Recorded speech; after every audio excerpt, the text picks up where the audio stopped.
Muy buenos días para todos. Penúltimo día de competencia en el Iquique Bodyboard Pro. Va a ser un día increíble. Vamos a comenzar con los hombres, vamos a ver a los juniors, vamos a ver todas las rondas hasta los cuartos de finales. Va a estar buenísimo. Good morning, Lucas. Good morning, Bergo. Good morning, everyone. This is the second last day, the sixth day of competition here in the Kiki Bodyboard Pro. Today we will see all the divisions. We will start with the man-to-man heats on round number 7 for the men. So let's jump in the water right now. Actually, we will have a highlight from the last day.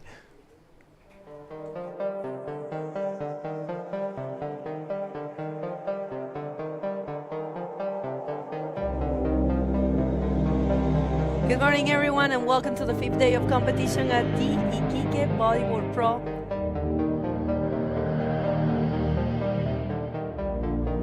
Yes, super strong rider from Canary Island. Just stalling, waiting for the wave to provide that section. Now hitting it perfectly in the right spot. Landing by the guy from Antofagasta.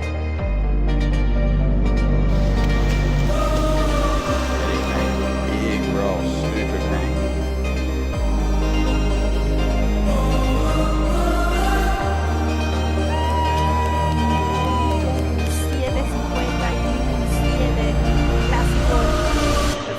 Excelente de Will.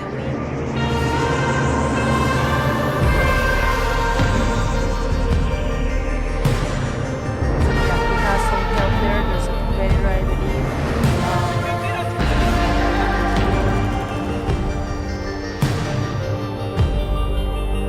Just coming over back-to-back action, back to the diving shield and leaving no doubt on this one. Definitely going to change that 5-point drive.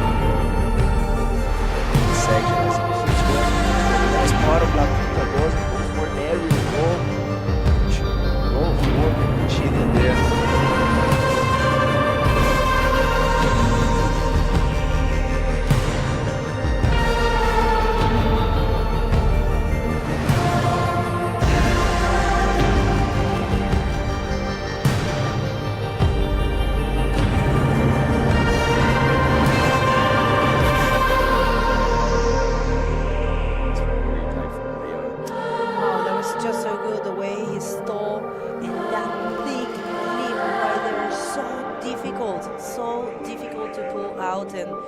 It just makes a lot of sense that he's getting an 8.5, and right now things are complicated for Genesio.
But that was just amazing. One more time, Punta Dos showing off, and all the riders were surfing super good. But today, the day it's looking so good. With the conditions are very good.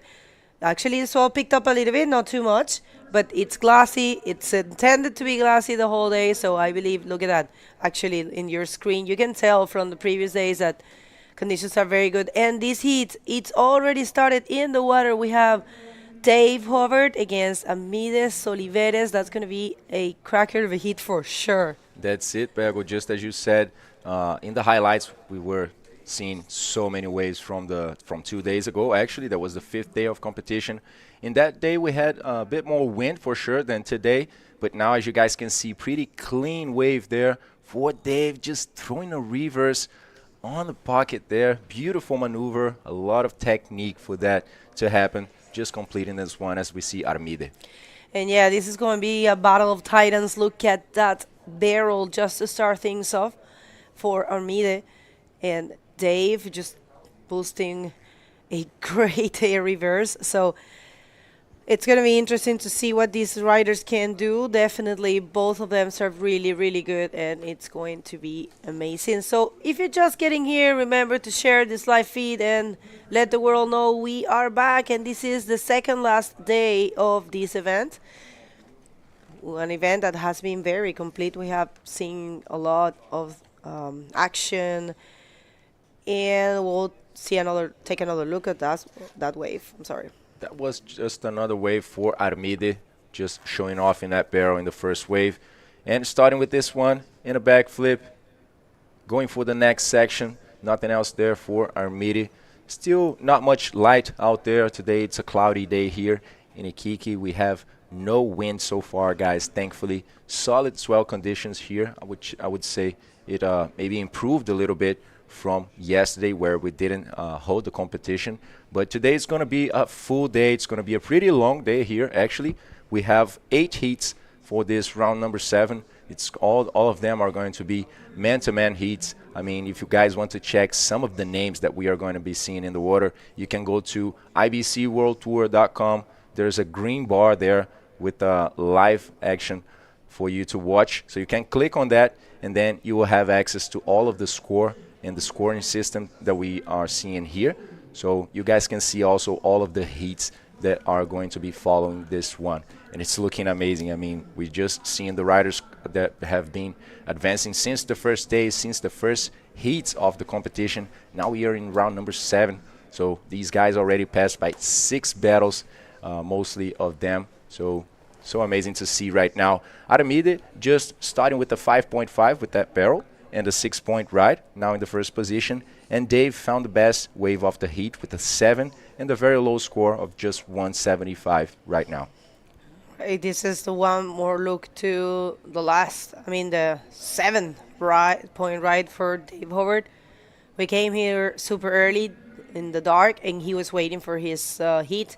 And this one right here is the 6-point ride for Aramid. He's going for that backflip. He wants to do the same thing he has been seeing by Joaquin and Tristan, knowing that section, the first one for the right of the Punta Dos, and combined with a good backflip, it's going to grant him good points. And that happened. Actually, it's a 6. So right now, the Hawaiian 10 times world champ needs we're going to get back to that. Nothing there. So he's looking for a 4.50 to take the lead and the possibility of advancing to the quarterfinals. This is the round of 16. It's man-o-man heats, and it's super interesting. I'm just going to throw a bit of Spanish. Estamos en los octavos de finales de la categoría masculina, en donde también van a ver la batalla de hombre a hombre. Ahí pueden escanear ese código y conectarse con nosotros en todas nuestras redes. Todo lo relativo a la IBS World Tour está junto ahí en el set Linktree. Conéctense. Y estamos empezando el día con estos octavos de finales. Está Armides Oliveres contra Dave Howard, y Armides ya está primero, pero esta ola de aquí se ve buena. It's shaping for Dave. Long barrel. He's coming out, I think. Not really. That thing just shot out. Oh, I'm sorry, shut off. He had quite a long run there for Dave, actually showing a lot of control, but in the end, the wave just didn't provide any exit for the Hawaiian. And now we see Aramid also going to the right, scooping into this beautiful barrel. Is he going to make it through that first section? He does. Still running for another one with a big backflip on the pocket. That's going to be a solid score for Aramid. I believe that he's going to be changing that 5.5 now and jumping away from Dave in the first position. No, Armida, it's been showing a lot of confidence. You know, you need that because you're facing, big names. He right now it's against Dave over. We all know David's career, but yeah, one more look here to Dave wave. Yeah, just a small-sized wave, not a set one. Passing through the first section, another one. He's going through this, and he keeps going. We can see his board, but right now you guys can see the wave just squeezes the Hawaiian. And this one right here, it's an 8.5 for the Canadian Aramides Oliveres. He knows that he has to leave everything on the field right now. It's all or nothing because he's facing the 10-time world champion in the dropping division, but a rider that serves super good here. In prawn as well. So he knows how dangerous Dave is, and he just have to bring it on. Yeah, Bago. And today we will see the high tide actually at around 10 in the morning. That's going to be at 9:50. And differently from the first days of competition, we have a high coefficient right now for the tide. So in the first day we weren't seeing too much variation, but today is a different scenario. We will have the high tide at 9:50 with a 1.6 meter high tide. And late in the afternoon at 4:40, we will see a 0.3 meter tide. So that's going to be a big change for sure. But thankfully, I think that throughout the whole day, we won't have that very, very high tide. It's going to be just for the last moments of the stage. Just to remember, you guys, it's going to be a pretty long day by the drought that we have published. So good conditions, good looking today. Clean wind, as we are just expecting to see here in Iquique for these last days of competition. Así es, y se está sintonizando, hablas español, Armías Oliveres, que está representando la nueva escuela, que está representando un rider muy joven, que viene haciendo un trabajo increíble, que está segundo en el ranking mundial, sin miedo, sin pensar en nombres, sin dejarse llevar por ninguna presión. Es lo que puedo leer de él, lo que puedo sentir de él, y sabiendo, confiando en su surfing, confiando que él puede, que tiene la capacidad, que en el agua solamente hay colores. Esto lo he escuchado bastante y me ha gustado. No hay nombres, hay solo colores.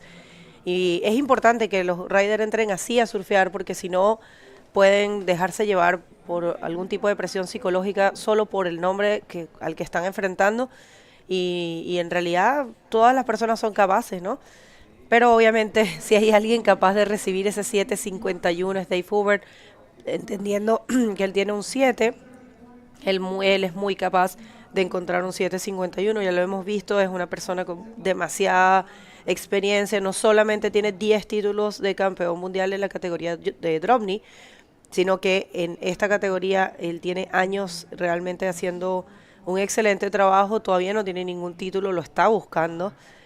Pero bueno, por ejemplo, él ganó Maldivas en las dos categorías, o sea, es muy capaz, y además, no se pone por supuesto en duda el nivel que tiene de bodyboard.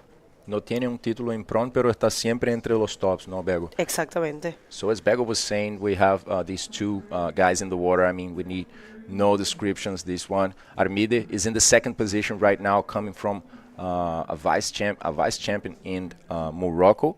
So Dave Hubert, that has no world titles on the prone division. He's a 10-time drop knee world champion, but as Bego said, he's always between the top-ranked athletes also for the prone division for so many years, showing so much consistency, experience in different types of waves.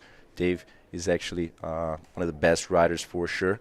And I would like to thank the Ilustre Municipalidad de Iquique, the Iquique City Hall, and also mention that this event is organized by the Cormudepi, the Sports Corporation of Iquique. Thanks a lot also to the Sofre, the Free Zone here in Iquique, and Hotel Ibis, Universidad Santo Tomás, Agua Cielo, and Erizo Surf Brand. And Just taking what you were saying, explaining that Armida is second right now in the World Tour rankings. That's our World Tour rankings, the 2024. That's the results from the first event that we have for the men division, which is the Tagasud Bay Moroccan Pro. And yes, Gabriel Braga, who took the win there, was in first. Unfortunately, he had an early lost. I'm sorry. And Armide, he is second and he keeps advancing. Remember, whoever advances here will jump to the quarterfinals. So, in a very good position, Armides Oliveras from Canary Islands. He's studying infirmary. He's going to be a nurse. I mean, yeah. So, it's pretty cool to have someone that, divides his time between studies, very difficult studies, and also surfing really good and training and being a good bodyboarder. So that's and actually Dave himself is looking for a better spot. He's in the fifth position. If he would advance here, he could get a better spot definitely. But Uri is still in competition. Jeremy is not present here, so that's allowing them to climb a few steps. So we'll see. Fabian, it's already gone. Amori, it's already gone. Ethan as well. Tristan, it's more alive than ever. And we'll see one more for Dave. Late takeoff there by the Hawaiian, just getting out of that barrel with a roll and combining one more. Two very clean maneuvers for the Hawaiian to definitely change that 2-point ride. He's looking for 751 to get closer right now to the first position, as for now it is Aramid. So let's check this once more. Yeah, no, he was very smart to stall and ride that barrel and combine with those two maneuvers, just going conservative.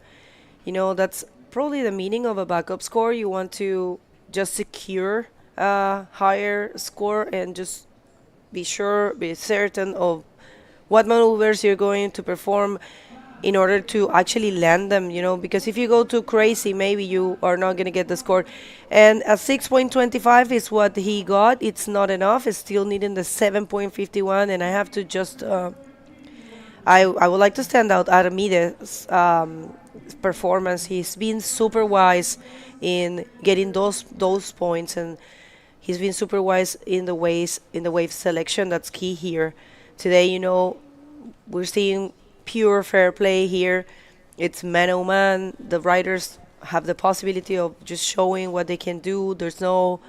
I don't believe we will see any interference or anything like that. So one more for Aramide. There comes the young Canarian for a huge backflip in the first section. I mean, this wave suits Aramide so well, Bago. Oh, he didn't land it. Complete it. Wow, what a shame. That would have been a very high score for sure for him. It was just what the judges want to see, guys, hitting the perfect and critical section off the wave with a lot of speed, just getting projected all the way to the flats or in front of the wave. That's just what Aramide is looking for. That's what he's been doing since the whole competition. This guy comes from a place where reef breaks are just everywhere, and you can see just once more. It was so good. It was so projected, so well executed. It's a shame that he couldn't hold to his board. Actually, he did land it. It's just that explosion there, that section, guys, is the second section of the Punta Dos. And it's super explosive because it's really shallow. All the rocks are there. And, yeah, that's unfortunate. But it's okay. He still holds the first position with a great score in total. It's a 14.5. So 9 minutes on the clock today. It's going to be the longest day for you guys because we are expecting the best day so far of competition.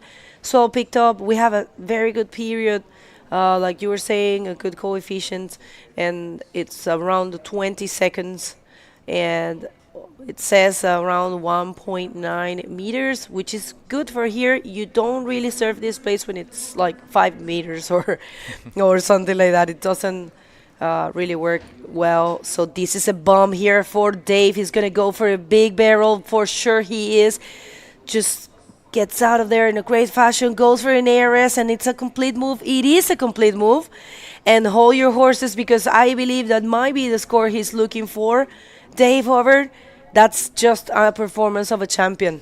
Yeah, Bago, I would say that Dave, with this wave, is very probably gonna get what he needed for in the previous what he needed actually in the previous days. Let's see this once more. Just a late takeoff, solid wave with a good size, just running into that barrel, stalling as you guys can see, using the legs to stay some more, and now just going big for a backflip on that last section and completing the maneuver. And that's gonna be a high score, Bago. That's a 9.25. Yeah, makes a lot of sense. So 9.40. This is the, I don't know, Wow. well, we did have a 10, but it's the second biggest score that we have seen in competition. So, of course, he gets the first position. And right now, Aramid looking for 7.91. Also a possible task for someone that has already an 8.5. So, nothing is certain. Thinking that there's still 7 minutes and 20 seconds. And actually, we were saying the previous day of competition, just one more look to this one. He was so smart and he read this wave in perfection. Chose to go for a deep barrel, stall there just to, probably not to get too much speed, and executed that flip right there. And it was so good to watch. Definitely the score, it's accurate, a 9.40 for Dave. But yeah, what you definitely can expect a change of situation by Aramid. I was saying that I remember the previous day of competition, we did have bigger waves, it was choppy. And I remember saying, if with this size of wave we would have glassy conditions, it will be anyone's ball game, because the waves are there, the perfection is there, the possibility of performing all kinds of maneuvers of, getting a deep barrel, coming out, sped, and going straight to a critical section and perform a critical maneuver, it's there. For sure, Bago. Now he's switching to the left, just staying the most into that barrel and leaving with the roll. He's looking to change that 5-point ride, as we see Aramid right now going to the right, also getting a lot of speed, a medium-sized wave for him. Now completing that backflip without using the legs. Clean execution for Aramid, trying to improve that 6-point ride. And as you said, Bago, perfectly, today in a different context, we can see the athletes just doing what they want. They're just going for whatever they are looking for. The waves are providing perfectly clean conditions.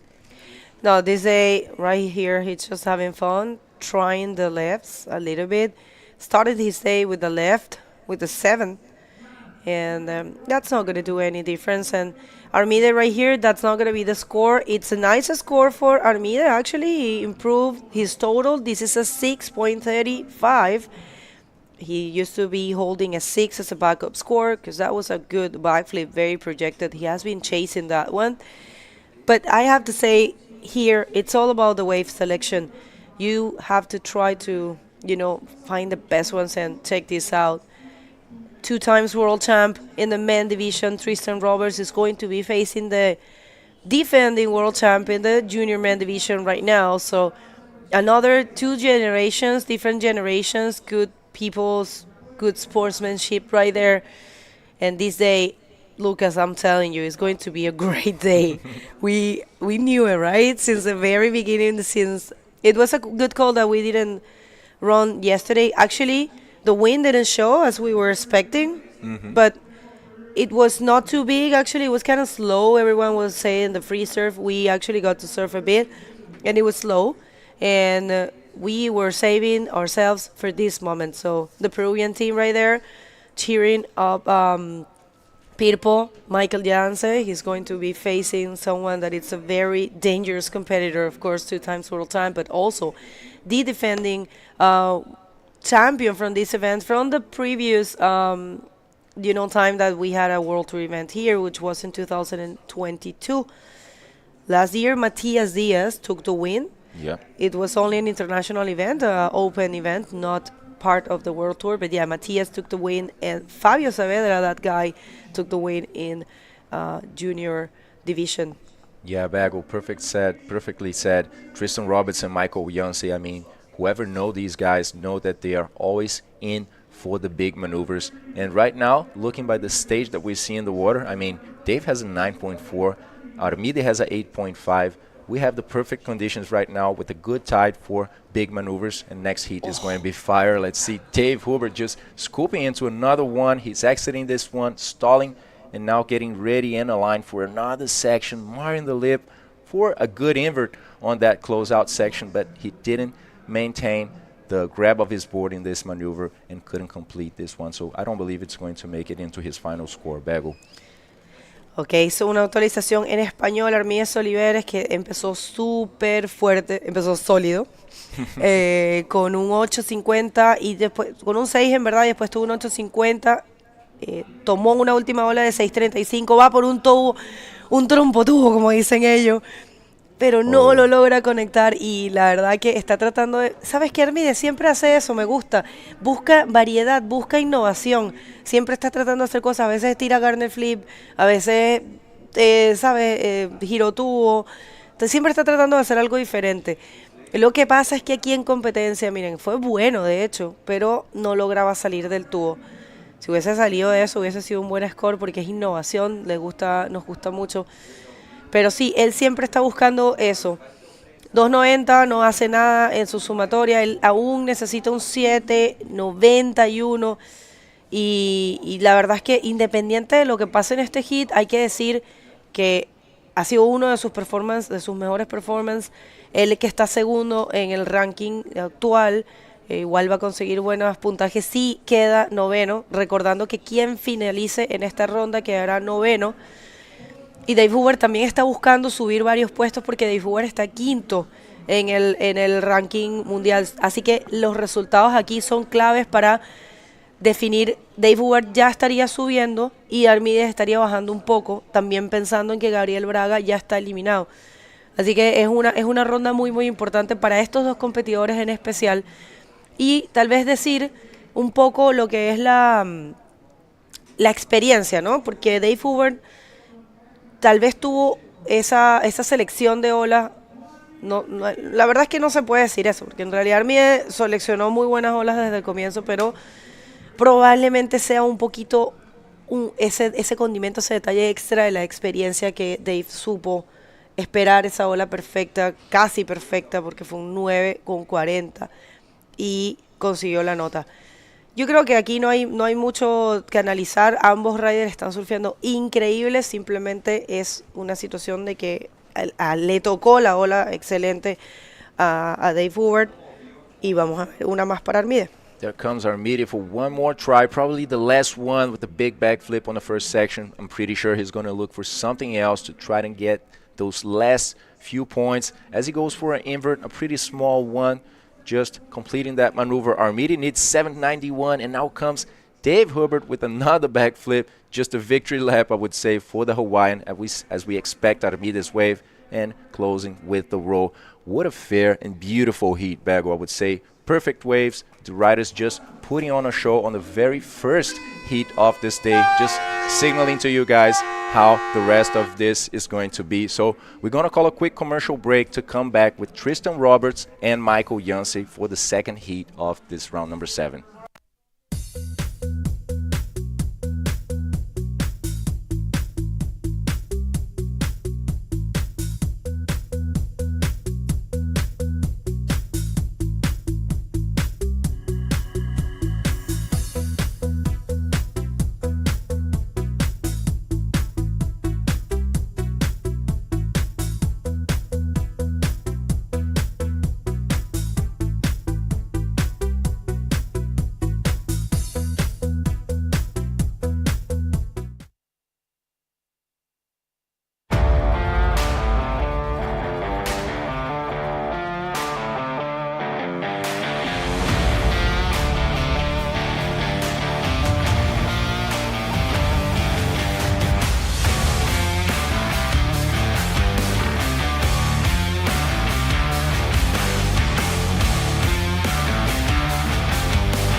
Welcome back, ladies and gentlemen. This is the Iquique Bodyboard Pro 2024. We just saw the first heat of round number 7 right now in a battle against Aramid, between Aramid and Dave Hubbard. What do you think of that, Joey? That was insane. That was such a crazy heat and really, really good bodyboarding there from both guys. And Dave just pulling through with that amazing barrel to flip.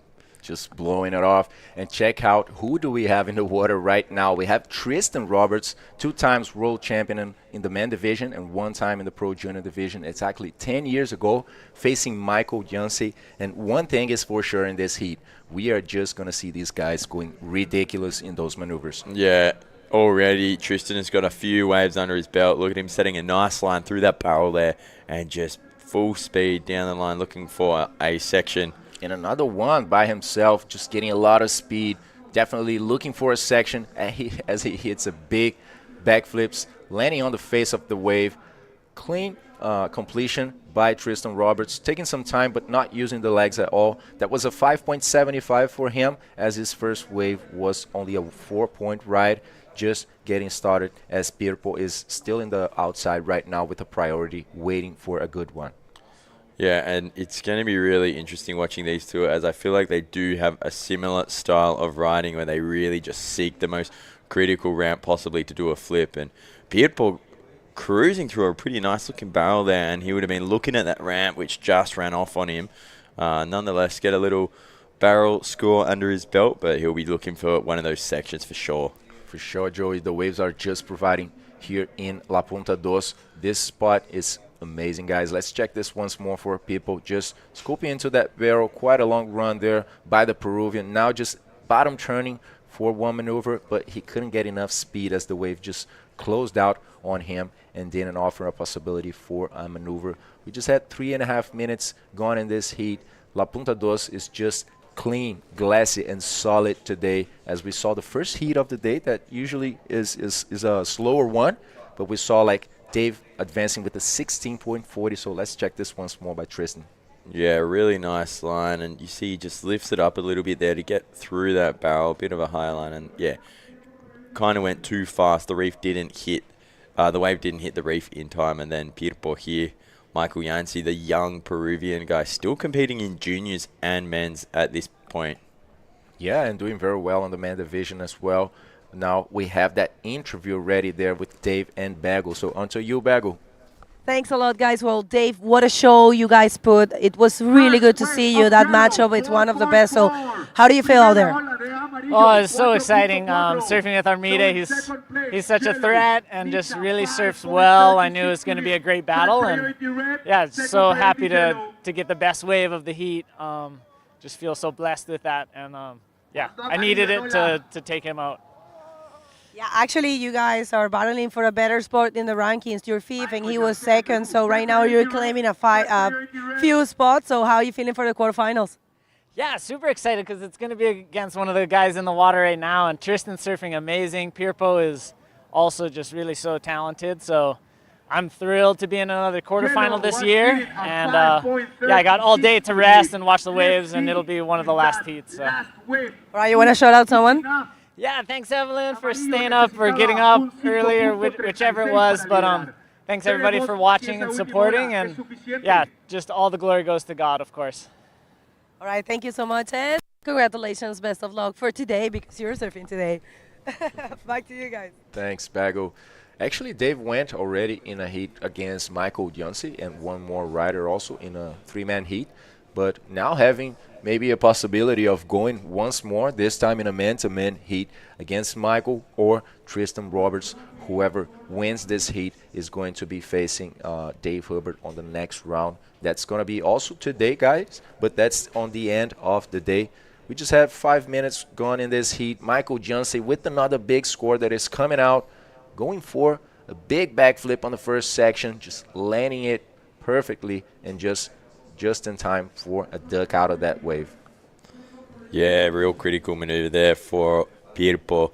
And I'm really excited about this heat when I saw the matchup coming into today, because I feel like both of these guys draw really similar lines. And don't you think like they're both looking for that section and are just kind of hitting huge backflips in relation to most of the flips we're seeing throughout this event. I feel like Pirpo and Tristan are just taking it to the next level and really drawing those same lines and looking for the same section. For sure, Joey. You can see how these guys are just miring the lip, just looking with that angry look at the lip and definitely looking to hit it pretty strong. And you know what? I believe that after these guys surely get those backflips and those high scores, I'm pretty sure they will maybe try to differentiate themselves, and try to go for something different. Because La Punta Dos is just a perfect way for a backflip on the pocket, but I believe that after that, they might even go for air reverses and other stuff.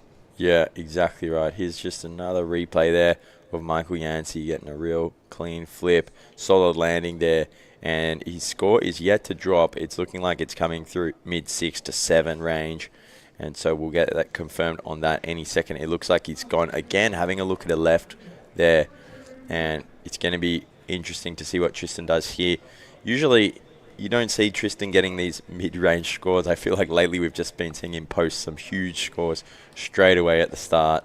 Yeah, now Pirpo choosing to go left for a backflip. That was not the cleanest maneuver for him, as he didn't complete, just 1.5. So Pirpo has a 7 on that last right-hander and also a 4.40. He is in the first position right now, as Tristan didn't find any solid score. So Tristan's highest score is a 575. For now, he has 2 average scores that he got right in the very first minutes of the heat, but I'm pretty sure right now Tristan Roberts is going to go for more than that, because he knows that at this point, average scores will not take you further away for sure. For sure, and he'll be using that priority to wait for a set. He's just seen what came through the last heat between Aramid and Dave, and knows that there's the barrels, knows that there's the waves that are going to be offering those potentially excellent scores as well. All morning, the free surfers were getting a few absolute crackers, and so Tristan will be sitting patiently with that priority. Doesn't need much at the moment. Meanwhile, Michael Yancey staying busy with that second priority, drawing a really nice line into this one and just kicking off the back there. We can see people just anxious, to hit that lip here in La Punta Dos. These two guys are very familiar with this wave. I would say Tristan is a very, very familiar guy here. He knows this wave pretty well. He already had good results here, good heats as well. So 16 minutes on the clock right now, guys. There's still plenty of time, as we are seeing very consistent conditions here, thankfully, in La Punta Dos today. We are also being favored by the tide. I would say that the low tide actually is just at 4:40 in the afternoon. So I think that moment where the last section becomes very shallow and dry, that's going to be just on the last moments of this day. So thankfully we will have a good stage for the guys to hit big maneuvers here. And please share this, please scan this QR code so you guys can get in touch with everything that's happening in the World Tour. We have such nice posts on the IBC World Tour website. We have the rankings, calendars, everything about this event and the others to come as well. So making it easy for you guys. Yeah, that's it. Escanear este código QR, compartirlo con tus amigos si quieren ver este live stream. Es un día muy emocionante. Vamos a ver muchas buenas mangas. Entonces, gente, por favor, compartir ese enlace, ese código y disfrutan. Buenísimo.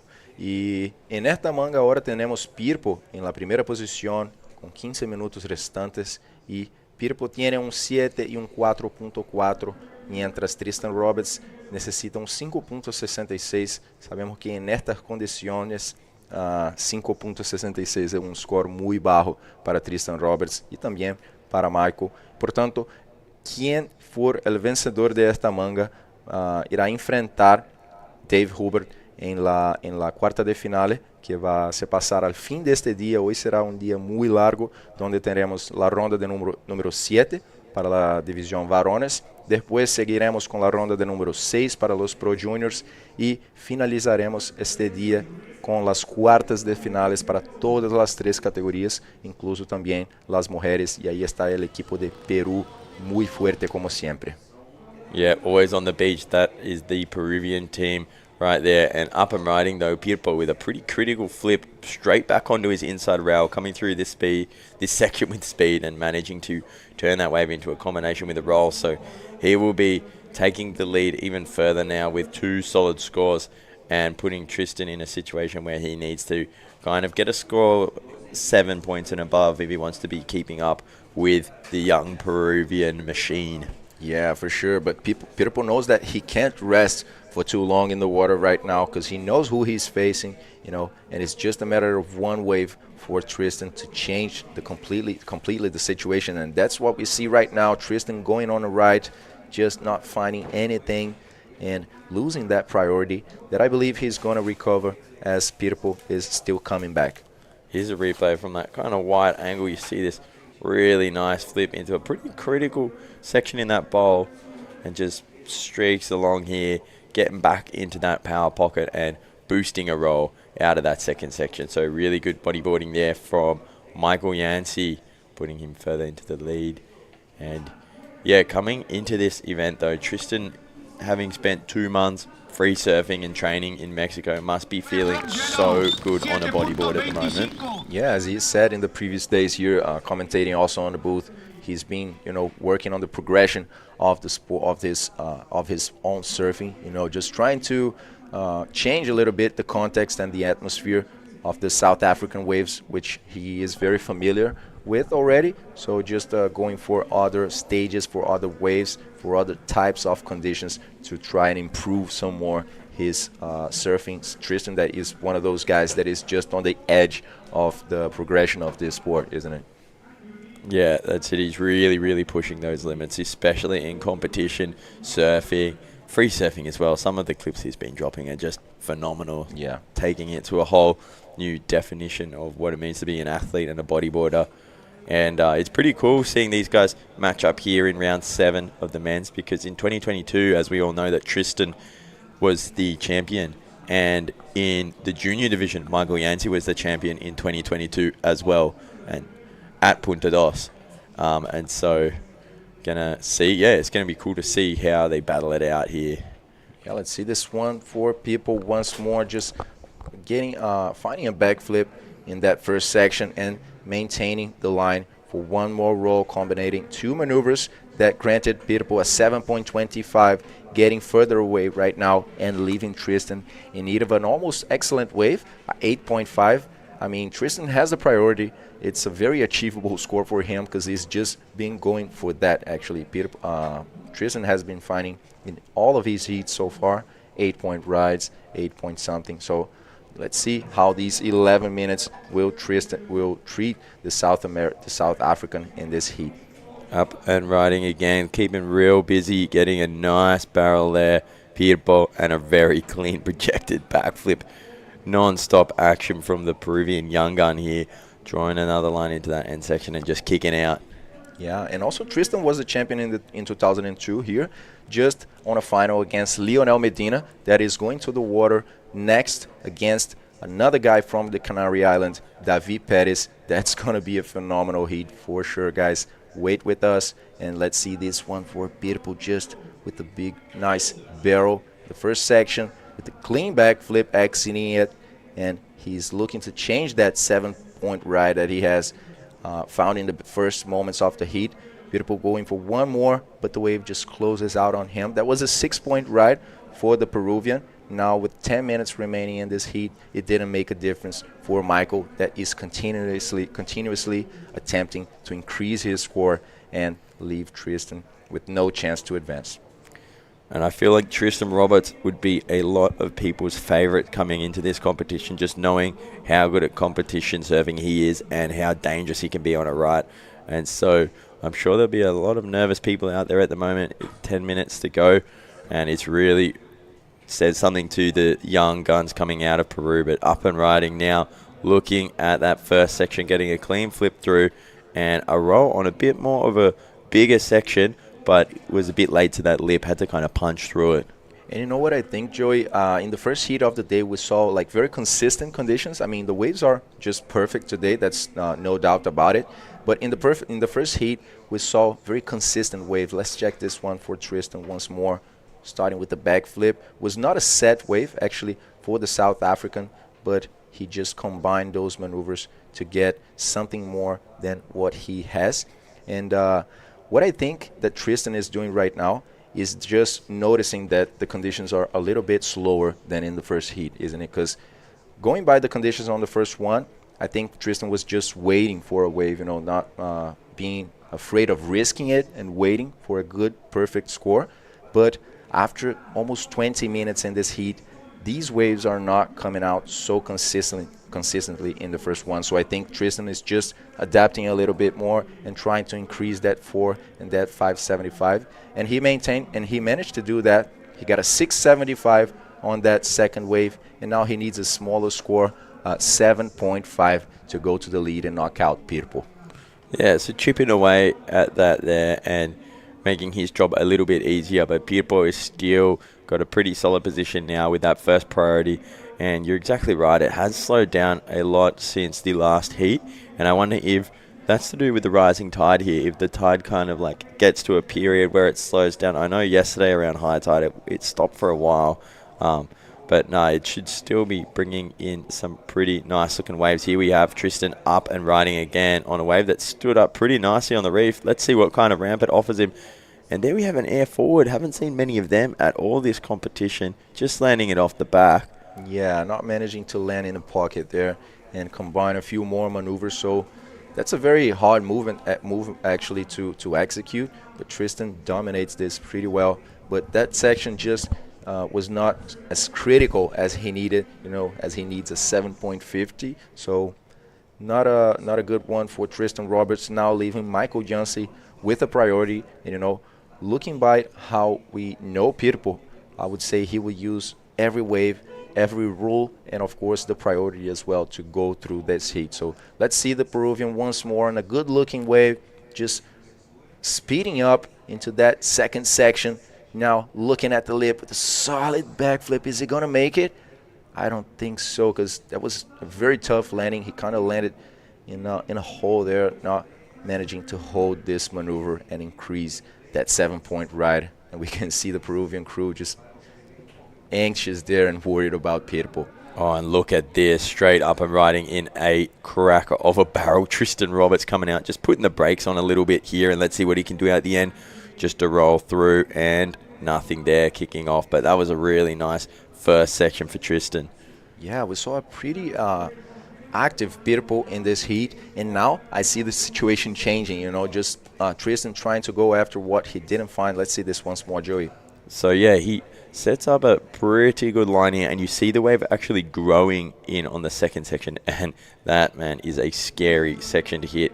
And I don't know, you guys probably would have seen Pirpo claiming at the end. I think he was saying, hey, look, I turned it around, but I don't think the judges will be marking that wave as a completed wave, as he didn't ride out. The barrel still engulfed him at the end section there.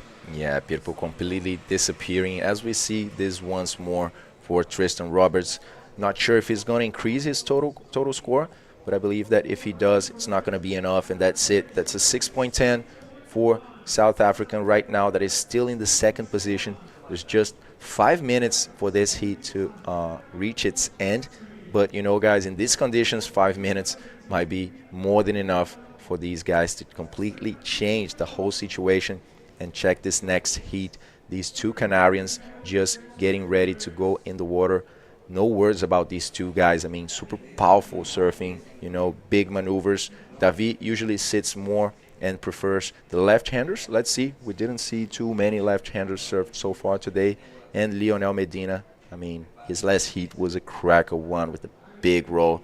8 point something he managed to score. And surely these guys are going to put on a show right now in this third heat of the day. Yeah, I cannot wait to watch this next one coming up as well. It's going to be so exciting. The two Canarians, such informed riders at the moment, and yeah, it's going to be a spectacle, that is for sure. But yeah, Tristan still not managing to change that situation, and now as we tick into the final 5 minutes, I'm sure there are a few stressed South Africans out there at the moment. Bueno, gente, 4 minutos restantes en esta manga. Pirpo sigue en la lideranza con un 7.25 y un 7. Mientras Tristan ya no encuentra más buenas olas, el tiempo está pasando. Tristan estuve sentado esperando por un buen tiempo en esta manga y como está un poco más despacia en verdad que la primera del día, que fue entre David Hubert y Aramid Oliveres, vemos que Tristan empieza a cambiar un poco su estrategia y empieza a buscar un poco más de olas para lograr llegar a la primera posición y eliminar a Pirpo. Y también tenemos una próxima manga que será Leonel Medina y David Pérez, los dos chicos, unos de los nombres más fuertes de las Islas Canarias, seguramente que se van a enfrentar en esta próxima manga que será apenas la tercera de un día muy largo de competencia. Yeah, it looked like Tristan had a little look at that one there, deciding it wasn't the wave for him, and he's going to paddle straight back out to make sure he can get to the top before Pirpo, retaining that priority, and I think he is going to have it. No, actually, we will see in a second when the scores pop up on the board who has that priority. Is that replay just ducking out there? Yeah, we could see there Pirpo just very ready to use that priority. As I mentioned, you know, I don't know what's going out through Pirpo's mind, but I'm pretty sure he's going to use everything he's got not to let a chance for Tristan. So let's see now an extended bottom turn for the Peruvian, maintaining that upper line now to get some speed, probably for a big maneuver, getting a lot of speed as it goes for a huge backflip, completes that cleanly right now, just securing a few more points to try and increase that 7-point ride, which I think is very possible, and it's going to make it much harder for Tristan with just 2 minutes remaining right now. Yeah, this is insane. Just some world-class sections here and some world-class bodyboarding. Yeah. And Tristan probably made a pretty critical error about paddling for that last wave. He gave the priority to Michael Yancey, and that could have been used for him to try and get an amazing score. But now it was given to Pirpo, not doing as big a flip as his last two and only getting a 5.5. But you see there, maybe coming in from a bit further back, Tristan could have got into that barrel or done a big air as well and got that 7.5. But yeah, how's this? Just full speed into that section and smacks that down, landing super cleanly. And yeah, we saw the Peruvian team on the beach there, as they have been every single heat that a Peruvian's been in the water, just so supportive and so vocal, and really good to see that kind of support here. Yeah, Joey, and the pressure starts to kick in on Tristan's sides right now. We are seeing in the last few minutes he different from the first moments of the heat, you know, just trying to move some more, look for some more waves, and also committing a mistake like this, just losing the priority and handling that wave to Michael Yancey. So yeah, tough moments right now for the South African. There's still a chance. He's got the priority. It's a matter of one wave, guys. It's a 7.50. We've seen Tristan take much more than that, and we all know this guy is just a matter of one big maneuver and just one wave.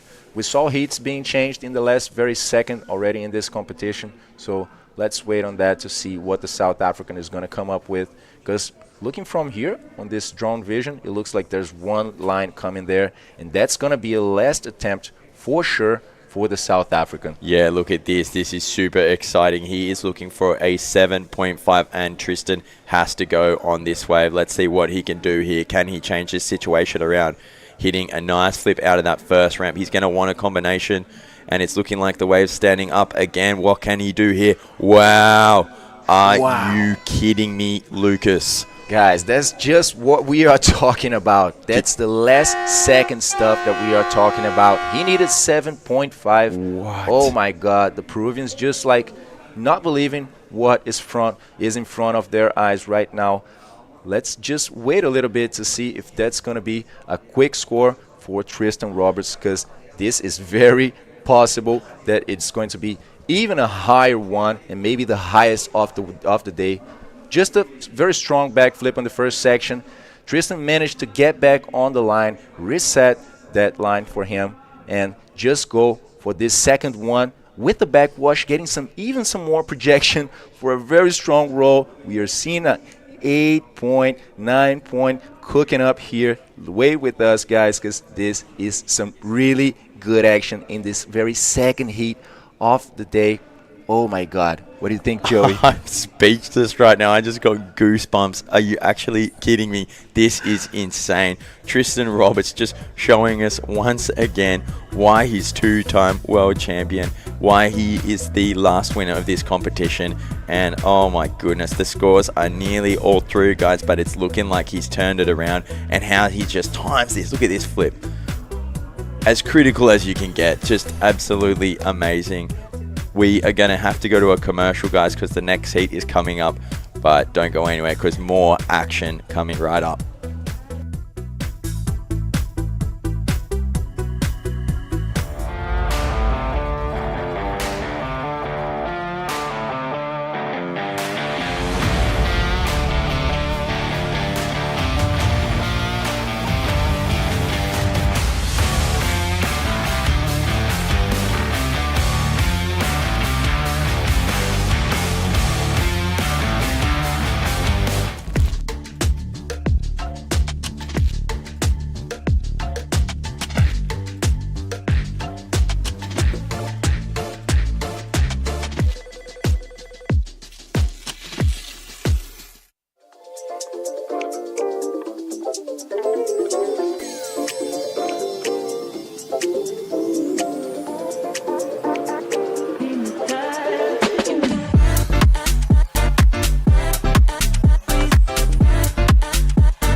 Wow, guys, I am still shaking after that last heat. That was just insane to witness, but we are not stopping there because we're straight back in the water with even more action. How's it going, Bago? I was just losing it. I was thinking, how can you cope with the pressure of knowing you need a big score and you only have 20 seconds? It's just champs magic, definitely right there. And this heat, round number 7, the round of 16, heat number 3, Leonel Medina from Canary Islands facing the guy that lives right in front in the island that it's in front of him. David Pérez from Tenerife, so dos canarios en este hit, se viene con todo, ya empieza Leonel Medina rápido con un rolo, va a buscar algo más y va por un pequeño invert y otro rolo más, y yo creo que va a ser otro más, no lo puedo creer, 4 buenas maniobras en esa ola, como realmente la exprimió Leonel Medina, pero todavía estamos un poco nerviosos de lo que acabamos de ver, que fue impresionante porque Pirpo surfió increíble. Imagínense. Let's just do this replay. Yeah, so really nice first wave here from Leonel Medina, just getting really grovelly all the way through the inside. You see him drawing some nice lines, gets a pretty cool little invert out there, and comes around here for another roll, and then another little ARS. And Leo Medina is another rider that I've been looking at this whole event who is very, very in form. Been surfing everything really well, really technically refined, and just seems to be landing everything. And so, guys, we have the interview ready from that last heat, and it is just going to be a really good one to hear. So take it away, Lucas. Thanks, Joey. I'm here with Tristan. Tristan, what a heat was that? We saw you very patient in the beginning of the heat, and then people getting very busy, and then at some point you changed it right on the last second. Let us know what happened out there. Yeah, you know, it's so difficult in the sport sometimes. Like, I'm so confident in my ability, but to get good waves sometimes is just impossible, and I feel like, especially out here, it can be really slow, and sometimes you don't get the opportunity to express your surfing no matter how prepared you are, no matter how ready you are for the moment, you know. And going against Purple, he was ripping, you know, the whole comp, and I knew he's young and he's hungry. He was going to go for it from the beginning, and he kept really busy, which was a good strategy in the beginning. And somehow I got given that gift in the end, you know, like, it's a cutthroat sport. Hats off to Purpo, hats off to everyone out here. You know, the emotions you go through in the sport are all-time high and all-time low, and yeah, it's just I'm happy to make it, and hopefully I can continue to put on a show. And how is it for you to cope with all of that stress, that moment when you finally doubt yourself and, maintaining the stability to perform on the last very second, the last very wave? Yeah, I think that's, something people don't realize. It's like, for me, it's not, I'm not stressing about can I land moves or, it's just at some point you give up because you kind of think the ocean's not going to give you that opportunity. And that's kind of what I was feeling in the last 5 minutes. I was just like, I'm not going to get this opportunity. And I knew if I did that I would attack it, but my hopes were down for sure. And that's why it's just so incredible to, when you're about to give up and you get given that opportunity that, you're back in the mix. So I'm just grateful, man. Hopefully everyone's just enjoying the show and taking it all in. We do a lot as athletes to come and chase the tour and compete. And at the end of the day, I just want to try and uplift bodyboarding and try and push the sport as much as I can. And as long as I can, still paddle, I'll keep doing that.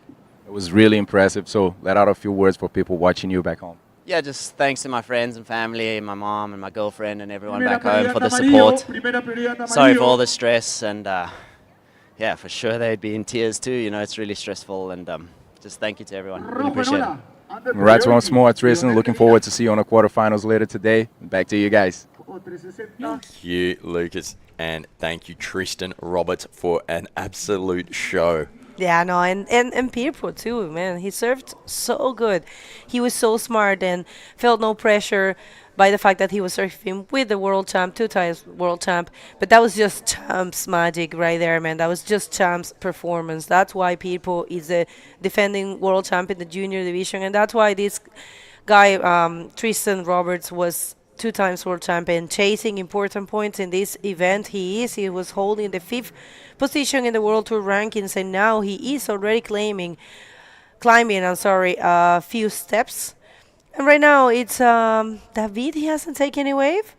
We're just gonna take another look at this second wave of so good, Leonel Medina. Oh no, it's actually, this is the 5 points, I believe. No, director, you're making me confused. So good. That was the second wave, and this is the first wave, I believe. It's the third wave for Leonel. A lot of action for Leonel Medina. Yeah, keeping busy. He's really a rider that does well on rights, and surfing waves like Confital and Fronton rights and Agujero and all the waves that he has over there in Canaries must help that for sure. David Perez been surfing really stylishly left and right, but is probably more known as a guy for just charging his left-hand waves, especially waves of size. He goes really well the bigger it gets, and we saw that as he won Fronton King last year, and a lot of his free surfing clips come out in huge left hands. And here we go, speaking of him going lefts, getting a nice flip through that first section, and he spins it around in the whitewash to see if he can get through to another section, but that'll be a good start for him. 4.75 por esta ola, la primera de David Pérez. Hay que recordar, tener en mente lo siguiente. El día de hoy hay muy buenas condiciones. Se sabe que hay posibilidades para hacer combos que son los combos más impresionantes que podemos tener en el bodyboard. Combos de tubos con salida de maniobras explosivas en el pocket, en la boca. Entonces,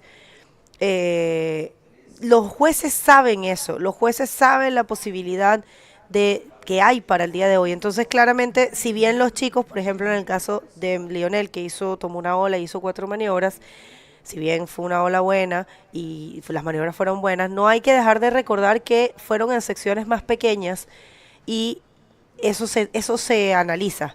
Ahora vamos a volver a esa idea con esta próxima ola de David. Continuing on with his strategy of going left here, David getting a much cleaner flip. Hard to tell if that wave was bigger from the drone angle, but we'll catch a land angle replay and you just see how close he got to that reef there on the inside. Ya, just volviendo a la idea que estaba diciendo, es por eso que de repente ustedes en casa dicen, wow, pero los puntajes no son tan altos. Es que los jueces saben lo que esta ola puede hacer y lo que ellos pueden hacer, y obviamente están esperando un espectáculo más. Esta última, otro backflip para David. Piensen también que la sección era un poco sucia, ¿no? Un poco con espuma, no tan limpia como lo que hemos visto en los dos hits anteriores, y eso está en la mente de quienes ponen los puntajes y por eso son las notas. 4.75 es lo que tiene, 4.30, perdón, la segunda ola de David. No es suficiente para tomar la primera posición. Igual piensen que esto solo está empezando. Y también hay una situación que es que cada hit tiene un poquito de olas diferentes, ¿no? Como por alguna razón, es la naturaleza, así funciona el mar. Tenemos a veces hits con una frecuencia muy alta de olas, en donde vemos olas grandes, tuberas, con más secciones, y probablemente el siguiente hit sea un poco más lento. Pareciera que ese es el caso de este hit, sin embargo, son hits de 25 minutos, es bastante tiempo. Los chicos tienen aún 15 minutos y han empezado bastante conservadores. El caso de Leonel tiene un 6.50 y un 5, no son malas notas, pero obviamente ellos son capaces de conseguir algo mayor. Y por eso están en esta etapa de la competencia. Estos son los octavos de finales. Y en el caso de David, bueno, David es wildcard y Leonel también tiene ranking, pero ya vienen corriendo varias rondas. Así que ya ellos saben y se han demostrado bien conectados con esta ola. Yo creo que nos van a mostrar grandes maniobras para lo que resta de hit. Exactly right. You see them both out there waiting. Leo just sitting in that first priority, looking for one of those set waves that came through before for the likes of Tristan getting that bomb. That they'll definitely be waiting for something like that. And it'll be interesting to see if David does go some of these right-handers.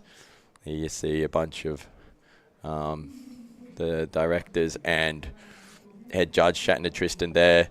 And yeah, look at that wave off in the distance, just rifling away down the point. Really working with us today, the tides.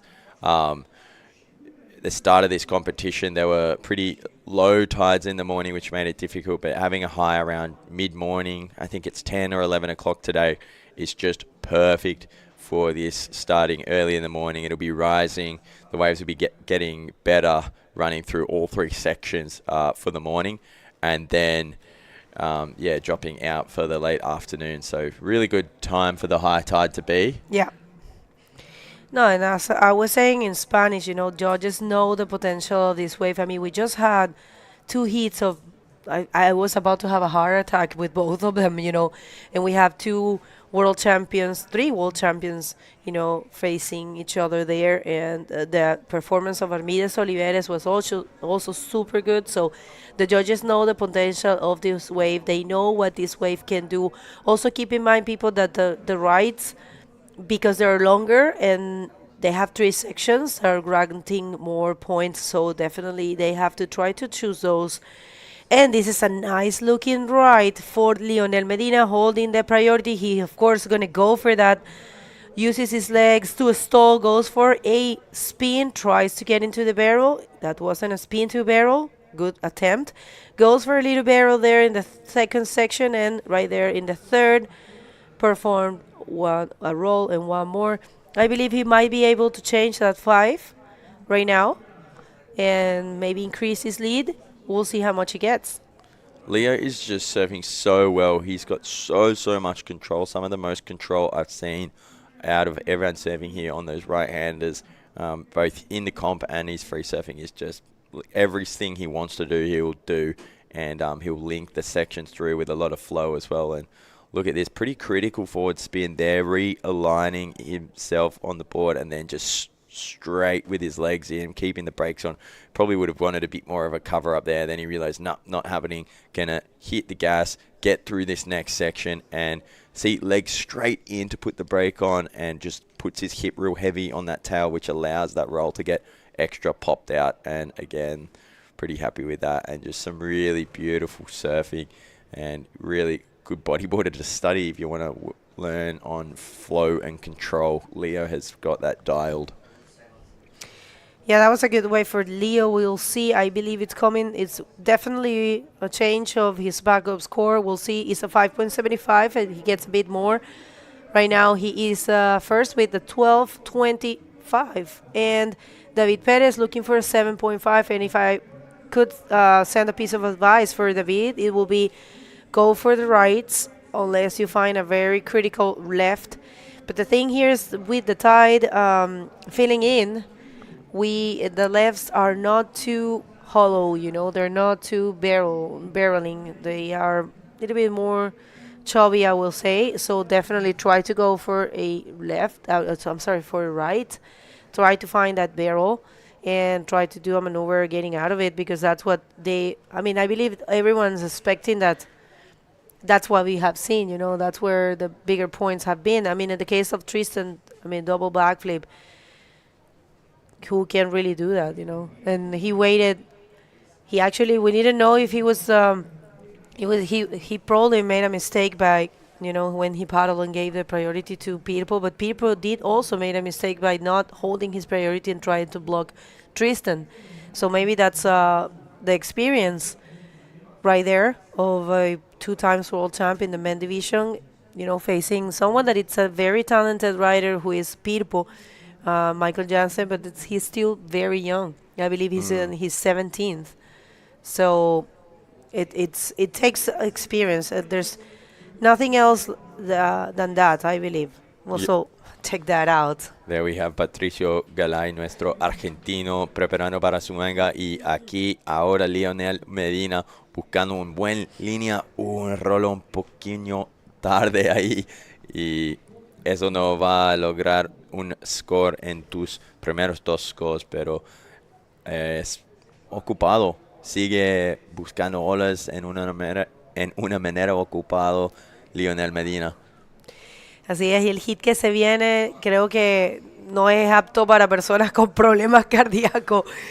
Este hit también está muy bueno. Leonel, que trató de mantener la línea media para buscar esa sección. Es un rolo muy difícil de mantener, pero lo mantuvo. Y no creo que haya ninguna modificación en sus scores. Hasta ahora David Pérez, que solamente ha tomado 2 olas, aún necesita un score grande. Y ahí ya fue a prepararse a la arena Patricio Galay, y este chico, uno de los favoritos, uno de los locales, Matías Díaz, que ganó este evento el año pasado, el evento que fue internacional, y Matías ganó, así que viene muy preparado, viene muy concentrado, pero sabe que Patricio Galay, uno de los underdogs, o el underdog, me atrevería a decir, porque es el que nos queda, que ha dado muchísimo de qué hablar. Se puso la like al revés. Está muy fuerte, está muy concentrado, siempre lo hemos dicho. Lo lindo a veces de las personas que no son competidores del Tour Mundial, que son excelentes riders, como el caso de Patricio Galay, es que ellos no tienen nada que perder, ¿sabes? Ellos están prácticamente disfrutando, solo mostrando su surfing, solo felices de tener la oportunidad de estar siendo mostrados en el mundo, y por eso tal vez surfean más relajados y sin presión. No es lo mismo en el caso de Matías, que es un competidor del Tour Mundial, que está dentro del ranking mundial, que además está en casa, que es uno de los mejores riders iquiqueños. Entonces, definitivamente hay un extra de presión. Pero bueno, mientras esperamos más olas aquí, por eso estábamos comentando un poco del hit que viene. No, estos chicos no han tenido tantas oportunidades en este hit. Vamos a ver esta para David. Looks like David Perez up and riding, going for a nice roll out of that first section. Not super projected, but with a lot of speed coming through here, and gets a little invert out of that end bowl. Looking to back up at 4.3. That's his low score there. That'll be looking to change it. Looking for a 7.5, however, to take the lead. And I don't know if that wave is going to provide that for him. Here's another replay. Esta es la última de David, que fue bien inteligente en tomar una derecha, lo estamos diciendo, hace falta las derechas para conseguir los scores. Fue buena, la verdad, y me gusta mucho ver a David corriendo para derecha, porque mucha gente dice que él solamente corre bien para izquierda. No es cierto. Él lo decía en su entrevista, faltan derechas en Tenerife, pero igual sabe correr, y muy buena ola aquí también para Leo con ese backflip, y va por un rolo y parece que va a hacer otro más ahí. Bueno, Leo es este tipo de rider que realmente exprime la ola y hace lo que más puede de maniobras, es súper activo, tiene como muchísima energía, y por eso logra completar varias maniobras, recordando que no es la cantidad sino la calidad, y yo creo que la mayoría de los puntos estuvieron en ese primer backflip con el segundo rolo y este replay. Yeah. Leo, again, just demonstrating his amazing control. Gets a really big flip, perhaps the biggest of the heat, out of that first section. Manages to get straight back into that foam ball. getting enough speed to come into the next section with a roll. Then here, you think he's going to do another roll, and no, whips out a little ARS, spins it around, and decides to go all the way. Combo central here, going for a little roll at the end, but not pushing through that. But that has come through as his best score of the heat so far at a 7.0. And it looked like we saw a flash of yellow as David Perez, I think, was eaten up by that barrel on the inside there. And yep, there you see him just dusting it off and getting back out. I dare say he'll be back out with that first priority, as you see Leo there still down in the channel. Sí, la verdad es que David no ha tenido mucha suerte, se quedó atascado en ese tubo, era lo que tenía que hacer, tenía que tratar de buscar tubos, pero no pudo salirlo. Leonel Medina, un 7, su última ola, ahora está más sólido en la primera posición, y ahora David Pérez está buscando un 7.65. Tampoco es imposible para el actual frontón king, un chico que ha dado muchísimo de qué hablar a nivel mundial con su surfing, que es muy bonito verlo aquí en Chile por primera vez, probando suerte en el Tour Mundial. Como ya a veces comentamos, él más ha corrido en Canarias en el último evento, ya lo vimos ganar en el Junior, ser el príncipe del frontón, y también al año siguiente, que fue el año pasado, ganar el título de Frontón King, y es muy bueno tenerlo ahora sumado al Tour Mundial, pero no ha tenido tal vez tanta conexión con la punta 2 hasta ahora, porque ha sido Leonel el que ha demostrado más control y, digamos, mejor selección de olas.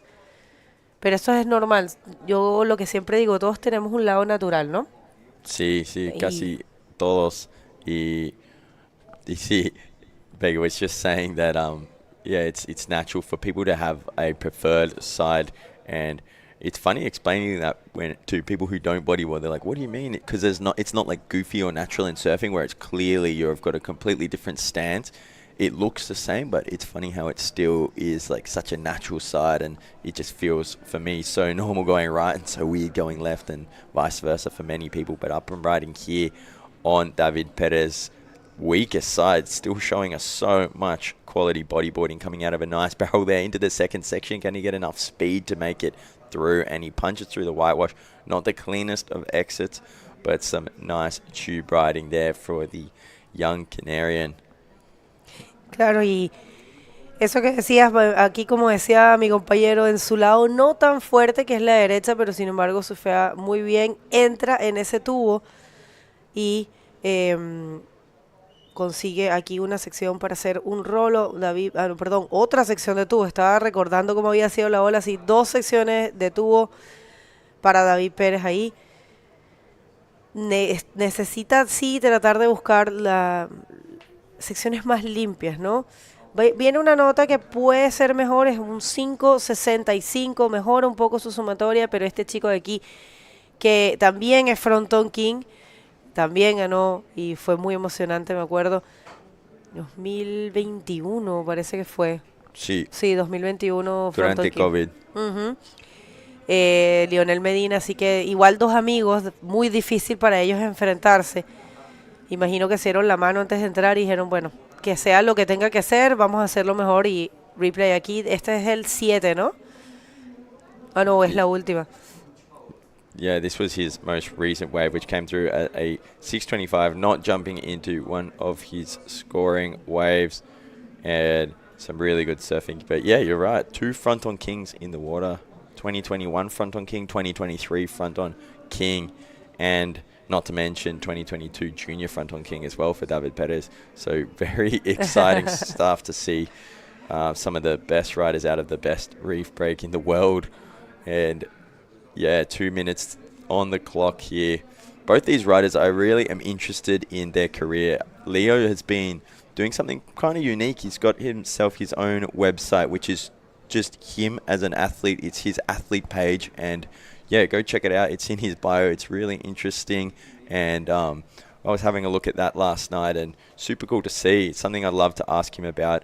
And on the other hand, David Perez rocking a stickerless board, and I'm sure there are some hungry sponsors potentially out there licking their lips looking at this amazing talented bodyboarder not representing any brand whatsoever. And it's also kind of cool seeing a completely sponsorless guy just cruising through, winning some of the most prestigious competitions in the world and just doing his thing with no stickers on his board. So I don't know, I kind of rate that. It's pretty underground and a cool approach to it as well, but up and riding. Así es, esta ola de David puede ser buena, entra en ese tubo, va a buscar una sección, busca otro tubo.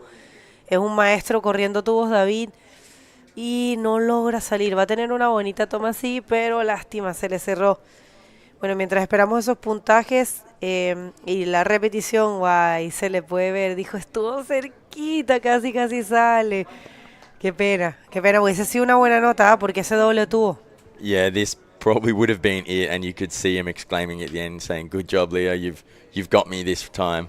But wow, what a tube, real well-ridden first section, and he comes in here with, maybe imagine if he had just a bit more speed, he could have got on top of that shocky and made it out, and that would have been unreal. But great sportsmanship and such a good guy, such a well-mannered and humble bodyboarder. And yeah, it looks like Leonel has taken this one out, and really good battle there for the two Canarians in the water.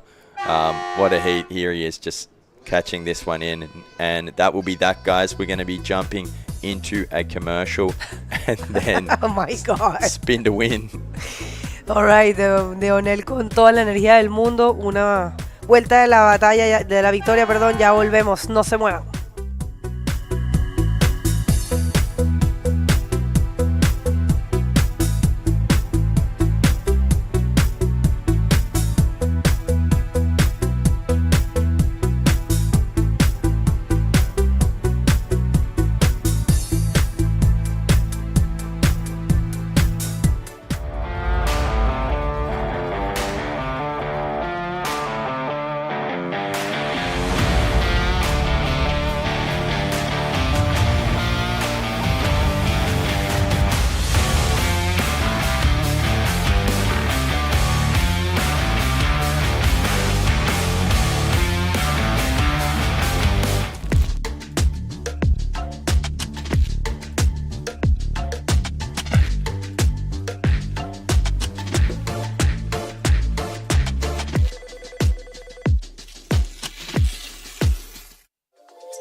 Welcome back, everyone. This is the second to last day of competition, and we are here in Punta Dos for the 2024 Iquique Bodyboard Pro.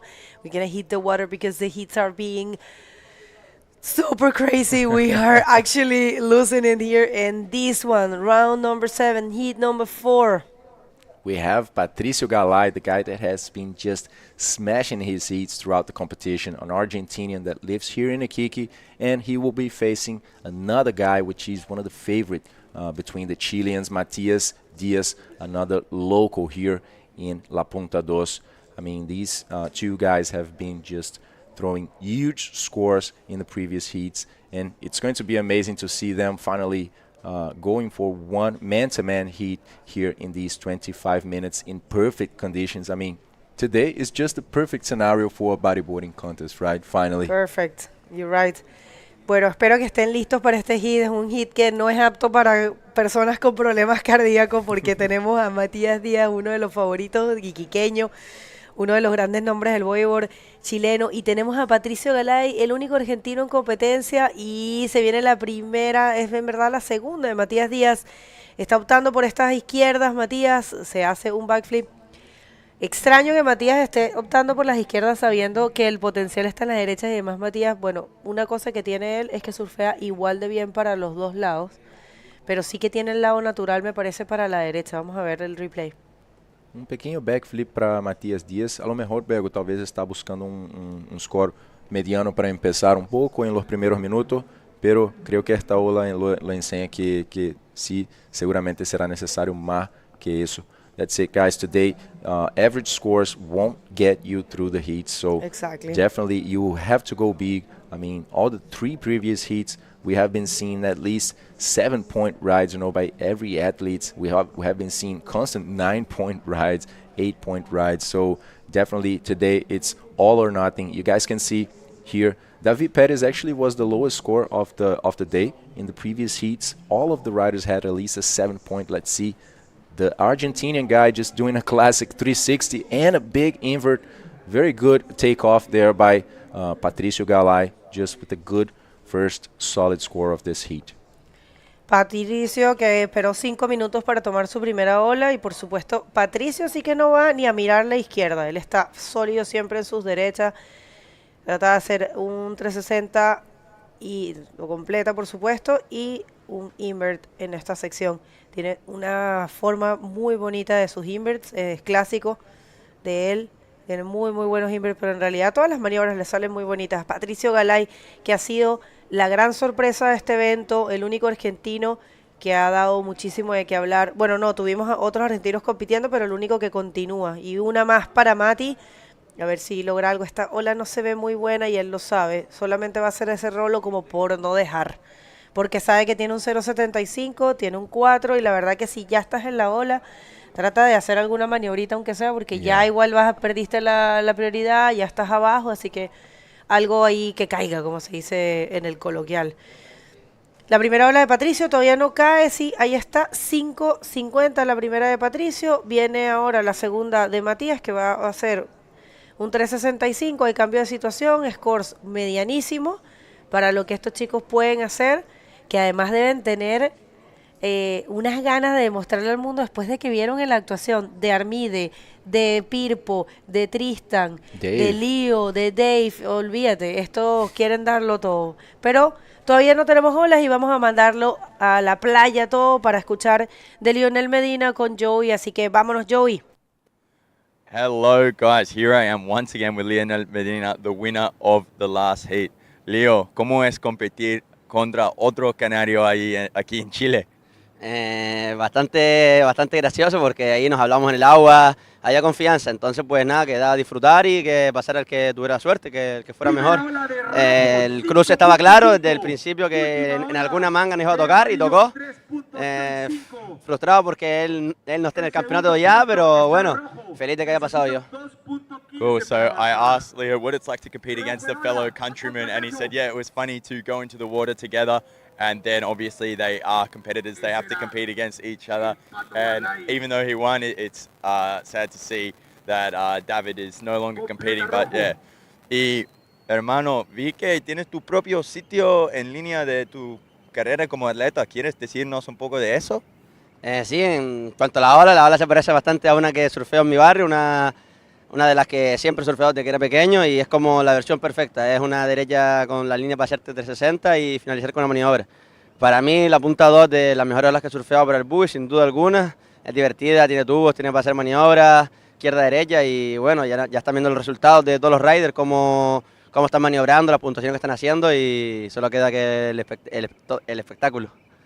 Cool, yeah, Leo was just saying about how similar the wave is that he surfs at home to this wave, and like he's clearly demonstrating us so much control, and so yeah, happy to keep pushing through here. ¿Y alguna palabra más que quieres decir?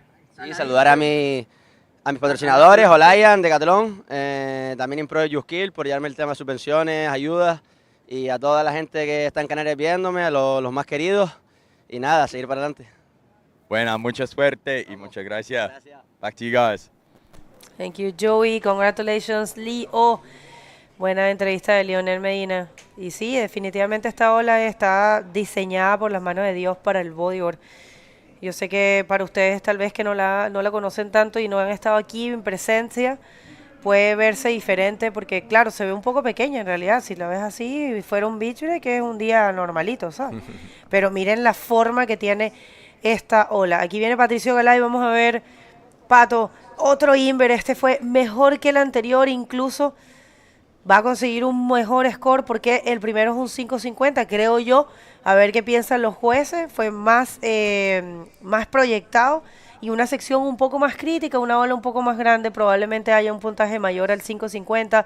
Obviamente va a conseguir más que el 2.15 que necesita para tomar la primera posición. I agree with you, Bago. That's a bigger wave than the previous one. Patricio coming out with another invert that was a highest one, I would say, and definitely getting one more solid score right now to face Matias Diaz that didn't find any solid ones. Matias has a 365 and the 4-point ride. I mean, if you know this guy, he's a local here. He has a very powerful type of surfing as well. Matias always looking for those big maneuvers, you know. He's very good with the barrels for sure. But let's see this one. It happened during the interview, a big barrel. That's a sad wave for sure. And he just spinning once more, getting out of that first section. What an amazing wave by Patricio, just surprising us and closing it out with a roll. Wow, there's another big score coming out for sure, Bebo. Bueno, esa pasó mientras teníamos la entrevista, esa, claro, no la habíamos visto en vivo, esa, ay, no sé qué va a pasar. Ahí cayó el score para Patricio Galay, 8.75, por supuesto se pone primero, y la última un 7.25, la del invert. Wow. Qué performance de Patricio, pero atención que se viene Matías Díaz, por supuesto va a entrar en el tubo, se frena. Va a buscar algo más, por supuesto. Ya lo vimos con Tristan Roberts cambiando la situación en el último. Va por un invert. Vamos a ver porque ahora Matías Díaz está en combinación. Matías que no le sirven los dos scores que tienen, 4 y 3.65 contra un 8.75 y un 7.25 del súper peligroso Patricio Garay, que ha dado demasiado de qué hablar, que ha puesto la bandera argentina, la ambiceleste, en un gran lugar. Wow, the first solid performance for Matias Diaz in this heat. Just keeping up with Patricio Galay. Let's see this score. Just going for one invert actually in the pocket, landing very cleanly and going for one more reverse. And wow, we were here just saying about Patricio's invert, you know, but this guy just continuously surprised us, just getting an 8.75 with a big, deep, long barrel actually in the first section here in La Punta Dos, looking very familiar and just better after each heat. No, look at this. This actually happened while we were watching the other wave, I believe. Or is this a 7.7? That's another one, way. Bebo. That happened while we were watching the replay. Una más para Patricio Galay. Grande ese backflip, grande esa sección. Madre de Dios, qué hit. Esto está, yo creo que nos va a dar un infarto acá. Pero no podemos dejarle de quitarle el ojo encima a Matías, porque Matías es uno de esos riders capaces de cambiar la situación. Son 13 minutos y medio lo que quedan, es mucho tiempo todavía. Última ola de Patricio Galay es un 7.40, todavía mejor que la anterior. 8.75 y 7.40. Patricio Galay definitivamente está conectado, definitivamente está está en el ritmo de este campeonato, está en el ritmo de esta ola. Y esta es el 8.75, fue un tubazo, miren, súper de atrás, bien profundo, salió sin esfuerzo, sin problema, y aquí se frenó, usó un poco el peso de sus piernas para poder conectar con este giro, y no fue suficiente porque conectó con otra maniobra acá que definitivamente lo ayudó en los scores. Muy buena ola, y es lo que estábamos diciendo, hay que buscar esos tubazos porque los hay, los jueces lo saben.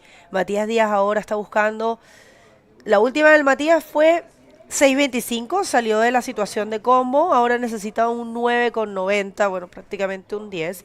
No es imposible, puede sacar un 10, última de Matías Díaz acá. One more attempt for Matias Diaz, just getting hit under the lip there and not finding anything. Pressure started kicking in to Matias Diaz's side. And wow, we will see Patricio Galay, the Argentinian underground Viking here in Iquique, just knock out Matias Diaz, a guy that is, you know, a big local here in La Punta Dos. And wow, what a great performance. I mean, just surprising us heat after heat with the big maneuver, just executing those maneuvers in the very right spot of the wave, and that's amazing. Bueno, sí, la verdad que este es un hit que nosotros sabíamos que iba a estar de locos, porque no hay ninguna duda del nivel de ambos competidores, no hay ninguna duda de la sabiduría que tienen ellos en este lugar, porque ambos corren aquí todo el tiempo y además han venido haciendo un gran trabajo. Matías Díaz, un competidor mundial, un competidor con ranking, un competidor muy, muy fuerte, muy sólido, uno de los favoritos para ganar este evento que ya ganó el año pasado. Matías, perdón, bueno, este es el ranking 2024. Si vamos al seeding, que es el resultado del año pasado, Matías Díaz es uno de los top 16 y ahí lo pueden ver. Está 12, de hecho, Matías, este es el seeding para este evento, recordando que no vino Pierre-Louis. Entonces hubo ahí un cambio en el seeding, algunos atletas subieron posiciones, pero sí, Matías quedó dentro del top 16 el año pasado, además no es su primera vez, ya lo ha hecho varias veces, además un competidor muy completo, es un bodyboarder muy, muy completo, surfea muy bien para ambos lados, tiene un gran número de batallas ganadas acá en esta ola, a nivel mundial, a nivel local, a nivel regional, todo, así que definitivamente se sabía que este iba a ser un hit espectacular. Sí que pensábamos tal vez que los puntajes de Matías iban a estar un poco más altos, pero faltan 10 minutos. ¿Sabes? Realmente tienen tiempo suficiente estos competidores. Mati todavía tiene mucho tiempo para poder, digamos, mostrar su potencial y mostrar todo lo que puede hacer en la punta 2. Él ahora tiene la prioridad y seguramente en su mente está, me voy a tratar de calmar acá, voy a buscar seleccionar una ola muy buena. Las olas están, hay que seleccionarlas, hay que esperarlas. Y ya después queda de la mano del atleta, lo dijo Tristan, solamente sabía que si tenía la oportunidad, él la iba a atacar, y eso debe ser lo mismo que debe estar pensando Matías en este momento. Yeah, so now we are seeing Matias in a slow moment in this heat, not quite finding the waves he's looking for.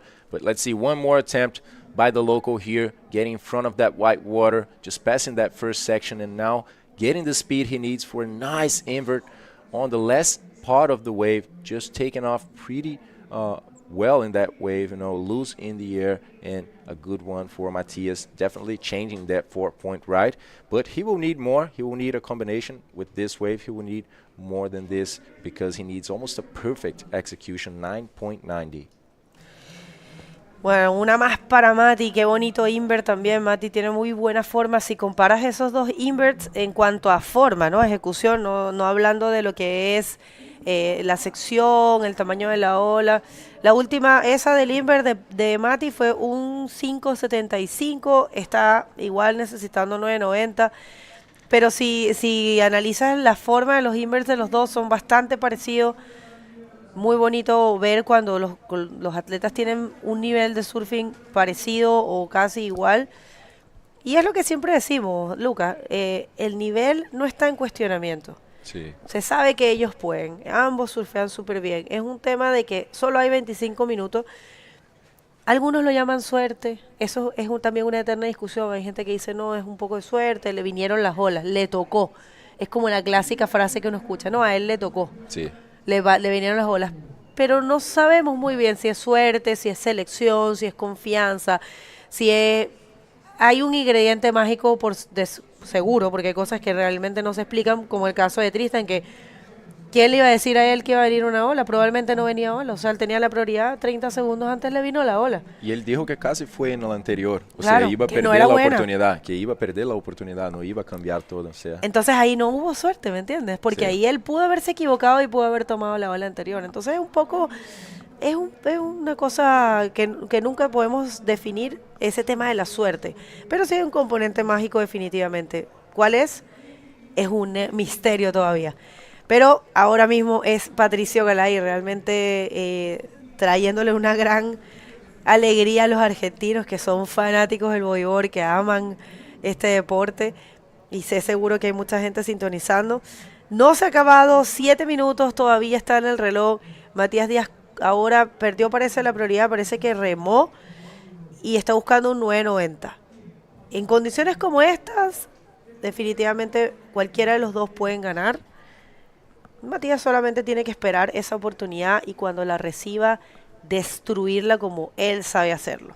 Yeah, guys, the show is on besides this low moment in this heat for Matias Diaz because Patricio is managing to find it pretty well.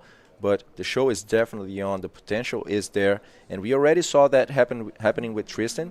I mean, Tristan sit by basically most of his heat while Pirpo was just keeping very busy, getting many good waves, and then right in the last second, I mean, that happens, and it was not the first time. We saw also Socrates Santana on the previous days.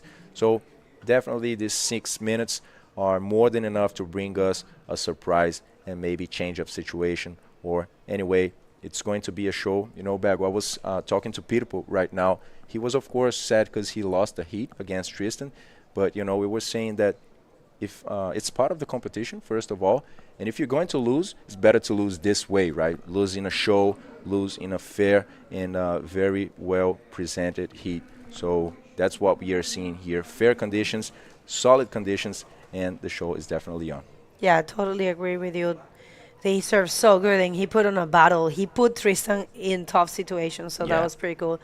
Well, we would like to thank all of our sponsors. Nos gustaría agradecer a todos nuestros patrocinadores, recordando que este evento es traído a ustedes, presentado por la ilustre Municipalidad de Iquique. Gracias a don Mauricio Soria por volver a confiar en el Tour Mundial y traer este evento. Lo organiza la Corporación Municipal de Deportes. Ahí Matías está pidiendo que haya cambio de prioridad. Vamos a ver si los jueces qué fue lo que consideraron. Pero sí, queremos agradecer al Sofri, al molde Sofri. Viene Matías Díaz, que sí recibió la prioridad. Vamos a ver esta. Matías se frena. Él sabe lo que esta ola puede hacer. Es una ola con un poquito de desorden, un poco no tan limpia, pero bonito. Reverse of the Leap para Matías. Matías, que está buscando todavía un 9.90. La ola esa, ¿sabes? Fue extraño porque la ola se perfilaba a ser buena, pero no sé cuánto lo va a recibir. Yeah, a bit of a white wave there for Matias, medium size, but he's looking for this one, just taking the chance and going for a reverse. I would say one of the hottest maneuvers. And I would say what Matias did there was he noticed that the wave was not the best, not a set wave, and he tried to compensate that, throwing a more difficult maneuver, you know, increasing the level of difficulty to get some more points. And we have, we have Patricio got live first. Patricio always surprising us. Yeah, but next heat's going to be a cracker as well between Uri Valadão, Brazilian world champion, and Sasha Damianic, a guy from Antofagasta, which is pretty used to solid and big waves. That's going to be a show for sure. Un hit también increíble, otro chileno, Sasha Damianic, que también está conectadísimo este año con la punta 2 contra el último campeón mundial que tuvo Brasil, Uri Valadão, que tiene una gran experiencia en competencia, así que se viene fuerte ese hit.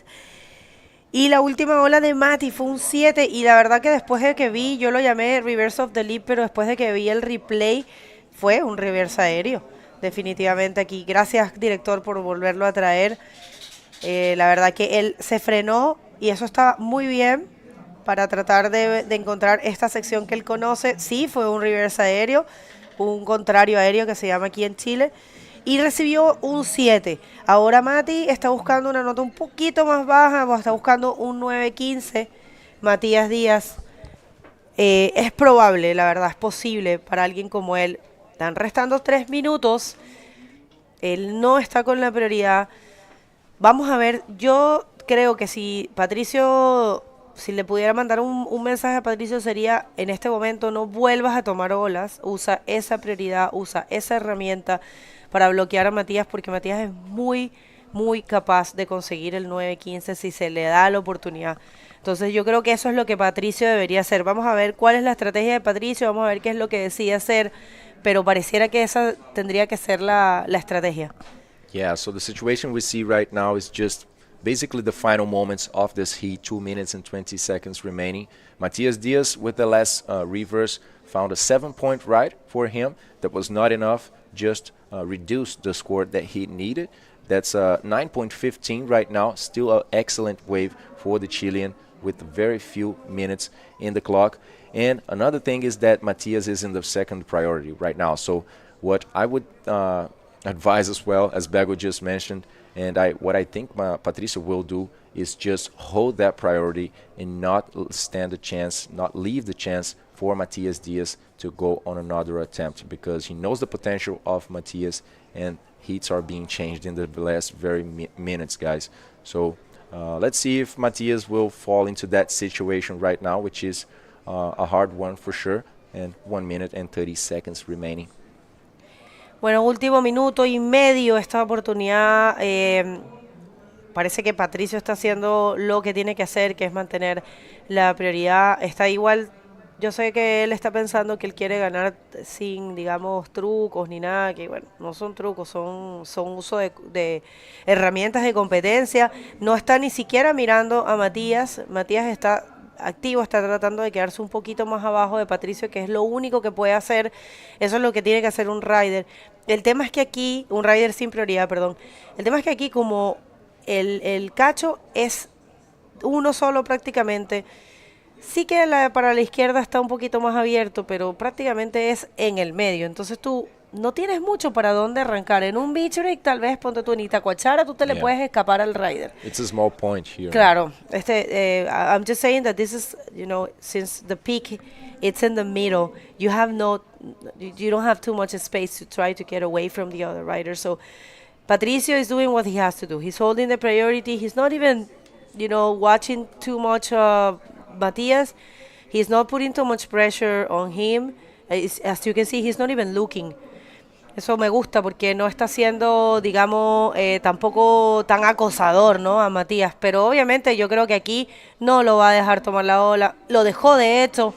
Sabía que esta ola, vamos a ver, Matías Díaz, a ver si se le puede escapar a Patricio. Esta ola está contando, entra en el tubo Matías Díaz, 9,15. No, señores, eso no va a ser la nota, no lo completa, los resultados son oficiales. Matías es un excelente competidor. Normal la frustración, pero la verdad, todas las felicitaciones a Patricio Galay. Nos vamos a unos cortes comerciales con esta preciosa imagen y volvemos muy pronto con mucho más de este día de infarto.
Welcome back, ladies and gentlemen. This is the second last day of competition here in the Iquique Bodyboard Pro. We are on the round 7 right now for men division, and this is the 5th heat of the day. So let's jump in the water right now to see who do we have. So, up and riding in red, we have Uri Valadao from Brazil and Sasha Damjanik in yellow from Chile. Going to be another very, very exciting heat. Everything has been so stacked today and not stopping at all anytime soon. Yeah, I mean, just those good moments, those big maneuvers and good scores that we want to see in a competition, these moments are becoming very frequent here in this beginning of day here. Now we have Uri Valadão facing Sasha Damjanic, a guy from Antofagasta that is very used to big waves. You know, Sasha performs very well in tough conditions and reef breaks as well. Guy is local from La Cúpula, so very familiar as well with La Punta Dos, and no words for the Brazilian guy. Então, pessoal, a gente tem Uri Valadão agora finalmente na água, o primeiro brasileiro do dia. Vou ter o prazer de comentar essa entrevista do baiano voador, que foi o último campeão brasileiro, há basicamente 16 anos atrás, mas não há dúvida nenhuma de que o Uri está num nível muito alto, né, se mantém muito alto, ele está bem motivado nessa competição, ele que veio com a Bianca e o Caian, que são a sua esposa, e o seu filho também, para dar um suporte a mais. Então a gente vê um Uri ali com sangue nos olhos realmente, agora vai enfrentar o antofagastino Sasha Damjanic. Sasha Damjanic, however you're meant to pronounce it, comes from La Cúpula, a break in Antofagasta, where the Antofagasta Bodyboard Festival will be held. So already got a pretty good result here, making it to round 7. Let's see how he can go getting through this round, but going to the next stop at his local will be pretty good for him. Yeah, for sure. That's nothing better than competing at your place, right? But as we saw in the last heat, an unexpected thing happening, you know, Matias Diaz leaving the competition, but, you know, Patricio Galay deserved it so much, just leaving no doubt, you know, finding very good waves, while Matias couldn't. In this especially heat, he couldn't find many good waves, couldn't select it too well, and not keeping up with the Argentinian that is just surprising everyone here in this beach. Yeah, it's really good to see some underdogs having a go. Tough for Matty there. You can see he was a bit frustrated at the end because he does surf so well, but I'm sure los Argentinos are very stoked and supportive there for their representative Patricio Galay. Sure. Yeah, but Uri Valadao, man, let's talk about him for a second. He's been surfing so well this event and being really consistent, getting a lot of hours in the free surfs and surfing all these heats with some pretty explosive moves. He's been getting some inverts, getting them pretty high up out of the lip, and There comes Sasha on the first wave of this heat. Just a slow start for these two guys. Sasha finally finding a roll in that first section, but the wave didn't actually provide a good section, a good lip for him to execute aerial maneuver. And now he leaves the priority to Uri since he just went on that first wave. So in the beginning of the heat, if you guys don't know, the priority is shared between the two athletes. And as soon as one guy pedals or goes into a wave or actually gains momentum on a wave, he will leave the priority to the other guy on the heat. And that's why you see Uri now holding the priority number 1. And let's check this once more for Sasha. Just a little roll through this lip and kicking off after that. Didn't offer Sasha much. And we are seeing some crazy waves come through. If you guys have just joined us, there are some bombs out there. And there's some, really good sections. So we'll see if any of them keep on coming through in this heat. But at the moment, we have the interview ready down on the beach. So take it away, Bego. Thank you so much, guys. We're Pato. What a difficult heat. Facing Matias Diaz, one of the locals, one of the favorites, your friend as well. You guys share sessions, and how was it? How do you cope with that pressure? ¿Cómo te sentiste yendo a surfear contra Matías Díaz, amigo, alguien que conoce súper bien, uno de los favoritos? ¿Cómo pudiste manejar esa presión? Traté de hacer un trabajo de paciencia grandísimo, respirar profundo, tomármelo con tranquilidad. Yo sé que Mati es el mejor rider de acá, es de los chabones que vos competís y si le dejás prioridad, agarran la ola buena y la ola grande, con la ola grande ya es muy difícil recuperarse, así que traté de mantener mi prioridad, confiar en el proceso y bueno, también hacerme cargo de quién soy. Well, he said he tried to, he did patience work. You know, he tried to trust in the process. He knew how dangerous Matias is. He knew Matias only with one chance, just, with the priority and the chance to take the wave he needed, he was going to completely destroy it. So he trusting himself, he trusting he was, and, just remain patient. And that's what granted him the scores he need and the possibility of getting the best waves. Tal vez hay algo que la gente no sabe, pero a cualquier lugar que tú vas a surfear, hay un argentino, siempre hay un bodyboarder argentino, hay mucho nivel desconocido, no tenemos muchos argentinos en tour. ¿Qué le podrías decir a toda esa gente? You guys probably don't know, but everywhere you go in the world, there's an Argentinian surfing. And they're very passionate about the sports, but we don't see them too much in competition. So we want to see, ask him, what message can you send to them? Bueno, les diría que no crean ningún cuento ni fantasía de que es imposible, porque no es verdad, no es real. La realidad es que uno puede concretar todo lo que se proponga. Yo hoy en día me lo propongo, hago lo necesario para estar acá y voy a seguir así. En lo que pueda y esté vivo voy a luchar. Boy said the message is like, trust in yourself. Don't think it's a fantasy. If you want it, if you put it in your head, it's yours. That's what he's doing. He's trusting, he's believing in himself. So you have to do the same thing. ¿Algo más que agregar? ¿Alguien a quien saludar? Sí, saludar a mi hijito, que le pedí que me cuide, que esté pensando en mí para que me vaya bien. A mi mamá, que también está meta a laburar, está acá en Iquique, le está metiendo toda la garra. Quiero saludar a la gente argentina, a la gente acá de Chile, Iquique, a la gente de todo el mundo, en verdad, que está presenciando esto, que están tirando todas las buenas vibras para todos los riders por igual. Acá somos todos competidores y todos buscamos el mismo objetivo. Así que también quiero saludar a mis patrocinadores, Nipper Sudamérica, Puntados Bodyboard Shop y Viking Wetfit, que Viking es una marca de trajes nueva que va a entrar ahora, traje de Bodyboard Rider. Así que nada, que estén atentos gente, que va a haber un nuevo emprendimiento acá en Iquique. Y bueno, agradecer a todos, también al Club Bellavista y a la entidad de IBC y a Iquique Pro. Y bueno, adiós, por supuesto. Felicitaciones, Patito. Lo mejor para los cuartos de finales. De regreso con usted.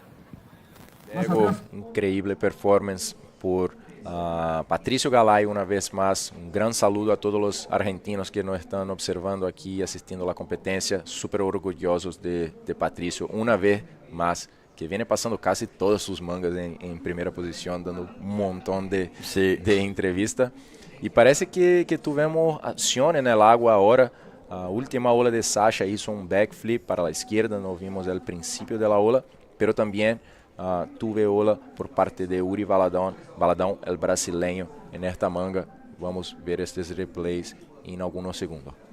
Yeah, it looked like he got a 6-point ride, whatever it was. We'll catch that any second. That's Uri Valadão. We heard a bit of noise during that interview, so definitely a few Brazilian supporters out there. I know Uri's got his family down here as well who've been enjoying their time in Chile. Little shout out to them. Yeah. O Uri tá com a família, né? Tá com a esposa, o filho e também dois amigos que estão dando uma força. Então tava falando na entrevista no último dia. E backflip para a direita na primeira sessão. É isso que eu já estava imaginando que o Uri ia fazer, né? Que a gente já esperava que ele ia começar. E ele veio fazendo, buscou mais uma manobra ali na segunda sessão. A gente viu uma onda que forma bem um triângulo, uma junção para o Uri fazer essa manobra. Esse foi 6 pontos para ele, que é a única onda do Uri Valadão até agora na bateria. And he came out of a little foamy looking barrel here to a nice backflip. Lands with his leg to help him spin around straight away and kicking out. Sasha Danchanik, I need to get his way of pronunciation on that surname. If I'm not wrong, it's Damianic. Okay. I'll work on that. Yeah. It's not an easy name. It's an Eastern European sounding name. I'd love to ask him where it comes from. Yeah, let's see. So Sasha right now is in the first position, guys. He has a low backup score of 3.25, and his best score so far is a 5.90 with that 5.40. Sorry, guys, with that last backflip. I believe we will see Sasha increasing that backup score for sure. This heat started a bit slow, but we are still with 13 minutes on the clock. These two guys are super powerful. Looks like Sasha is switching and looking to the left, but I would say he will also go to the right. He's not sitting too far, they're sitting basically together there. And for now, who's got the priority is Uri Valadão, that needs only 2.65, also a very low score. And Uri will definitely look for a solid wave since basically 12 minutes have gone by in this heat. So a lot of time went, I would say, slow moment in the beginning, but Uri definitely looking for one more wave since he just surfed one so far. Yeah, surfing a lot more patiently, just sitting with that priority and waiting for these bombs that he's been seeing coming through all morning. So similar to what Patricio Galay was saying, just trust the process and trust yourself, because you know the waves are coming and you know what you can do. And so, yeah, Uri clearly can trust himself with the comp record that he has. He was in both these riders we see finished in the top 16 of last year, I think. Sasha was around 8. Yeah, he was the 8th. The 8th, and Uri 15th. That's it, perfectly. Both of them between the top 16. I mean, very experienced riders, especially in Uri's case, you know, many more years of competition. But Sasha definitely keeps up with the performance as well, despite the young age. And yeah, how tough it is to go in a heat like this, right? Well, for example, using Tristan's heat, he was just basically sitting on most of the heat. You know, after watching the first of the day, which was Dave, which was a pretty active one with many waves coming by, and then after a few minutes or many minutes, just noticing that it's pretty slow and you have to start moving yourself, that certainly affects your psychological side so much. And maybe that's what we are seeing right now. I mean, Uri Valadão with basically 15 or 14 minutes in this heat, just one wave, you know, definitely requires a lot of effort from these athletes to remain calm, remain stable, stick to the strategy, and try to put on and materialize that work that they have on their minds. That's it. And he had a little look there, so did Sasha. It is different as well. Like in a free surf, you are usually surfing with a bunch of other guys and you want to get good waves. Whereas in a comp, you're surfing with one other guy and you want to get the best wave. And so the waves in which you may usually have a little sniff at in a free surf might not necessarily be the same waves that you are having a sniff at in a competition. And so I feel like that is where a lot of maturity comes in to the riders and their strategy, and that maturity to realize the difference between those good and excellent waves, and to be self-controlled enough not to go have a look at the good waves. Because if you've been surfing, free surfing with 20, 30 guys on the water every time, it might be pretty tempting to be like, oh yeah, this wave looks pretty fun. I'm going to go this and see what this can do for me. Yeah, I can make something out of that, right? And besides that, Joey, in adding to that, you have to also manage the time factor, you know, just having to perform in 25 minutes, which might look like a lot for you guys watching from home, but for whoever goes in a heat, you know, 25 minutes are just flying by sometimes, you know. For example, here we see 10 minutes and Uri only surfed one wave. So that's a pretty tough situation. Let's see now. Sasha Damjanic starting to move himself. We can see the guys just getting a little bit more anxious, you know, and trying to put those scores on the leaderboard. It might be very tough sitting throughout a whole heat. And Punta Dos, just it's a very frequent thing. I mean, we have been seeing that throughout every single day of competition, higher rhythm heats and slower heats as well. So yeah, definitely the guys having to keep up with this situation now in the water. Yeah, exactly right. Un pequeño update en español por los que están escuchando y apoyando de Chile. Sasha, nuestro rider de Antofagasta, está aquí en el agua ahora y no, nadie de los dos riders tiene un buen puntaje hasta este momento, pero mira, aquí tenemos a Sasha Damjanic de nuevo buscando una sección con una ola no tan buena, y este manga es mucho más lento que antes, los mangas de antes, ¿no? Sí, mucho más lenta. Ahora sí parece que viene una ola para Uri depois que Sasha intentou em uma mais. Pessoal, uma bateria muito lenta agora de ondas, mas finalmente o Uri foi paciente, esperou ali, segurando a prioridade. Vai atacar o lip agora para um 360 na parte crítica ali. O Uri veio para arriscar realmente, sabia, na verdade o Uri não precisava de uma nota muito alta, Joey. Acredito que ele poderia ter seguido com um rolo ali, né? Se ele tivesse feito um rolo mais seguro, para depois buscar uma outra manobra de combinação. Isso pode ter sido um erro, na verdade, para o baiano voador. Vamos ver se ele vai conseguir recuperar dessa situação, porque ele está na segunda, segurou a prioridade, como a gente vê ali, ó, veio numa onda da série que demorou mais de 15 minutos para vir, e ele foi realmente puxar a dificuldade para o outro nível, que acabou sendo um possível erro para o Uri, né? Se ele tivesse feito um rolo ali para continuar, para segurar, já que ele precisava de 2,65, uma nota muito, muito baixa de hoje. Yeah, that was an interesting attempt there for Uri Valadao, going for the air forward, probably just not enough speed to get boosted off that lip. As you see, he got a bit hung up and unable to land it. And as Lucas was just saying in Portuguese, that it probably would have been a lot safer to maybe hit that first section with a roll, or even just set the line up to get full speed into the second section, because now Uri is sitting under priority, still looking, well, he's looking for a 2.6 at the moment, so that's really achievable, but we could probably assume that Sasha sitting there with priority is going to upgrade that 3.25 to a better wave. And so kind of not as ideal of a situation now for the Brazilian veteran.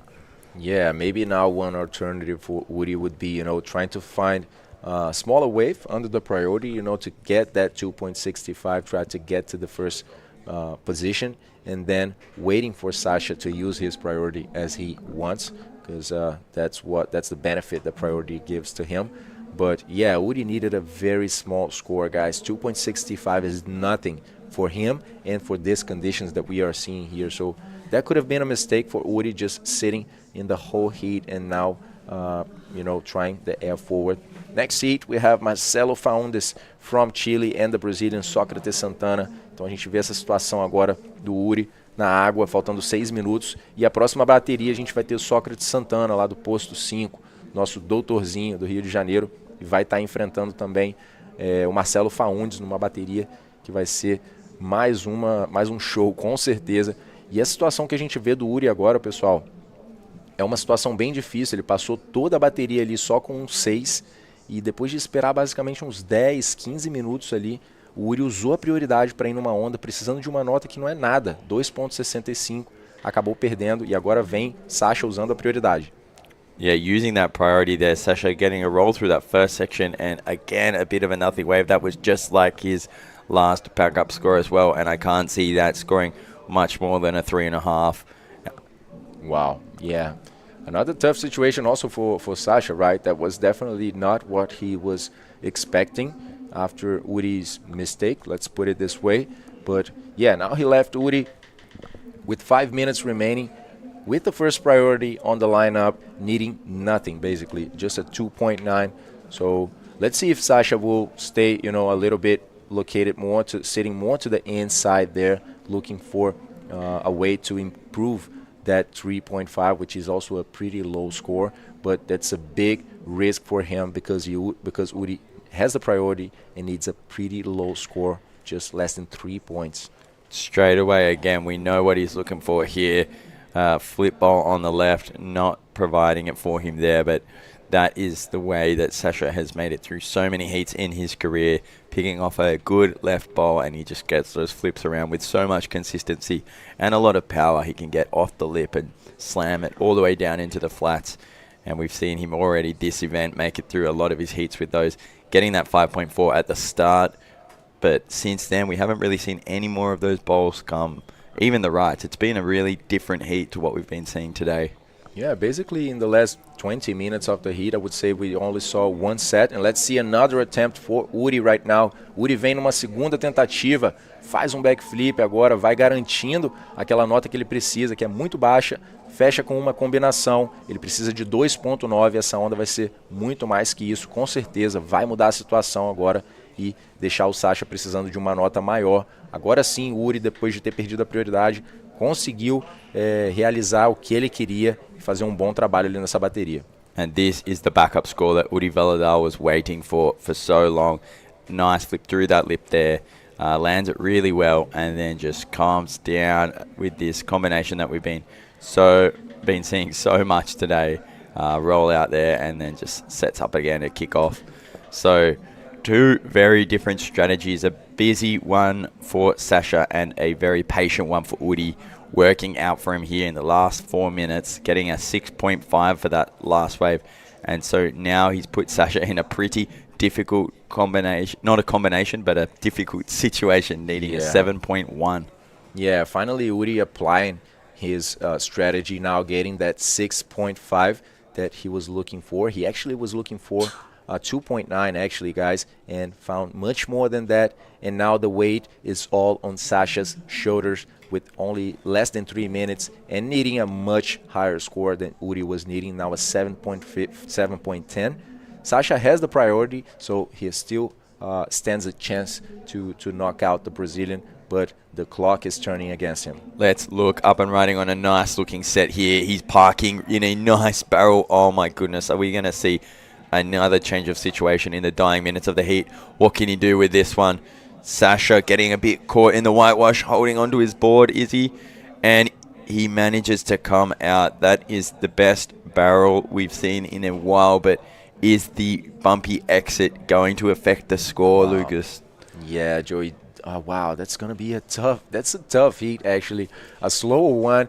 But let's see what the judges will think about Sasha's answer. You know, just scooping into a barrel and then going for another section. It was a good barrel for the Antofagastino, but wow, let's check that replay. So just a good-sized wave, just a nice clean barrel for Sasha. We can see him stalling there, just maintaining that line, holding as much time as he can into that barrel.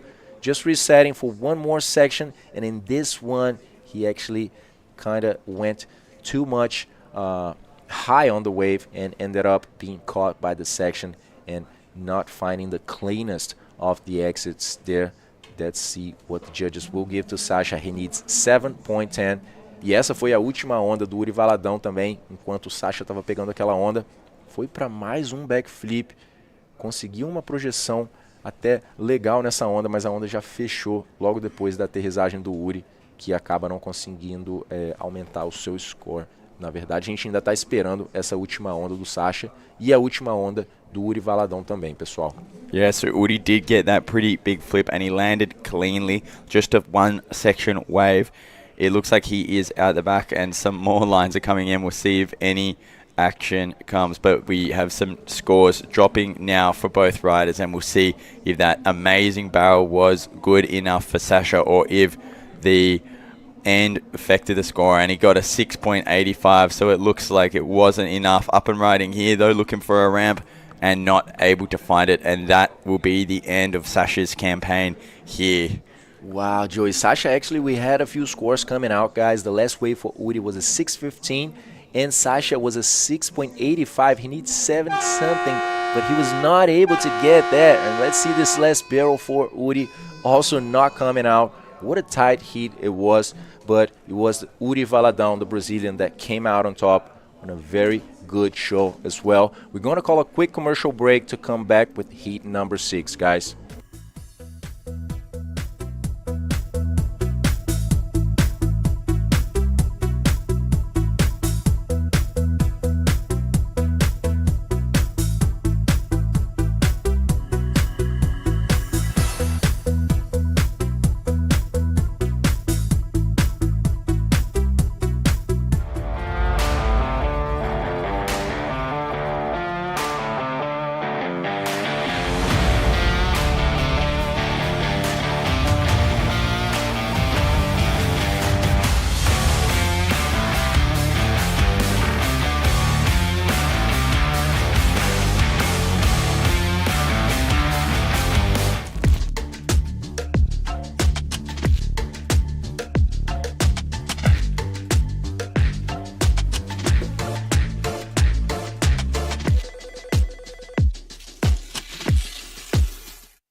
Hey guys, welcome back, and we just had another nail-biting finish. Today is just non-stop action and I am loving it. Bego, how are you?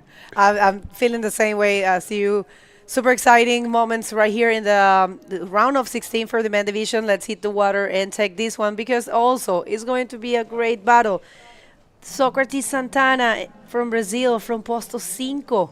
In this heat number 6, he's going to be facing one of the locals wild card of the event, Marcelo Faundes, and Socrates trying to go for the barrel. He knows that's where the money is. We have been seeing combos with barrels and maneuvers at the very end, so that's what they want to do, you know. But that was unfortunately a not complete maneuver for Socrates. Yeah, starting off early, as he probably watched this last heat with his fellow countryman Uri Valadao have a really slow heat. Uri played it well, played it patiently, and ended up making it through against the Chilean Sasha Danjamic. And so Socrates may have learned from that to try and get those scores early, or get those scores as soon as the opportunity arises, because there's been a fair bit of variation in the ocean here today at Punta Dos. Así es, y si están recién llegando, recién sintonizando, les recordamos que este evento es traído a ustedes, es presentado por la ilustre Municipalidad de Iquique, organizado a través de la Corporación Municipal de Deportes de Iquique. Y acabamos de ver un hit muy bueno. Miren esos puntajes, 12.65 y 12.25. Sasha Damianic, que está haciendo muy buen trabajo. Está terminando noveno en este evento, recordando que estos son los octavos de finales. Y quien termina en esta etapa del campeonato termina con un igualitario lugar noveno con el resto de los competidores. Así que es un buen puesto, son unos buenos puntos. Y Sasha, que es un competidor que viene hace rato persiguiendo buenos puestos dentro del Tour Mundial, este año se ve bien decidido, y yo creo que va a ser un gran año para él también. Después de aquí nos vamos a su casa, que es la cúpula. Vamos a ir al Antofagasta Bodyboard Festival después de aquí. Tenemos un calendario bien completo este año. Estamos en lo que nosotros llamamos la pierna sudamericana, el South American Leg. Y ahí pueden ver un poco la parte norte de la ciudad de Iquique. Para allá atrásito está el Mall Sofri, que es uno de nuestros patrocinadores también. Tienen que ir a visitarlo. Con esta preciosa imagen de nuestro tercer evento, que es el Iquique Bodyboard Pro. Les comentamos nuestro calendario que tenemos ahí, Antofagasta Bodyboard Festival, para su 13ª edición. Vamos a ir a ver a todas las categorías y vamos a coronar al campeón mundial Drobny en ese único evento. Allá abajito estamos nosotros, en la playita, en la Bella Vista. Y tenemos el E.T.I Pro, que va a ser un evento exclusivo de la categoría masculina. Vamos a ver esta ola de Socrates. Keeping busy, Socrates again picking off a nice looking right-hander with a beautiful line into that, getting an invert out, and that'll be his first good scoring wave with the completed maneuver, just ducking out over the shoulder there. Marcelo Faundes also went a little bit of a non-scoring wave, got a 0.75, so can not but assume that he just kicked off. All right, and this last one for Socrates. He knows he needs to start things early, and that's a nice looking invert for him. And that's for sure going to be the best score so far, because these guys have only a 0.5 and a 0.75, and it's a 5.25. And you might say, why only a 5.25? Because the judges know what the possibilities are for today. They know that we are in a place that offers you a deep barrel coming out with a huge, aerial maneuver. That's what usually we are expecting. And right behind us, so there you have it. That's a judging criteria, but thinking that all of that have to be met, thinking about how this wave behaves. And we know the left are good. I mean, there's some lefts that are provided, but definitely the rights are the ones that, the riders have been finding more points, and that's because they're longer and they provide with a barreling section, maybe two barreling sections, and, critical sections to perform critical maneuvers as well, and radical maneuvers. So that's what the judges are expecting. We now have that interview ready down on the beach with Lucas, so take it away, Lucas.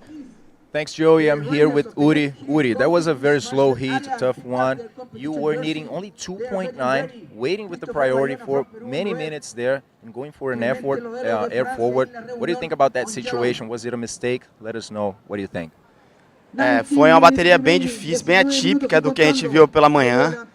E eu tive que entrar no jogo porque nem sempre o mar ele vai estar constante, com aquela mesma consistência. E como era muito no início, eu acabei tentando uma manobra mais radical, buscar uma pontuação mais alta, porque eu sabia que tinha muita coisa para rolar ainda na bateria. Então, foi mais ou menos isso que rolou naquele início ali, quando eu precisava de pouco.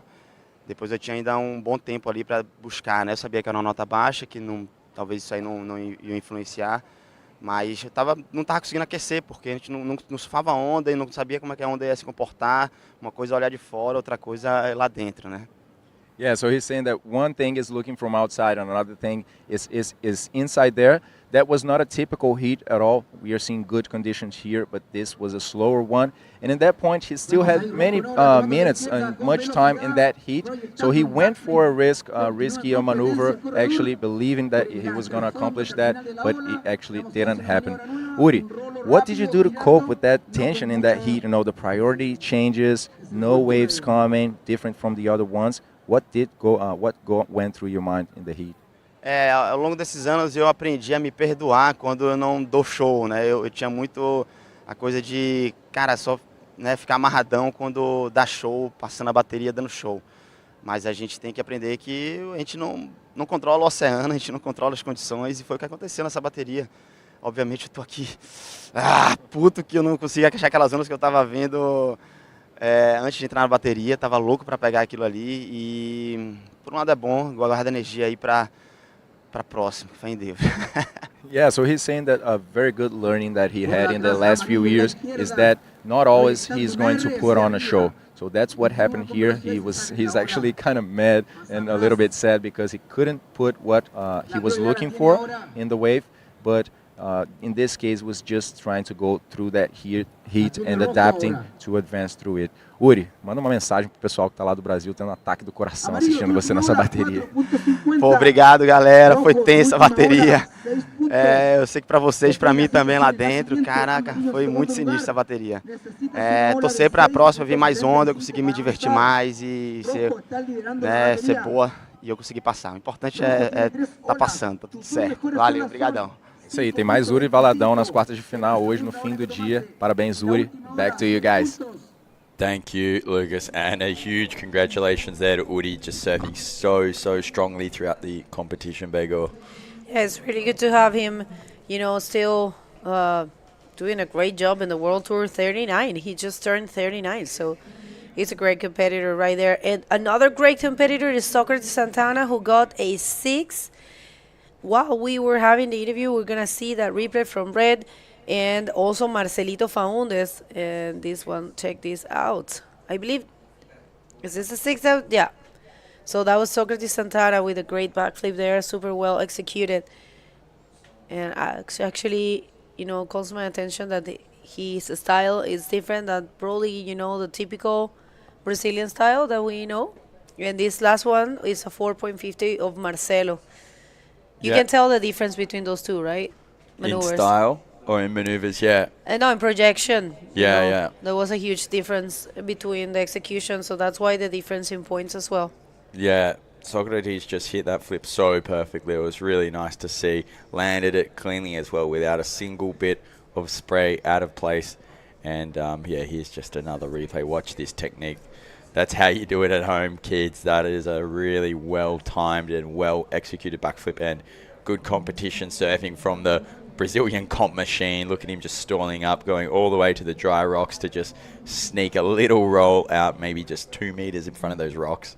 Y esto aquí estábamos comparando, volvimos a mostrarles en la repetición por la diferencia de ejecución de cada una de las maniobras, que ambas maniobras fueron prácticamente la misma maniobra, pero la proyección de Marcelo fue mucho menor que la proyección de Sócrates. Además, Sócrates vino con más velocidad y la ola era un poco más grande. Entonces, por eso la diferencia de la puntuación. Vemos que Sócrates recibió un 6 y Marcelo Faúndez recibió un 4.50.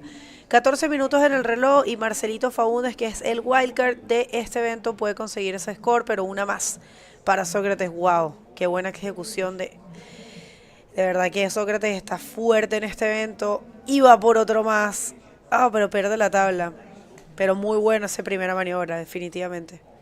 Yeah, some great surfing there, keeping super busy, and that was nearly a very, very good score with two very projected flips. I did not expect him to get that launched on that second one, but he managed to get out of the lip. Watch this replay, just straight down and up to this section, and a big flip, using that inside leg to help him spin around and straight back into heaps of speed here. Look at him with a really nice stylish posture on the board, and he gets up here, tries to bring another one down, and kind of loses the grip on his board as he bounces, not able to complete that.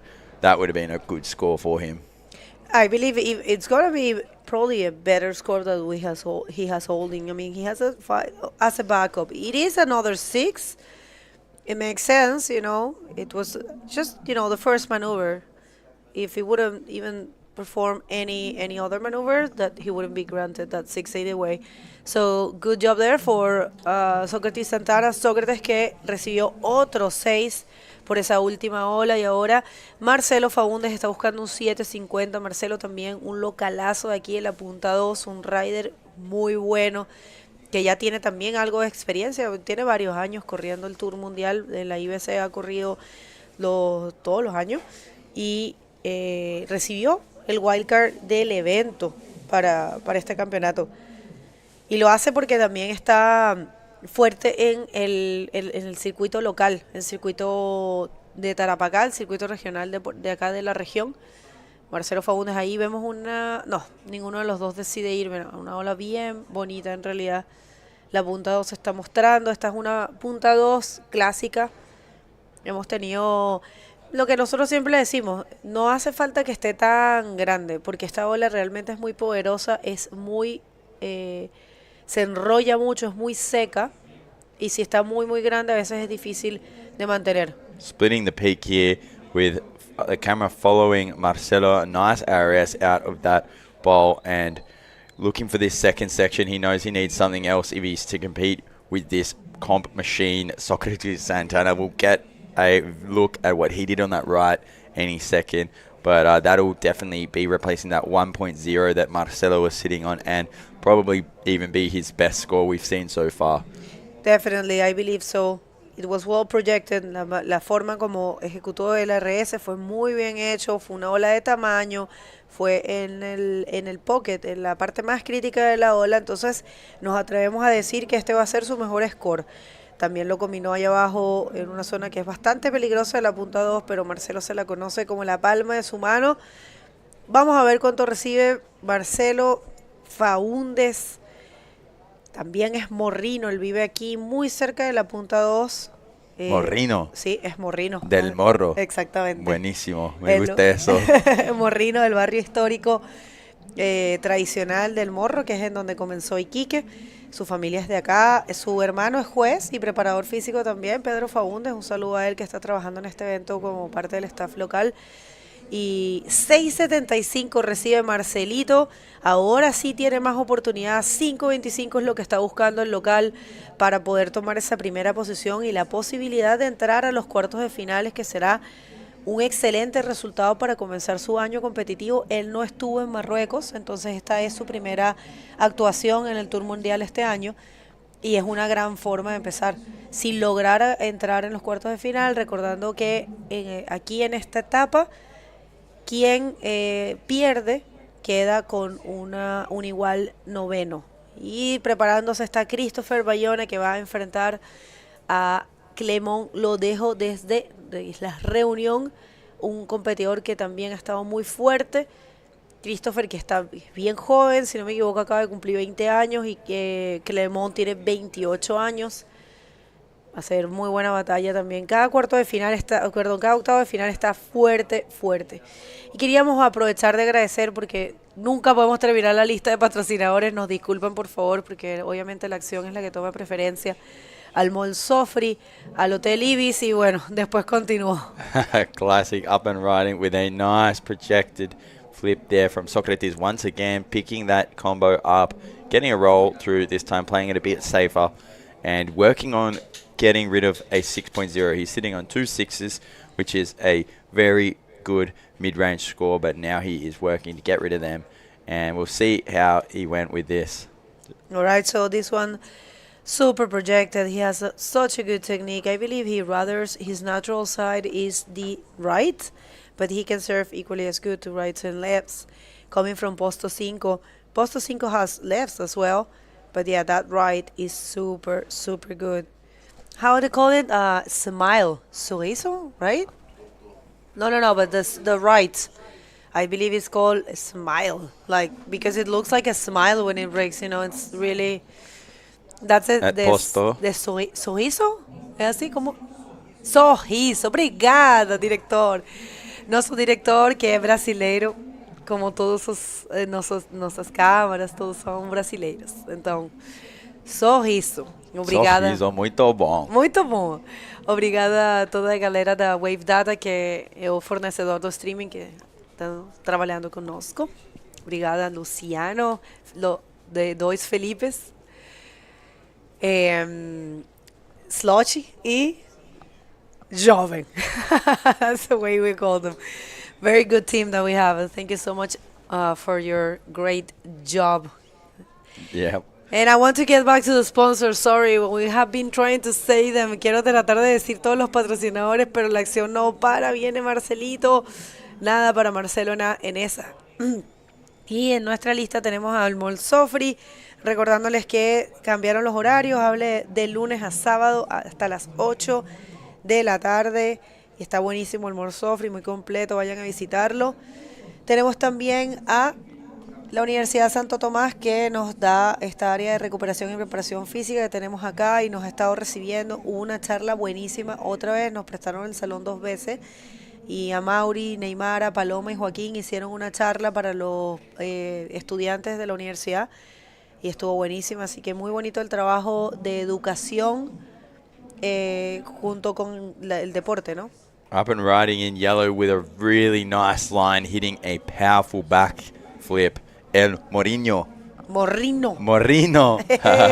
And non-stop action though, because on the right-hander, Socrates having a little look at that first section but deciding to readjust his line and getting a clean projected invert on that last section. But I think we're going to be seeing a pretty good score being dropped here for the local man Marcelo Fondes. We were saying before in Spanish that he is from El Morro, which is the name of the neighborhood where Punta Dos is. And yeah, it's a pretty classic historic neighborhood here in Iquique. And Marcelo's family raised him there. They've been there for years and years and years. And so he's pretty much as local as you can get from this spot. That's right, yeah, no, mi Marcelito is a great bodyboarder. So one more look, una más a esta de Marcelo Faúndez. Qué bonito. A este sí fue más proyectado. Me gustó. Esta es esta es otra ola, definitivamente. Y una más de Sócrates. Sócrates Santana está conectadísimo. Me encantan las entrevistas. Miren qué bonito ese invert, en donde él dice que no sabía si iba a venir a competir, que no tenía el apoyo. Y una empresa chilena lo apoyó, así que está súper contento. Parece que va a ir a Antofagasta también. Es un chico que ha trabajado fuerte su imagen, que tiene 2 títulos de campeón mundial junior. Sócrates Santana era el que le arrancó 2 veces de las manos a nuestro actual campeón mundial, Tanner McDaniel, el título y la posibilidad de ser campeón junior. No lo dejó nunca. Nunca pudo ser campeón junior Tanner. Vamos a volver a esta repetición de la última de Marcelo Faúndez. Me gustó mucho. Muy bien ejecutado ese flip. Wow, really powerful. And he's been awarded a 7.75 for that, just putting himself further into the lead with a really solid total here, 14.5. Socrates Santana, the Brazilian comp machine, is now looking for a pretty significant score, 8.25. That will require an excellent wave for him to get that score, or 2 new scores that will help him get to that total. But Marcelo also managed to reach the peak with priority, so he is just sitting in a very, very comfortable position at the moment. We have some fishermen cruising past. Maybe tell them to put the brakes on a little bit so that their wake doesn't disturb the wave. But I think that engine's pretty small. It's not like those big tankers that go past Arica that send the waves into Arica. Those things just destroy the whole lineup. You're right. Sí, no, eso, botecito pescador, que normalmente lo que están es mariscando, sacando, aquí hay mucho marisco, aquí hay mucha, hay una diversidad, de verdad que el norte de Chile, bueno, todo Chile tiene un mariscos exquisitos, dicen que los mariscos de agua fría son los más ricos, y si no has venido para Chile, tienes que venir, aquí en el norte hay muchísimo loco y hay muchísimo erizo también, y los erizos se comen, son riquísimos. Erizo Brand es una de nuestras marcas patrocinadoras que nos faltó de nombrar, que es una marca creada aquí, en Iquique. A ver, una ola más para Marcelo Faúndez, que ahora tomaba la primera posición, esto, otro más. Miren ahí el crew local apoyando a Marcelito y una maniobra más para él. Oye, la última de él fue un 7.75, no esta, la anterior. Y él había cambiado la situación, así que vamos a ver si ahora además recibe otro puntaje más alto. And it looked like Marcelo kind of started off not too rocky, but with a few weaker moves, and now he's just turned it on back to back, a 7.75, and now this, which I dare say could be replacing his 6.75, because that flip was quite powerful, and then he's gone and comboed it into a roll, and a powerful roll at that. It wasn't a forced roll at all. He hit that section, even managed to squeeze in a claim. If I was him, I'd be ducking out because he got so close to those rocks just there. But nah, he was confident. The local man knows this reef like the palm of his hand, and wow, surfing so well. There were all the local guys up there in the little shelter cheering him on. Really cool to see. I bet they would all be really, really happy to see his performance today. Yeah, wow, what a great performance. Qué buena actuación de Marcelo Faúndez. Recibe un 7-10 con esta última ola. 7-10 el local. Se logra poner mucho más sólido en la primera posición, dejando a Socrates Santana buscando un 8.60. Es una nota alta, la verdad. Esta ola fue buenaza en realidad. Él la leyó muy bien. 2 maniobras, arriesgándolo todo, levanta la mano y ahí se sale. Ahí que hay piedras, que está bastante seco. Muy buen trabajo, por eso Marcelo Faúndez es el wildcard del evento. Y ahora, Socrates Santana, he has the first priority. He needs an 8.60. It's not impossible, but he definitely, I don't know if Mother Nature wants to send him that perfect right, that I believe that's what can grant him that type of score. That's what we have been seeing, that's been given the scores. If he finds, a long barrel, comes up with the flip, he's going to get it. Yeah. That's for sure. Or comes out with any other maneuver, perform in the pocket, I believe he might get it. But I don't see many waves coming in. It's like we were saying with Lucas, some people say it's a matter of luck. For sure. You never know. I don't like to think that there's luck. I like to think that it's how you play your cards throughout the whole heat. But then again, you're holding the priority.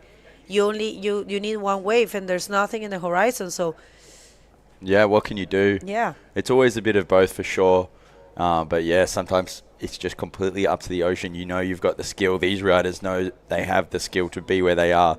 All they need is the wave to help them show that skill. But like we saw before, Tristan getting that opportunity, and then we've also been seeing other people just not having that opportunity. But here is this opportunity now for Socrates, and he needs something huge on this section if he wants to get the score. And unfortunately, no section for him. And so there are all the boys. Local boys. All the locals there. They came to cheer, to root for Marcelito. Great job there. Don't go anywhere. Official results: Marcelo Faúndez, the local, securing a spot in the quarterfinals. We're gonna continue with more of the Iquique Bodyboard Pro right after this.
Bienvenidos de regreso. Welcome back, everyone, to the second to last day of competition here at the Iquique Bodyboard Pro.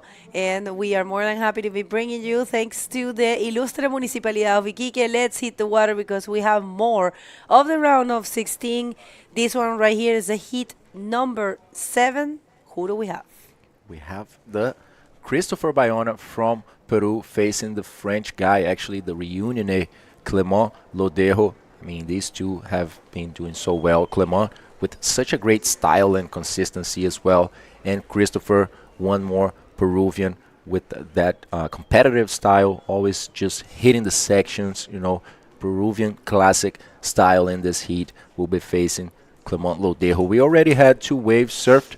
It looks like it was 1.5 for Christopher Bayona. We'll see that's probably an attempt here. And Clemont Lodejo is still coming out. We didn't see the first scores being dropped. But yes, guys, we have good conditions here in Iquique today in La Punta Dos.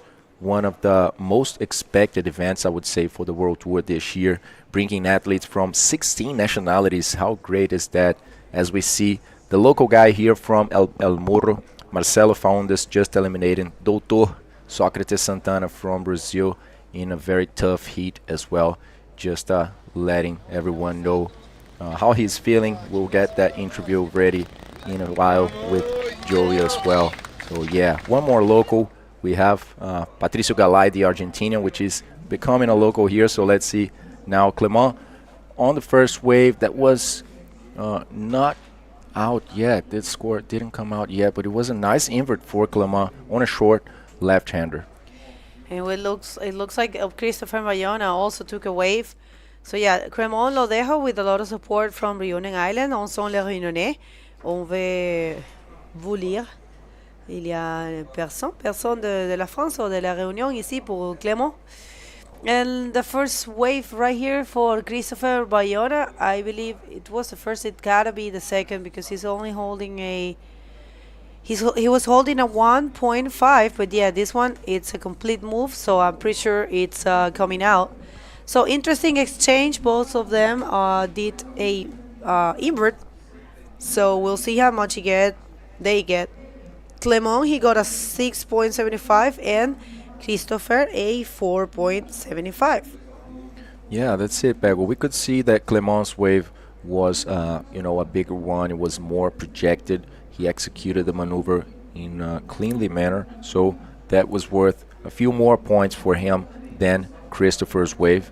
So just the first solid wave for these two guys. Clemont is sitting out there with the priority number 1 in this heat right now. We have that interview ready there between Joey and Marcelo Faundes. So on to you, Joey. Thank you, Lucas. Here I am with Marcelo Faundes, winner of the last heat, Morino. Right from here, from this place. ¿Cómo es ganar aquí en tu propio ola? Sí, más que nada estoy muy feliz, con sentimientos encontrados por el mundial que está aquí en el barrio El Morro, en mi casa, en mi patio donde me crié. Así que no, estoy muy contento. Las condiciones están un poco difíciles para la izquierda ya que hay harta agua, pero la ola está perfecta para los dos lados. Así que logré encontrar mi izquierda, conecté mis backflips y ya dejé que fluyera. Y con todo, súper feliz de seguir avanzando y estar dentro del top 8 del campeonato mundial. Cool. So Marcelo was just saying that, yeah, it feels really good to compete here in his home break at his home spot, and was lucky he connected a few good backflips through, and really happy to be moving on to the top 8 of the event.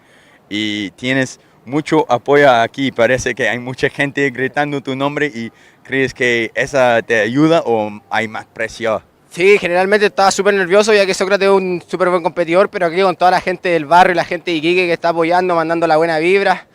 Así que eso me da mucha energía para ir con todo al agua y buscar mi ola.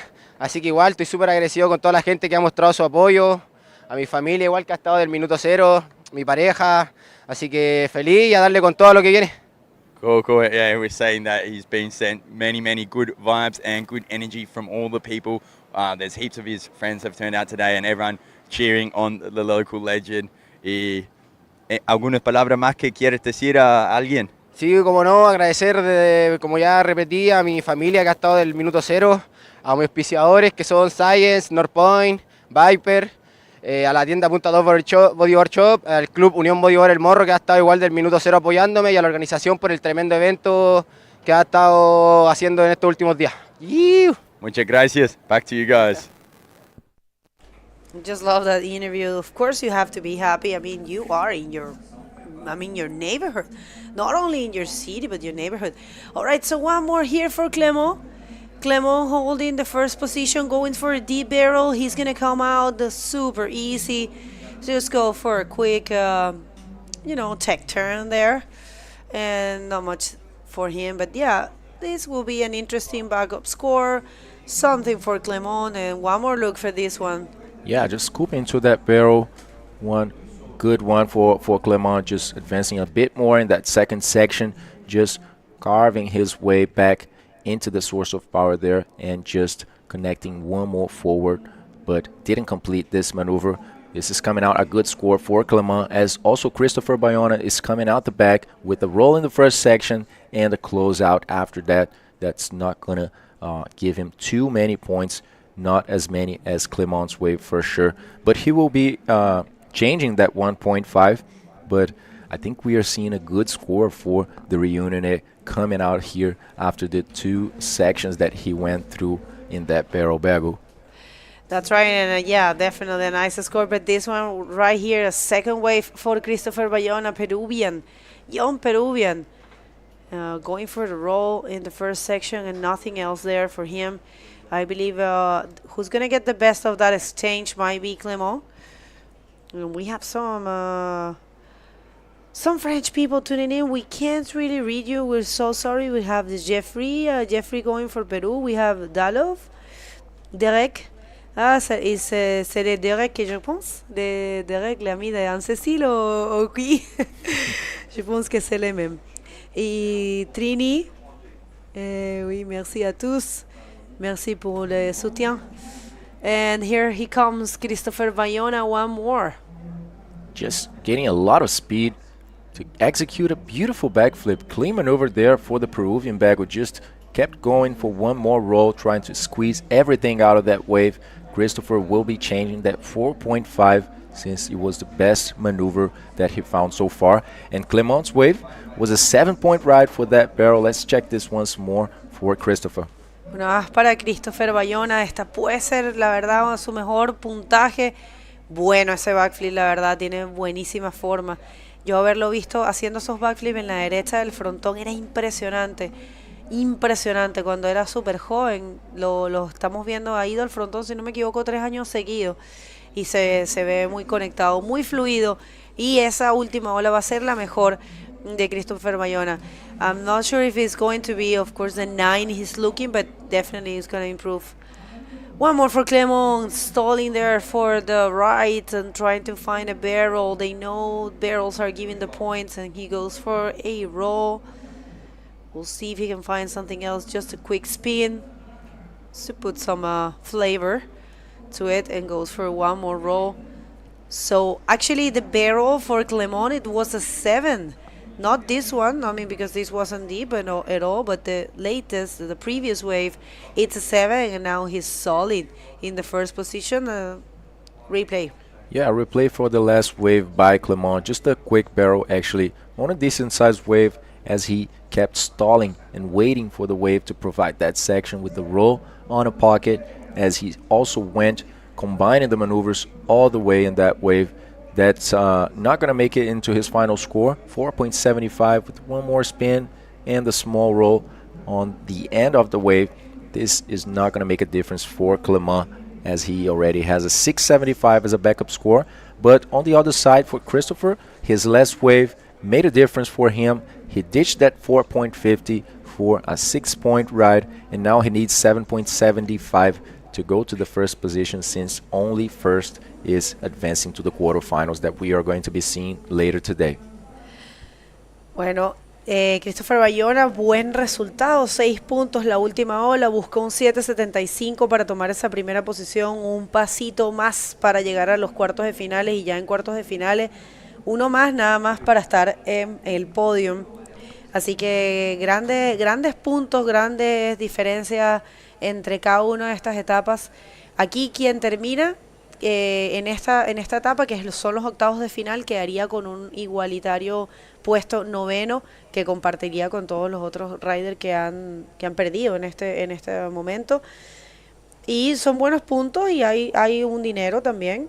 No sé exactamente cuál es el breakdown del prize money, pero, o sea, la distribución de la bolsa de premios, pero hay un dinero bastante decente para continuar el tour, para irse a Antofagasta, que es lo que viene después, recordando que en el Antofagasta Bodyboard Festival vamos a coronar al campeón mundial de la categoría Drop Knee, un solo evento, y va a estar buenísimo. Vamos a tener toditas las categorías de la IBC World Tour, toditas.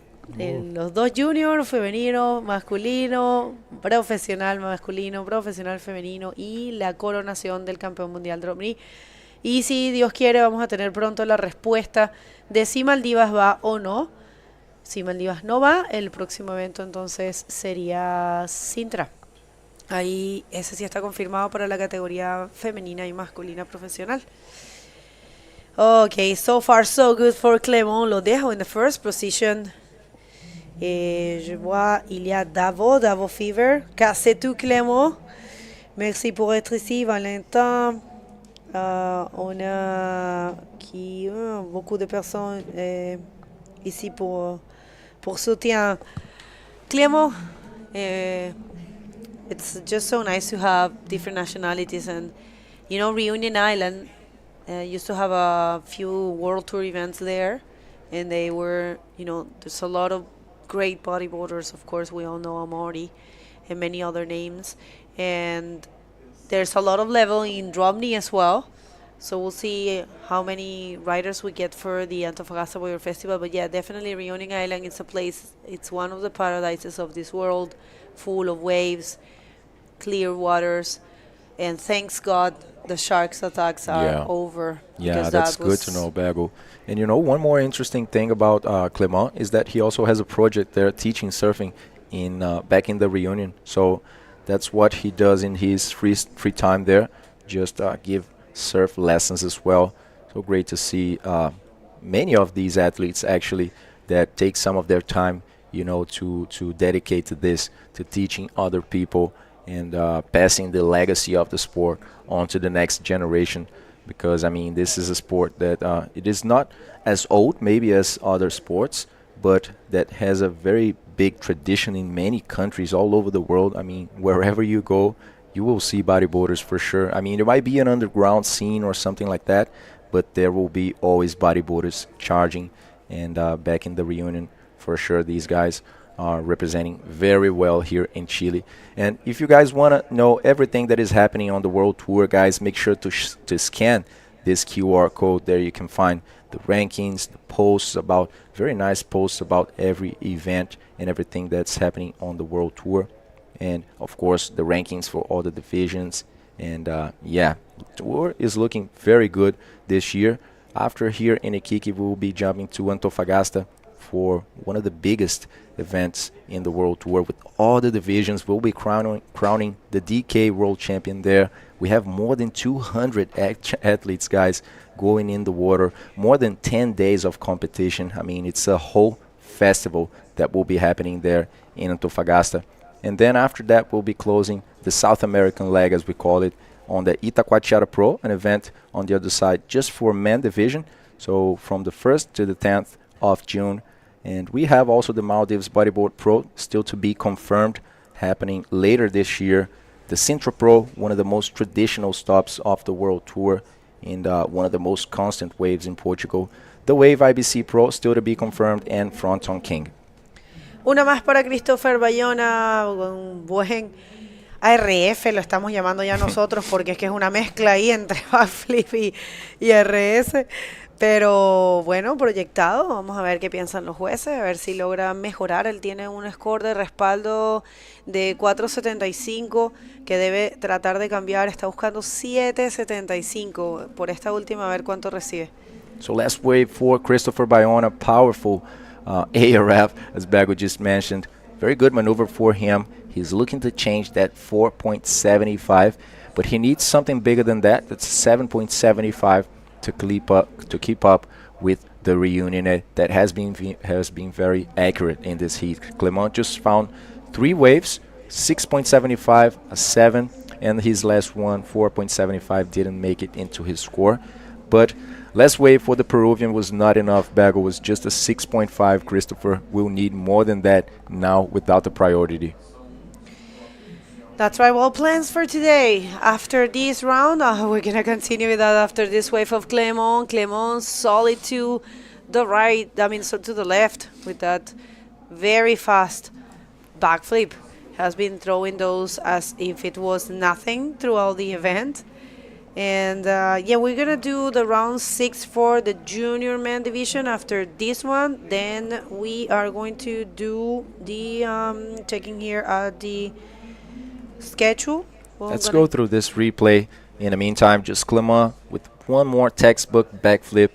Just not the biggest wave, actually, for the reunion, so not sure if that's going to make it into his final score, as we are still waiting for this last wave. Yeah, I don't think it's going to add anything to his account. Yeah. But yeah, continue with the planning for today. We will do the round number 6 after this, which is 4 hits. Then we're going to jump to the women quarterfinals, which are on fire.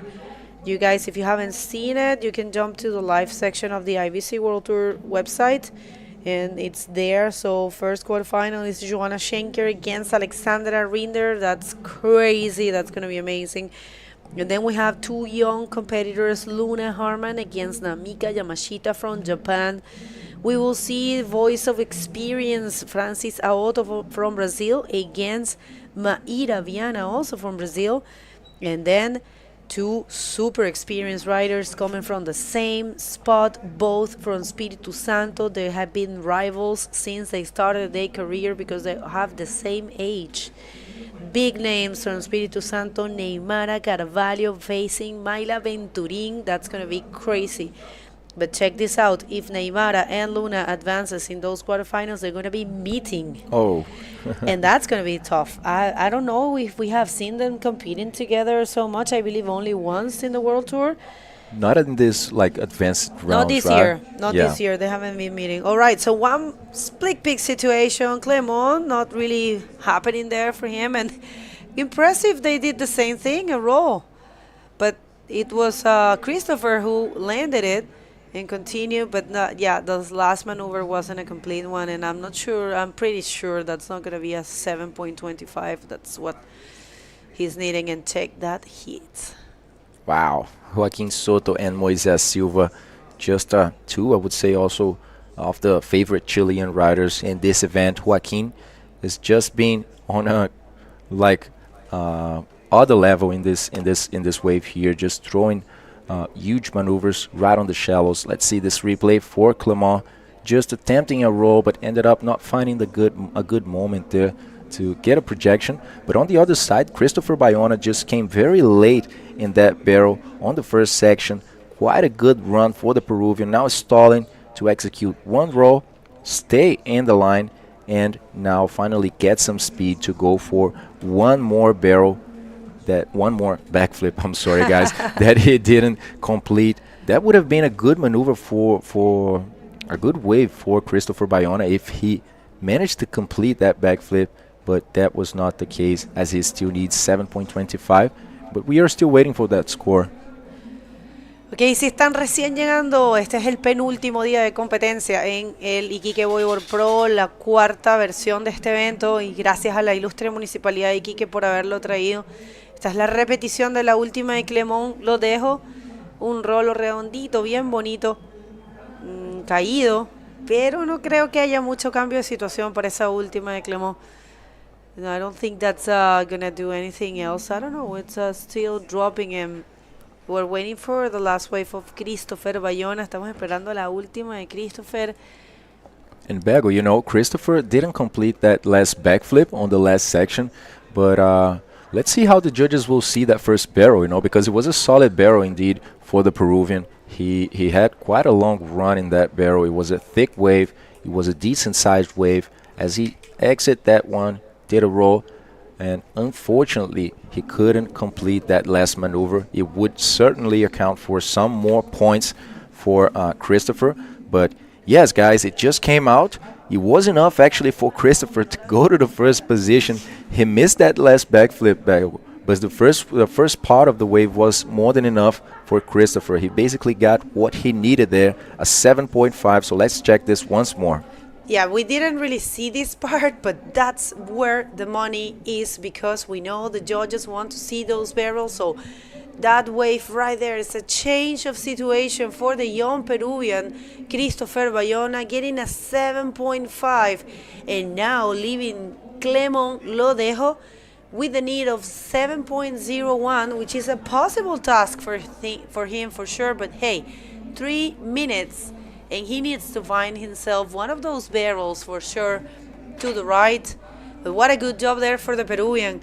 La última no habíamos visto esa sección, ese primer tubo, muy buena ola para Christopher Bayona, 7.50 recibe el peruano y se posiciona primero, y con esa imagen de Joaquín Soto, que fue a saludar a su amigo Oscar, porque Oscar Tapia, el monolito que está ahí, es para un bodyboarder que falleció hace unos años. Oscar Tapia era un buen amigo de Joaquín, que lo apoyaba y lo enseñaba.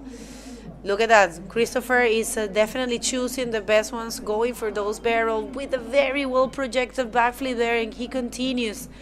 One more, all right. So yes, he's just putting the nail in the coffin, I believe. Oh my God, a backflip machine there. That's guy just, wow, he's just crazy mode right now. Big wave, nice wave for Christopher.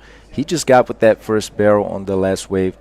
Just what he needed to go to first position, and he's now leaving Clemont needing 7.01. Let's see this last one for him.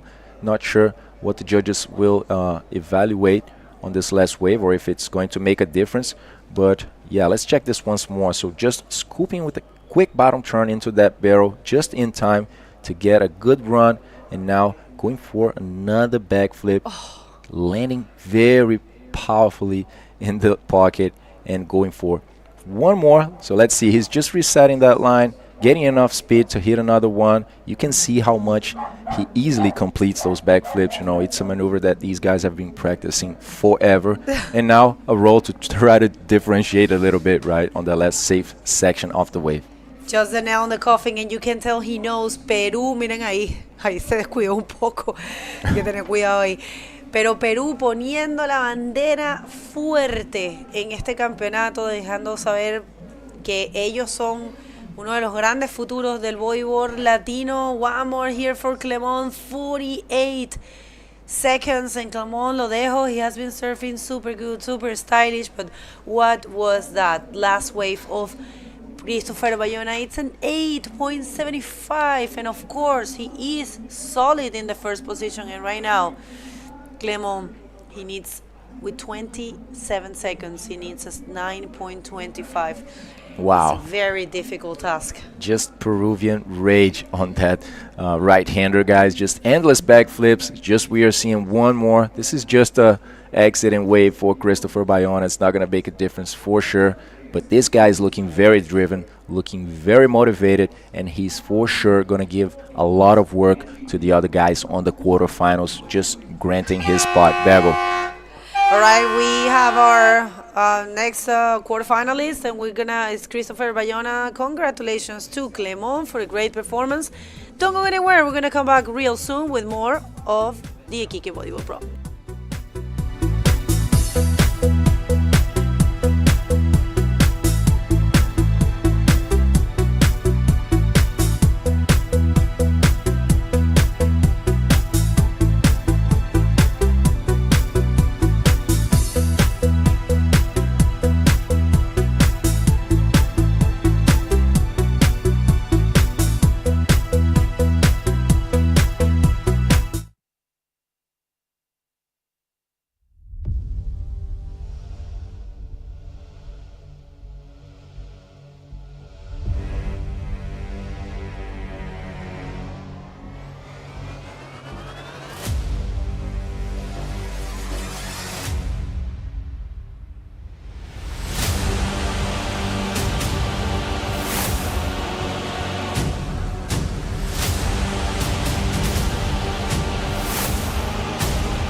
Welcome back, everyone. This is the last heat of round number 7 here in the Iquique Bodyboard Pro. Now we are going to jump straight in the water because these two Chileans are for sure going to put on a show. And they are Joaquin Soto, one of the biggest locals here. Despite the young age, this guy is just a ripper. And he will be facing the Ariqueño, Moises Silva. What do you think of this heat, Joey? Honestly, when I saw the matchups yesterday, this was my favorite. Mostly because both of these guys are my good mates. And yeah, I just really good to see them both out here. Joaquin, probably one of my favorites for this event coming into it. Him and Tristan were probably my two favorites coming into it, just on how they both surf rights, and this wave predominantly having a better right hand than the left. But Moises is, such a good mate and such a good bodyboarder on the left. And he's been making it through all his heats, just getting really quick sixes or mid sixes, giving himself like a 12-13 total, and then going for something bigger. So it's going to be super interesting. But up and riding straight away, Joaquin Soto drawing a classic Iquiqueño line. They all draw these lines here. Really nice round roll. It looks like Moises also got a 1 point off the start. So we're into it, Lucas. We're underway. Yeah, this is looking amazing for sure. I would say maybe two of the favorite riders from Chile, Joaquin, also Matias, and also Moises. So let's check this first one. That was a 375 for Joaquin. Just getting a quick barrel on the first section of the wave, exiting it, just ducking out of this wave, not finding much. And let's check this replay once more. Check how this guy is looking at that lip, Joey. He's just want to release his anger in this lip that actually didn't provide too much as he wanted. So that's why I would say he preferred to go for a safe roll in the first moments of the heat, as there's still much time to go and much to happen in this 22 minutes. Yeah, for sure. And it's going to be super, super exciting. These two are both some of the more promising young riders coming out of Chile at the moment. And Chile is one of the homes of bodyboarding at the moment. It's a very, very healthy and thriving scene, especially once you're up into the desert, into the Atacama Desert. I think bodyboarders outnumber surfers like 95-5, or there's a high percentage of bodyboarders. And so that means there's just a high chance that all the guys are pushing each other, all the guys are learning from each other. And especially in Iquique and Arica, there's like a lot of talent coming out. So it is cool as well seeing the Iquique versus Arica battle. Yeah, for sure, Joey. Just a amazing heat right now with these two. Joaquin just turning and going on this right-hander, looking good, scooping into that barrel, exiting with a lot of speed, just now redoing his line, going for one more bottom turn and another roll. I mean, I think this guy is coming out with something, because he's not going to stay with those rolls for sure until the end of this heat. But a good start of heat for red right now. Joaquin Soto just will be definitely changing that 3.75 that he's got on his first wave. But looks like there's another good one coming from Moises just out the back. Let's see if he's going on this one after this replay. Yeah, so I really want to draw some attention to the lines drawn by people like Joaquin. And a lot of the other local bodyboarders draw this kind of high line, and it's really, really functional here at Punta Dos, just for coming up to that lip and hitting it, or just driving into it a little bit further and picking up that more speed. And Joaquin is a guy that you want to study his bodyboarding, replicate the stuff that he's doing, because he has his style and technique pretty much down pat, especially when it comes to a right bowl. But yeah, that score has dropped through as a 7.5, which will be awarded for that really nice barrel at the start of that wave. And Moises still sitting out there with not a lot under his belt in a little combo situation at the moment, but he'll get out of that, no worries. Usually this guy's looking at the left. Bueno, gente, tenemos una manga increíble ahora con Joaquin Soto y Moises Silva, dos chilenos que son de la nueva generación aquí de Chile y que están representando muy bien, pero increíble la nacionalidad que tienen. Joaquín, que es local aquí de Punta Dos, ya empezó muy fuerte esta manga, encontró un 3.75 en su primera ola con un rolo, después encontró una otra ola de 4.75 y ahora en su última ola, ustedes pudieron ver Joaquín haciendo un tubo increíble, saliendo con un rolo perfecto, limpio y que saca un 7.5, mientras Moises Silva solo tiene una ola de 1 punto y está sentando ali con la prioridad. Y parece que tenemos la entrevista, pero a ver si Moises viene en esta ola, y él viene sí a la derecha. Segunda ola de Moises Silva, el ariqueño. En esta manga no encuentra nada, y ahora sí vamos a la entrevista con Christopher Bayona y Bego. Dale, Bego. Muchas gracias, Lucas. Bueno, Christopher, what a hit, actually. It was really impressive. You were not winning, you were second, you were not advancing. And everybody tells me you don't really prepare too much, you only think about having fun out there. So do you think that's probably why you're surfing that good? Tú siempre dices que es acerca de divertirse, que tú no te preparas tanto, sino que vas a divertirte. Cuéntanos un poco. Hola a toda mi gente de Perú, a mis amigos, todos los que están sintonizando el canal de el IBC Iquique Bodyboard Pro. Bueno, me siento muy... ¡Ay, qué tal maniobra! Me siento muy feliz. Claro que entreno, me preparo, pero lo principal mío cuando entro a competir es entrar a divertirme. Un poco de nerviosismo siempre antes de la competencia, pero una vez adentro, bajo mi primera ola, me conecto con el mar, simplemente cierro los ojos al momento de pegar una maniobra y fluyo demasiado. Y me encanta conectarme con el mar, el bodyboard es mi pasión y me siento muy feliz. Boy says of course he trains, but he always has a little bit of nervousy because before starting the heat. But once he is out there, he's only thinking about having fun and doing what he knows how to do.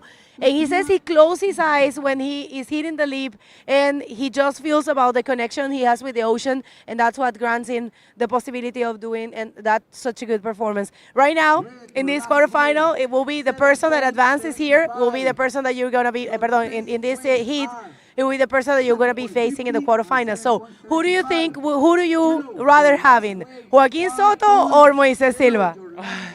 Me siento muy feliz también de avanzar a cuartos de final. Es la primera vez que llego a cuartos de final y en verdad entre Moisés y Joaquín los dos son unos capos.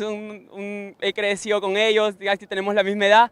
Me gustaría enfrentarme a Joaquín Soto, local de acá en la Punta 2, la conoce bien y sería todo un reto para mí competir contra él. Boy says first of all, he's very happy to be advancing to quarterfinals because it's his best result. And from those two guys, he would like to have Joaquín Soto to win here so he can face him in the last quarterfinals because he's a local. And actually, he loved both of them because they grew up together. They are from the same generation. So for him, it's just, he loved both of them. Do you want to say something? ¿Quieres mandar algún mensaje para Perú y tu gente? Claro, primeramente a mi familia, a mi mamita Guida, a mis hermanos, a toda la gente que está haciendo barra acá desde la playa, la Armada Peruana, a todos, en realidad, a los mareyuntas, a mis auspiciadores, a la gentita de Marcona, de la Quinta Pantigoso, que me están mandando sus buenas vibras, y sobre todo a mis sponsors, que sin ellos no estaría yo acá compitiendo. Y nada, ¡independízate ya! ¡Woo! Felicitaciones, Christopher, y lo mejor para los cuartos de finales. De regreso con usted.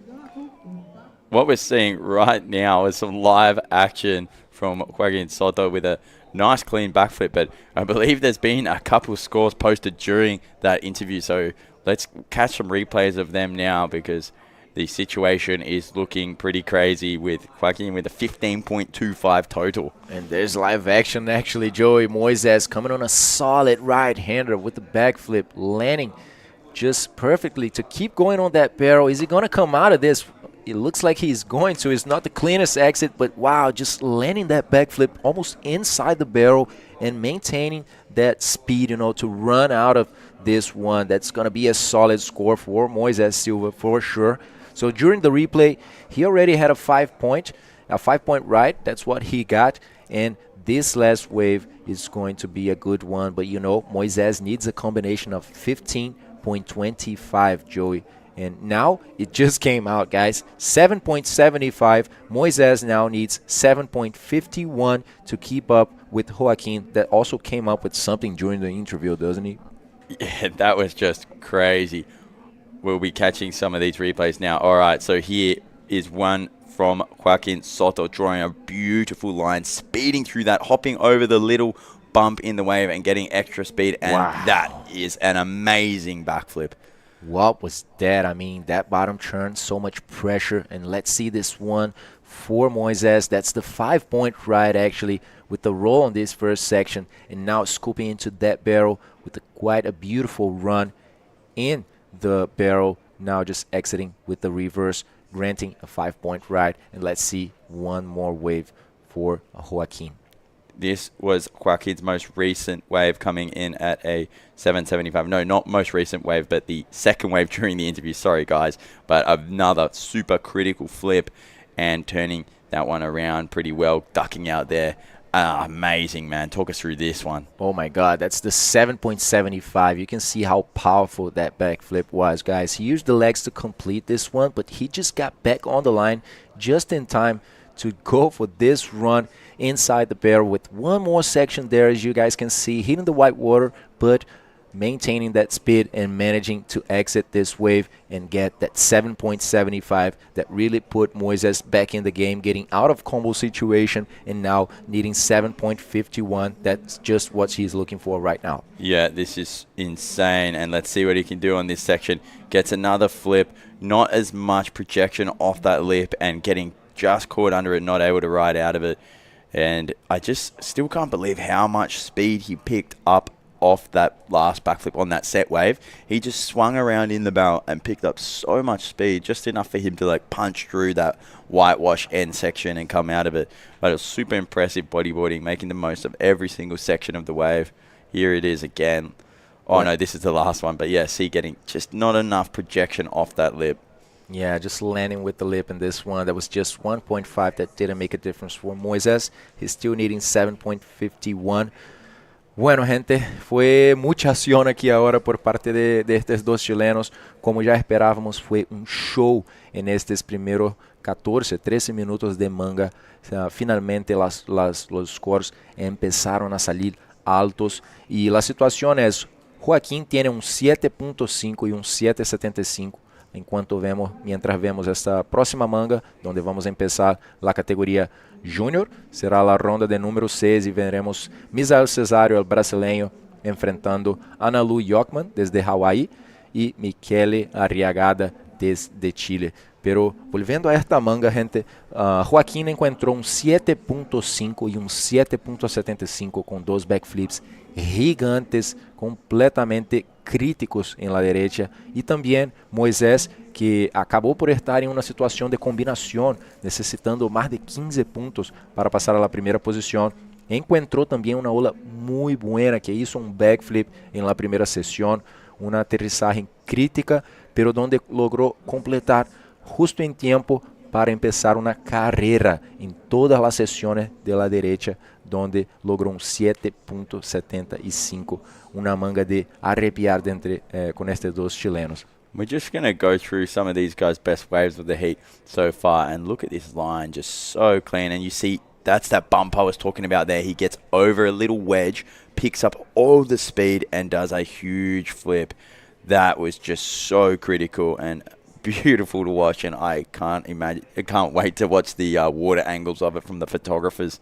And that was the last wave. Actually, that was the 7.75 for Moises. You guys can see how much he can maintain that speed using the foam ball there, just maintaining that line, and now going through another section, disappearing and just hitting that white water to get out through the doggy door there just in time to complete this wave. What a beautiful performances by these two Chileans. It's just pure talent, Joey. These guys, just pure talent. Yeah, and there you see the judging criteria. Those are what the judges are looking for, and both of these riders clearly using many of those points. Radical controlled maneuvers, that's for sure. We're seeing some very radical and very controlled maneuvers, like landing in the barrel, turning around with speed from airs of pretty, like they're falling 2-3 meters onto their stomachs, landing backward in a barrel and turning around with speed. It's phenomenal what these athletes can do. Up and paddling. Having a look at this left here, Moises, let's see if he gets that ramp that he wants. No, just ducking out there. Under priority, so not too much loss there, as he'll be able to sneak right back out to the peak. But let's see if he can get there, because it looks like some sets are coming through. Maybe Joaquin will have a look at this one. The man with plenty of local knowledge knows exactly which angle of waves are going to be hitting the reef really well. And Moises getting all the way back out to go right on this one, but nah, just ducking out there. Kind of lost himself there, getting a little bit anxious, with that wave that came in. So yes, we are seeing actually Moises that has the left at his strong side, going to the right as well, and finding the potential that the right here in La Punta Dos has to offer, just extracting that 7.75 from that right-hander just with the beautiful performance with the backflip and a roll. Let's see now Joaquin Soto just stalling in the first part of the wave, just passing through the outside zone and completing easily that backflip, as you guys could see. I really love how Joaquin doesn't use his legs at all. You guys can see the X right in every backflip that he executes, never using the resource of the legs to help the rotation. So just bottom turning to execute this powerful backflip, just keeping the legs up as always the Iquique does. So wow, and one more roll just to squeeze in that last section. What a beautiful performance. Yeah, I can't even imagine the amount of battles Joaquin and Moises have had over the years, being of similar age and growing up on the same national circuit. I can imagine they've competed from waves in Arica all the way down through Iquique, Antofagasta, the Quinta region, and even further south. They've probably had many a battle, and it's really cool to see some of these battles culminate here on the world stage. And I'm sure there will be many, many more battles between Joaquin and Moises to come in the future, as they're both young and promising riders, which are just starting to scratch the surface of their potential. I think we're going to be seeing so much more from these two guys. Sure, Joey, and La Punta Dos just showing how, hold on, that's Moises Silva just taking off inside the barrel there under the lip, but he couldn't manage to keep going and exit this barrel. But yeah, just today, guys, this is the second last day of competition, and La Punta Dos is just showing why it is one of the most expected stops of the World Tour. There we see the Brazilians, Nicole Calheiros, Uri Valadão with his son Kayan and his wife Bianca, just having a little fun and playing around in our recuperation and at the athlete zone, actually, there where our athletes are just having some fun with their friends and family, for sure. Yeah, that zone there is run by the University of Santo Tomas physio team, and they have kindly enough given us a few of their students for the whole week, for the whole event, who have been working on the physiotherapy there. And that's why you see all those gears, the mats, the stretching bands, and balls and whatever other devices they're using. They've got some massage beds up that they've been helping athletes work through some injuries in their muscles, or maybe even just giving them a few massages, which is usually always appreciated after a long day of paddling. Yeah, for sure, guys. And right after this heat, we will start the round number 6 for the Pro Junior division. That's going to be fire, as you guys can see. Who's going on the first heat? Misael Cesario, a Brazilian, that will face the young Hawaiian Analu Yorkman from Big Island, and Michele Arriagada, one Chilean, representing La Punta Dos in this next heat. So stay with us. Make sure to share this live stream. There's so much more to go. After this round for the juniors, we will also see the quarterfinals for all the divisions, the men, the juniors, and the women. We will start with the women. So looking so forward to see the juniors and the women also going in the water today, Joey. Yeah, going to be super exciting. There on your screen now, guys, is a QR code that if you scan will take you to a bunch of our websites, social medias. We've got the YouTube channel where you can watch the live stream, or even share that link with friends so they can hop on the live stream and see this action as well. But yeah, Instagram, which posts all the highlights every day, updates. Up and riding though now, Moises Silva. Let's see what he can do, just kicking out there, not providing him the section that he wants. And yeah, that would be frustrating. Still sitting under priority though. Joaquin has been holding that #1 priority, so not losing out there. And also just want to chuck a quick thank you to a bunch of sponsors, which without them we wouldn't be able to do this event. And so that includes Bulldog, Sylvester Coffee, Jardín del Holgorio, Transdiaram, Rec Metal, Aurora, Biogastronomía, Red Salud, Ilicar Modular, Vigo Sport, Safari Sport, Igenortec, and EMRESAS Store. And it's really cool to have a bodyboarding brand behind this event. For sure. And remember, guys, this event is presented to you by the Ilustre Municipalidad de Iquique and the Cormudepi. That's the Sports Corporation of Iquique. Thanks a lot also to Sofri, the free zone here in Iquique, Hotel Ibis, Universidad Santo Tomás for taking care of our athletes' bodies there, as you guys could just see in the athlete zone. And of course, Agua Cielo for all the hydration they are providing to us and the athletes as well. And it is a surf brand, a local bodyboard brand with worldwide recognition. So this is an Iquiquean brand, guys, that was founded in 2007. And I would say was the only one here in South America able to survive for so many years, and still present such quality, such variety of material. So Moises Silva going to the left right now with the big backflip on a shorter wave, as Joaquin was also going on the right-hander in a split pick. Moises Silva needs a 7.51 as he just exited the combo situation that he stood for a while after Joaquin found those two big waves with the backflips. But yeah, now Moises still looking for that 7.51, and he's attempting a lot. Joey, Moises has two solid scores, a 5 and a 7.75. But besides that, he has 6 scores of attempts, just 1 point rides. Let's check this once more. Yeah, and we all know how dangerous Moises is on a left. Having grown up surfing a wave such as Flopos, one of the best left-handers for bodyboarding in the world.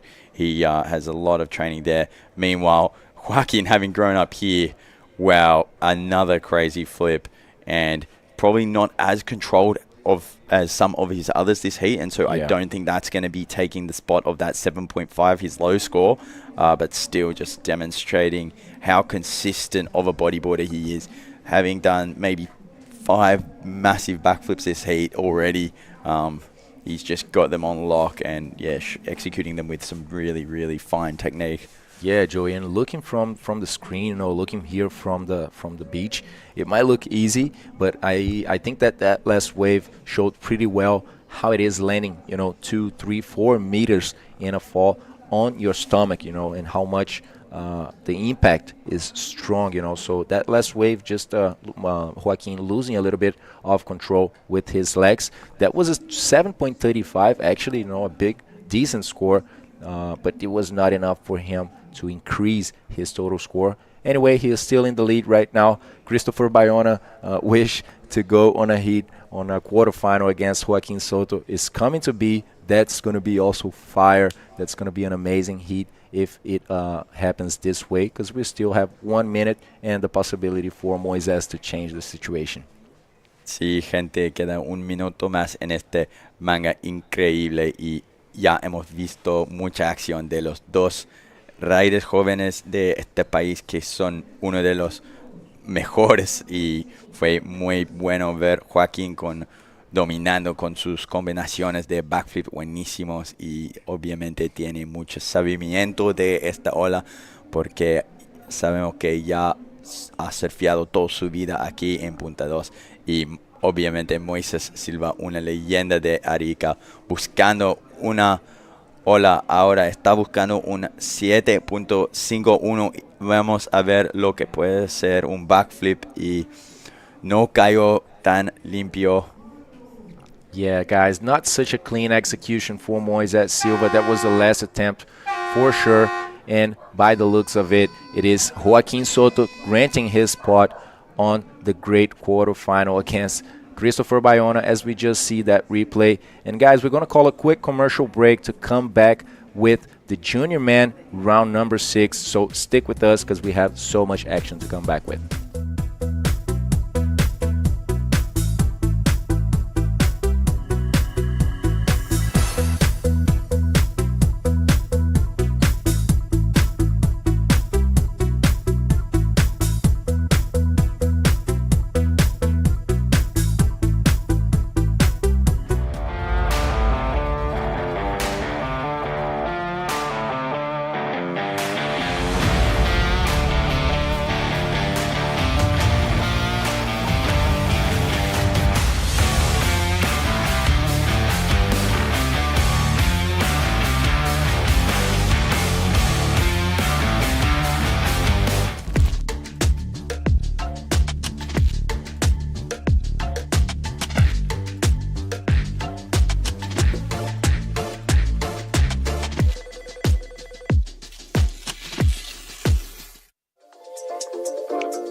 Y bienvenidos de regreso al penúltimo día de competencia en el Iquique Bodyboard Pro. Y estamos acá acompañados de Fabio Saavedra de Perú. Fabio, gracias por estar aquí con nosotros. No, gracias a ustedes por la invitación y estamos aquí en uno de los hits de Junior que se ve que está bien fuerte. Así es, y bueno, lo invitamos a él porque Fabio ganó este evento el año pasado en la categoría Junior. ¿Y quién tenemos en el agua? Bueno, lo tenemos a Miquel Arriagada, que es un competidor muy bueno. Me tocó competir con él el año pasado y miren esta ola que súper buen rolo. 2 maniobras, de hecho, empezó fuerte. Sí, tenemos a Miquel Arriagada en azul, chileno de la quinta región. Tenemos al hawaiano Nalu Jogman y al brasilero Misael Cesario. Very good hit here. We have Fabio Saavedra with us. Fabio is a Peruvian rider. He actually took the win in this event last year in this division. And he ended up second in 2022 against Michael Janse. So he's vice champ and champ of this event. So we wanted to pick his brain. That's why we brought him here. Fabio, ¿qué te ha parecido hasta ahora este evento? Este evento increíble, como siempre, todos los años.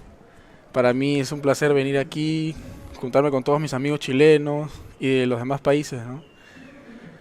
Okay. Mientras vemos el replay. Sí, la última de Michele, que muy fuerte, vino una ola con tamaño, hizo 2 buenas maniobras y es una manera impresionante de comenzar el hit. Michele viene muy fuerte para este evento. ¿Qué tan importante es eso? Tratar de marcar una buena ola en los primeros 5 minutos. Es lo mejor que puedes hacer porque te aseguras de, puede ser de tu backup o de repente te toca la ola buena y te aseguras con tu mejor ola.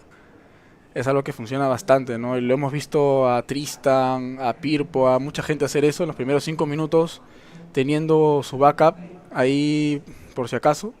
Así que es una técnica que es muy usada y súper buena. Así es, Michele recibe 5 puntos por su última ola. Misael Cesario y Nalu Jogman todavía no han tomado ninguna ola.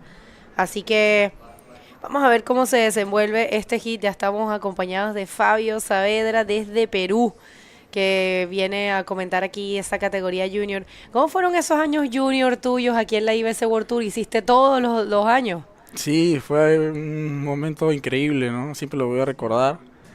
Haber llegado a las 2 finales y bueno, una que es segundo, me ganó Pirpo y a la siguiente le gané yo a Pirpo y él quedó segundo. Fue algo bien chévere, ¿no? Ahí siempre dándolo todo. Me encanta venir aquí, ¿no? Correr olas como la Intendencia, hasta la Punta 1, el colegio, el Mauro.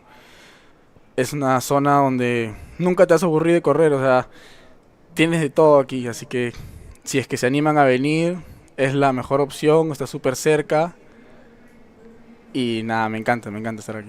Qué bueno siempre tenerte. Bueno, mientras esperamos algunas olas más, vamos a mandar a la entrevista. Let's hit the interview with the winner of the last hit at the beach, so go ahead. Thanks, Pego. I have Joaquin here with me. Joaquin, you and Moises already went in many heats together. You know each other since you were a very small child. And how is it for you going into a heat with him here in your home with perfect conditions and putting on a show? En realidad las condiciones están muy buenas. Hay una ola súper buena de tubulares con rampa en la segunda sección, así que en estos momentos las condiciones están perfectas. Aparte de competir contra Moisés, a mí siempre un agrado. Hemos competido desde muy chicos, siempre nos hemos torpado en varias mangas. Pero más que nada siempre es un agrado competir con él es un grande, el año pasado obtuvo buenas posiciones en el ranking IBC, así que en realidad para mí es un ídolo, siempre lo ha sido como cuando ganó allá en Brasil, lo alenté mucho, fue muy orgullosamente eso, así que en realidad nada, muy feliz por competir con él y es un amigo, así que disfrutando siempre la manga.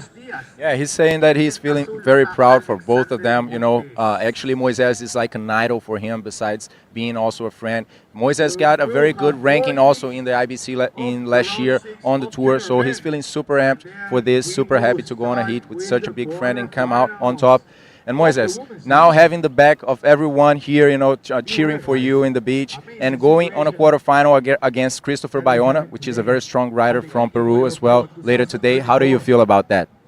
Nada, sí, en realidad ahora últimamente los peruanos han tenido un buen desempeño en los circuitos, el circuito IBC, siempre han tenido buenas posiciones, así que con Christopher Bayona igual es siempre un agrado, somos casi amigos en realidad, siempre competimos igual el free surfing juntos, nos divertimos mucho, así que un hit con él siempre va a ser un agrado, y nada, en realidad vamos a darle con todo siempre, vamos a apoyar siempre acá a la ciudad y tirar para arriba a Chile, así que vamos a darle con todo. Yeah, so he's saying that he also respects Christopher a lot, and it's going to be amazing to go on a heat with him. He's talking about the Peruvians that have such a strong level in competitions, and his hopes is just that it's going to be a show later today. That's what he's going in the water for. So, Joaquín, una mensaje para todos te assistindo aqui en la playa y en casa. Sí, quería mandarle un saludo a mi mamá que me está apoyando, a mi hermana que está en la casa, a mi novia que igual siempre me está viendo. En realidad a toda la gente que viene a la playa a verme los hits, así que siempre es un agrado escuchar su aliento, siempre cuando entro al agua, así que nada, gracias a ellos y gracias a todos los que me están apoyando, así que le dedico la victoria. Muchas felicidades, Joaquín. Back to you guys. Buenazo ese hit de Joaquín contra Moisés, de verdad, muy fuerte, muy reñido, muy bonito. Y una gran felicitación a Moises porque no es para nada malo terminar en el 9º lugar, ese es en donde terminan ellos. Sí, bastantes buenos puntos va a conseguir, de hecho. Igual Joaquín Soto es un muy buen rider, así que seguro va a llegar más lejos en este hit. Bueno, así es, y tuvimos varias olas corridas. Aquí, this is the replay of the last wave for Analu Jogman. And Analu just, you know, surfing really good in that one. He's been showing a lot of skills. Está surfeando súper bien Analu, ¿no? Sí, yo lo he visto en el free surf también. Está súper fuerte, ¿no? Miren esa ola que ha metido varios rolos. No, Analu Jogman right there is looking for. He's actually right now in the second position. We'll see. And this is the last wave of Misael Cesario as well. Very good competitor from Brazil. He has been also showing a lot of skills and goes for that role. We'll see how much these riders get. We're still waiting for the scores, and if you're just getting here, this is the second to last day at the 2024 Iquique Bodyboard Pro, an event that has had a lot of good moments, and right now we have Punta Dos in perfect conditions. La Punta 2 está perfecta hoy, ¿o no? Sí, increíble. Al igual que ayer también, el free surf fue... Estuvo buenísimo. Sí. Yo ni me acerqué porque vine, iba a ir a la Inten y miré y habían como 35 personas en el agua. Sí. Cuéntanos este replay. Buena esa ola de Michele. Es la primera. Es la primera ola que tuvo. Tal vez no hemos visto las demás. Pero tiene bastante control. Una lástima que no pudo completar ese último rolo. Si no hubiera tenido un muy buen puntaje. Bueno, y otra más, ¿no? Sí. Y ahí compartido. Now we're waiting for the scores, people. You guys can also check the scores at the IBC World Tour website. The first one for Misael is a 4. And this is the Misael Cesario's backup score. We'll see. Un rolo ahí, un poco pequeño y no lo entró. Ay, difícil. ¿Por qué? ¿Por qué les pasa tanto eso? Es por la explosión de esa zona, ¿no? Sí, en esa parte es muy difícil completar un poco la maniobra. Ahí me cuesta bastante. Ya me ha pasado varias veces que en esa parte no la completo y a veces ya es mejor ni intentarla. Es que tú ves aquí el free surfing y no mucha gente le pega en la segunda sección. Es una sección que más bien uno trata de como generar velocidad para ir a la tercera. Sí. Porque yo creo que ya todos saben que en esa parte le puedes pegar, sales volando, pero a la hora de caer y puedes tocar riff, así que... Es más, yo en el primer día que llegué tuve un golpe fuerte en el riff. ¿En serio? Sí, me golpeé el hombro y un poco la cabeza, ¿no? Ok, last wave, la última de Michele Arriagada, que decidió ir por una izquierda. Esta fue un 3.25, es una nota de respaldo para Michele. Y esta última de Analu Jogman, last wave of Analu. He tried to stall there, but I believe did he find a section? He did find a section, but he got stuck in that explosion. And Misael also in this one got stuck. So no valuable scores there for these two riders, yellow and red. They had a 1.5 and a 1.40. So Michele Arriagada está ganando este hit muy bien. Y tenemos con nosotros a Fabio Saavedra desde Perú, desde Lima. ¿Cuál es tu bola favorita? De hecho, mi ola favorita es Chilca. Uh, Me encanta esa ola, siempre que se pone en verano voy, pero no está todo el año, ¿no? Así que también una de mis favoritas es donde vivo yo, que es Pulpos. Cuando se pone muy bueno parece un poco la última sección de la punta 2 y me gusta bastante, sí. ¿Pero es arena? Sí, de arena. Mira, yo nunca surfeado en Pulpo, a mí me fascina. Pero es Lima, ¿no? ¿Es el sur de Sí, Lima? claro, en el sur de Lima, 45 minutos desde la ciudad. Mira qué bien, la verdad es que la costa peruana es espectacular también. Lleva mucho al norte chico. O sea, Ahí ahí es súper bueno también, sí. Antivito, ¿no? Esa es un rebote, ¿cierto? Sí, sí, Buenazo, en Lima es espectacular. Bueno, y si alguien tiene alguna pregunta para Fabio Saavedra, no hemos estado leyendo mucho, pero podemos saltar al chat para revisar si es que quieren hacerle una pregunta a este junior que el año pasado ganó esta categoría acá, que estuvo bien reñido también y bien bueno. Y quedó segundo contra Pirpo en el 2022, que fue el último año del Tour Mundial acá. Ahora regresamos. Así que si le quieren preguntar algo a Fabio Saavedra, se va a quedar por un hit más. Va a comentar el hit que viene. Yo quería que vinieras al de Pirpo, pero tú quieres verlo allá afuera y es normal. ¿Qué tal la cantidad de gente que vino para acá, de competidores peruanos? Ustedes son como 15. Sí, pero ahí vemos una ola de Misael. Va con bastante velocidad y le mete un invert. Llega a completar la maniobra. Vamos a ver si le da el puntaje para ponerse en segunda posición o en primera. All right. One more wave here for Analu Jokman. Analu, he is looking for only a 2.85. Nice invert. It's just so good to see juniors performing maneuvers and radical maneuvers like that one. So 2.85, but we are also waiting for a wave of red Misael Cesario, which I think it's going to be taken the second position, and we'll see. This is the wave that it's being right now awarded. I believe it's going to go for a 4.5, and with this wave, Misael he actually took the first position, but this wave right here was a 4.45 for Analu Jokman, and now Analu is first with this wave, and Misael Cesario second, and the Chilean Michele Arriagada, he is third. Así que hubo un cambio drástico de situaciones, ¿no? Sí, se movió todo. Vemos que igual no necesitan mucho puntaje para avanzar, así que yo creo que se puede mover aún de igual manera como se movió ahora. Otra vez se puede mover. Cuando vemos a Michele ahí, que está un buen rolo, se va por otra maniobra parece, y otro rolo más que, en esa sección parece que no lo pudo entrar. Efectivamente no pudo completar esa maniobra. Mira, tienes aquí saludos de Angelito Medel, te pregunta que si lo extrañas. Mi hermano, sí. Está ahora por Canarias. Está ahí disfrutando de la vida. ¿Angelito está en Canarias? Sí. Bueno, Angelito, muy bien. Ojalá que te ganes mucho. Después tienes Fabio, saludos. Gianmarco te dice. Tienes también que cuando sale una fecha por Perú. Hay algo ahí cocinándose, ¿no? Sí, se está cocinando algo. Probablemente para el siguiente año o algo así. Están hablando mucho por ahí y ojalá que se dé esa fecha, ¿no? O sea, la ansío mucho. Mientras vemos ahí que viene su serie. Viene buena. Sí, a ver, vamos a ver quién le da. Misael tiene la primera prioridad. A ver si... Y le dio, Sí, igual ahí... no se le puso. Qué pena, porque mira cómo iba esa ola, iba perfecta. Si Misael hubiese podido tal vez frenarse, bajar un poquito más desde el cacho y una más. One more here for Analu Jokman. Analu, it's looking sharp in this one. Just go for a quick Superman, I will say. Yeah.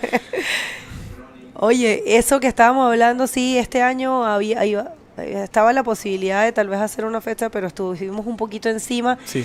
Y tal vez entonces la tengamos para el 2025, una fecha solo de Junior y Dromni tal vez, ¿no? Exacto, eso es lo que se está hablando. Parece que ahí en Punta Rocas, Punta Negra, yo creo que ahí va a ser la fecha. Y mira una ola de Michele. Se ve buena. No entró al tubo, pero parece que va por una maniobra ahí. Sí, esta lectura de la punta 2 es difícil. ¡Oh! ¡Guau, qué ¡Qué buena buena! RS, ¿no? Sí, súper bueno, súper bueno. Ese le va a sumar bastante. Yo creo que... Y fíjate, él ya había tomado la primera posición con la penúltima ola, un 5-15, y ahora un buen RS para el chico desde la quinta región, Michele Arriagada. Buen performance ahí, mira, una ola grande. Sí, súper buena esa ola. Y muy buena ejecutado el ARS, casi como que cayó y ya estaba completado. En el aire lo completó. Eso le va a dar buen puntaje, yo creo. Sí, buena ola, de verdad, buen performance ahí de Michele Arriagada. Y lo celebra porque sabe que Sabe eso que le fue va a dar. buena. Sí, sí. 6 puntos recibe y ahora está bastante sólido en la primera posición. Last wave of Michele is a 6-point ride, and right now Analu is looking for a 5.76 to take that first position. Remember, this is a full elimination round where only first and second will continue in competition. This will be the round of 16 for the juniors.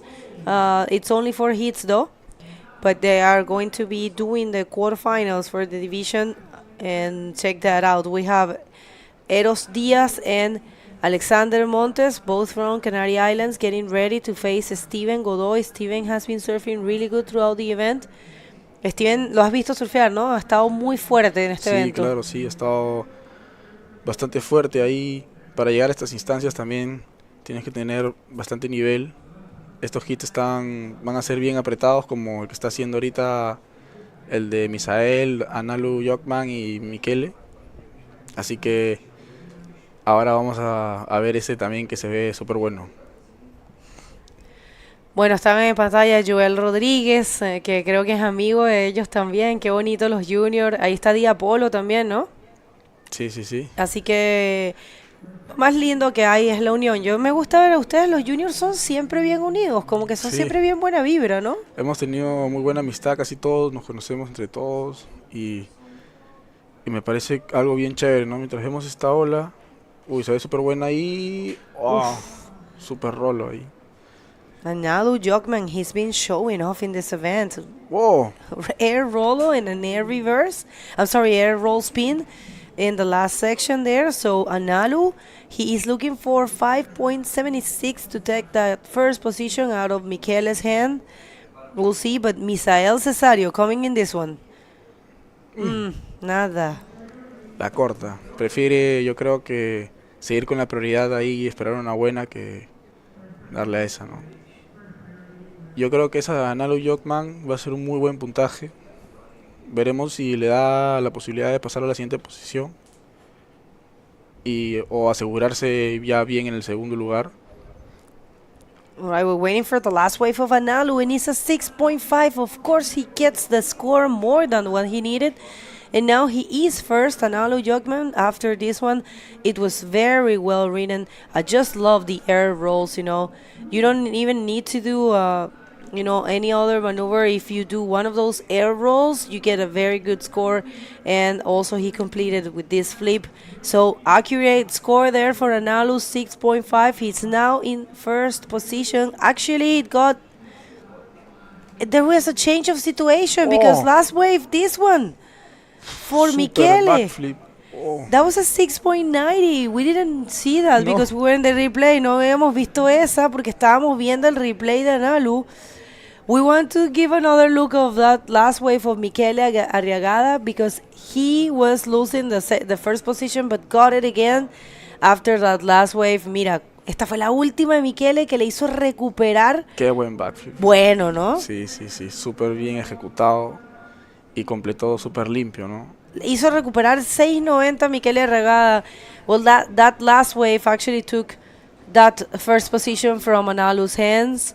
And who has been strangely quiet is Misael Cesario, who is a very good competitor from Brazil, coming from Bahia, the same place where Gabriel Braga and Uri Baladão are coming. They just, they have a great level of bodyboarding. So it's been weird since we haven't seen Misael. Está un poco extraño no ver a Sí. Misael, ¿no?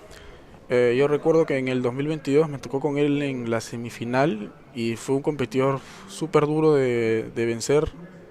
Recuerdo que en los cuartos le ganó a Joel Rodríguez, que venía muy muy fuerte, y en mi hit, en la última ola casi la hace, pero me pareció un súper buen competidor. Recuerdo haber ajustado hasta el último minuto para haber pasado, y me parece un poco extraño que ahora no le han cuadrado muy bien las olas, me parece, o ha tenido una mala elección tal vez. Puede ser eso, ¿no? Sí, Y es que también son 3, un poquito más difícil. sí, exacto. Pero bueno, sin importar qué pase, él ha tenido un muy buen performance a Exacto. través de este evento, ¿no? Sí, súper buen rider, buen competidor y muy buena persona también. Sí, no, es lo que estábamos hablando, mucha unión en la categoría junior. We were just saying here with Fabio Saavedra, he's the winner of this event last year and ended up vice champ in 2022. He's coming from Peru, part of the Peruvian army that we have here. And actually this guy, Misael Cesario from Brazil, we were saying that it's been strangely quiet, but here he is. A good combination of brawl and a backflip right there in the last section of the wave, and we'll see he's looking for a 7.40 to take the second position and an 8.40 to take the first. We'll see una mirada más a esta ola. Sí, muy buena ola, yo sabía que sí o sí le iba a tocar. Ahí le mete un backflip, que yo creo que es su especialidad en las maniobras, siempre lo ha hecho muy bien, y ahora aquí lo vemos, ¿no? Yo creo que tiene que buscar por una más así, puede conseguirla, tiene tiempo aún, lo difícil es la prioridad nada más, pero hay olas, está sí, saliendo está bastante, bombeando. sí. No como de tal vez los primeros días algunos hits eran medio flat, pero estos no, estos están, mira esa era buena también, tiene potencial. Y ahí él se lo podía haber escapado a los competidores si es que estaba ahí arriba sin prioridad. Exacto, sí. Bueno, este es el hit número 1 de la ronda número 6 de la categoría junior masculina, aquí en el penúltimo día de competencia en este evento, que es la 4ª edición que se hace gracias a la ilustre Municipalidad de Iquique por traernos de vuelta al Tour Mundial acá, a esta maravillosa costa de Iquique, un lugar hecho para el bodyboard. O sea, qué locura, tú te paras aquí, Yerko Vázquez, un fotógrafo ariqueño, que lo vemos en el agua, fuera del agua, todo... Muchos años allá arriba los camarógrafos le están gritando, se escuchan los camarógrafos desde aquí, así que por favor, director. Pero sí, muy bonito. Y nada, estábamos hablando de lo que es esta ciudad, ¿no? Es una locura, está hecha para el bodyboard. Está hecha 100% para el bodyboard. Es uno de los lugares más increíbles para venir a surfear y muy buena vibra también, así que increíble, ¿no? Ahí vemos que está Misael ahí, lo veo buscando la ola. Puede ser que la haya encontrado, no lo sé. Nice.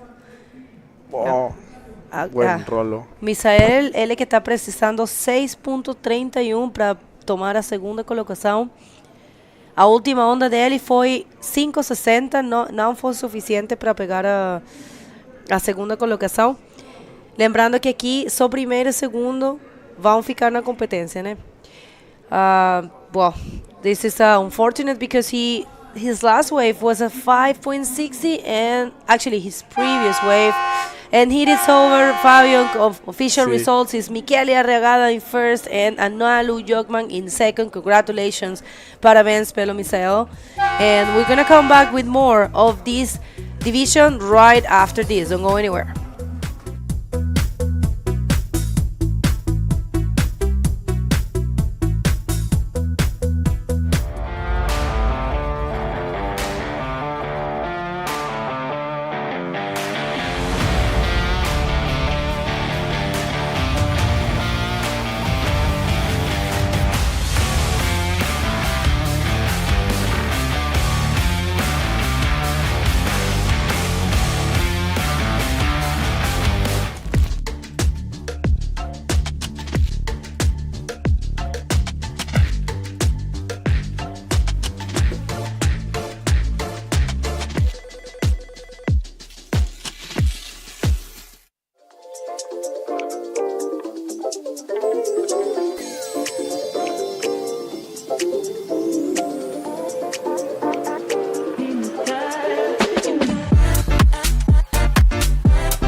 Welcome back, everyone. We just started the junior division right now for this 6th day of competition here in the Iquique Bodyboard Pro. We are now going to the second heat of round number 6, and I'm going to be commentating one more heat here with Fábio Saavedra. ¿Quién tenemos en esta manga, Fábio? Bueno, aquí tenemos a Esteban Godoy, Eros Díaz y Alexander Montes. Muy buenos competidores, 2 de Canarias, 1 de Chile. Y nada, se ve que este hit también va a estar muy bueno. Como estuvo el anterior, que todos estuvieron en el primer puesto y hasta el último segundo se definió. Así que ahora veremos este. Finalmente, condiciones perfectas aquí para competencia, el escenario que todos buscamos, ¿no? para una competencia de prestigio. Sí. Siempre se busca olas buenas y que haya bastantes olas, ¿no? Y hoy hay. Sí. Entonces, 2 canarios aquí representando a Gran Canaria, Alexandre Montes y Eros Díaz. Y también tenemos un chileno, Steven Godoy, el que viene en esta izquierda, que parece no presentar muchas cosas. Por otro lado, Eros Díaz en la derecha viene haciendo un tubo. Parece que va a salir, pero acaba que es atingido ali por el labio. Sí. No pudo escapar de ese tubo. Pero recién acaba de empezar el hit, así que tienen tiempo para seguir buscando unas buenas olas, ¿no? Bueno, vemos ahí a Alexander que se quedó con la primera prioridad. Tal vez ahí vaya a conseguir una ola buena si espero un momento. Vemos esta ola de Esteban Godoy. No se puso buena, y la de Eros, el replay. Ahí como que intentó entrar al tubo, pero no se puso mucho. Y en esa parte entró, pero parece que la marea seca está ahí. Ya el tubo del final se pone un poco más duro de sacarlo, ¿no? Ya está empezando a cambiar ali la última sesión, ¿no? Y hablando de la categoría Pro Junior, de la nueva generación, Fábio, ¿qué te parece los canarios? Porque yo fui por la primera vez a Canarias el año pasado y me sorprendió mucho lo nivel, cuántos riders. ¿Qué te parece los canarios?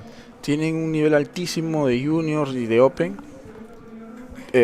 Cuando fui para allá la primera vez también me quedé impresionado, porque yo conocía a los que habían viajado para Chile, pero yendo allá me di cuenta que son muchísimos más, que tampoco han venido este año, pero son muchos, hombres, mujeres junior, open, hasta los mayores, los masters, son personas que surfean increíble, ¿no? Ahí vemos a Alexander y busca velocidad y le pega un rolo ahí, que ahí le va a dar un puntaje, tal vez su backup.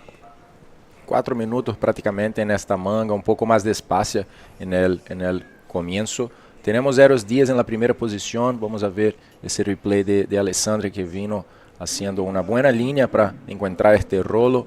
Completa la maniobra. Esta fue la mejor ola de esta manga hasta ahora. 4 puntos para Alexandre, que está en la primera posición. Eros está en segundo con un 2.25 y Steven sigue en la tercera posición ahora, pero con la prioridad, con apenas una ola de 1 punto. Yeah, so we got 20 minutes remaining in this heat, guys. Looks like Steven has the priority right now. Just updating you guys in English. He's in 3rd position, getting a lot of speed now to hit that roll. Strong maneuver there for the young Steven. Fue una maniobra fuerte allí, ¿no? Consiguió una procesión. Muy bien ejecutado y dar un puntaje bueno. Buscó muy bien la velocidad y le pegó en el momento exacto para salir volando y cayó perfecto. ¿Y qué tal, Fábio? Ayer no tuvimos competencia aquí, pero pasaron buenas olas en Iquique. ¿Tú llegaste a surfear en algún sitio escondido o no? Yo fui... Era Ley Day y me levanté por la mañana y me mandaron una foto y dije, no, me voy al agua al tiro, así al toque. Fui, estaba súper bueno, solamente que estaba pero mucha gente. Igual logré agarrar muy buenas olas. Vine con mi hermana, mis amigos, todos. Y nada, ¿no? Se quedó, hasta mi novia se quedó grabando afuera. Un buen entreno con buenas imágenes también. Exacto, sí, así que muy bueno. Vale, a ver esta ola de Alexandre Montes, una derecha también, parecida con la primera, con bastante velocidad. Viene hacia un rolo limpio en esta ola. Y a ver si viene alguien más por detrás, porque la entrevista está lista y Bego está con Michele Arriagada. Es contigo, Bego. Muchísimas gracias, Lucas. Thank you so much, Lucas. Well, Michele, what a good performance. You kept the first position almost the whole heat. Only Analu took it for a little seconds, but then you managed to take it again. So how was it out there? Cuéntanos un poco cómo fue todo eso y cómo te sentiste. Surfeaste súper bien. Las condiciones estaban bastante buenas. Gracias a Dios me pudieron tocar buenas olas para ir formando mi score de a poco. Estaba nervioso al principio, pero entré y me calmé. Y nada, siempre es difícil competir con competidores tan fuertes como es Misael o como es Analu.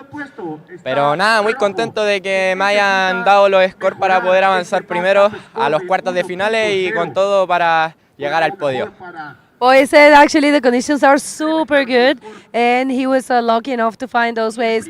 And of course he was a bit nervous. It's always hard to compete with such good competitors like El Cesario and Analu Jogman, but he's very be advancing to the quarterfinals. Yo sé que a ti te fascina Iquique, yo sé que te encantan este tipo de olas, tú vienes del Quisco, las olas son muy diferentes. ¿Cómo te entrenas, cómo te preparas para este tipo de cosas? Allá son bastante olas de arena y es bastante el viento que hay, entonces normalmente las condiciones no son muy buenas, pero la motivación que tengo yo, que tienen todos mis amigos, hace que surfemos y entrenemos todos los días, sea cual sea la condición. Entonces, eso nos sirve de estar preparados para cualquier situación.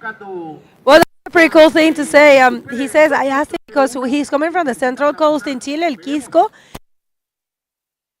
This place a lot. And he says, I asked him, how do you train? He says, the conditions there are actually windy and kind of messy and not so good, but he believes that's what gives them the motivation and the will, and they are always wanting to surf, and they just keep training and go no matter how it is, he and his friends. So definitely that's what getting him the opportunity of surfing that well in a competition, a world tour. ¿Quieres mandarle algún saludo a alguien o decir algo más? Quiero mandarle los saludos a la tía Noelia, a la Yanela, al Cejón, que me han recibido acá y me han hecho sentirme como en casa, y a mis auspiciadores, Medusa Bodyboard Shop, CBA Electricidad, Don Carlitos, que está ahí mirándome seguro en la casa, MLab Chile, Wave Store Accesorios y Anga Bar. Y nada, muy contento y a seguir dándole. Felicidades, Michele, mucha suerte en los cuartos de finales, de regreso con usted.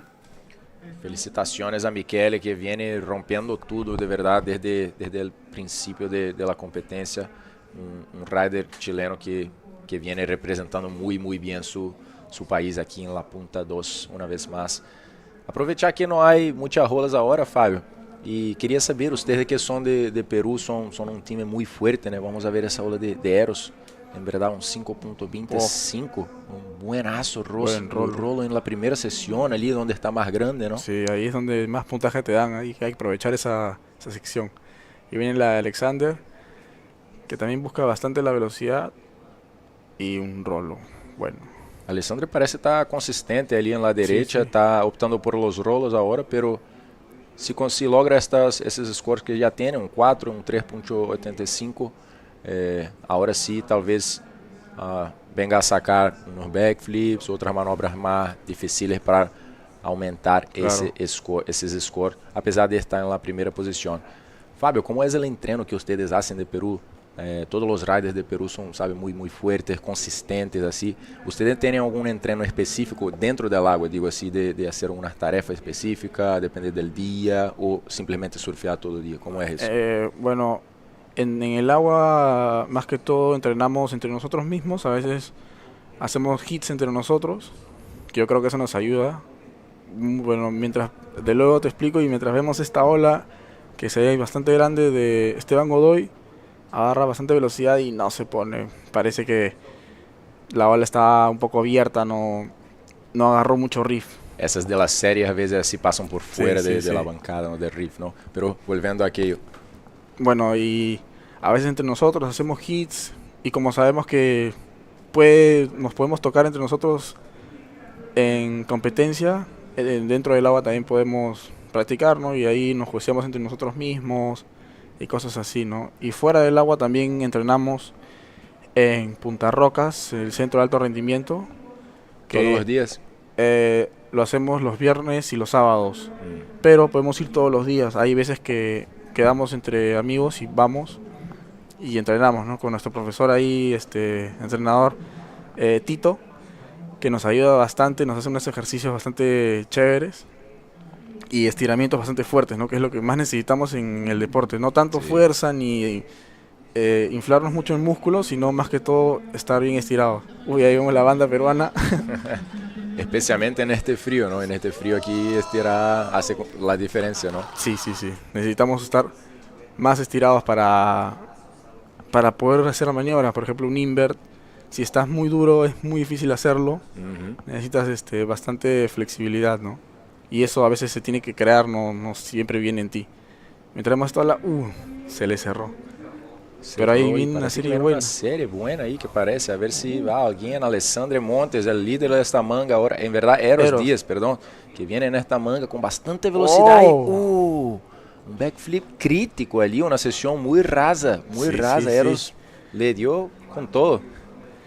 Qué buen backflip, lástima que no lo hayas entrado, pero si lo caía hubiera sido un muy buen puntaje para él, probablemente se iba a la primera posición.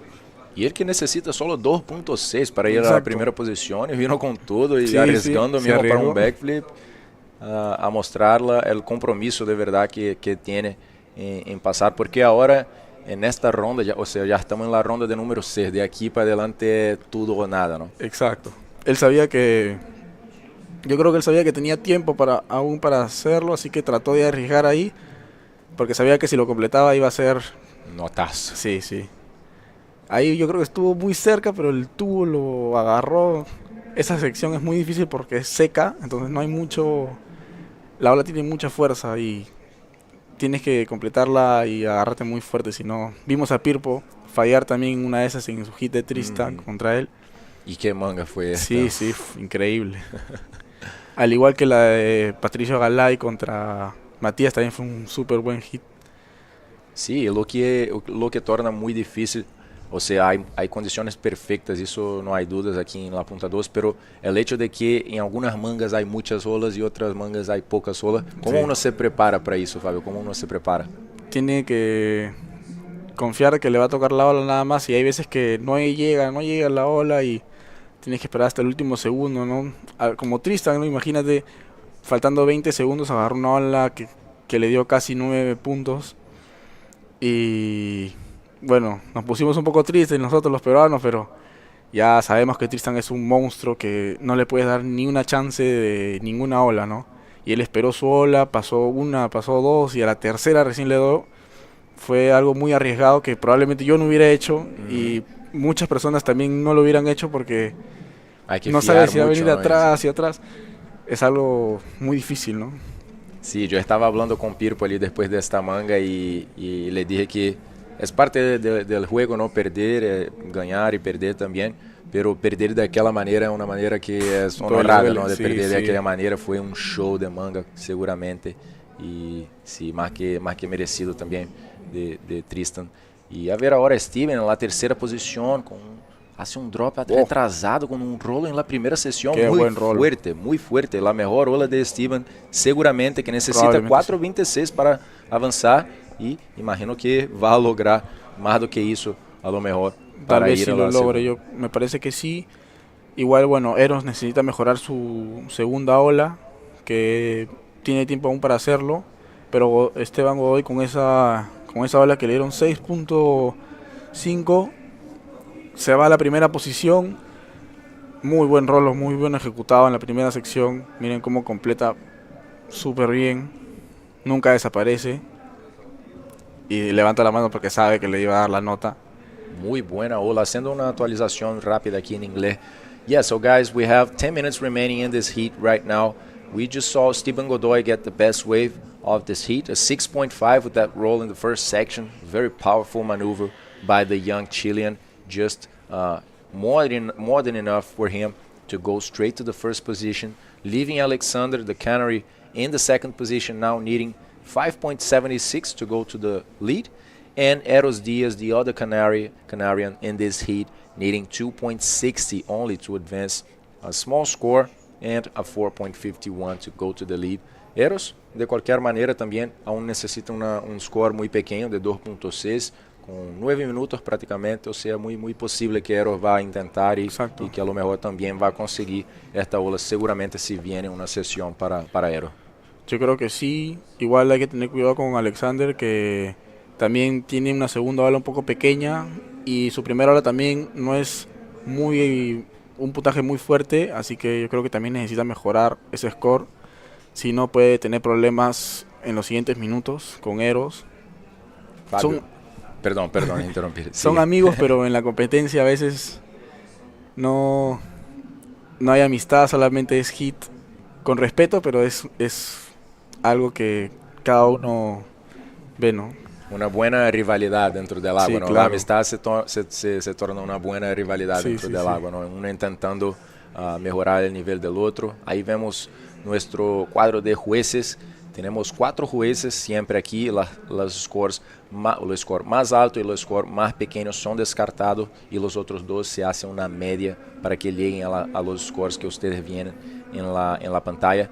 Y este es Chico Garritano, nuestro head judge del circuito mundial, nuestros jueces ahí con mucho trabajo aquí en la punta 2, ya que en muchos momentos son olas y olas y olas, una después de la otra seguidamente. Parece que viene una buena serie. Y Fábio, ¿quién es tu candidato favorito para esta división, para esta competencia? ¿Dónde está tu dinero? Para la división junior, yo creo que está bastante peleado, pero me parece que Pirpo, con la experiencia que ha tenido en junior y en open también, y los buenos backflips que hace, yo apuesto por él, ¿no?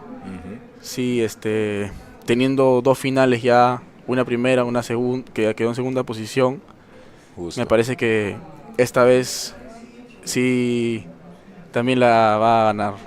Si no es tú, que fue el año pasado, hay que ser Pirpo, ¿no? Ahí vemos a Alexander y boom, ahí consigue un rolo. Me parece que va a buscar el otro rolo y también lo consigue. Vamos a ver si lo completa y parece que no.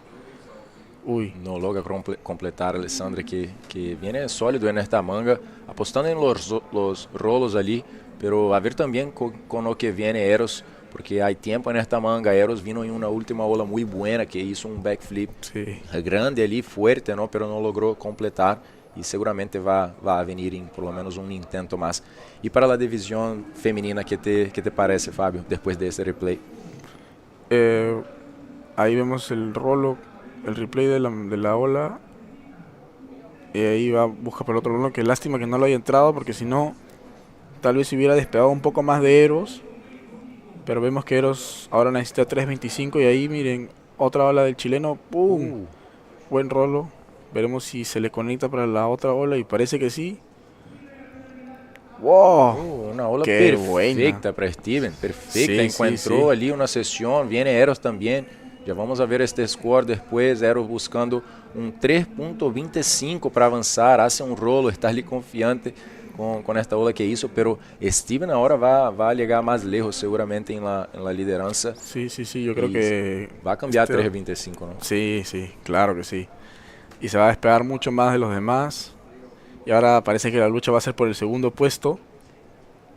Perfecta sesión. Hace un rolo en la primera. La ola toma un tiempo ali, pero vuelve a acertar en la bancada, en el riff. Y ahora sí da una otra sesión para Steven, que ahora sí viene a hacer un backflip y logra completar 7 puntos para el chileno, completamente dominando esta manga en estos últimos minutos. Sí, qué buena ola fue esa. Ya vemos la de Eros, que es la que necesita 3.25, que sí le dio el score por ese rolo. Así que ahora lo vemos faltando casi 5 minutos a Alexander, que necesita una ola de 5 puntos, que la puede hacer tranquilamente, solamente le tiene que tocar la ola. Así que vamos a ver esa pelea en los minutos que quedan. Sí, ahí ya está Shaden el atleta de 18 años desde Hawái, que va a enfrentar 2 chilenos, Agustín Díaz y Bastian Venegas. Está haciendo muy bien también Shaden y Agustín y Bastian. ¿Y en quién está tu dinero, Fábio, para la división femenina, que va a ser la siguiente después de la Junior Man? ¿Quién te parece? Bueno, me parece que todas compiten muy bien. Está un poco difícil decir quién puede ganar, pero me parece que por la experiencia puede ser Neymar a Carvalho. Tal vez la experiencia que ha ganado y lo bien que le va cuando el mar está bueno, va a hacer de que gane el evento. Eso es lo que yo apostaría por ella en realidad. Y en los varones, por último. Uy, en los hombres... Esa está difícil, Sí, ¿no? sí, de sí, hacer sí. una apuesta. Esa está bien complicado, no podría apostar todo mi dinero por alguien, pero Tristan es alguien que domina mucho esta playa. Yo creo que se sabe con la palma de su mano cómo es esta ola, así que me parece que él va a ser el vencedor. Y de la manera en que eliminó a Pirpo, pucha. Ahí vemos una maniobra y ¡oh! Steven está suelto en esta manga, surfear Sí, solo, bueno. está muy fuerte. Ya logró dos scores muy buenos, un 6.5 y un 7, y ahora viene enseñando un repertorio diferente de maniobras, ya optando por el invert. No creo que este score esta última ola va a ser una ola válida para su somatorio total, pero enseña como Steven está fuerte ahí a venir para Sí, está las súper quartas fuerte. de finales. Y Alexandre ahora en esta derecha. Alexander con probablemente una de sus últimas olas y no pudo completar. No necesitaba mucho, ¿no? Un 5.01, pero Pero no yo logró. creo que igual si intentaba un rolo ahí, no sé si podría darle el score. Tal vez necesito una ola de 2 rolos o un ARS. Pero aún tiene tiempo para conseguirla, solamente tiene que entrar súper rápido, lo más rápido que pueda y darle con todo, nomás ya arriesgar. Yes, guys, so just throwing a quick update for you all in English as I've been commentating this heat here with Fabio Saavedra. Fabio was the champion last year here in La Punta Doce in this event. It was not valid for the World Tour, but it was a local event here.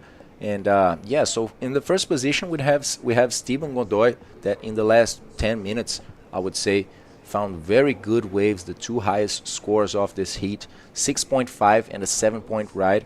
In his last wave, he also got a 4.5 with that invert, but it didn't make it into his final score. We have Eros Diaz that was sitting in third position for most of the heat and found a 4.25 that took him to the second position. And on the other side, Alexandre Montes is in third position, needing not a big score, a 5.01, but Eros has the priority number 1 right now. So let's see how this will play out in this last 1 minute, basically, of this heat. Entonces, 1 minuto a ver allí, porque Eros tiene la prioridad número Sí, 1. ahí va a estar difícil. Yo creo que Alexander se tiene que separar de él lo más que pueda, porque ahí va a estar un poco complicado, ¿no? Debería tratar de escapar. Eso es lo más difícil cuando necesitas una ola y el otro tiene la primera prioridad. No es una Lo cuestión único- de tiempo, Sí, ¿no? sí, No es sí. un tema de tiempo solo, ¿no? Y sí de posicionamiento también hace la diferencia. Se ve como Eros está ali pegado a Alexandre. A ver, 40 segundos en esta manga. Lo mejor ahí es tratar de hacerlo remar. Y ahí, parece que le dejó la ola. Vamos a ver si es que esta llega a conseguir el puntaje y... ¡Oh! Buen rolo. Y lo completó perfecto. A ver si le da para otra. Y le gustó. Fabio, estamos llegando al fin de esta manga ahora. Quería saber si tiene algunas últimas palabras para dejarnos. Y primero de todo, gracias también por estar aquí y comentar en algunos momentos con nosotros. No, bueno, gracias por invitarnos y veamos el último rolo ahí. Oh, súper bueno. Muy bueno. Gracias por invitarme y... Fue suficiente, Sí, 5.5. Qué buena, súper buena. Increíble intercambio. Eros ahí, yo creo que... Más. ¡Uy! Pero no sé si esa habrá contado para el hit. Está válida essa ola. Eros necesita 4.76. A ver que los jueces van Parece que este hit pensar sacar hasta esta el ola. último segundo. Verdad. Entonces, muchas gracias, Fabio. Y si tiene algunas últimas palabras también, un agradecimiento Sí, claro. enorme por estar aquí. Gracias a ustedes por invitarme y a mi familia. Agradecer a mis abuelos, a todas las personas, ¿no?, que han estado aquí para apoyarme, a mi novia que también me ha apoyado bastante. Y nada, gracias y que sean los éxitos para todos los juniors, los open y las mujeres, ¿no? Esto, gente, así nos quedamos con esta manga de número 2 de los Pro Juniors. Y ahora vamos a llamar un rápido comercial para volver con la manga de número 3. Nos vemos.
Welcome back, ladies and gentlemen. This is the Iquique Bodyboard Pro. We are currently on the round number 6 of the Pro Junior Division, and we just saw the second heat. It was Esteban Godoy and Alexander Montes that passed on to the next round. Eros Diaz had a last try in the last very minute of the heat, but it was not enough. So let's jump in the water right now to see who we have for heat number 3. We've got Shaden Ann from Hawaii in red, Augustin Diaz in yellow from Chile, and also from Chile, Bastian Venegas in blue. So going to be another pretty exciting heat here in the junior man, just putting on a show for everyone here. And yeah, last heat was super exciting, but this heat already got some action. Let's see how blue comes out of this barrel. That was a really nice line that he drew into that. Just hopping on that outside rail, putting a bit of a carve in there, and he rides this one through all the way into the third section here at Punta Dos, getting a roll onto that foam ball. So got a 5.25 for that. Very good way to start his heat. Bastian Venegas up and riding now in red, the Hawaiian Shaden, and also hopping in a tube of his own, coming out pretty cleanly. Let's see what this ramp can offer him on the inside there. Kind of putting the brakes on a little bit as he gets around to this section. Ooh. And boom, powerful ARS there. Shaden is sharp as a knife. This guy coming out of Big Island in Hawaii, just starting strong in this heat, just as Bastian Venegas as well, with the 5.25 already in the leaderboard. So we have a wave now for blue. That was the 5.25. He was scooping into that barrel and just managed to leave that with a nice carve for the Chilean. Yeah, so kept going actually for one more roll. And that was it for a 5.25 for Bastian. Yeah, so a bit of action here. And look at this replay, just really nice line there. Shaden's been surfing super well, clearly got a lot of experience and mature surfing under his belt, and just launches this ARS. Kind of a backflip straight over there, actually. It was pretty nice and gets a good projected roll. Strong young guy, got a lot of strength that he's demonstrating through the way he's been drawing his lines and getting some explosive maneuvers out there. And so, yeah, really good at surfing. Also, so good to see the young Hawaiian boys just representing all the way over here in Chile. I know they've been loving it, been hanging out with them a little bit, and really funny guys, both Shaden and Analu. They're always enthusiastic. And yesterday, Shaden just sprinted past me. He's going, I'm going out to N10. Just full sprinted past me as I was walking home. It was pretty funny. Yeah, I mean, we've all been watching Intendencia yesterday, right? It was just looking like it was about to pump. I wasn't here when it actually started pumping, but yeah, I heard that a few guys went out. And actually, yesterday was the first day that I had a chance to have a talk with Shaden. You know, he's like more of a quiet guy, that Hawaiian classic style, you know. But yeah, super nice guy, you know. I had a chance to talk with him a little bit, and he said, actually, you know what? He said that he actually haven't been surfing too often in the last few times, but he actually had some incentive, you know, to come here by his friends, his family, you know, to come and put his name on the world tour. And it's definitely paying off. You know, I was talking to him and I said, Shaden, you know, these experiences sometimes are what you need, you know, to find some motivation or to find your real potential, you know. And I'm pretty sure that this trip is being, you know, this for Shaden, you know, just showing how much potential this guy has. And check this out, guys. That's what we are talking about when we talk about Ant and Dreams. That's actually live action. This wave was just surfed a few moments ago.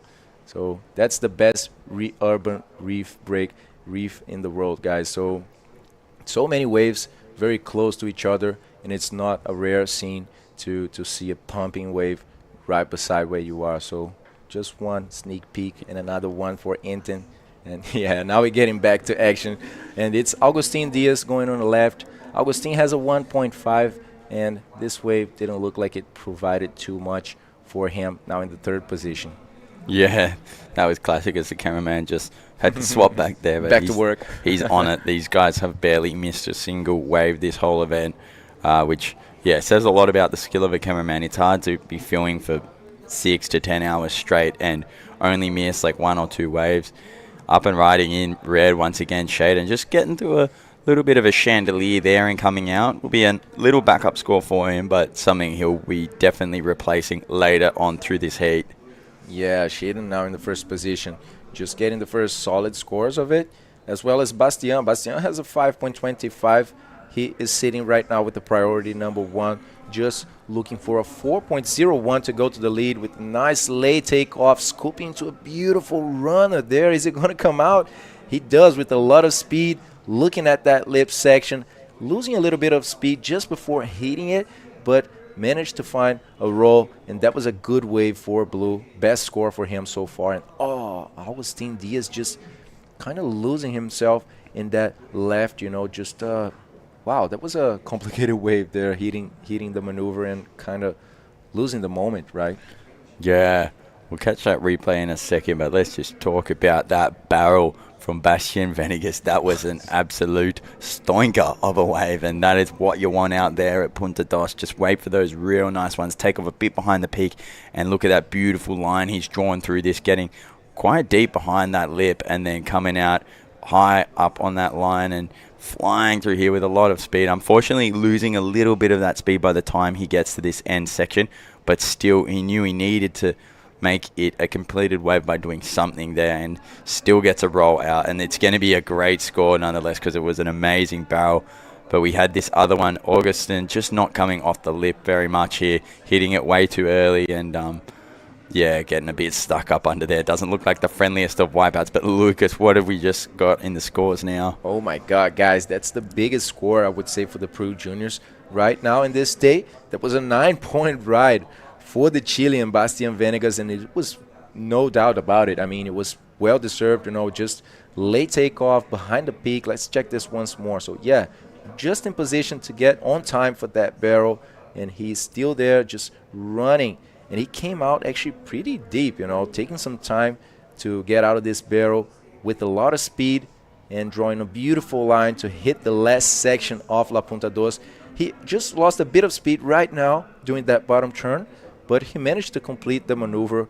That was almost a perfect ride for Bastian Venegas, just showing how big is the level of performance of these Pro Junior athletes. Yeah, that was so well ridden, and he just drew such a perfect line into that, and I can imagine he'll be feeling really, really good, putting the other boys, Shaden and Augustin, in a super difficult position if they want to be chasing him down with a 9 and a 5, and can only assume he'll be improving that 5 as well, because there are some quality waves rolling in down the point here at Punta Dos.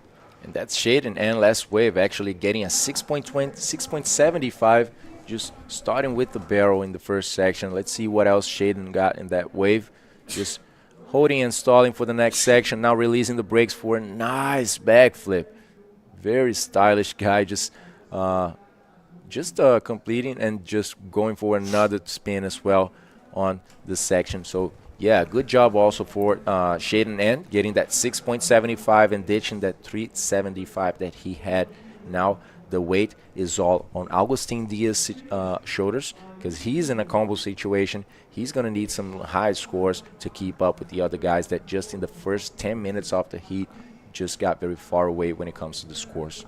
Yeah, he'll be sitting there with that first priority. Now he knows he doesn't have the luxury to go average waves and build a score, because he's in combination, so he needs 2 new really good scores.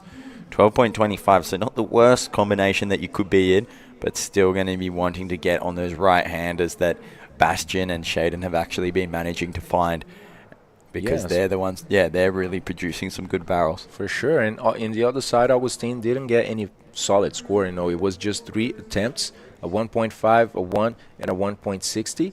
So it's basically a start over for Agustin Diaz, just having to go for those 2 good waves. As you said, it's not the worst combination situation.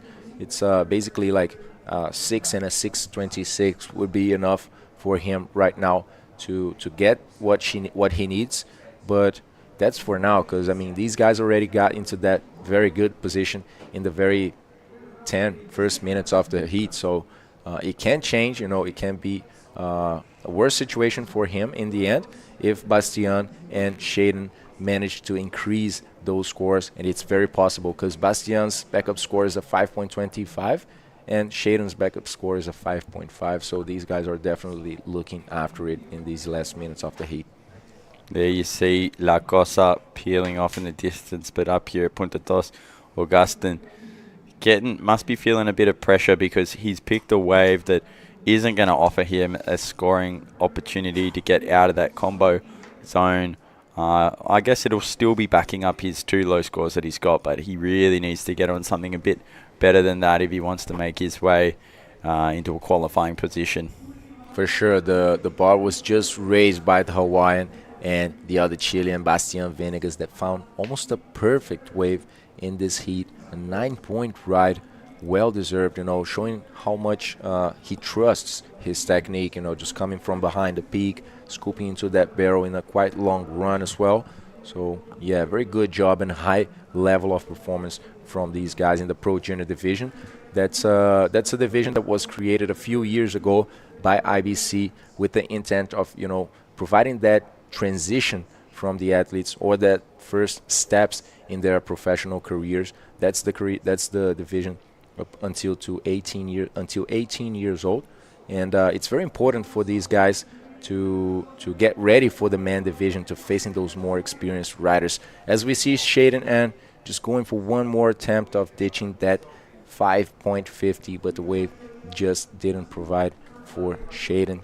Entonces, haciendo una actualización aquí en español para los que están asistiendo por Agustín Díaz y Bastian. Bastian encontró una ola muy buena, 9 puntos con un tubazo, veniendo desde detrás del pico. En verdad, una casi perfecta ejecución por el azul Bastian Venegas. Shaden An, el hawaiano, está en la segunda posición también con buenos scores, un 5.5 y un 6.75. Y Agustín se quedaba en una situación de combinación, donde necesitaba 12 puntos, y sale de esta situación ahora, pero necesita un score muy alto de 8.75. And we now have that interview ready down on the beach, guys, so take it away, Bego. Thank you so much, Joey. Well, Steven Godoy, what a great performance. You were actually having a hard time to find those waves, but at the very, mid part of the heat, you found the scores. Estuvo difícil, te costó un poco, pero conseguiste buenas olas y la ola me parece que te está gustando mucho. Cuéntanos un poco. Sí, estaba un poquito nervioso cuando entré, pero pude tomar esas 2 olitas que me dieron harto puntaje y feliz de haber pasado. Well, he said he was a little nervous when he started the heat, but he's just happy to find those 2 waves that made him advance. Tu ola me estabas contando que a pesar de ser de arena es una ola con fuerza, es una ola que es pesada, y me estabas contando que surfeas aquí como si no estuviera la piedra. ¿Así te has preparado? Sí, pienso que es pura arena la piedra, pero lo veo como arena. Well, he comes from sandbars, and he says it's hollow sandbars, but he surfs here as if the rock doesn't exist, and he's just thinking he's at home. ¿Quieres mandar algún saludo o decir algunas palabras para alguien? Sí, voy a mandarle un saludo al Cejón, a mi mamá, a mi familia, a mis amigos que están ahí y a la tía del carrito que está vendiendo completo. Y eso. Bueno, felicitaciones y mucha suerte para los quarterfinals. De regreso con usted. Muchas gracias, Begoña, y gracias a Steven Godoy. Claramente feliz ahí representando la quinta región de Chile, de las playas al sur. Como no está feliz, ¿no? Asegurando su vaga en la cuarta de finales contra tan buenos atletas que estamos viendo en un nivel tan alto, con buena rola, en una de las fechas más esperadas del Tour y las más prestigiadas también, diría, porque un campeonato, una competencia en una ola así es todo lo que queremos ver. Sí, exactamente. And then we have a nice projected roll there from Shaden. Picking up another line here, getting some speed, and let's see what he did at the end. Just ducking out, not giving him any more launch opportunity. But yeah, he's looking to back up a 5.5, looking for a 7.51 if he wants to take that first spot off Bastian, who's sitting really comfortably there with a 9, a 5.25, and first priority, surfing really well. The young Chileno, Bastian. I'm not exactly sure where he's from. We'll get some research going and get that for you guys. But yeah, he's been surfing really well, and this wouldn't be the first he has won throughout the event. Getting ready here, the boys, for the next heat. There we have Pirpo. Pirpo is going to be facing Tomás Caro and the Brazilian Guilherme Montenegro in a three nationality heat. There's going to be a Chilean, a Peruvian, and a Brazilian as well. Pirpo that was just knocked out of the comp in the man division in an amazing heat against Tristan Roberts, just giving Tristan so much work. Basically he was winning the heat, by far actually, but Tristan managed in the last second to do Tristan stuff and come up with the change of situation. So yeah, that's going to be an amazing next heat. That's going to be actually the last heat, I would say, so of the junior men round 6, right? Yeah, I believe so. And then we'll be jumping in with the quarterfinal of the women. So it's going to be super exciting. Split peak here. Shaden kicking off. Augustin kicking off. No action there. Bastian still sitting really patiently on the 2 waves that he scored. He hasn't touched a single other wave than what you see there in his scores. And he'll be waiting for another absolute cracker of a wave, I believe, because he'll be wanting to get a super high score to put not only Augustin in combination, which he's already done, but to put Shaden there as well. But yeah, the other boys will be fighting their hardest to make sure that doesn't happen either. Yeah, for sure, Joey. And it's a tough situation right now for the young Agustin Diaz. Just falling into some pressure. We can see, he's picking up some waves that won't be able to give him the scores he needs. He needs a very high score now of 8.75. He was in combo situation, managed to get out of it, but still with only 3.5 and at 1.80.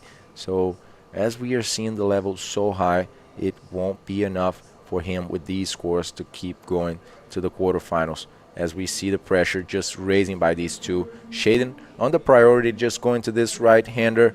Bastian didn't see much potential and let him go as he just kicks out of this one. And remember, guys, this event is presented by the Ilustre Municipalidad de Iquique, the Iquique City Hall, and organized by the Cormudepi, the Sports Corporation of Iquique. As you see, Tomás Caro getting ready there to go for the next heat, the last heat of this junior man round 6. After that, we will start the quarterfinals, guys. We are already here. This is the second last day of competition in this event, and today we will go all the way to the quarterfinals, leaving for tomorrow, the last day of competition, only the semis and the finals, and that's looking amazing. Yeah, going to be a super exciting finals day. 9 heats, 2 semis in each division, and 3 finals. Wow. It's going to be unreal. Just full-on action right down to the pointy end of every single division. There we have the man, Pirpo, La Máquina, comp machine, who, really gave Tristan a run for his money, and still in the junior division, just phenomenal. And we are going to be hearing this guy's name for years to come, I'm sure of it. Yeah, no doubt about it, Joey. Pirpo, such a strong athlete. We have a set coming in. The guy's getting in position. Bastian is the one with the priority right now. Shaden has the 3rd priority. And let's see, Bastian just taking a look, not pedaling at this one. It was looking good from here. I mean, it provided a barrel, but these guys in the water knows what's the real deal. They know what's going on in there. They know what they need. And yeah, Bastian, I don't think he's going for something average because he already has that backup score and he already has a 9 as well. So I believe Bastian is going to go big, now to get further away from these other guys, because Shaden is definitely proposing a risk for him. Yeah, he's serving so well, surfing really, really smart, very mature rider, clearly using that priority finally now on the right, but following Augustin on the left, just kicks off, and let's see what Bastian can turn this into. Nothing either. So he's made the most of his opportunities earlier, because it looks like, checking the last few waves ridden in this heat, mostly ridden by Shaden and the Hawaiian, there just haven't been many scoring opportunities for anybody. Even Bastian there, just not turning that thing into anything. So it's cool that he's managed to find those waves really early on and make the most of those opportunities. That's true, Joey. The best waves of the heat were surfed in the early moments of it, and we have been seeing just Shaden and Augustine just going for many followed attempts and not getting what they are needed. But this was just one more attempt for Bastian. His 3rd wave in the heat with more than 20 minutes. And let's see this one from the Hawaiian with a lot of speed to hit that big roll in the first section and not managing to hold it. As you guys could see, it was a lot of speed in that air roll, and not the easiest of landings for Shaden.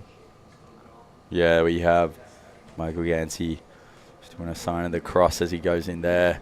Really nice to see. And he is one energetic grommet.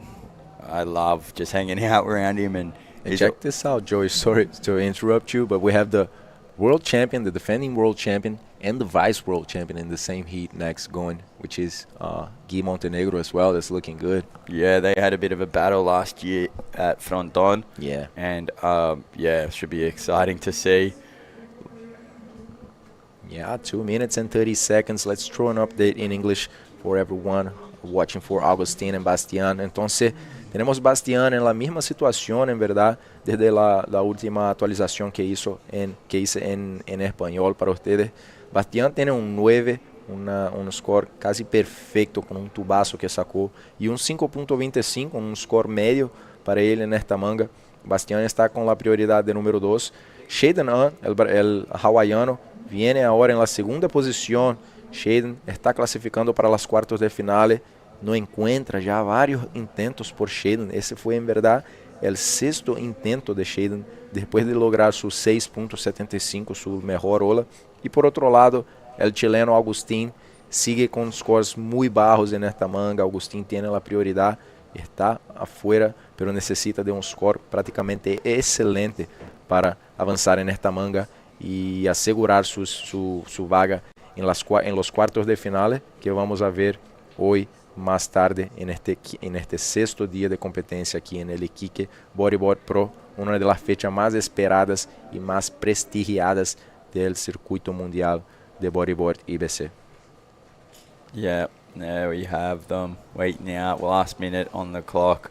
Bastian Venegas having held first place the entire heat, still just looking really calm and composed there, remaining patient. And drone view gives us a little view of the city behind us, of the comp zone, the structures that we have set up. There's an athlete zone and a staff zone that you can see there. You can even see the priority board kind of just flipping around and changing as the athletes change their position. And of course the port in the background, the beating heart of Iquique.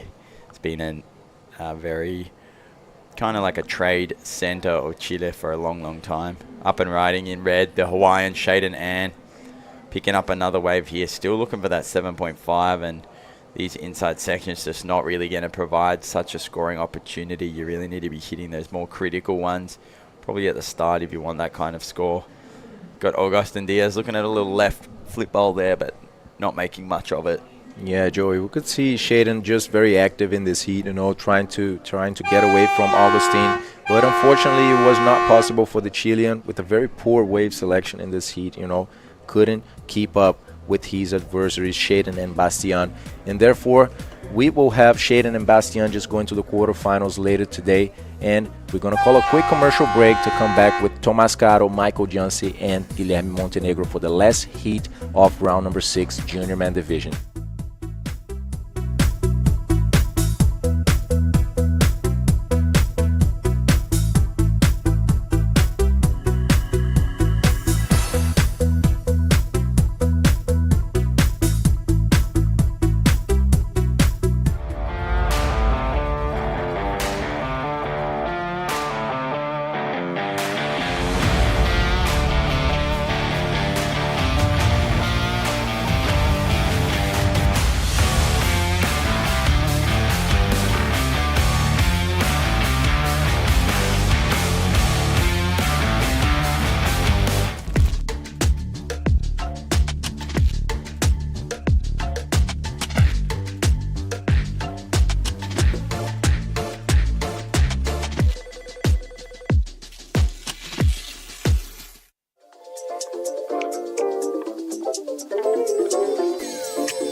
guys, here we are at the Iquique Bodyboard Pro. We're currently in round 6, heat 4 of the Pro Juniors. This is the last heat before we're jumping into the women's quarterfinals, and I'm back with Begoña.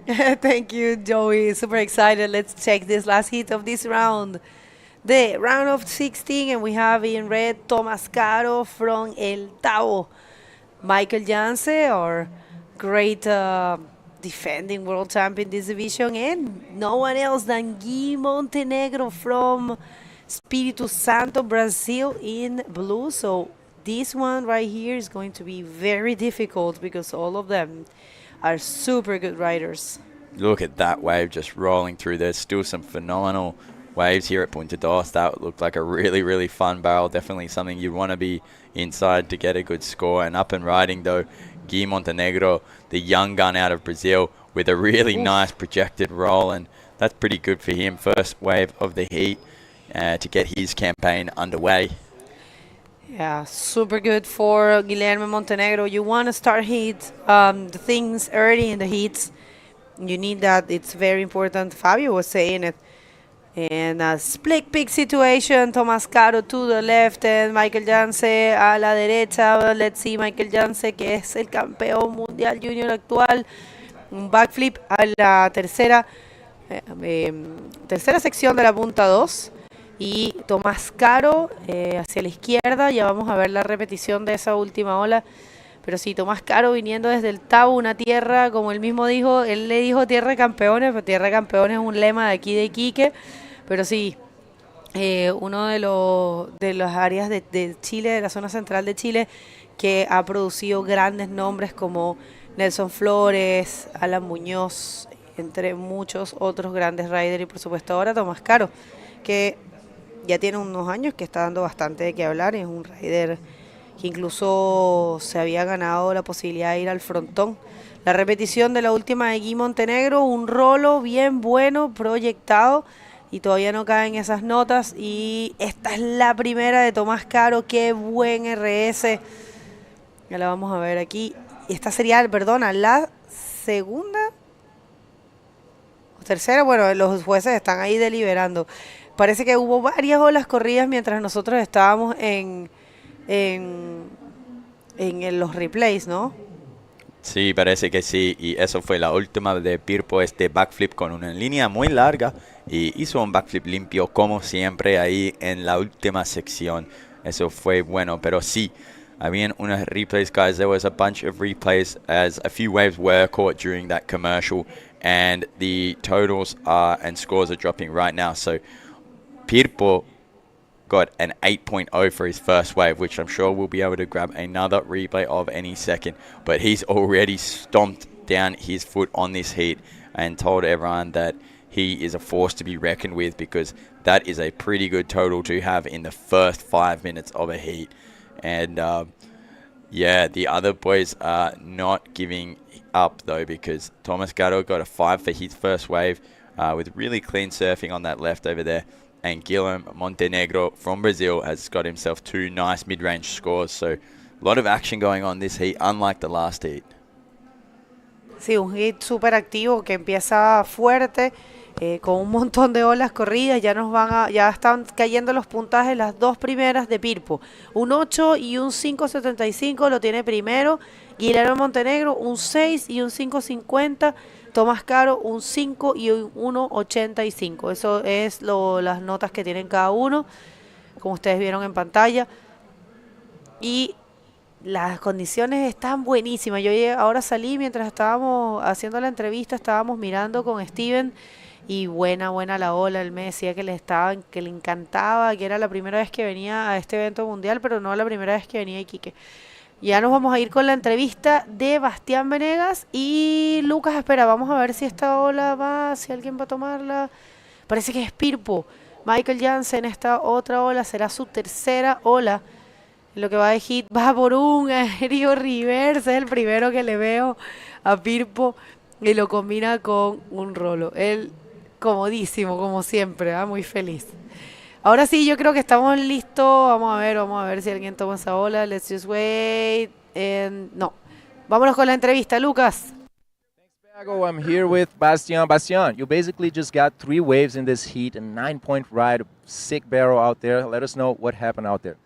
Sí, la verdad es que me sentí bastante cómodo en la manga. Como decís, pude agarrar una ola de 9 puntos y agarré 3 olas en mi manga que me pudieron mantener suficientemente tranquilo. Y nada, eso. Ahora tengo que darle a cuartos, creo, y a darle con todo nomás. Yeah, so he actually said that he was feeling very comfortable in this heat.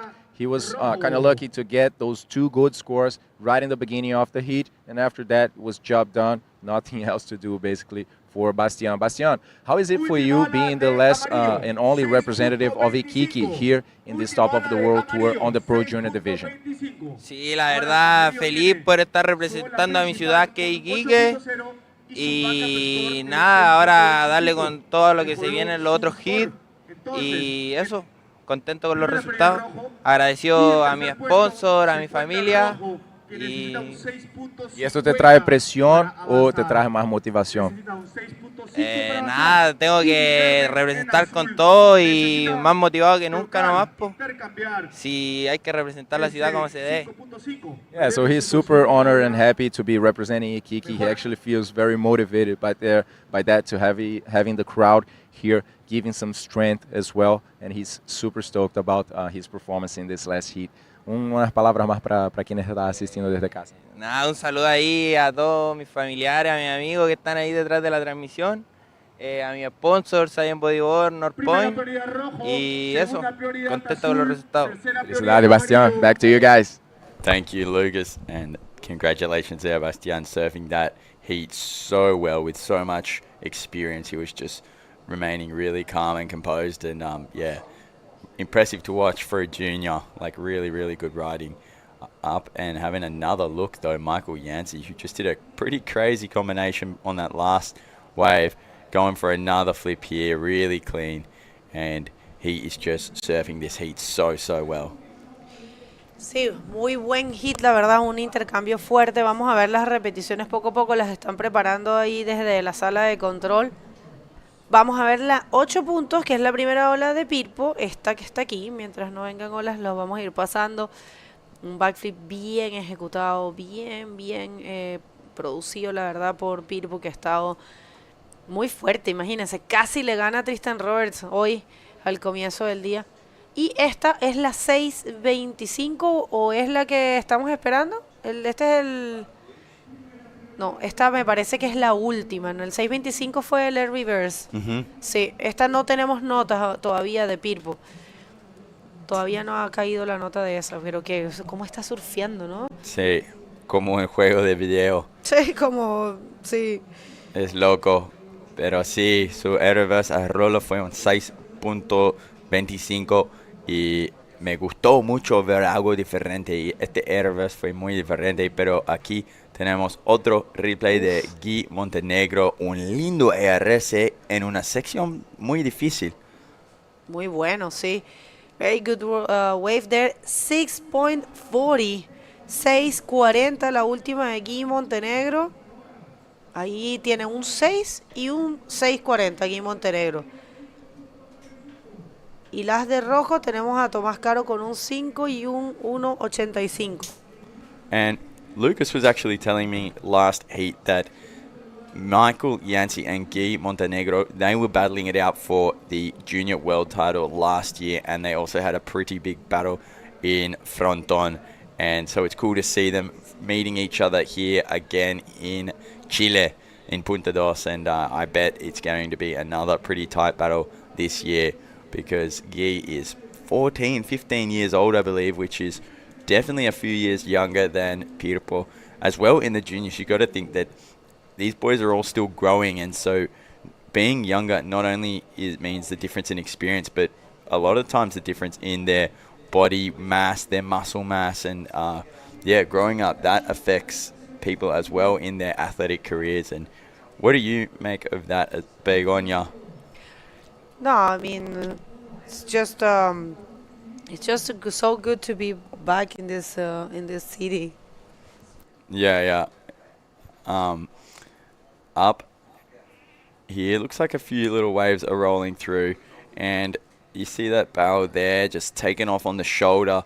Michael Yancey just looking for another little reverse section and doing a kind of a little Eppo looking invert into the flats there, just hitting his board with a big smile. He's so happy and such a frothing young bodyboarder who's really, really positive, and love his outlook toward this sport and towards competition. All right.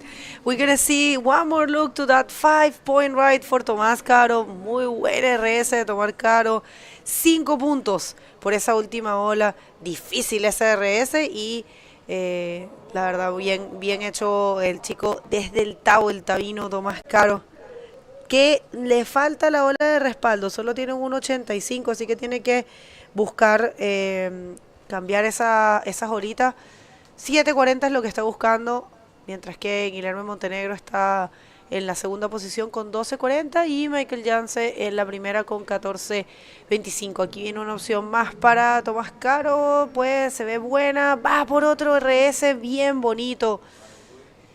Ha estado surfeando bien Tomás, solamente que sí recordarles que la derecha está otorgando un poco más de puntos porque el potencial de las derechas es mucho mayor. Son olas más largas, olas que te ofrecen 3 secciones y los jueces han estado ofreciendo un poco más de puntaje para las derechas, entonces por eso tal vez los puntajes de Pirpo han estado más altos, y también para la izquierda. Uy, miren dónde quedó Tomás, espero que esté bien.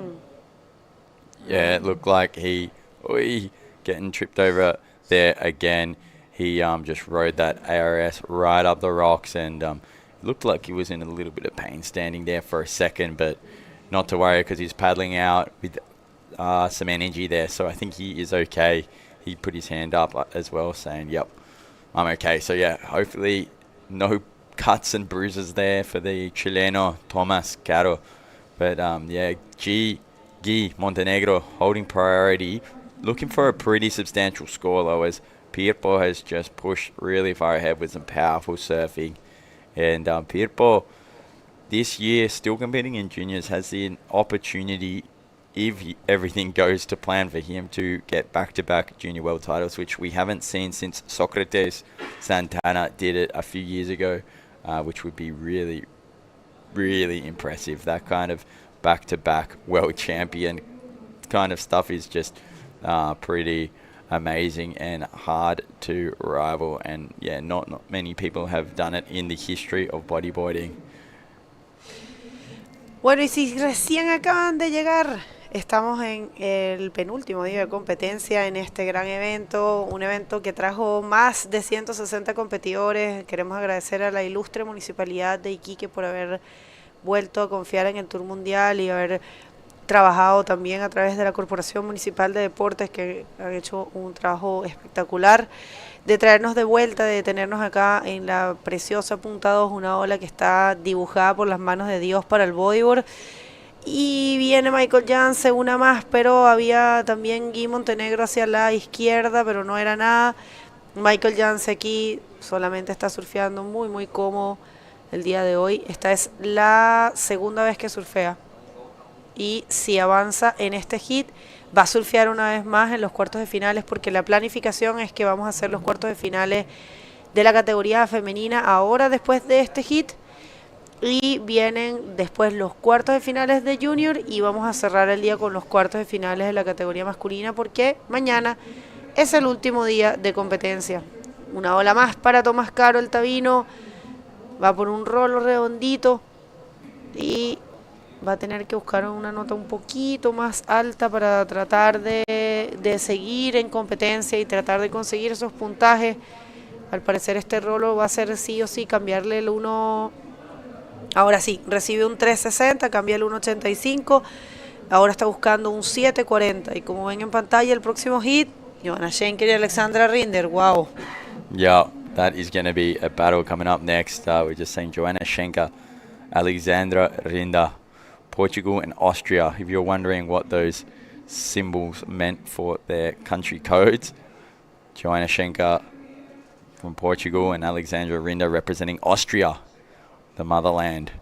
And yeah, but this heat is an all South American affair. look at this roll. Really nice, good projection straight back onto that inside rail from a wave before from Pirpo. Sets up another line over a couple bumps there and manages to get another classic backflip out. He's just got them on lock, landing so many backflips every single heat. These 5, 6, 7, 8 backflips easily up on the left as well. Thomas Gatto getting a little roll out here, and he lands this, just kicking off quite quickly, knowing that that is not going to be enough. Getting a 3.6 for that roll. Still looking for a 7.4 to advance. He comes from El Tabo, I believe, which is down south in Chile. And so surfing different kind of waves down there. But I was chatting to a few of those boys, and they really like coming up here. And wow, look at that wave there. Big ARS from Guy Montenegro. And that was just so impressive. Bueno, hay un intercambio muy interesante entre Guy y Guilherme, o sea, entre Guilherme Montenegro y Michael Janse. La última no sabemos cuánto va a ser, pero this last one for Guy Montenegro, look how big the wave was and the approach. It was very good. So definitely a big score dropping for him, probablemente hasta mayor que lo que ya tiene. Él está buscando 7.86 para tomar la primera posición de las manos de Pirpo. Vamos a ver cuánto recibe. Pero muy buena el intercambio, de verdad. Tomás Caro también ha estado surfeando bien, pero definitivamente tiene que tratar de buscar esas más explosivas. Las izquierdas también tienen buenas secciones y debe tratar tal vez de esperar las más grandecitas y pegarle más todavía en la zona crítica de la ola. Y también es importante el momento en el que se completa la maniobra, tiene que ser bien fluido. Y eso lo están analizando los jueces. Pero bueno, un hit muy bueno, la verdad. Un intercambio muy bueno entre estos riders. Estos son los octavos de finales de la categoría junior. Quien termine acá, termina con un igual lugar noveno. Pero ves, estas olitas pequeñas a Tomás no le van a dar los puntajes que necesita. Si bien es una maniobra bien hecha, el pocket no era tan crítico y la ola era más pequeña. Tal vez con 6 minutos lo que él podría tratar de hacer es tratar de conseguir esa prioridad y tratar de esperar a que venga una bomba, una grande y posiblemente pueda conseguir el score, ¿por qué no? 8.75 es lo que está buscando Tomás Caro desde el Tabo.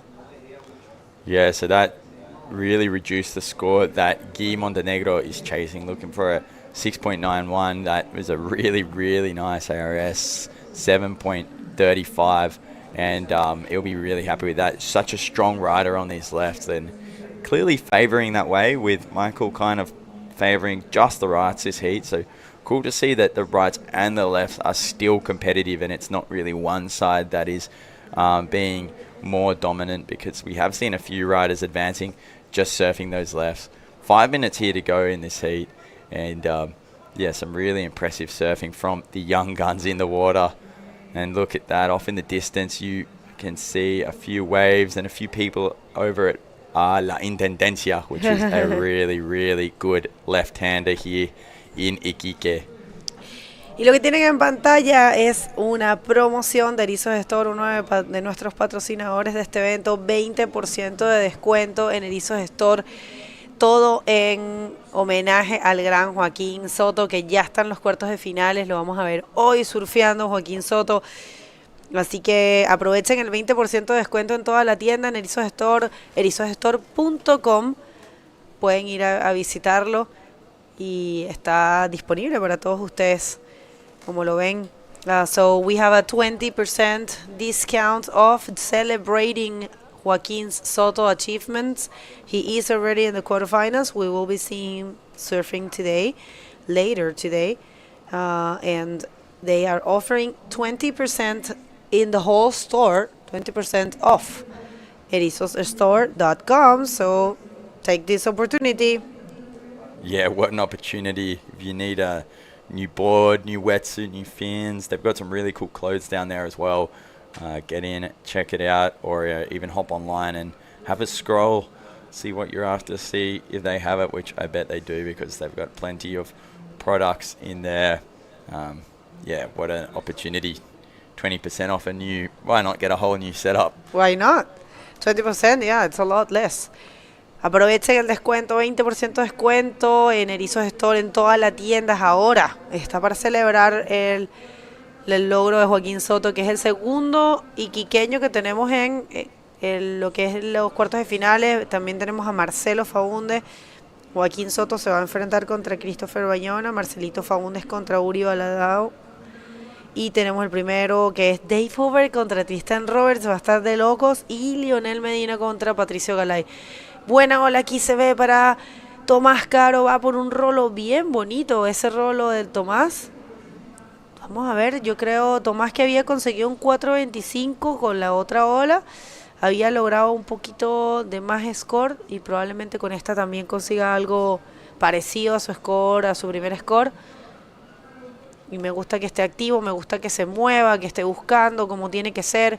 No se puede uno rendir hasta que no se acabe el hit, porque nunca se sabe. Sí, nunca se sabe. Y aquí tenemos el replay, una linda línea y un buen rolo. Un 5, bueno, estamos esperando, pero parece que es un 5, medio 5 para Tomás Caro. Está buscando más que eso, entonces ahí mira, 5.1, entonces no es suficiente cambiar su posición aquí. Y sigue buscando una 8.56, que es un score medio difícil lograr. Sí, recibe un 5-10, Tomás Caro, es de hecho su mejor ola, y ahí es donde tú te das cuenta, oye, los puntajes mayores están para la derecha, entonces es importante que los riders entiendan esa parte y traten de siempre marcar un poquito sobre las derechas y después buscar de repente, si van a seleccionar las izquierdas, que sean las más grandes, las más críticas, para que puedan recibir los puntajes, porque por ejemplo en el caso de Guy Montenegro, él ha avanzado con puras izquierdas, pero ha seleccionado las mejores y han hecho las maniobras también en las partes más críticas. La última ola de Guy fue 7.35, bueno, que pasó hace un ratito ya, y ahora Tomás Caro está buscando un 8.65 para poder tomar la posición de clasificación, la segunda. Queda un minuto, Joey, y después de aquí nos vamos a los cuartos de finales de las mujeres, después cuartos de finales de junior y cerramos el día con cuartos de finales de hombres. Yeah, guys, we were just saying, wait, up and riding now. Peter Paul once again in an amazing barrel, and he came out. Look at that smile on his face as he speeds down here, looking for the next section. And wow, an explosive invert on that M bowl landed perfectly. I think he'll be riding this one into shore because that was a very, very good wave, and just the Peruvian putting it down here today at Punta Dos. I don't think anyone will be coming back from that. Look at these scores coming through, Bego. Bueno, una actuación digna de un campeón mundial. Pirpo acaba de poner un olón. Vamos a ver qué nota recibe, pero ya esta puede ser ya la última ola de Guy Montenegro. Una ola buena también, fuerte, difícil.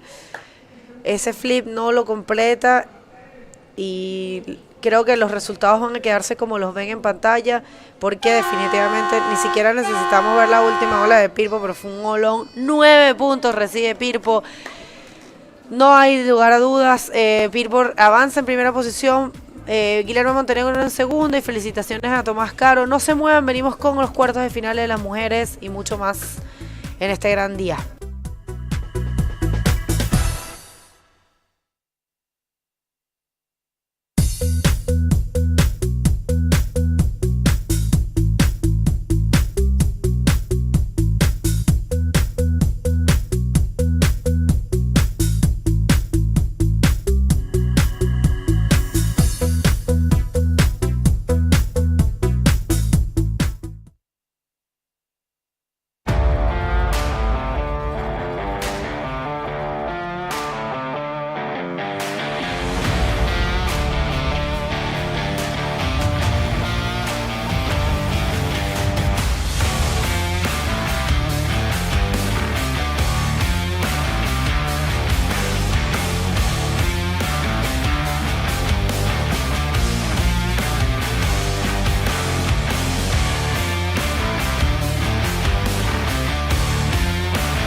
Bienvenidos de regreso. Welcome back, everyone. Penúltimo día de competencia, second to last day of competition. We are about to start the quarterfinals for the women division, so let's hit the water because, Lucas, this one right here that it's coming up, it's a final. It's a final for sure. That's a cracker.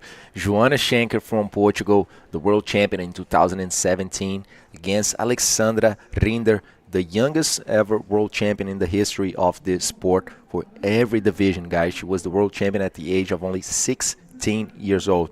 And yeah, we have great conditions here. Just getting started right now with the women division. We already had a show by the men. We already had a show by the Pro Junior Men division as well. And now it's finally time for the women to shine in the waters of La Punta Dos. And who's coming in the first step is Joanna Schenker, the Portuguese, doing a nice roll in the first section. Let's see if there's going to be anything else for Joanna in this wave. And it was just a quick roll for the Portuguese with the red jersey. Yeah, we'll see how this one unfolds. Definitely this lady right here, she's going to go for those lefts, but not really much happening. But yeah, deciding to serve with a helmet, pretty wise. And this is the first of Joanna Schenker. She knows where the money is. It's right there in the rights. So smart. But, you know, also we saw Guy advancing with great total score, choosing those lefts. And it's just a matter of finding the best ones right now here in the second to last day of competition. Tomorrow we are finishing this event. It's been such a great event. The first one for Chile this year. We are coming from Marcelo Mital, Guajine Bodyboard Pro, and now we are here in Iquique going to the second event of Chile, which will be the fourth of the calendar this year for the Antofagasta Bodyboard Festival.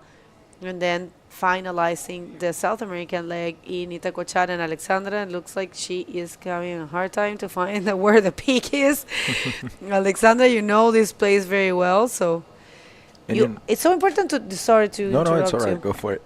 I'm just saying it's so important to try to mark the peak with something, like when you go surfing, try to see something that you can recognize while you're competing. But yeah, no, Alexandra knows her way here for sure. And you know, back with the tide is just not as friendly as it was early on.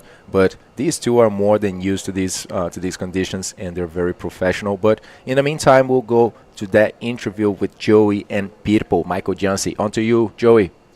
Thank you, Lucas. Here I am once again with Pirpo. Pirpo, ¿cómo estuvo la última 9 que hiciste? Nada, la última ola fue buena, estaba esperando. Justo cuando bajaba algunas medianas, atrás venía la serie y no me tocaba. Y dije, espero que me toque uno al último, y justo me tocó al final un buen tubo que puede tener con un aéreo y un rolo. Wow, Pirpo said he took off and it was like a bit of a medium wave and then just opened up to a really nice tube. Came out, really good speed, and obviously did that amazing invert at the end. Brilliant bodyboarding there. Y Pirpo, estás cayendo todos los manubres. ¿Qué estás comiendo para tu desayuno? Nada, me está tocando las olas buenas. A mí la punta 2 para mí es una ola increíble. Siento que cuando ahora estoy conectando más, no, al principio no mucho, pero ahora estoy conectando mucho más. Siempre me encanta, esta ola es buenísima, porque puedo hacer todas las maniobras izquierda y derecha en los dos lados. Y nada, muy contento de que me siga yendo bien y poder pegarle maniobras buenas. Cool. I was asking people what is he eating for breakfast. He's landing everything, and he says it's such a good wave, so good for bodyboarding, lefts and rights, just allowing him to land a lot of the moves. Y ahora estás puro enfocado en solo junior. ¿Te sientes mejor con eso? Sí, también la verdad, sí, ahorita estoy más enfocado en el junior. Igual me fuimos con un saborcito de ganador en el Open, que quería ganarle a Tristan, pero Tristan es un monstruo. Le tocó una ola al último, pero así es el mar, así todo se puede pasar hasta el último segundo, pero ya ahora concentrado al junior. Cool. So yeah, now he's just focusing on juniors, saying it would have been really nice to beat Tristan in that heat before in Opens and pass on through, but yeah, now everything for that junior. ¿Y quieres agradecer a alguien en casa? Nada, mandar siempre un saludo a la gente de Perú, a la Asociación de Mariyuntas, a todos mis auspiciadores que siempre me apoyan, que gracias a ellos estoy acá, a mi familia un gran beso, a mi papá, a todos mis primos. Y nada, independízate ya. Gracias. Back to you guys. Thanks, Joey. Great to see Pirpo there, just giving one more interview. What a great heat it was between Purple, Gui and Tomás Caro. Gui também avançou, pessoal, só fazendo uma atualização aqui na última bateria. O Gui também avançou para as quartas de final, numa bateria com o Pirpo e com um chileno, Tomás Caro. Então a gente vai ver Guilherme Montenegro, como vocês veem o resultado aí na tela, caindo na água ainda hoje também para as quartas de final da categoria Pro Júnior. Just love how people, he's such a friendly person. And take this bomb here, nice looking wave for Joanna Schenker. Not really. The drone shot sometimes fools you a little bit. Yeah. But yeah, it looked pretty cool. Yeah, now just as we were speaking before the interview, Bago, the tide, it's not going to be as friendly as it has been in the previous days of competition, because today the coefficient of the tide is just much bigger than the previous days. What it means is that the tide is going much lower than it usually was going. And in the end of the afternoon, at exactly 4:43, the tide is going to be low. And that last section for the right-hander, most probably there's not going to be any water in there. So let's see what the athletes are going to come up with. Maybe switching sides, maybe just staying in the first section. But now it's Alessandra Hinder going to the right this time. Just was going actually to pull a carve or maybe a reverse, but didn't do that. So just scooping through a quick barrel, the Canarian, and one more reverse. Didn't find much what she was expecting, I would say, in that right-hander. Yeah, it's been it was kind of weird to see Alexandra surfing like that. But she's just starting things. Probably she, thought about just pulling the brakes there and try to get some barrel time. She got some, some shampoo, as they say, and it's a 3.25. It's okay. She's building her score. She's now first. Of course, at any given moment, Joanna, right now with the priority, if she takes a wave and just go for a roll, she will definitely get more than what she needs.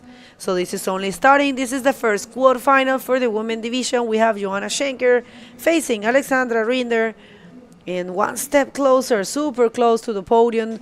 Both of them, they do want this win. They have been away from the podium for a while, which is very rare. These two back in the day, I remember almost every event you will see both of them in the podium. And lately, it hasn't happened. Alexandra didn't have too much of a good run in Morocco. And Joanna, she didn't do bad, but she was not in the podium. So it's they are definitely wanting to advance one more step, and for sure make it all the way to the final and win this event.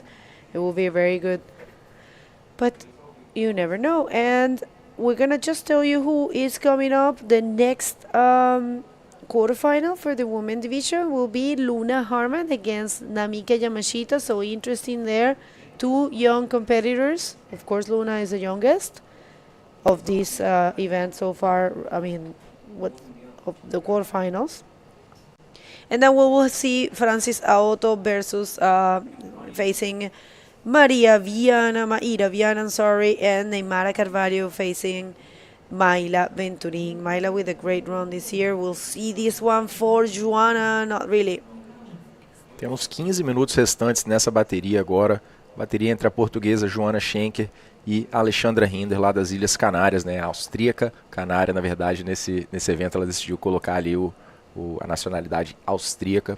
Então, 15 minutos restantes, a Joanna encontrou um 4.5, mas teve duas outras ondas onde ela buscou, mas não encontrou nada. Não foi só a Joanna também, a gente teve a Alexandra que foi para uma esquerda, que foi só apenas um ponto, mas depois ela conseguiu um 4.25, e nessa última direita da Alexandra de camiseta amarela, ela fez um 3.25 com aquele cutback, né, e um tubinho que ela conseguiu tirar depois na segunda sessão ali da onda de La Punta Dos, que hoje tem altas ondas aqui, e a gente finalmente vai ver as mulheres, né, com o seu tempo agora para poder brilhar dentro da água. A gente tem ótimas baterias por vir. Essa daí é um ótimo exemplo disso também. Luna Hardman vai estar enfrentando Namika Yamashita. A Luna está no melhor momento da carreira dela, né? Vencendo na categoria Open também, em segundo, em verdade.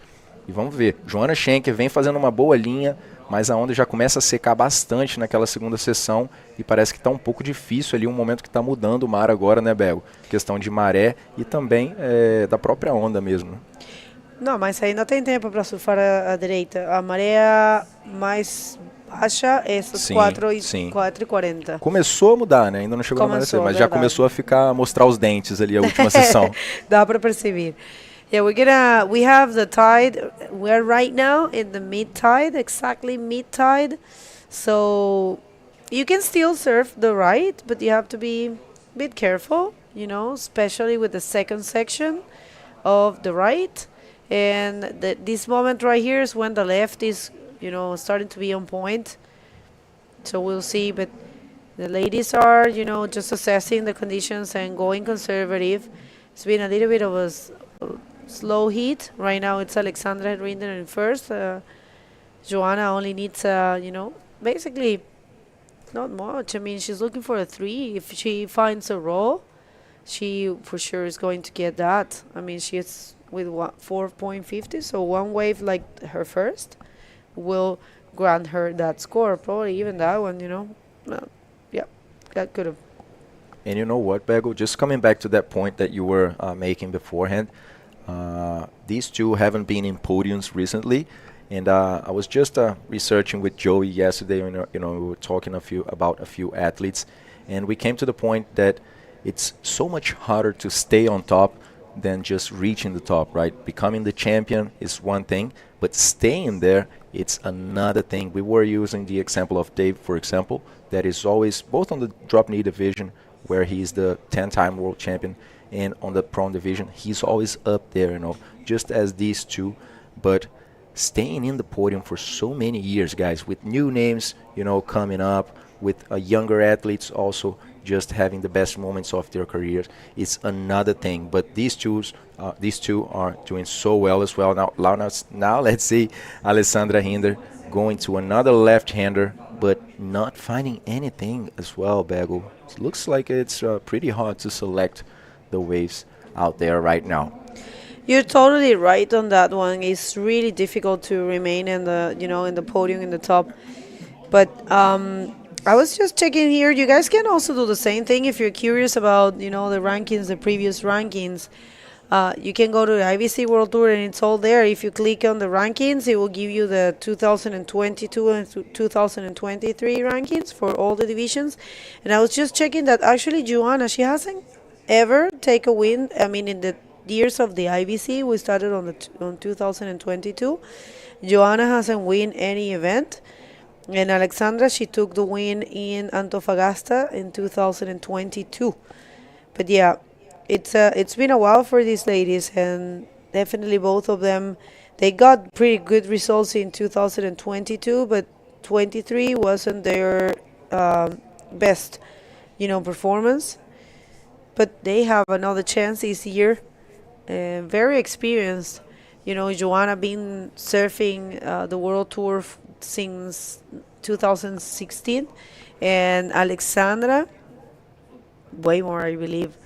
She actually, you know, with the 2 world titles.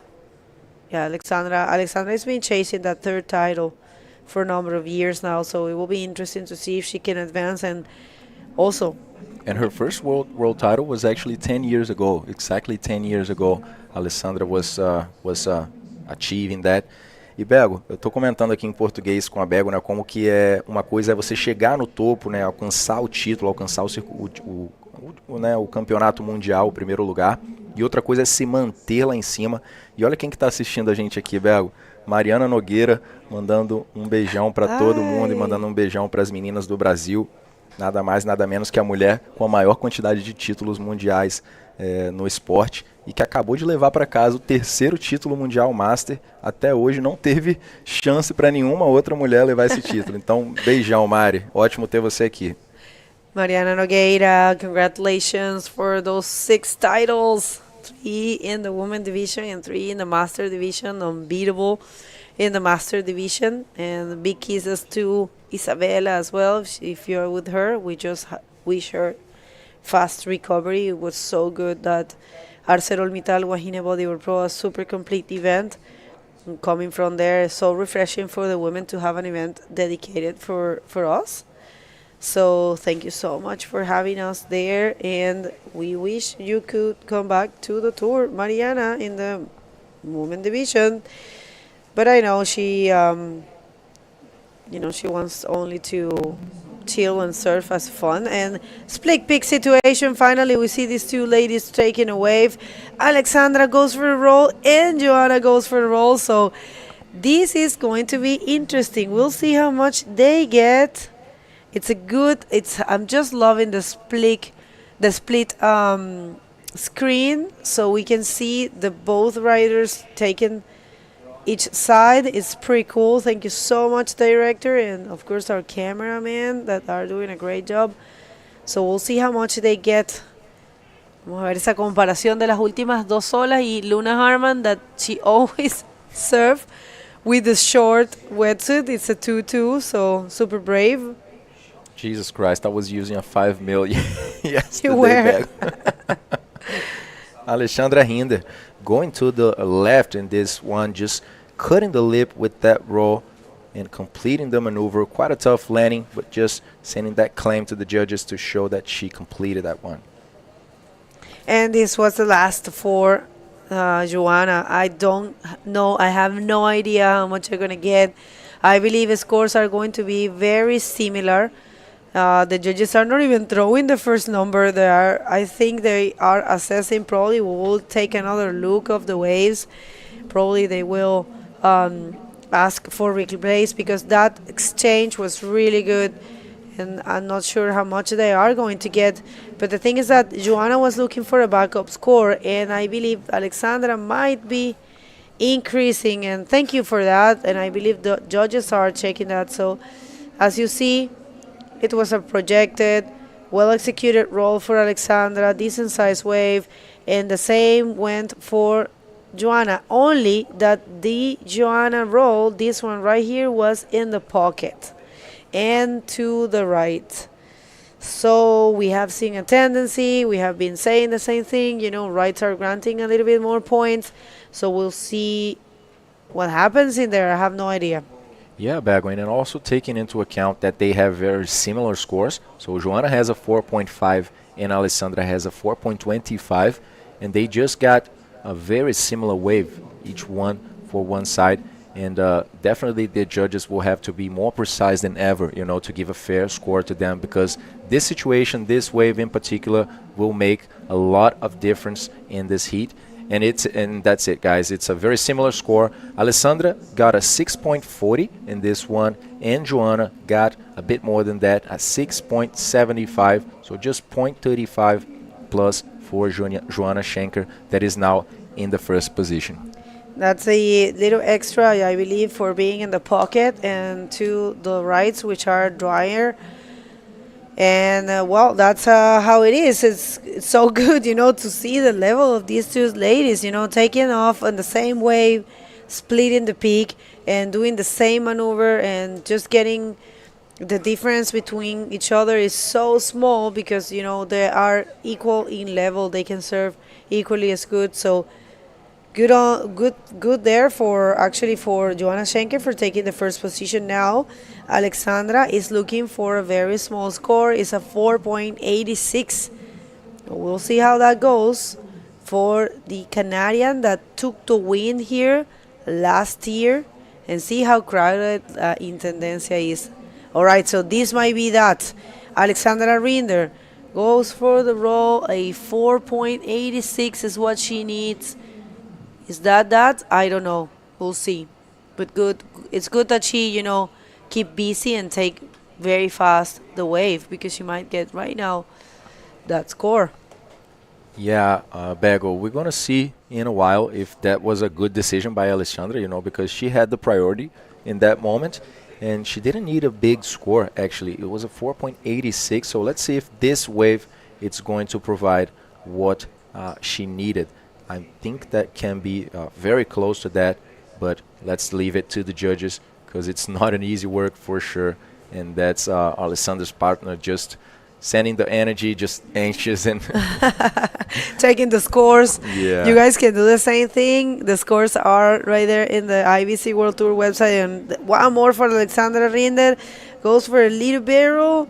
And yeah, just gets out there really fast. And scores are starting to drop. Let's see. We don't know how much. It's a 490. And Alexandra gets the score. And right now she is first, leaving Joanna Schenker only needing a 4.55 end with the priority. So let's see. Joanna Schenker has a big chance as well to change the situation. So how important is to have one main, big score, or not big, but, from mid to excellent the score.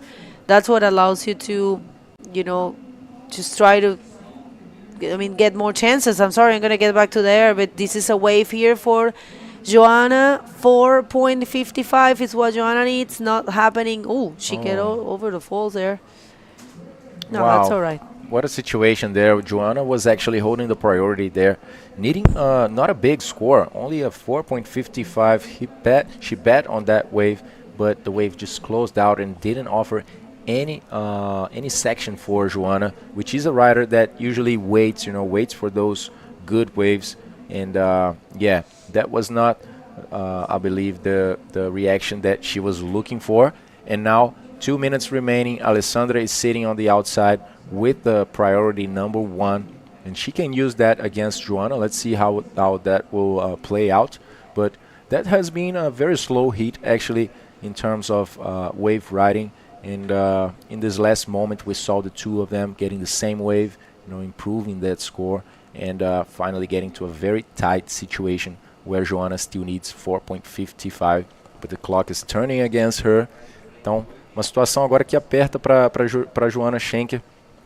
Ela que estava com a prioridade, né? A Alexandra conseguiu exatamente ali o que ela precisava, na verdade, um 4.9, e deixou a Joanna precisando de 4.55, também uma nota baixa ali para a campeã mundial portuguesa, mas que acabou escolhendo uma onda que não permitiu realmente, não ofereceu para ela uma sessão para poder buscar essa reação, essa nota. E agora ela fica sem prioridade, faltando apenas 1 minuto ali nessa bateria, Bego. Yeah, that could have been a mistake from Joanna, definitely. We'll see Joanna right now. Of course, Alexandra tried to paddle there. Is she losing the priority? I don't know. Is that probably... Yes, she did lose the priority right now. All right, so if Mother Nature sends a wave here to Joanna Schenker, she might change the situation. She already did it in that heat with Valentina Diaz, where she got the score in the dying seconds, and she was actually being eliminated, and there she comes, a 4.55. Is Joanna Schenker finding that? Look at that roll. Ooh. That's a very good roll, actually, and she knows it. Is she doing the same thing she did to Valentina? I believe it's happening. Bego, I believe it too. That's very possible for her. You could see her reaction, she needs not a big score, a 4.55. And guys, we will leave that to the judges right now, because we can see a very possible change of situation right now with Joanna Schenker maybe granting her spot on the first semifinal, Bego. Just check that out. That was super projective. It was an air roll. She completely took off. Yeah, no, I mean, I believe Alexandra is in danger. We have no idea how much that's going to be, but it's coming around. It's coming around the 6. We'll see. Wow, what a performance from the Portuguese. And she really wants it, and it's a 6.5. It's official. Joanna Schenker did it again. Bees butter. I'm sorry, my God, I'm getting all stuck here. All right, so congratulations to Alexandra Rinden, and what a performance from Joanna Schenker. Don't go anywhere. We're going to continue with more right after this.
Ohio, and welcome back, everyone. We are going right now to the second heat of this quarterfinals for the women division, and it's going to be between Luna Hartman and Namika Yamashita from Japan. So let's jump in the water because these two young athletes are going to put a show, just as we just saw.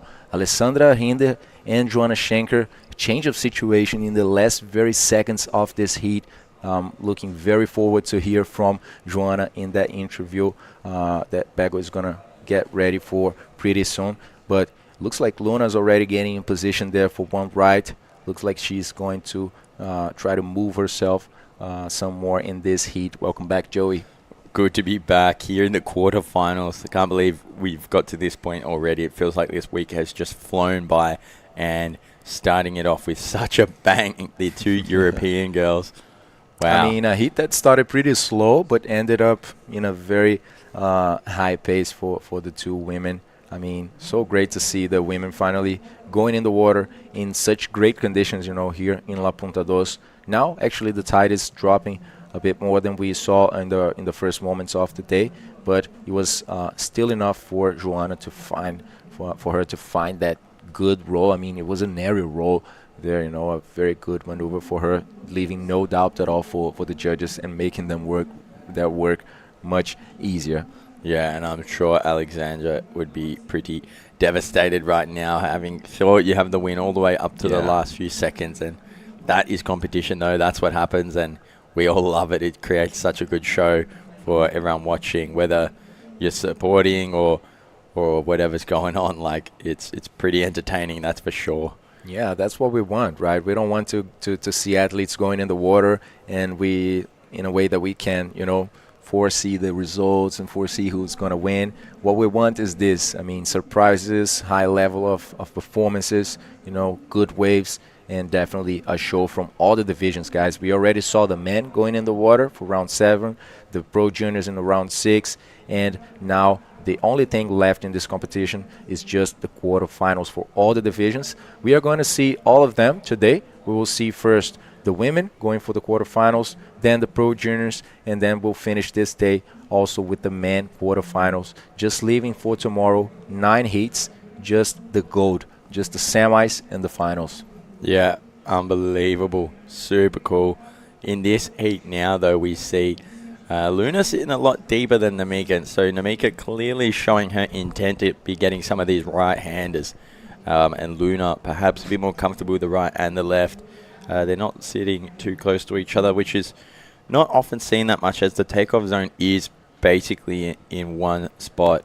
And look to the bottom left of your screen. These are the current women rankings. So Sari Ohara not present here at this event. She had some things to do back in Japan. So Luna was coming in to this event with the first seed, and then Mayla Venturin, Maida Viana, Yuka Nishimura, and there you have Namika sitting there and in the 5th place. And then Joanna Schenker, who just passed through that last heat, followed by Teresa Padrella, another Portuguese bodyboarder who's really, really good too. Yeah, Joe, and just throwing some context for people watching these rankings here. Luna is a rider still on the Pro Junior Women division. She is 18 right now, but Luna is coming from the best results in her career. I mean, Luna just did 2 finals against Sadi. Luna did a final with Sadi back in Morocco. That was her best result ever in the women division, and she repeated that in the Wahine event, you know, on the women division. So 2 awesome results for Luna Hartman. And what to say about Namika? Namika just popped up on the tour last year. You know, Sadi brought her and, you know, cheered her up to come for the Wahine, an event that is made just for the women's divisions in Brazil. Namika came with Sadi last year to Brazil for this event, and she ended up advancing all the way to the final, doing a final with her friend. So these two are pretty young. They are, you know, in the pretty early phases of their careers, but they are definitely on the best moments of their careers, you know. So we don't know much what to expect from these two, but let's see right now. Namika Yamashita just getting a lot of speed on that right-hander and kicking it off to begin with basically 6 minutes gone in this heat. It's so good having a bit of Japanese present on tour, especially in the women division. They're such a funny group of women, and I'm always really, really happy, always so positive and laughing and hanging out together. So, yeah, really stoked for Namika Yamashita to make it this far in the competition. And they come from a really strong and thriving community of bodyboarders over in Japan, where a lot of the bodyboarding community is predominantly women over there. And so that's why we just see so many of them on the tour.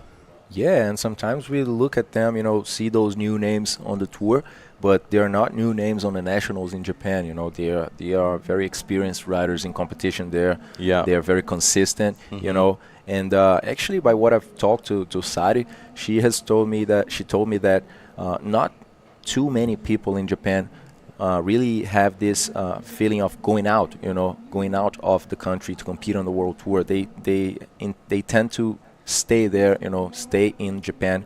So Sari actually doing a very nice job in trying to bring those girls to the world tour. And guys, now we are finally gonna hear from Joanna Schenker and Bago down the beach. So on to you, Bago. Thank you so much. Well, guys, Joanna, that was such an intense heat. I know for a fact you respect a lot Alexandra in these kind of conditions. These kind of conditions suits her. And we just want to hear from you. How was it? Yeah, this was a really, really intense heat for me. I mean, Alexandra, in my opinion, is the hardest competitor in this type of wave. So for me, it was almost like competing against myself and my approach to the rocks and all that, because I'm not that used to it. And I know she's very used to it. And she was really, really confident going against me. I know that too.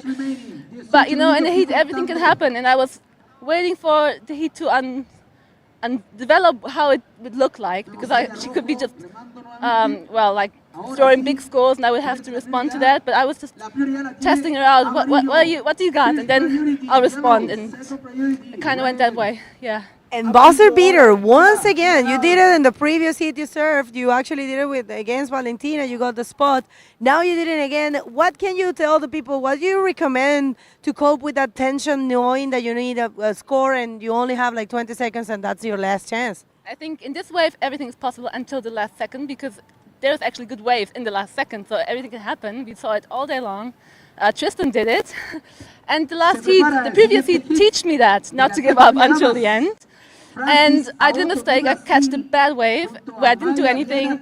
And then Alex did a mistake and lost priority. And I was like, 20 seconds? That's very, well, like if something comes in, it's for me.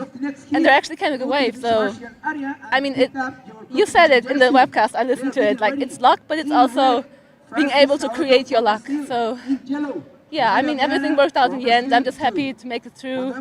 I'm sorry for Alex, because I know she wanted this badly and she would deserve it for sure. So, yeah, just happy to be still in comp. For sure, you want to say some words to someone back home? Sim, a todos os portugueses. Eu sei que bastante estão a ver. Obrigada pelas mensagens. Obrigada ao Chico que está a ver. E obrigada à Catarina Souza. Desta vez não me esqueci de ti. Um beijinho para ti também. É isso. Obrigada.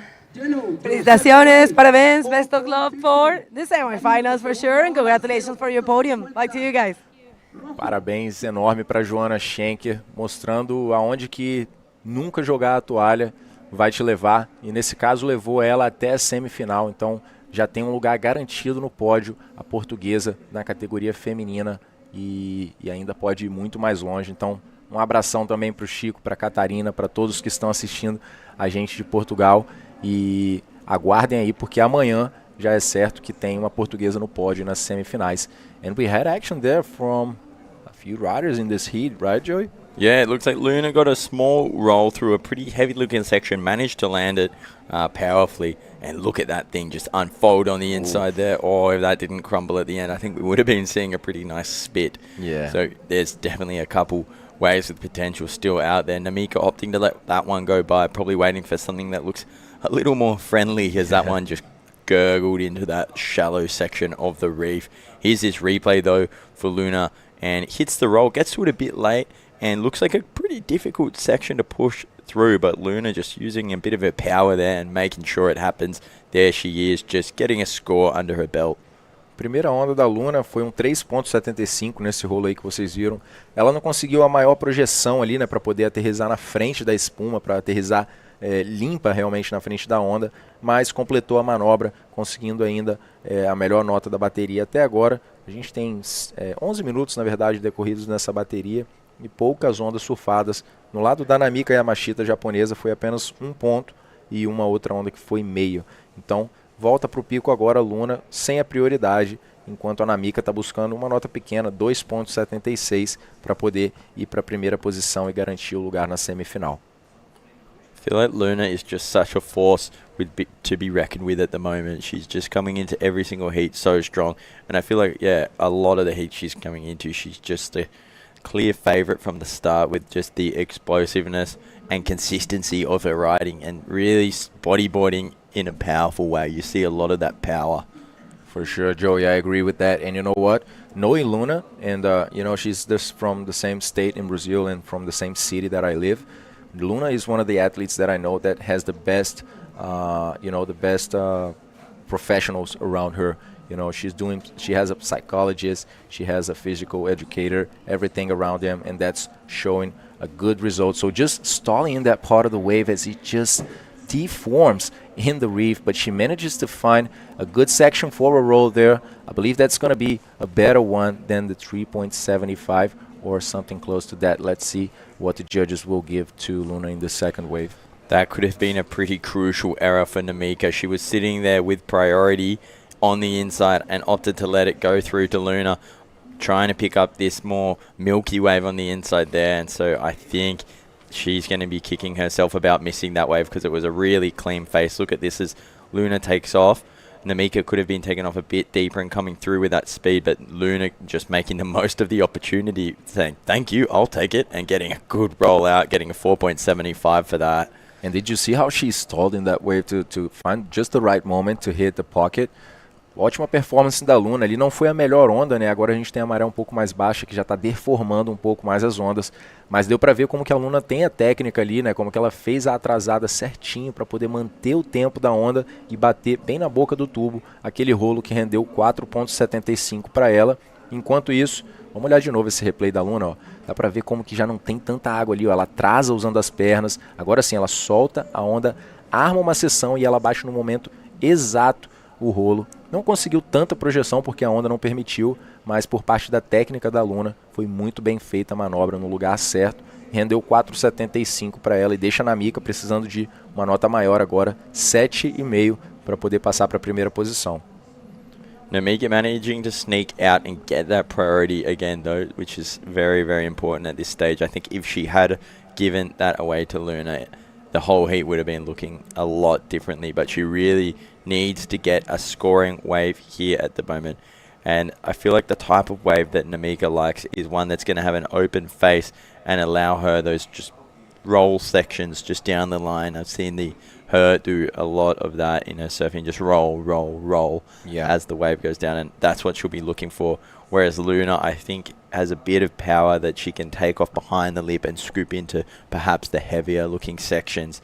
Like, look at that one go through on the inside there. And you can see Luna putting some pressure also in Namika. And that you can see she's pedaling for the waves. She's sitting way further on the peak, you know, more late in the wave, I would say, like that, coming from behind. Even though Namika has a priority, you know, but Luna is showing her will, is showing that she wants to go for the bombs, and now just claiming that priority since Namika pedaled for this wave but didn't go on it. So yeah, priority changed right now. Luna putting definitely some pressure on Namika Yamashita. Let's see if she is feeling really intimidated or not, because don't count out on Namika Yamashita as well, because she's been doing really well in this comp, and since actually she popped up on the World Tour. Yeah, for sure, and here she is having a little look. Luna letting her have this one on the inside, so we'll see what she can do with a nice line just stucking out. I feel like these conditions today are really pushing Namika to the edge of her comfort zone, because she's sitting kind of wide off the peak and not paddling with much intent for a lot of the waves. But Luna up and riding again, and wow, that was a critical roll coming through to this end section with a little roll there, not managing to complete it. Luna vem fazendo uma performance muito boa nessa bateria, num momento mais difícil, onde as condições estão mudando. Ela sentou ali mais para trás no pico, mais atrasada do que a japonesa. Dava para ver que ela, mesmo sem a prioridade, estava remando na onda, colocando uma pressão, né? Quem já competiu sabe como que isso faz a diferença, colocando pressão na japonesa, que acabou remando numa onda e perdendo a prioridade, permitindo que a Luna pegasse essa onda aí, que agora sim, foram 6 pontos a melhor nota da Luna. E olha a situação da japonesa agora, ela precisa de uma onda excelente, quase perfeita, de 9.75. Now the situation is much harder for the Japanese, Joey. She needs basically an excellent, perfect score, 9.75. Yeah, that is going to be hard. She'll be looking for 2 new scores for sure, and will really be looking for waves that suit her style and suit the way that she wants to ride these waves. And coming from Japan, they're used to usually pretty small conditions and a lot of beach breaks. I know they don't get a lot of swell up there unless it's typhoon season. That's when those big swells come in. And you may have seen some really epic Japanese sections in a few famous bodyboard movies out there. I know that a lot of the great bodyboarders have been to Japan and scored some epic waves in some clips I've seen, which look amazing. But I think most of the time it's pretty small, wedgy, bowly beach breaks, which is perfect for training, spin to roll, combinations, and getting your comp skills up there. But coming to like a real shallow reef like this is definitely different. But up and riding Namika, drawing a line here, can she get this roll? Gets a nice projection through that one, and this will be her first scoring wave. Yeah, Joey, and you're just mentioning this, and we are here in a very different atmosphere, in La Punta Dos, and some people might have not noticed, but I think that Luna was actually pressuring Namika, she was sitting way behind in the peak. Let's check this once more. Namika just on a smaller wave, on an insider section, just hitting it through the lip roll. That's her best score so far, 4.35, and now she needs 6.40 as her situation just improved a little bit. But yeah, coming back to that point, Luna was sitting way behind in the peak, just putting some pressure in Namika, pedaling without the priority, and made Namika lose the priority, as she is now going for one more attempt. But Luna couldn't get too projected in this last maneuver, so that's not going to make it into her final score for sure. But yeah, just using this context, using the priority rules, and knowing that also Namika is out of her own environment, it's in a different condition, and trying to use all of that together to intimidate maybe and to put some pressure in Namika, and it feels like it's working. Yeah, I completely agree, Lucas. That's such a good point, and it says so much about Luna's mental state in a heat. Seeing Namika not being super comfortable in sitting on that ledge, she just pushes another 10 meters past her and says, hey, look, I'm comfortable, I'm sitting here. Are you going to stay there and hop on the shoulder, or are you going to come in here? And for Namika, I reckon that will be playing big games with her head, and the strategy as well in terms of actually getting the waves is working out for Luna too, because she's taking off, getting that extra speed push through the more critical section. And yeah, with that 6.0, you saw her get a really powerful roll. And so, yeah, Luna just surfing amazingly and showing us why she's currently ranked number 2 in the world and junior world champion. And yeah, and having her best results on the women division as well. And next we're going to have 2 Brazilians for this heat, Francis Aoto and Maíra Viana. Francis from Guaratuba and Maíra from Rio de Janeiro, but actually living in Espírito Santo for quite many years. Próxima bateria vai ser a terceira quartas de final contra a Francis Aoto lá de Guaratuba e Maíra Viana, 2 máquinas de competição.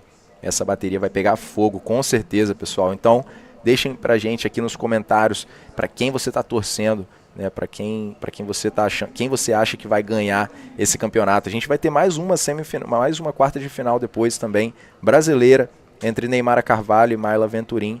Mas voltando para ação nessa bateria, coming back to the action in this heat, Namika Yamashita now finding a solid roll in the first section. She goes for another one, but she ended up not completing that maneuver, and that's a shame for Namika with now just 5 minutes remaining in this heat. Wow, that would have made a difference for sure. She's looking for 6.40. Wow, that was crazy. She did land that first roll, which was probably the most critical we have seen this heat, on a really nice section, just landing right back in the barrel, coming out, a little hair flick, and if she had gotten this, it would have been a very critical score.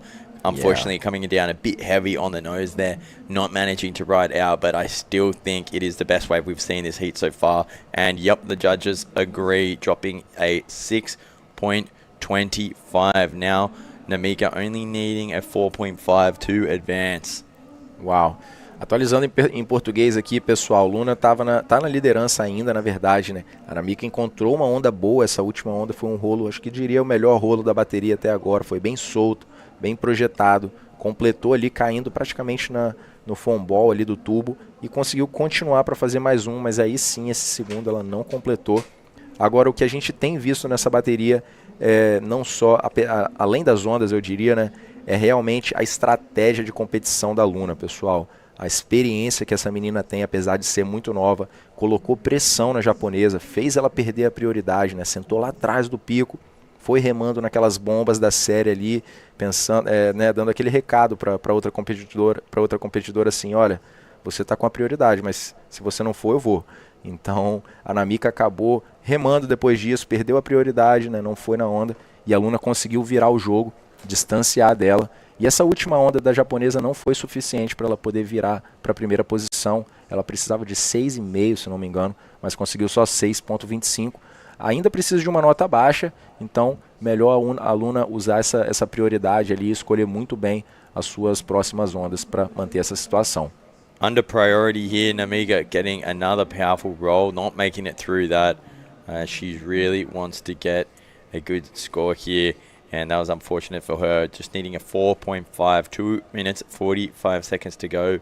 Luna is sitting on that priority, so she can't be letting Namika get any substantial opportunity because that could just give her the chance to make it through. So once Namika makes it out, if I were Luna, I'd be sitting right next to her, making sure she doesn't go any of those insiders that are going to offer maybe a growing section and a big ramp down the line, because a 4.5 is not hard to achieve for either of these women in the water right now.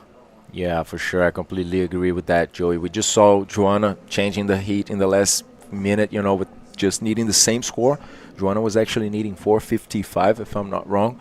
But yeah, that's a vulnerable situation as well for Luna, despite being in the first position. That's not stable at all. So she better keep that priority, you know, and maybe avoid Namika from having a chance of changing the situation of the heat, because Namika is also a fierce competitor. We are seeing a big set coming in, and let's see if Luna will use this priority to come on a big one like this, or if she's going to resist it and just hold the priority to try and avoid Namika from getting another wave and secure her spot on the first semifinal, because whoever wins this heat is going to be facing Joanna Schenker on the semifinal for the women division, the first semifinal for the women division that is going to be happening tomorrow. And check this out, beautiful spits, beautiful right-handers breaking here in La Punta Dos today. Yeah, absolutely pumping, and it looks like Luna's sitting way down, just waiting for Namika to come back out. That was insane, that wave that came through from the first section. Yeah, Luna, I think she's just going to block Namika. She's not even sitting on the peak. As you see these rights just starting to break off the screen. And Namika will try and be as sneaky as she can, though. Look at her having a look there. Yeah, definitely trying to get away from Luna, just to get a 4.5 that she needs, guys. Clock is taken away for Namika Yamashita. Just 30 seconds remaining right now. Agora vai o tempo virando contra a japonesa. A Luna nem olha para as ondas que vem, ela só está querendo evitar que a Namika vá em alguma onda ali, pelo que parece. Passou uma série, a Luninha nem olhou. Vamos ver se essa última onda a Namika vem remando, mas não parece que vai prover para ela a chance de mudar essa situação. A Luna tem que ter cuidado, porque 4.50 é uma nota bem baixa e é isso aí. Ela realmente nem olha e confirma a primeira semifinal. Uma brasileira, uma portuguesa, Joanna Schenker e Luna Hardman. Essa semifinal vai estar acontecendo amanhã. What a great heat it was. Luna just showing how much she's experienced already, you know, with competition, and her strategy just working out perfect.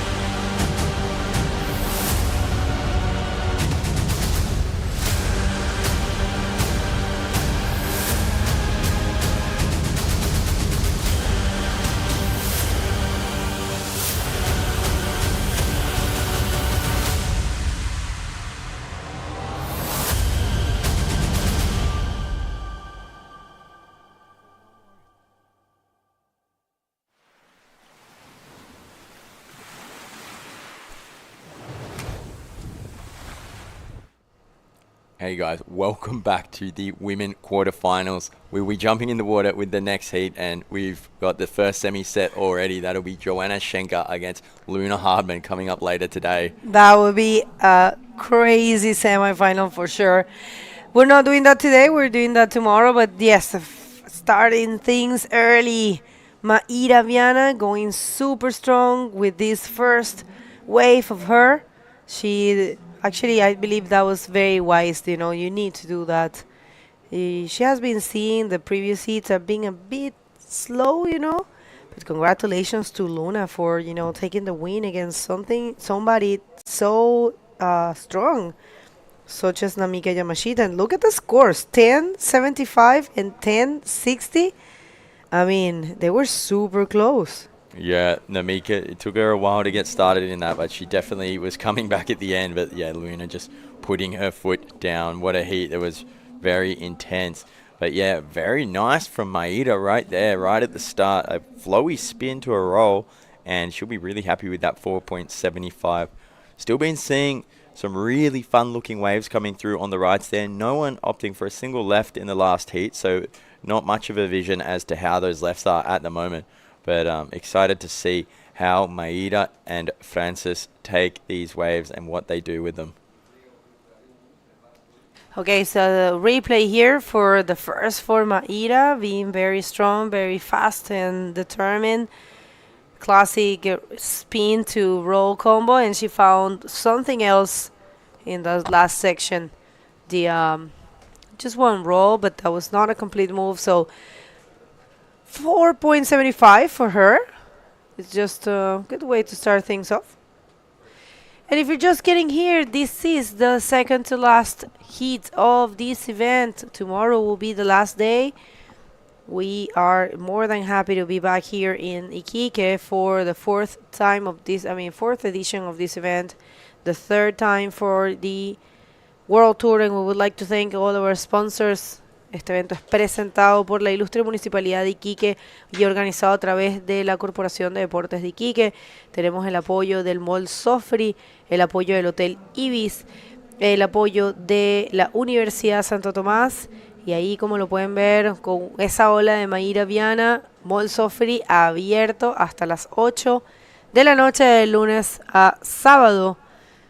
Ahí está la información, Mall Sofri, de lunes a sábado. Y el patio de comida en realidad abre de 11 a 21 horas. Entonces de 11 a 20 todo el mall de lunes a sábado, y el patio de comida y boulevard de 11 a 21.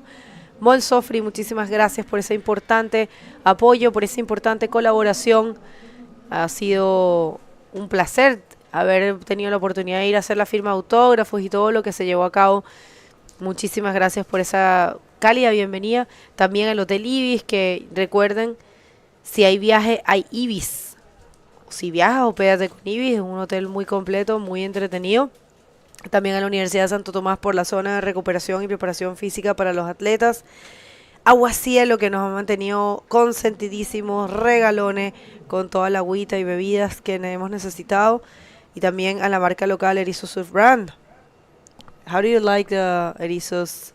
Oh, y muy importante, Erizos tiene 20% de descuento. Ahí tienen el código IBP24. Entran en erizosstore.com, hacen su compra, y cuando van a pagar hay una parte que les pide el código. No lo olviden, metan el código ahí porque no es automático, tienen que activarlo, y es justo en la parte del pago. Aprovechen de renovar su equipo, aprovechen de comprarse sus cositas. 20% de descuento en toda la tienda Erizos Store. 20% off, there's a code. Wow, get on that, guys. What a discount. That's great. And a really cool opportunity if you need some new bodyboard gear, wetsuits, fins, clothes, whatever a boy or girl could want. But there we have a really nice looking empty unloading on the inside with Francis Aoto taking off on a good looking wave, getting up to that first section and just hitting the roll a bit too early, unfortunately coming off the back there. And yeah, Maíra Viana now with 2 scores, sitting in the first place. This was her second wave. She got a roll through on that first section and then came around here, and I don't think she did anything else, just kicking off there. So that was a 3.25. And yeah, good surfing from her, very comfortable in the first position. We've got another bunch of sponsors as well, which I'll jump into just after this bit of action taking off really deep. Can she push through on the foam ball on this? I don't think I see her. That was a hard one to negotiate, but having a go nonetheless. Maida Viana, really fun, still out there. Hey, Bago. Super good, actually. I just love the ladies going for attempt of barrels. She actually scooped very well, but probably a bit, late. She needed, actually just the thing closed out, so it's okay. Really, really hard to make that one. Yeah, it was super hard. Who else do we have supporting this event? We have Bulldog, which is a sports bar down on the main streets, and I'll get back to that in a second because the action is non-stop. There we have Francis timing that roll perfectly, straight down to the flats and getting into gear for this heat. She got that first one to get rid of the cobwebs and the nerves. Sometimes you need to do that to just get into the heat, just get a wave under your belt, and then now clearly coming back with a second wave. And yeah, that'll be a good scoring roll for her. And to keep Maida on her toes. Look at that, just hit it real nicely. But yes, sponsors, Bulldog, Sports Bar, really good. Sylvester Coffee, Jardín de Holgorio, Transdiaram, Rec Metal, Aurora, Biogastronomía, Red Salud, Ilicar Modular, Vigo Sport, Safari Sport, Tech, and of course Erisos Store. And they have all jumped on board with this event, offering various help in many different ways. And yeah, we wouldn't be able to be here without them. And so really happy to be shouting these guys out as much as we can, because yeah, they're making the dream possible for many, many of these athletes who've traveled all over the world. And yeah, it's a great show. Pumping waves here at Punta Dos. Looks like a few sets rolling in too, potentially, with Maida sitting out there. Pretty low scores for both of these women. They'll be looking to change them. And we have Francis taking off way over in the second section. And oh, gee. Oh, my. Yeah, well, you have to be careful. Esa sección ahí es un poco complicada, Francis. I just hope that she's all right.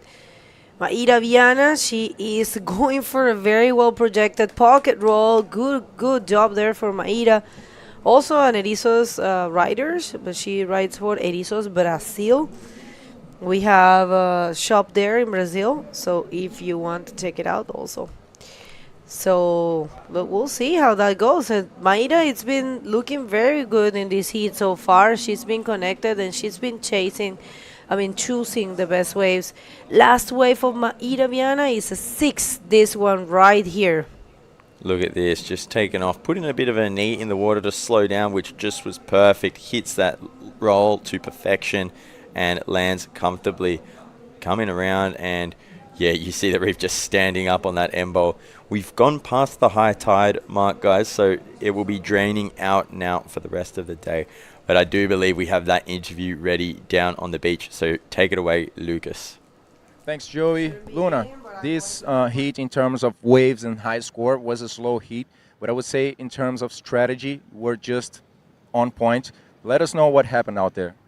Yeah, it's really hard right now. The tide is really low, so super shallow.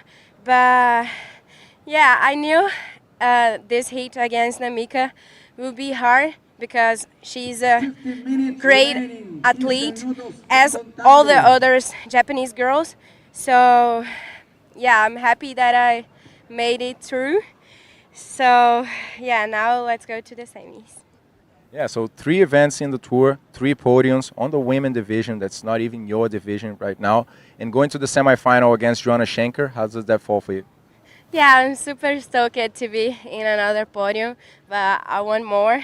And against Joanna will be a tough heat because she's world champion and she's doing amazing here. So yeah, now I'll take a rest and be ready for the next one. Dá uma mensagem para a torcida que está assistindo você lá do Brasil também, Luninha. Quero mandar beijo a todo mundo, a minha avó que está assistindo, como sempre, toda a galera aqui da praia do Brasil. E vamos com tudo. Já vai ter uma brasileira na final e, se Deus quiser, eu quero fazer essa final toda brasileira. Então, no meu lado da chave, eu eu preciso ir com tudo e é isso que eu vou fazer até o final. E obrigada pela torcida de todo mundo e obrigada a ArcelorMittal, todo mundo que me apoia e me ajuda. E vamos com tudo. E parabéns pelo resultado, Luninha. And back to you guys. Thank you, Lucas, and thank you so much, Luna. Always a pleasure to hear her interview. Such a professional young athlete, and I'm so excited to see what the next 5 to 10 years carry for her in this sport, because she's already just pushing it so hard. You know, when we checked the survey that we have been doing, Mm-hmm. when I asked her, "What's your biggest dream?" she will answer, "Get multiple titles, not becoming a world champ, but multiple titles." Wow. So you know, this is what it's in the head of the 5-time world champ Neymar Carvalho. Makes sense. She believes in her skills, and she's starting early. She will be starting earlier than her mother, because you know she already has a junior woman title, and she is on a very good path to try to find the women division world title. I'm sorry. And she said something pretty cool that I didn't really realize before. Let's just get back to that with this wave of Maíra Viana. Check that out, Maíra. Showing off, looking comfortable here at Punta Dos. And fearless, completely fearless. I love that. Surfing really good. Yeah, she had that roll the whole time. It just took a bit to come out the front, but you could see just the force at which she hit the lip and stomped it down with. That's some really good surfing for Maida, and we are going to see an improvement to her score for sure. There it is, guys, 8.0. Wow. Really, really good total. 14.25. Francis is in a difficult situation, but up and riding on a big one. Coming here with a lot of speed. Oh, no. Gee, that was not the nicest place to have a wipeout on. Yeah, that was a wrong call, actually. You don't try to spin in that section. It's a very tough and critical section. You know, guys and ladies, you have no idea how that place looks like inside there, really. If you haven't surfed here, Punta Dos is, well, let's just take another look to this last wave of Maida. She gets some barrel time, little shampoo, as you always say. But there, right there, it's where the money was. Good maneuver, good projected roll, breaking the leap in a very critical section. So it's an 8-point ride. Maíra Viana surfing super good in this event and in general. And this last one for Francis, you know, right there, she should have probably just tried to stall a bit and find that roll section. It's weird that we see Francis taking that decision, because she knows she's very experienced, Francis, you know. But, you know, Punta Dos is a very different wave, you know. And if you're probably coming from beach rakes and you're not used to this kind of waves, this is a very hollow wave, guys. In your screen, it might look small and like mellow, but it's shallow, and inside it looks super hollow, right? Mm-hmm. Really shallow. You can see from the side view as you're going along in the barrel or watching in, you just see all these little steps, especially as we get closer to this low tide. Like, there's tricky little sections, steps, double lips, all of that going on here. It's a heavy wave for sure. It's definitely a critical bodyboarding wave, and it's amazing that we can hold such an event here. Like, to surf waves like this for a competition is just what you dream of, really. So many times, if you've grown up in the comp scene, you can't really choose the waiting periods, and it's hard when it's 1 day, 2 day events, and you end up just getting the conditions that there are. So it's so amazing to have the opportunity for like a 10-day waiting period at a world-class reef. Totally right. I mean, it's because it's a long, it's a big event, you know, 160 competitors. We had a lot of hits. You guys can see it. Every day we worked at least 6 hours and a half. That was like the shorter day that we did. But the first day we worked for 10 hours, and then the second day for 8, and then the third day for 6 or so. So, you know, we have been working really hard, and we're more than happy, for sure. We're not. All right, so one more for Maíra Viana. She is unstoppable. just reading perfectly, and Joey clapping here. I love every time Joey sees a maneuver that he likes, he just claps, and I love it. That's just a cheer. Round of applause. A round of applause for sure. Yeah, she's showing definitely some dominance, and you have to be skilled and fearless in order to attack those sections, because it's critical, guys. I'm telling you, check that out. Look at this bottom turn, just perfect, no fear, into the biggest section that we've seen hit this entire women's quarterfinals. That was a bomb, and she just smacked that, and look, it's being rewarded. Another 8.0. Wow, 16 point total, still 8.5 minutes on the clock. Amazing.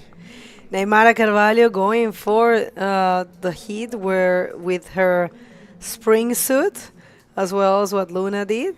They just don't like, steamers. They don't like the long wetsuits. And I get it. If you are used to surfing in bikini and, shorts, it's uncomfortable. But the water, it's cold. Let's see, this one, is there taker there? Is there someone in the wave? Not actually, no.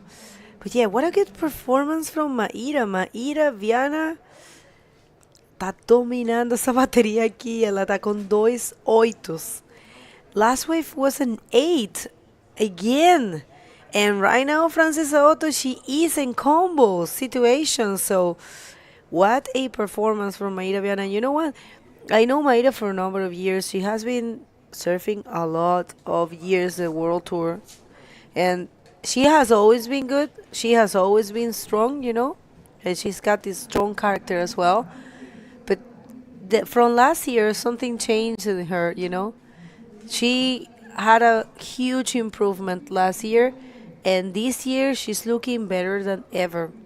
And I tell you what, she's going to be facing Luna in the first semifinal. So definitely she needs to train here and try to, bring everything to the field, because that's going to be a great battle. Luna, it's not holding back, but she is not holding back neither. So it's definitely going to be a great semifinal. I'm not calling it off, because I don't want to say that Frances is not capable to turn things around, but combo situation, 6 minutes and a half, and given the scores that Frances is holding right now, it's all looking towards Maíra Viana advancing. Yeah, it's going to be a difficult situation for Frances from here on out. We'll see if some bombs come, though, because she'll be needing those big waves. She'll be needing those big barrels, the ones that have been offering the scores all day long. We've been seeing a few pretty big scores drop today. Kicking it off at the start of the day, Dave just got a 9.4 or something, and I knew from that moment on in Heat 1 that we were going to be seeing some good waves today, and that we have been.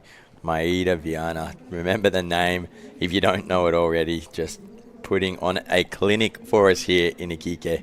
And look at this view as the drone slowly pans out. You can see the reef, you can see La Cosa, and then I believe that's Punta Tres over there at the port, where you see all the big shipping containers piled up, and a few boats waiting out there, waiting for their turn to be loaded up or to unload. And real beautiful place, beautiful part of the world. Even in a grey day, it kind of gives you a kind of real cool Chilean vibe. Like, it's a nice kind of mysterious coastline here, just from this city tucked away in the middle of the Atacama Desert. It's really amazing. Good comment there. Definitely good point. It's a very beautiful landscape, I will say. Very different, a city of contrast. You have clear waters, and then you have the brown mountains and a port city. And in a place that it's called the island. It looks like an island. It's surrounded by ocean and have a lot of mountains that limit the access to this place. So yeah, Iquique is a pretty special place. There's so many waves. Even all the way to that point, a little before that, there's another. That will be the last wave, right in front of those boats. There's El Marino. And then also where that other pier is, the last one, there's El Colorado, which is Wedgie, cool. beach break, yeah, Colorado, down there. When it's north, that wave breaks really good. To left, you can always get some rights, but it's mainly a left. And then you have Punta Tres, which is really nobody really serves there, which is right in front of that port. I mean, of that mini island that it's there with all the containers. And then it will be La Cosa, and then Punta Dos, and from there Intendencia, Tumber, and then La Piscina, El Gavina, wait a sec, El Buñe, El Ñe. That is La Inten. Oh, right, La Intendencia. Intendencia is such a good wave. It's a slab that we all love. We dare to say, all of us, we say that's the best wave here. It's just so cool and, perfect for bodyboarding. Yeah, it's insane. It's like a mini Chopu. And from the comp zone where we are, we all have a great view of it. And so as people are waiting for their heats or waiting for their friends' heats, they can just see La Inten just unloading some bombs on that reef, especially as the tide gets lower, and some big spits you can see off in the distance. And it looks like there's a few guys out there at the moment making the most of it as this tide drops out, and the conditions still stay pretty clean. But wow, look at this as the drone just turns around. Look at that city. That's amazing. It does look like an island, right? It's so populated. There's only a few spaces, and now that's why they're building so many buildings, because back in the day it used to be only houses, and these days they're buying houses and trying to just go for the buildings, because there's no much space. There's no too much space left in Iquique. You can't really build anything on top of the mountain. I'm sorry, in the middle of the mountain, because it's sandy and it's not stable. So there's another spot like towards that, you can see the highway. That's Alto Hospicio. It's another city that is within the Tarapacá region that it's growing fast as well. And all the way there to the right on your screen, you'll see the Cerro Dragón, which is a dune that is super beautiful to go for sandboarding. Sandboarding is popular here. And also paragliding is super popular. Yeah, I've seen some crazy paragliders I think it looks like they take off on top of the hills up there on the mountains in the background, and then they don't stay near them. They go all the way out to the coast and float around like 200-300 meters up in the air. And I feel like I'd be pretty scared trying to do that. They say it's pretty cool. They're super professional. We had only once an incident, but it was during a competition. I believe it was kind of like a world competition that they had, the paragliding, and a lady had an accident. But these things happen. Yeah, I guess it's a risky take if you jump off the cliff into the air with a kite. But they know what they're doing. It's like our sport. We can have accidents. Exactly. We have had, not too fatal or anything like that in competition, but definitely we have seen some scratches, especially in Arica. Whoa, I remember every time we used to have the event there will be someone with scratch or a cut or a bruise, And in here, I remember once we had a big competition at Punta Uno, and a lot of people turned out scratched and bruised. But it's okay. Let's see one more victory lap. Not much happening there for Mayra Viana, from Francis Auto, and Mayra Viana completely destroyed this heat. 0 chances for Francis Auto to change the situation. It doesn't matter because the results are good for her. This will be an equal 5th for Francis. And you don't go anywhere. We're coming back for the last heat of the quarterfinals of the women, and then we'll jump into the quarterfinals of the junior, and we'll continue with the men. Don't go.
Welcome back, everyone. Today is the second to last day of competition, el penúltimo día de competencia en el Iquique Bodyboard Pro.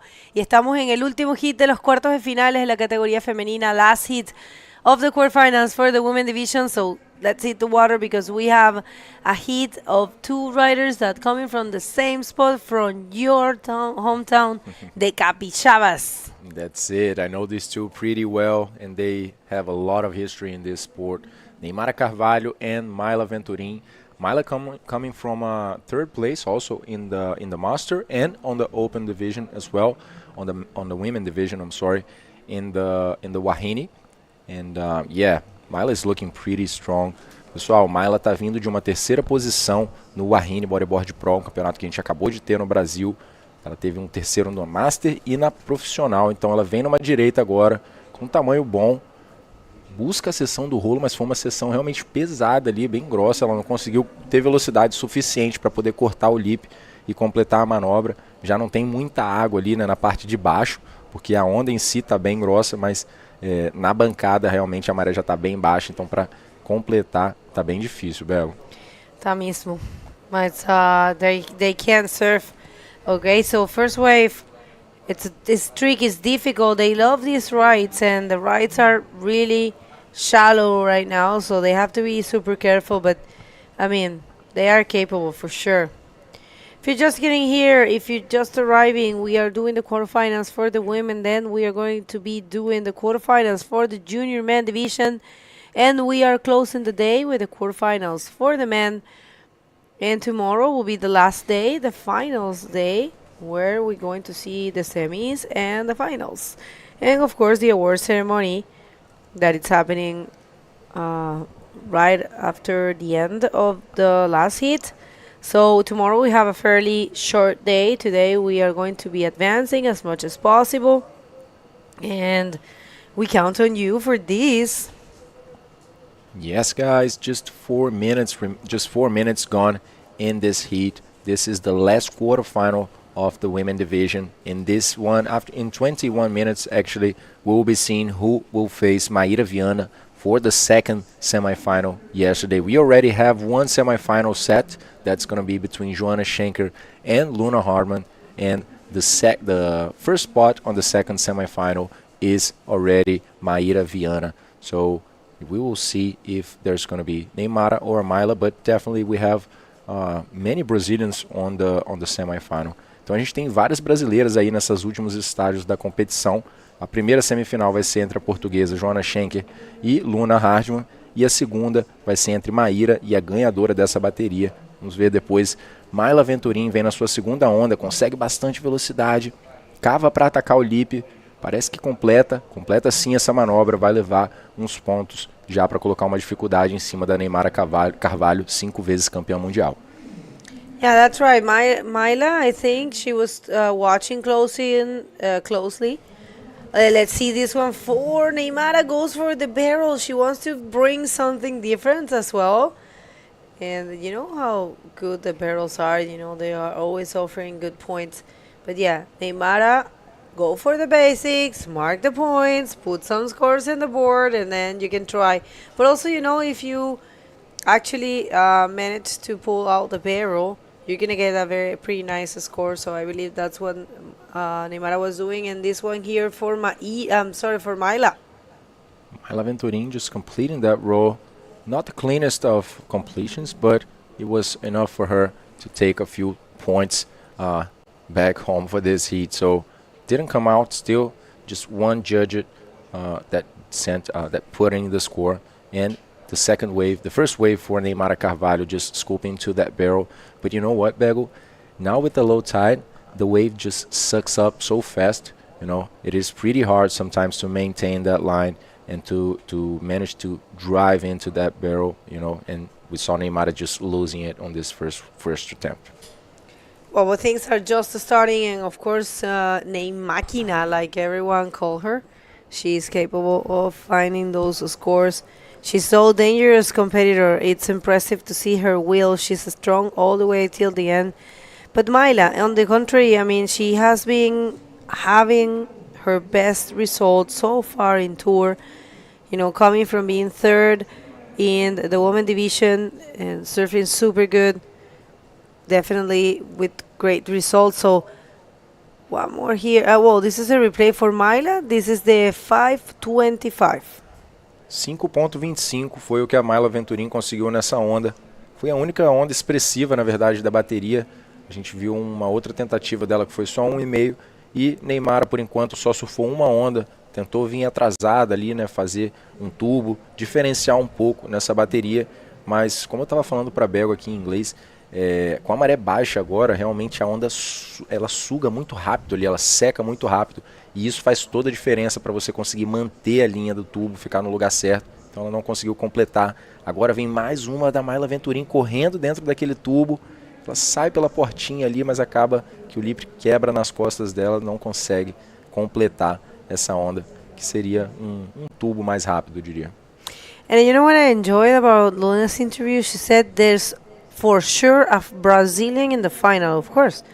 You know, regardless of whoever advances here. Okay, this is the last wave of Mayla. She actually got some kind of like a shade.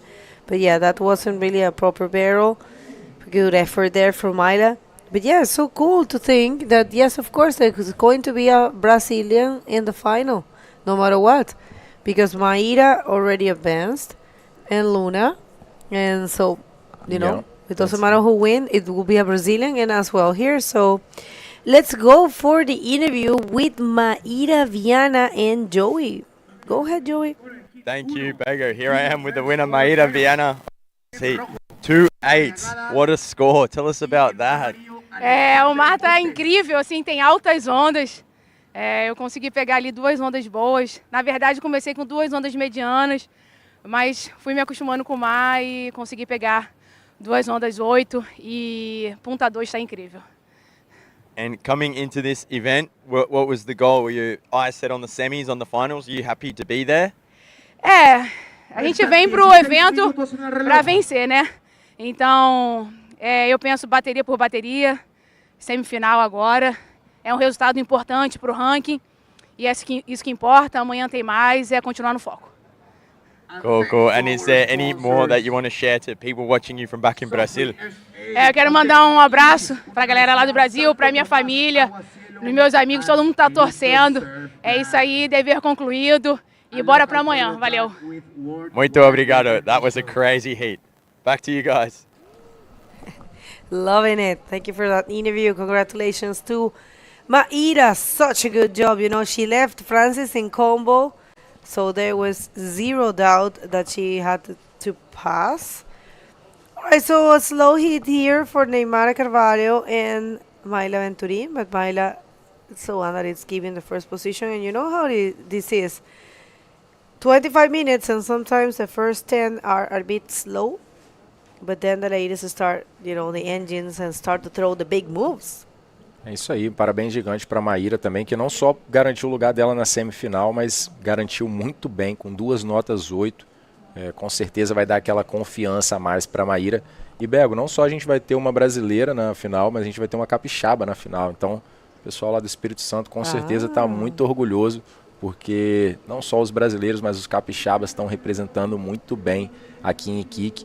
E caramba, tem 4 mulheres, né? Exato, e a gente tem que ressaltar o seguinte, né, que a gente vem de uma etapa no circuito mundial, lá no Espírito Santo, numa onda totalmente diferente, entendeu? Na onda do Solemar, que o pessoal sabe que é uma onda cheia, uma onda com pouca força, né, uma onda muito longa, e vindo para cá para um cenário totalmente diferente, e as mulheres estão conseguindo performar, estão conseguindo dar um show igual, mostrando a versatilidade das atletas lá do Brasil, realmente reforçando, né, porque que esse país há tanto tempo está tão forte no circuito mundial, e realmente ir na bateria contra um brasileiro, não é porque eu sou brasileiro não, mas tem que falar aqui na bateria. Não é porque você é capixaba, né? Não, mas tem que dizer, ir para uma bateria contra um brasileiro realmente dá uma pressão a mais ali para o outro atleta, não é puxando a sardinha não. Não, é mesmo. Alright, so I loved what Lucas just analyzed. It's not only, you know, that we will have a Brazilian for sure at the final, because, you know, it doesn't matter what happened between Maíra and Luna. One of them is going to be in the final for sure. And it's the fact that these four ladies, Maira, Luna, Myla, and Neymara, they are coming from Espiritu Santo, which is the state we are just coming from right now, where we had the only women event, the ArcelorMittal Wajine Bodyboard Pro. And it's just sending a huge message that, having four ladies in this stage of the competition, it's really good. It's just saying that makes sense why we do an event there. And also just keep in mind that, oh, look at that, Alexander Montes is going to be facing the Chilean Michele Arriagada in the first quarterfinals for the junior men division. That's going to be a very explosive one for sure. But yeah, it's a pretty good comment, pretty good point that you just made. Just another thing is Maíra is actually born in Rio, but she is ours now. She's from Espírito Santo, because she's been living there for quite a few years. A Maíra, na verdade, ela é carioca, né? Nasceu no Rio de Janeiro, mas a gente já considera ela como capixaba também, já recebeu já foi naturalizada, capixaba, a gente pode dizer assim. E agora vem Mala Venturim remando em uma direita que parece boa, faz um drop ali na parte crítica, entra no tubo e parece que ela embicou realmente. É o que eu tô falando, a onda fica bem seca, pessoal, e é difícil de manter a linha da onda, porque é muita água passando debaixo da prancha, é muita água se movendo e realmente tem que ter muito controle, usar as pernas, ter uma base ali bem ajustada. Então a gente vê de novo nessa parte quando ela faz a cavada, ó, agora o bico acaba entrando na água. Ela não embicou de uma vez, parece que ela continuou um pouquinho, mas acabou perdendo o controle e não deu para seguir. Era boa. Era boa. Mas era difícil. Sim, muito. No, she got stuck, She leaned too much to her nose. Probably she tried to generate speed in order to, she said, like, I have to generate some speed so I can get out of this barrel. But she should have used the legs, instead of leaning too much to the nose, so you get stuck on that one. But it's all right. She will get another chance. Bego, I think two of the most common things that usually happens when it's just too dry on a reef break is either you losing your legs, you losing the balance of your legs, or your nose diving, just like happened to Mila. So that actually requires a lot of control. It is definitely harder than it looks. You gotta use your rail. Yeah. All right, so one nice looking wave for Neymara Carvalho. Has been surprisingly quiet. Let's see, she's gonna go for a roll no matter what. Yeah, it's been hope is she all right? Yeah, she's been pretty quiet. 10 minutes and 38 seconds, and Neymar is not holding more. I believe this wave, it's not going to be much neither. She only has a 1.25. It's a shame, it was looking nice. É uma última onda da Neymara Carvalho, né? Faz a cavada ali no crítico, passa essa primeira sessão quase ali no tubo e vai pro rolo numa sessão que está totalmente já seca, né? Deformada ali com bastante espuma. Ela tenta fazer mesmo assim o rolo, mas acaba que na aterrissagem se perde no meio daquela espuma toda, com um montão de água se movendo. E é mais uma tentativa apenas para a pentacampeã mundial, que em 15 minutos nessa bateria ainda não conseguiu mostrar para que ela veio e não conseguiu colocar a performance necessária para poder garantir o lugar dela na semifinal. E olha como é que tá seco ali, gente. Essa última sessão de La Punta 2 é imperdoável, realmente não tem piedade ali, é muito raso. Look at that wave for Myla. Look at how beautiful it is. She's trying hard to get that barrel. And yeah, you know what? It's getting really dry. These ladies have to be careful. They're not even looking the left. They love these rides, huh? Check that out. That was a very good effort from Myla. I loved it. Check it. Right there. She was like, okay, I'm going to try it. Yeah, you need to use your rail a bit more to just pass those barrels, but pretty cool to see them. They're trying.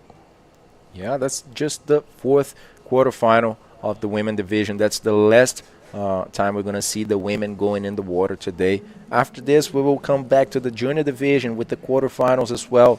And the first one is going to be between Michele Arriagada from Chile and the Canarian Alexander Montes as well. These two guys have been ripping in their heats. And let's see how they will perform now in a different condition, right? With very dry waves. And yeah, one thing is for sure that these two are very used to reef breaks. and they have been putting on a show.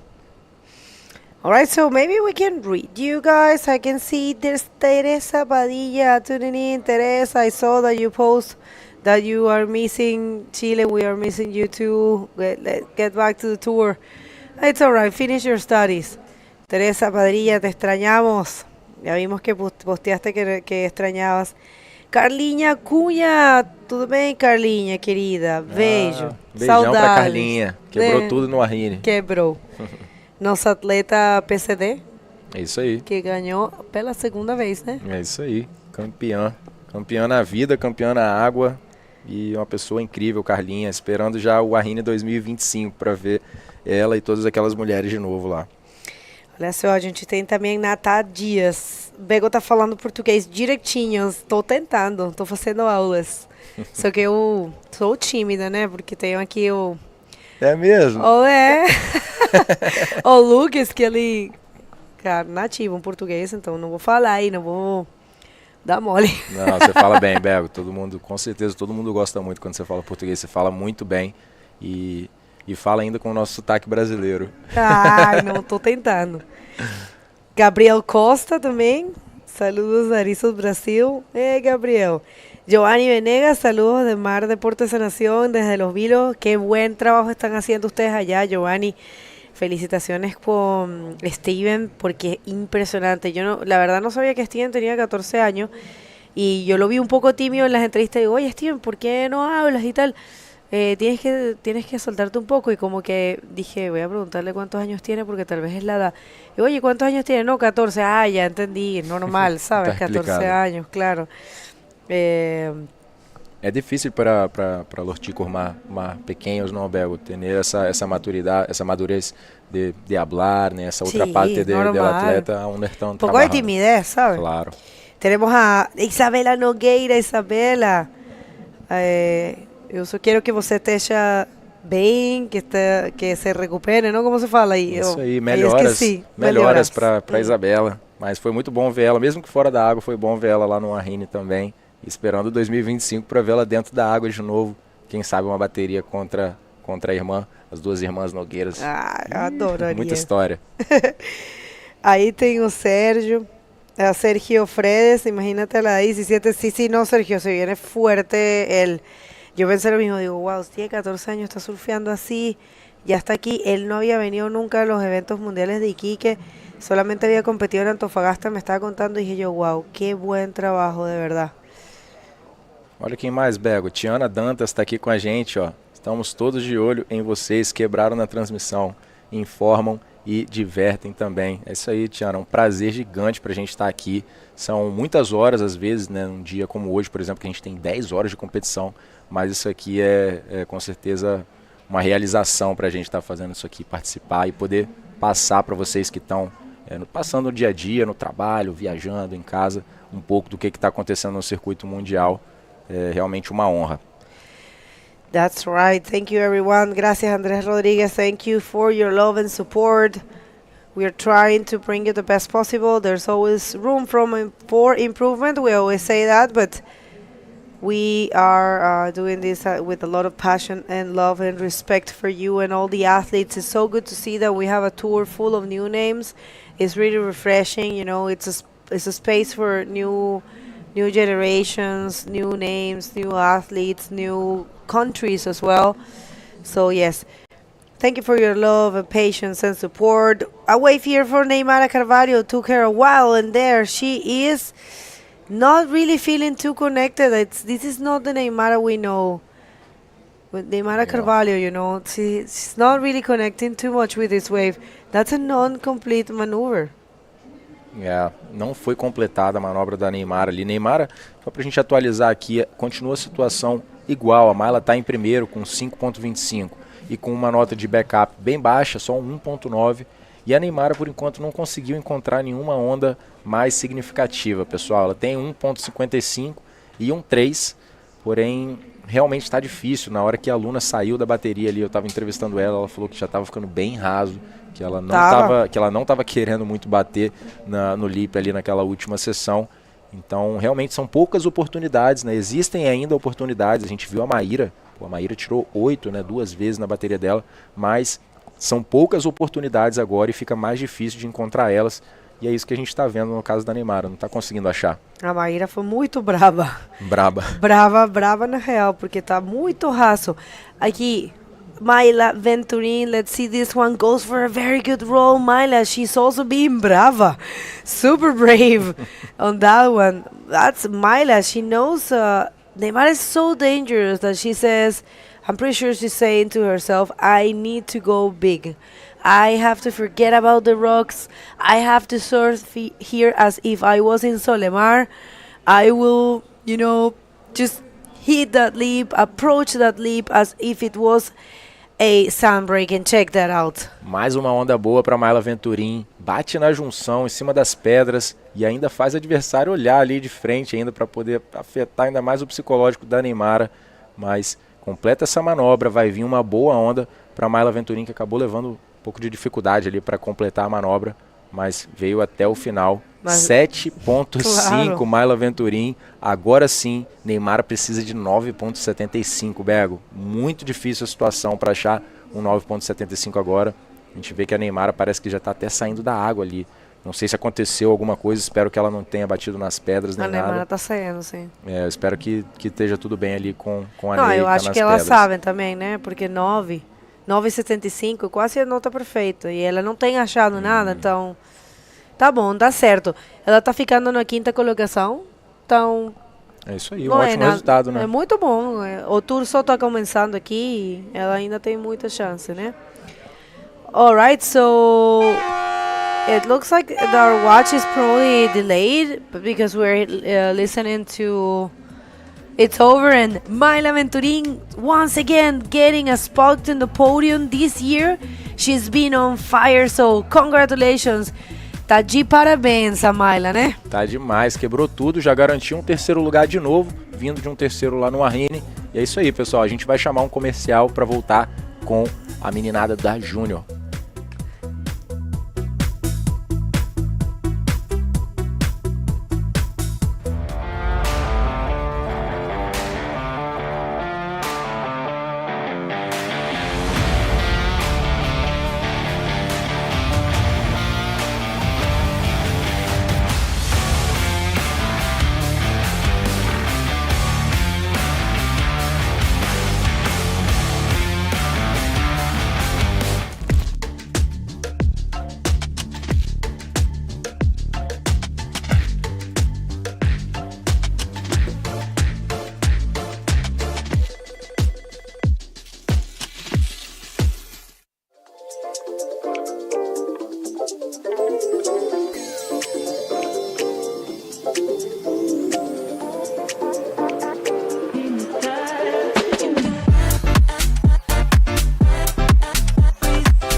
Welcome back, everyone. This is the second last day of the Iquique Bodyboard Pro 2024. We just have the second semifinal for the women division. That's going to be between Maíra Viana and Mayla Venturin, just advancing the last heat against five times world champion Neymara Carvalho on a very tough heat. So let's jump in the water right now because it's time for the Pro Junior division. What do you think the Pro Juniors are going to come up with in these type of conditions, Joey? I am super excited to find out. We have Miquel Arriagada de Chile in red and Alexandre Montes de España in yellow, and it's going to be really cool. This is the first time that the juniors have had man-on-man heats in this competition, I believe, and going to be really, really exciting to see what they do with that. Different dynamic, one less person in the water, you have to win. Yeah, for sure. That's a good point, Joey. And we already saw the Pro Juniors coming up with 9-point rides and such great waves today. So now having the opportunity of going with just another guy in the water, 25-minute, 12 limit, 12 wave limit. So yeah, let's see what Michele and Alexander Montes are going to come up with. These two guys are very used to reef breaks. You know, they're used to shallow sections, and The Pro Juniors, one thing I love about them is just how much they push each other. They're always like trying to improve their performances, just trying to put some pressure on each other as well. And I love their performances. There we can see Myla just securing another place on the podium, since she also got a third position back in the last stop of the tour in Brazil. So parabéns gigante para Myla Venturim, garantindo mais um espaço no pódio aí, como ela vem feito já no Arrini, ficou em terceiro. Yeah, she looks like one happy bodyboarder, and that's what competition is all about, just glory and heartbreak. And you could see how stoked she was out there when that final buzzer went. So really, really happy for Myla. It's going to be cool to see her tomorrow in the semi-finals, man. Yeah, this woman has been in the tour like for many years right now, Joey. And, in the last few years, she's just, getting that performance level up again. And this is being her best year in a while, I would say. So, yeah, a good phase there for the Brazilian, just coming out of a good result back on her backyard, actually. And now also managing to perform very well in such a different atmosphere in a shallow reef break here in Iquique. So that's going to be fire, guys. That's going to be tomorrow. Joanna Schenker and Luna Hardman. And the second semifinal, Maíra Viana and Myla Venturim. It's going to be tomorrow. Just 9 heats, actually. The 2 semifinals for each division. And finally, the big finals for the 3 divisions. So stay with us. Make sure to follow all of the IBC social media so you guys can be updated with everything that is happening, about all the info on this contest. And tomorrow is just going to be the last day. But we won't be away for too long, because 4 days later we're going to come back in Antofagasta, in La Cúpula, also with all the divisions putting on a show as well. Yeah, it's going to be back-to-back action. It's so exciting that we will be jumping straight into that. And yeah, a really busy competition schedule for the athletes here in Chile. And then a lot of the men are off to Brazil straight after that, where the junior and the women don't have another event until Portugal, unless Maldives is confirmed, which hasn't been confirmed yet. But if that's confirmed, then there'll be some more action over there in the Maldives, which will be unreal. And yeah, guys, drop some comments through on the YouTube chat. Let us know who you're supporting, where you're watching from. Justin Paul, I see you're asking who else is in the juniors. We've got 8 athletes left. The 2 in the water now. Coming up after that will be Steven Godoy, Analu Jochman. Then the next heat after that, Bastian Venegas, Guy Montenegro. And then following that, none other than Pirpo, Michael Yancey, and Shaden. And so a few Chileans, Peruvians, Hawaiians, Espanol.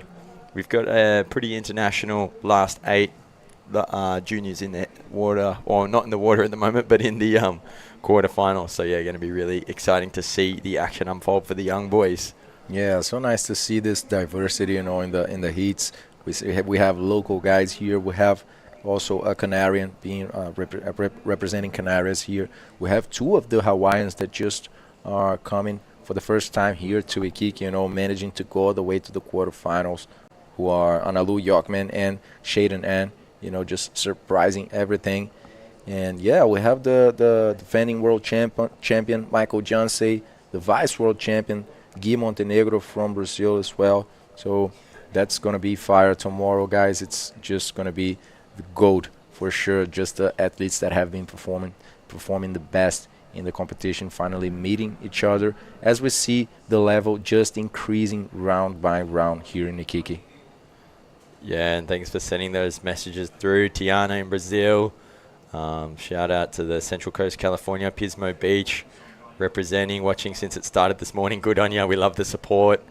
Sergio Fredes, de los Vilos, El Rey del Bajón. Wow, look at this. Beautiful line drawn there from Miquel Arriagada. Not able to push through that, but nice bottom turn nonetheless. Wow, una buena ola ali para Miquel Arriagada, que vino em buen tubo, hizo una buena línea, pero acaba por no lograr salir del tubo. Y ya tenemos la entrevista lista con Myla Venturim y Bego. El contigo, Bego. Thank you so much, guys. We're She couldn't be happier. You served so good, Myla. You actually kept the first position. You were completely connected with the wave. Tried a couple barrels, but you were hitting the very critical sections. You were not even thinking how dangerous that place is, but we just love it. How are you feeling? Nossa, eu me sinto muito bem, estou muito feliz. Poxa, estou fazendo mais uma semifinal nesse Mundial, então a minha trajetória nesse circuito está sendo incrível para mim.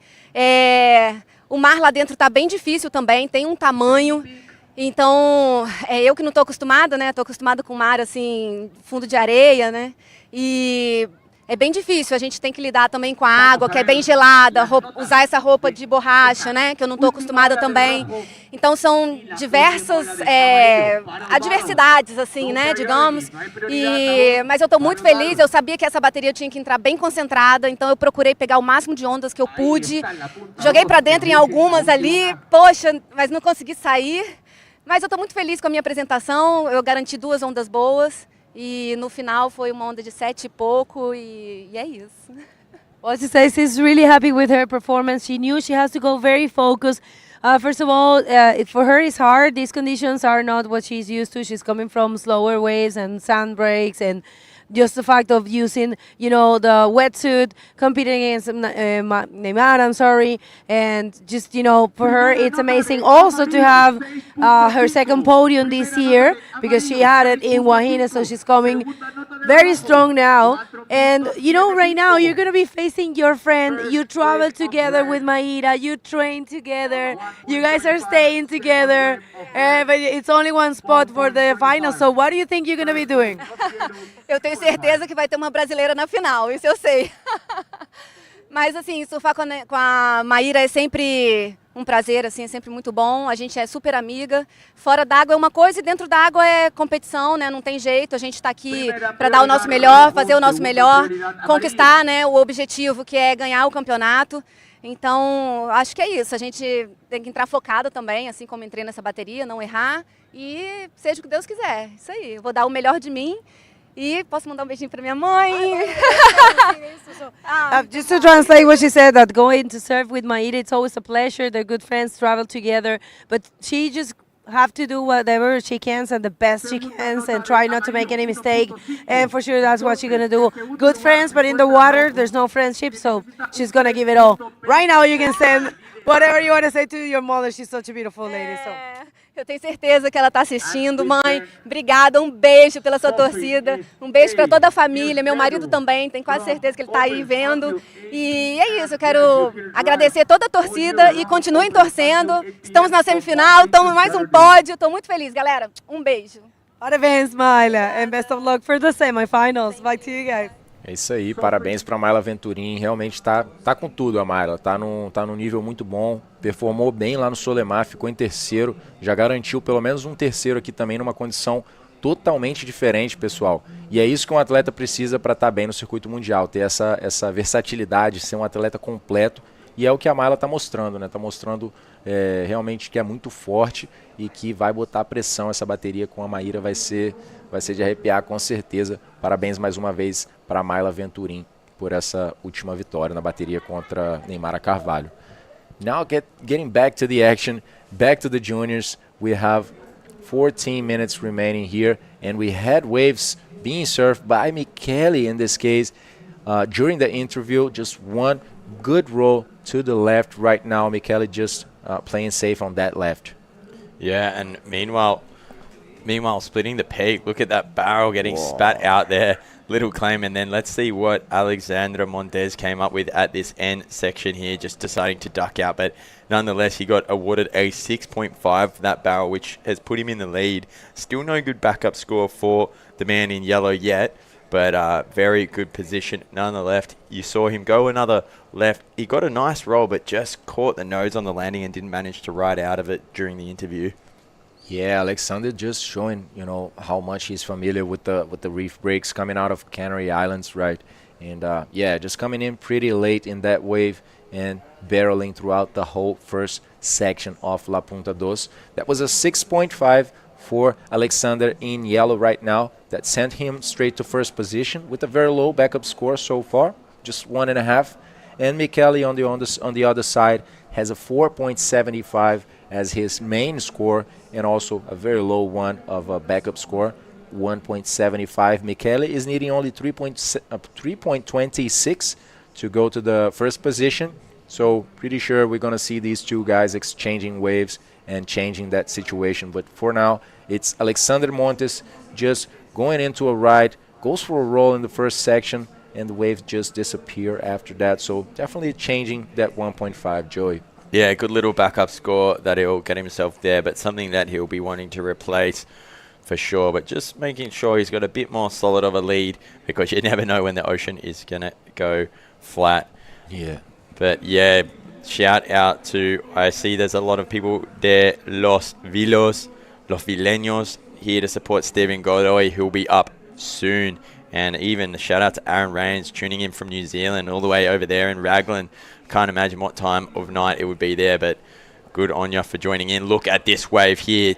Really beautiful bottom turn. This drone angle is amazing. The rider in red, Mikel, just getting caught up there. You can tell how shallow it is from that angle, can't you, Lucas? Yeah, super shallow, basically dry reef. And you can see also Michele getting that time, that Alexander is taking to get back to the channel, to just get back on the outside zone and have the priority number one.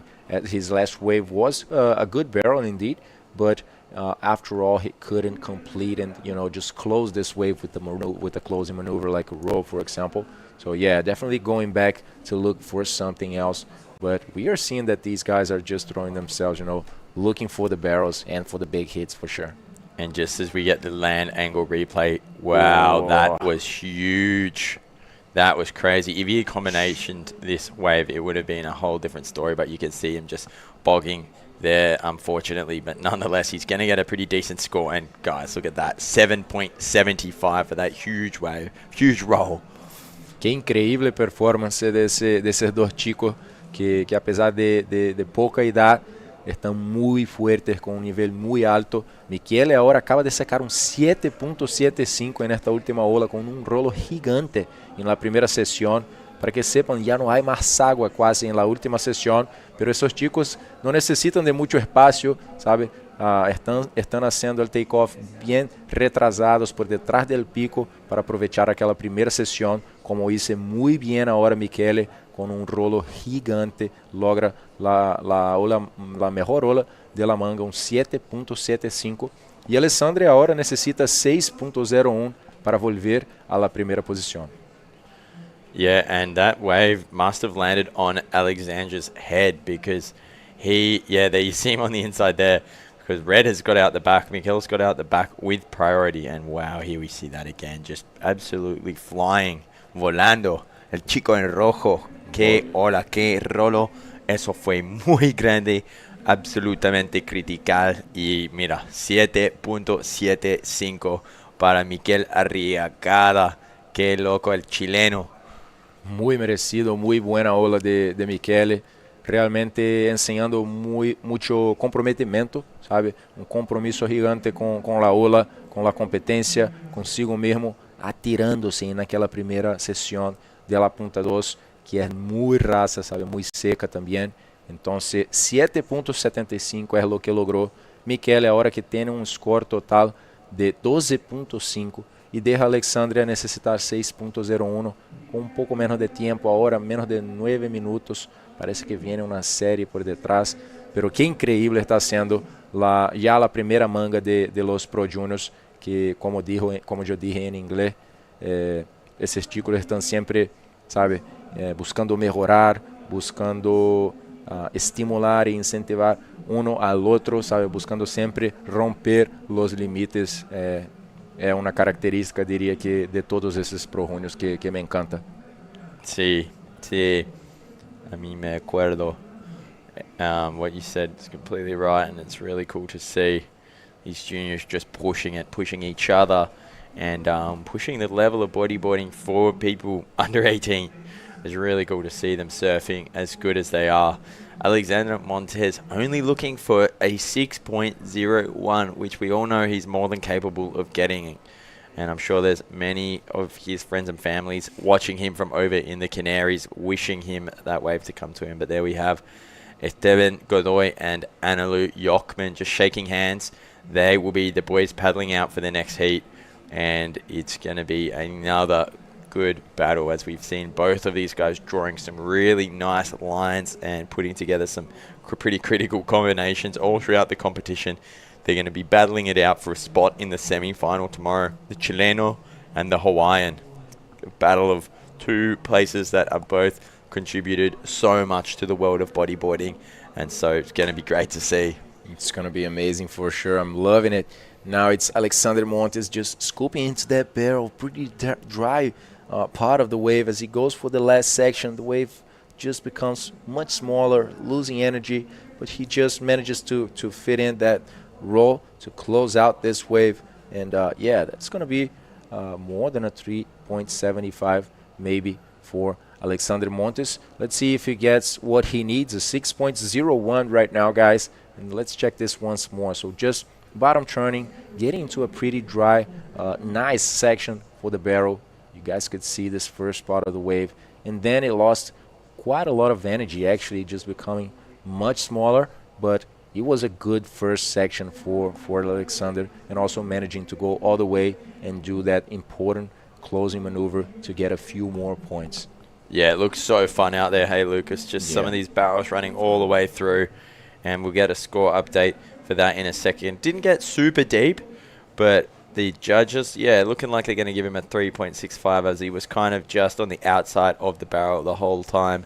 Nonetheless, imagine getting in that a bit deeper. You could have got a really good vision and probably come out at a bit better time to hit that ramp. But it looks like there's some sets rolling through out the back at a pretty nice angle, at least from this drone view, which I'm loving at the moment. Mikel having a look at that one, but the one behind it looking slightly bigger, and Alex just motorboating his way back out there. You see his fins just working. And is it Michele going to come on this one? It's looking good. Just boom, backflip on the first section. He completes that one. Michele is feeling really good. I mean, by the way, he's been surfing throughout the contest. Just a backflip, a nice combination of another spin and the roll to close this wave with, and try to change that 4.75 right now, leaving Alexander's situation much harder. Let's see what the judges will give to Red, as we are still waiting for scores. Look at this, just scoop in straight up to the section and a really critical flip. Looked to be a bit stuck in the lip, but did so well to land that heavily and turn it around, and realizes that he's able to keep on connecting this wave through. Little forward spin there in the pocket, and then comes out with a little roll, the section kind of pushing him out the back. But guys, he's just dropped a 6.25 for that, putting himself even further into the lead with a 14-point total. Yeah, Joe, you know, on the other side, Alexander is just not finding what he needs. You know, that last wave was just a 3.65, as you said. He wasn't too deep in that barrel, and he couldn't find a closing maneuver as well to save that wave, to secure those points. And in the meantime, Michele actually found this pretty good one, just looking very committed, you know, just looking for those critical sections in the first part of the wave. Actually, Michele is being very smart, you know, because at this point, the last part of the wave, the last section is just sometimes messing up completely. And what does he do? He just hits the first section. I mean, to grant whatever he can in that first section. And his last wave was just textbook execution with a backflip on the bigger and stronger part of the wave, combining a 360 and then closing it out with the roll. 6.25, well-deserved performance for Michele, so far securing his spot on the semifinal for the juniors. So far, that is completely true, but let's see what the ocean provides Alexander Montes in these last few minutes. Needs a 7.51. That's going to involve something big. That's going to involve a barrel and a ramp. I'm going to call that now. He will need something like that, or a huge ramp out of that first section, because that is been what is giving these riders the scores all throughout the day. And he'll be sitting there with priority, just relying completely on the ocean now. Look at him paddling furiously, seeing something out there just off screen. And it looks like under priority, Red's going to have another look. Yeah, you know, now Alexander has to pick up it pretty well. He has to pick the wave pretty well, because with this amount of time, I would say it's a matter of one wave. He's got to get that 7.51. And Michele, as a good competitor that he is, he's going to put some pressure, you know. He's just going to stay beside Alexander, pedaling to the waves, you know, just putting some pressure on his psychological side. And there you can see, if you don't go, I'll go. Michele just scooping deep in that barrel. Is he going to come out of this one, guys? I don't think so. He actually got hit by the foam ball there and couldn't make it out. Michele just having fun in the water right now, trying to increase his scores. This is it. Can the Canarian do it? No, unfortunately, he's chosen the wrong wave, and he needs to duck out and get back to priority. No, it looks like Red's going to steal that priority from him. Just a wave selection error there for Alexander Montes, and that could be crucial. That could spell the end of his journey here in Chile, in Arica, not in Chile. We've got more in Iquique. That's true. I am losing it in here. There's a lot of excitement going on, but yeah, that was a pretty critical error, and we'll see if he can get back out and have another go. A minute, 40 seconds remaining. What do you think, Lucas? Yeah, I think that Michele is just going to save that, you know, secure that spot on the semifinal. He's back there. We could see how he was pedaling to the outside to grab that priority, you know. So with that amount of effort, I would say that he's going to do everything to try and stay in first position, not standing a chance, not leaving Alexander standing a chance, actually, as we are basically like 1 minute remaining in this heat. So you talked about wave selection, and that was actually everything that Alexander had, you know. He had to pick a good wave, and unfortunately, that wave didn't provide it for him. He actually tried to bottom turn and get into the barrel, but the wave just didn't break too well, and he couldn't actually enter the barrel and keep going for a good combination of maneuvers. So tough situation right now, less than a minute for the Canarian. But anyway, Alexander has been doing so well, you know, and in this case here, just securing a fifth place in the comp. So that's also not a bad result, you know, to start here in Iquique. There's more to come in Antofagasta, and it looks like Michele is not going to leave Alexander standing a chance, but there's still 25 seconds, guys. If there's a wave behind it, Alexander can go for it and find a 7.51. So let's see and wait on these last seconds of the heat. Look at this. He has to go. It looked like a lump, at least from our screen, and he has to go. There's no option, and he will. He'll get it in time, so this will count. Let's see what he can do here, guys.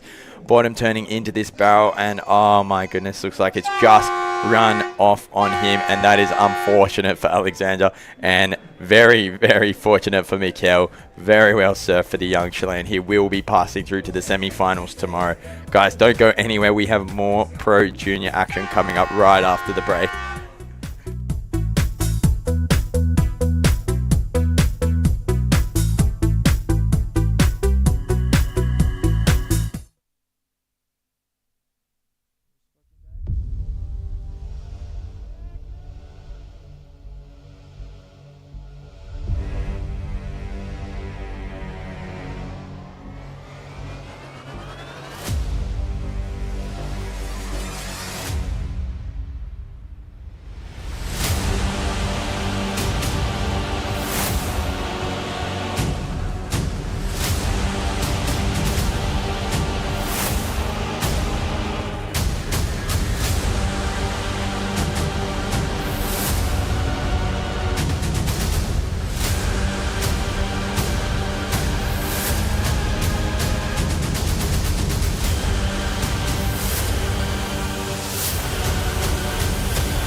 Hey guys, welcome back. I am just so excited. All day long has been non-stop action, and I don't know how much more I can take. Back here with you, Bego. How is it going? I just love what you just said. It's going great, and we just want to tell you that we have a 20% off in Eriza's store.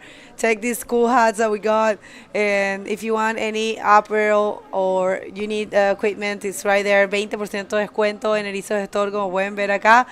Tenemos nuestros gorritos que nos dieron, que están súper lindos. Así que aprovechen ese descuento en Isos Store. Vamos a ver la próxima manga, el próximo hit de la categoría Junior. Masculino, profesional. Ya estos chicos, Steven Godoy, 14 años, facing Analu Jogman from Hawaii. So, wow, what a hit. Yeah, this is going to be super exciting. Both of these boys have been so focused and action straight away. Huge roll there for Esteban Godoy, getting a 6.75 for this. Let's see if he put anything else on the end. It looks like he did get another really, really clean roll. And right up behind him is Analu Jochman doing a huge roll again on a bit more of a foamy wave and not looking for the end, but yeah, kind of doing a roll off the back there, which won't be counted in that combination. Still some powerful surfing from both the young juniors out there in the water at the moment. Yeah, no, definitely. This is a very stacked heat. Both of these riders have been showing some skills throughout the event. But, you know, Steven Godoy, he's only 14 years of age. I'm not really sure how much is Analu, but I believe he's also pretty young. I was having a word with his mom. He's joined by her, Analu's Jogman right here, mom, you know. She has been supporting. ¿Y dónde está toda la gente de Chile? Ahora los vamos a ir a leer. Vemos un montón de gente. Tenemos a Rorro Cuevas, tenemos a Carla Aranguis, a Valeria Bustamante. There's Justin Paul rooting there for Hawaii. I believe rooting for, of course, for Analu. Analu already has a 5.5, but the first wave was a 6.75 for the Chilean Steven Godoy. Tenemos a Miguel Carte. Tenemos a Giovanni Venegas, por supuesto, del Club Mar Deportes Nación, desde Los Vilos, que estaba comentándome que ellos hicieron un trabajo, un esfuerzo súper fuerte para venir para acá. Vendieron rifa, juntaron plata y todo para traer a Steven Godoy. Así que gracias por eso, excelente trabajo, los felicito, está pagando. Y una ola más, one more for Analu. Taking off there, little bump, setting a line at the top, and yeah, deciding that wasn't the way for him, just kicking out there. Analu didn't quite have that continuous wall that was just wrapping onto the reef. That one kind of sectioned into two, like that's the start breaking and just running out of steam a little bit. And yeah, Steven Godoy, wow, this guy, quiet young man. Steven. Yeah, Steven, yeah. I didn't know they told me actually. All right, yeah, Analu on this one, just go for the roll. You can tell he's nervous because he's not the Analu we have been seeing. Yeah, probably he wants to start things fast. Carlos Enrique, Igor Ponce, saludos desde Papúa, quinta región, éxito a los riders chilenos. Carito Alegría, vamos Chile, saludos, saludos Carito, Raz Jorge, saludos, Elizabeth Salas, bueno, un montón de gente. Austin Santos, rooting for Analu, so throw your comments, throw your shout outs, we'll try to read you. Remember, we haven't been reading too much, we don't do that too much because we want to pay respect to the riders and just follow the action and be very focused. That's why we are not getting too distracted with the messages, but we love you all and we appreciate that you're there with us. Yeah, for sure. It's good to see all the people tuning in from all over the world, and a little backdoor takeoff there from Analu coming out. Smaller wave, but a nice barrel, reversing back down into the pocket, and I think he'll kick off there. That'll be a small backup score for him, but a very nice ridden wave. Super nice, and I got some word here that Analu is 15 years of age, and check how he is surfing. It's definitely a rider that we would like to have in all the events. A long career he still has in his hand for the junior man division. You know, 15 years of age, so this year and at least 2 or maybe 3 more. Remember, the rule has changed this year, and we're gonna get back to that idea after this wave. Una ola más para el chico de 14 años, Steven Godoy, desde Los Vilos, que corre para el club de Coquimbo Mar Deportiza Nación, que viene con mucha garra, muchas ganas, haciendo su estreno en el Tour Mundial este año en este evento, en el Iquique Bodyboard Pro. And yeah, look at this beautiful line again. Such a good bodyboarder. Getting a little bit of shade under that one and then coming up to this section and just hitting that perfectly. Wow, that is going to increase his score. Kind of getting back under the lip a bit there and realizing that it's going to run off on him, ducking out. Steven Godoy, he is just so consistent on those right-handers. La última de Steven fue un 5, está primero con esa sumatoria de 11.75. We're going to throw it to the beach with the interview and the winner of the last heat, the great Michele Arriagada. So with Lucas, go ahead, Lucas. Thanks, Bergo. Michele, let us know how is it for you for the first time in your life at the age of 16 years old going to a semifinal on the World Tour? Estoy muy contento. La verdad no me lo esperaba, ya que el primer día no me fue muy bien. Me fui a repechaje, pero pude conectar y pude recuperarme de esa caída. Y ahora acabamos de salir de la manga y logré pasar primero. Y estoy muy feliz de ahora estar en el podio. Y voy a seguir con todo para pillarme el triunfo. He's really happy with his performance, not going too well in the first rounds. He went to the rapid charge round, but managed to reset, to recover, and now he's feeling super confident again. Michele, you are not from here. You're from El Quisco in La Quinta Región. And anyway, how is it for you being representing your country here in one of the biggest stages of the world, of the bodyboarding in the world, you know, Iquique? Me siento muy orgulloso de poder representar a mi comuna y a mi región, estando acá en Iquique, en el Mar de Campeones. Y nada, siempre es un gusto venir para acá, siempre es una aventura, es un gran viaje venir para acá. Siempre hemos venido con nuestros amigos de hace 3 años ya. Y este es el primer año que logro quedar en el podio y vamos a darlo todo para poder ganar. He's super happy. He's saying that it's actually a long trip that he loves to do and representing his community, his neighborhood here in Iquique. As he said, the Sea of Champions is just a big accomplishment for Michele. Michele, do you want to send a message for people watching you back in El Quisco? Nuevamente quiero mandarle un saludo al Cejón, a la tía Noelia, a la Yanela, que nos recibieron a mí y a mis amigos acá en Iquique y nos hacen sentir como si estuviéramos en casa. A mis padres que me están viendo, a mi mamá, a mi papá, a Don Carlito y a mis auspiciadores, MLab Chile, Medusa Bodyboard Shop, CBA Electricidad, Anga Board, Wave Store Accesorios y nada, muy contento y a darlo todo ahora. Felicitaciones, back to you guys. Bueno, qué excelente de verdad ver cómo la quinta región se ha posicionado en este evento, porque normalmente yo he seguido el trabajo de todos los clubes de la quinta y han hecho un gran esfuerzo y un gran trabajo por profesionalizar y por hacer crecer a los Rider Juniors, que es en donde realmente todos tenemos que trabajar porque es el futuro de nuestro deporte.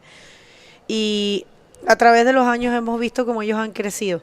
Tomás Caro, Michele, ahora Steven, you know, que es tan joven. Me parece muy bonito porque casi siempre era más la gente del norte. Por supuesto tenemos grandes exponentes de aquí en Iquique, en Antofagasta, en Arica. Siempre ha habido grandes exponentes. Los hermanos Silva vienen de esa camada junior, ¿no?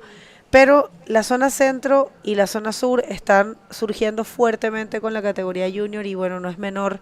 Ya tenemos a Michele Arriagada fuerte en la semifinal y con un espacio en el podio sin importar qué pase. Y Steven, que está también fuerte en este hit.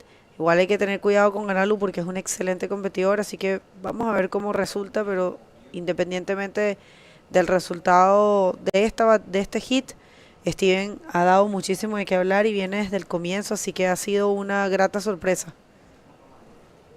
Yeah, the winner of this heat will be facing off against Miguel in that first semi-final tomorrow. And here's a replay of Steven's most recent wave, bettering his 5.0, turning it into a 575. Really well-ridden barrel there and a clean round roll.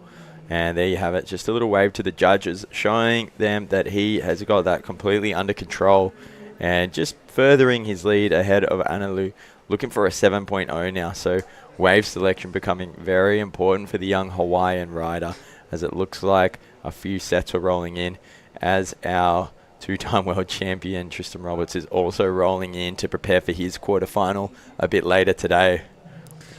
Así es, vamos a tener las cuartos de finales de los hombres. Después de esto, las condiciones están preciosas. En un punto yo pensé que se estaba metiendo el viento, pero no, para nada. Está bueno. Está un poco seco. Analu quedó en una zona de impacto ahí, pero creo que va a estar bien. You know, the tide is draining still. We will have the lowest tide at 4:43, and currently it's 2:41, meaning there's still 2 more hours for the tide to drain, and it's a bit dangerous for the rides. But these riders are not afraid of anything. They just have shown some skills. I was so mind blew by the ladies. You know, it was dry and they were just going big. You know, hitting sections that usually we don't hit in normal days. You know. Yeah, so crazy, so impressive some of the riding people do.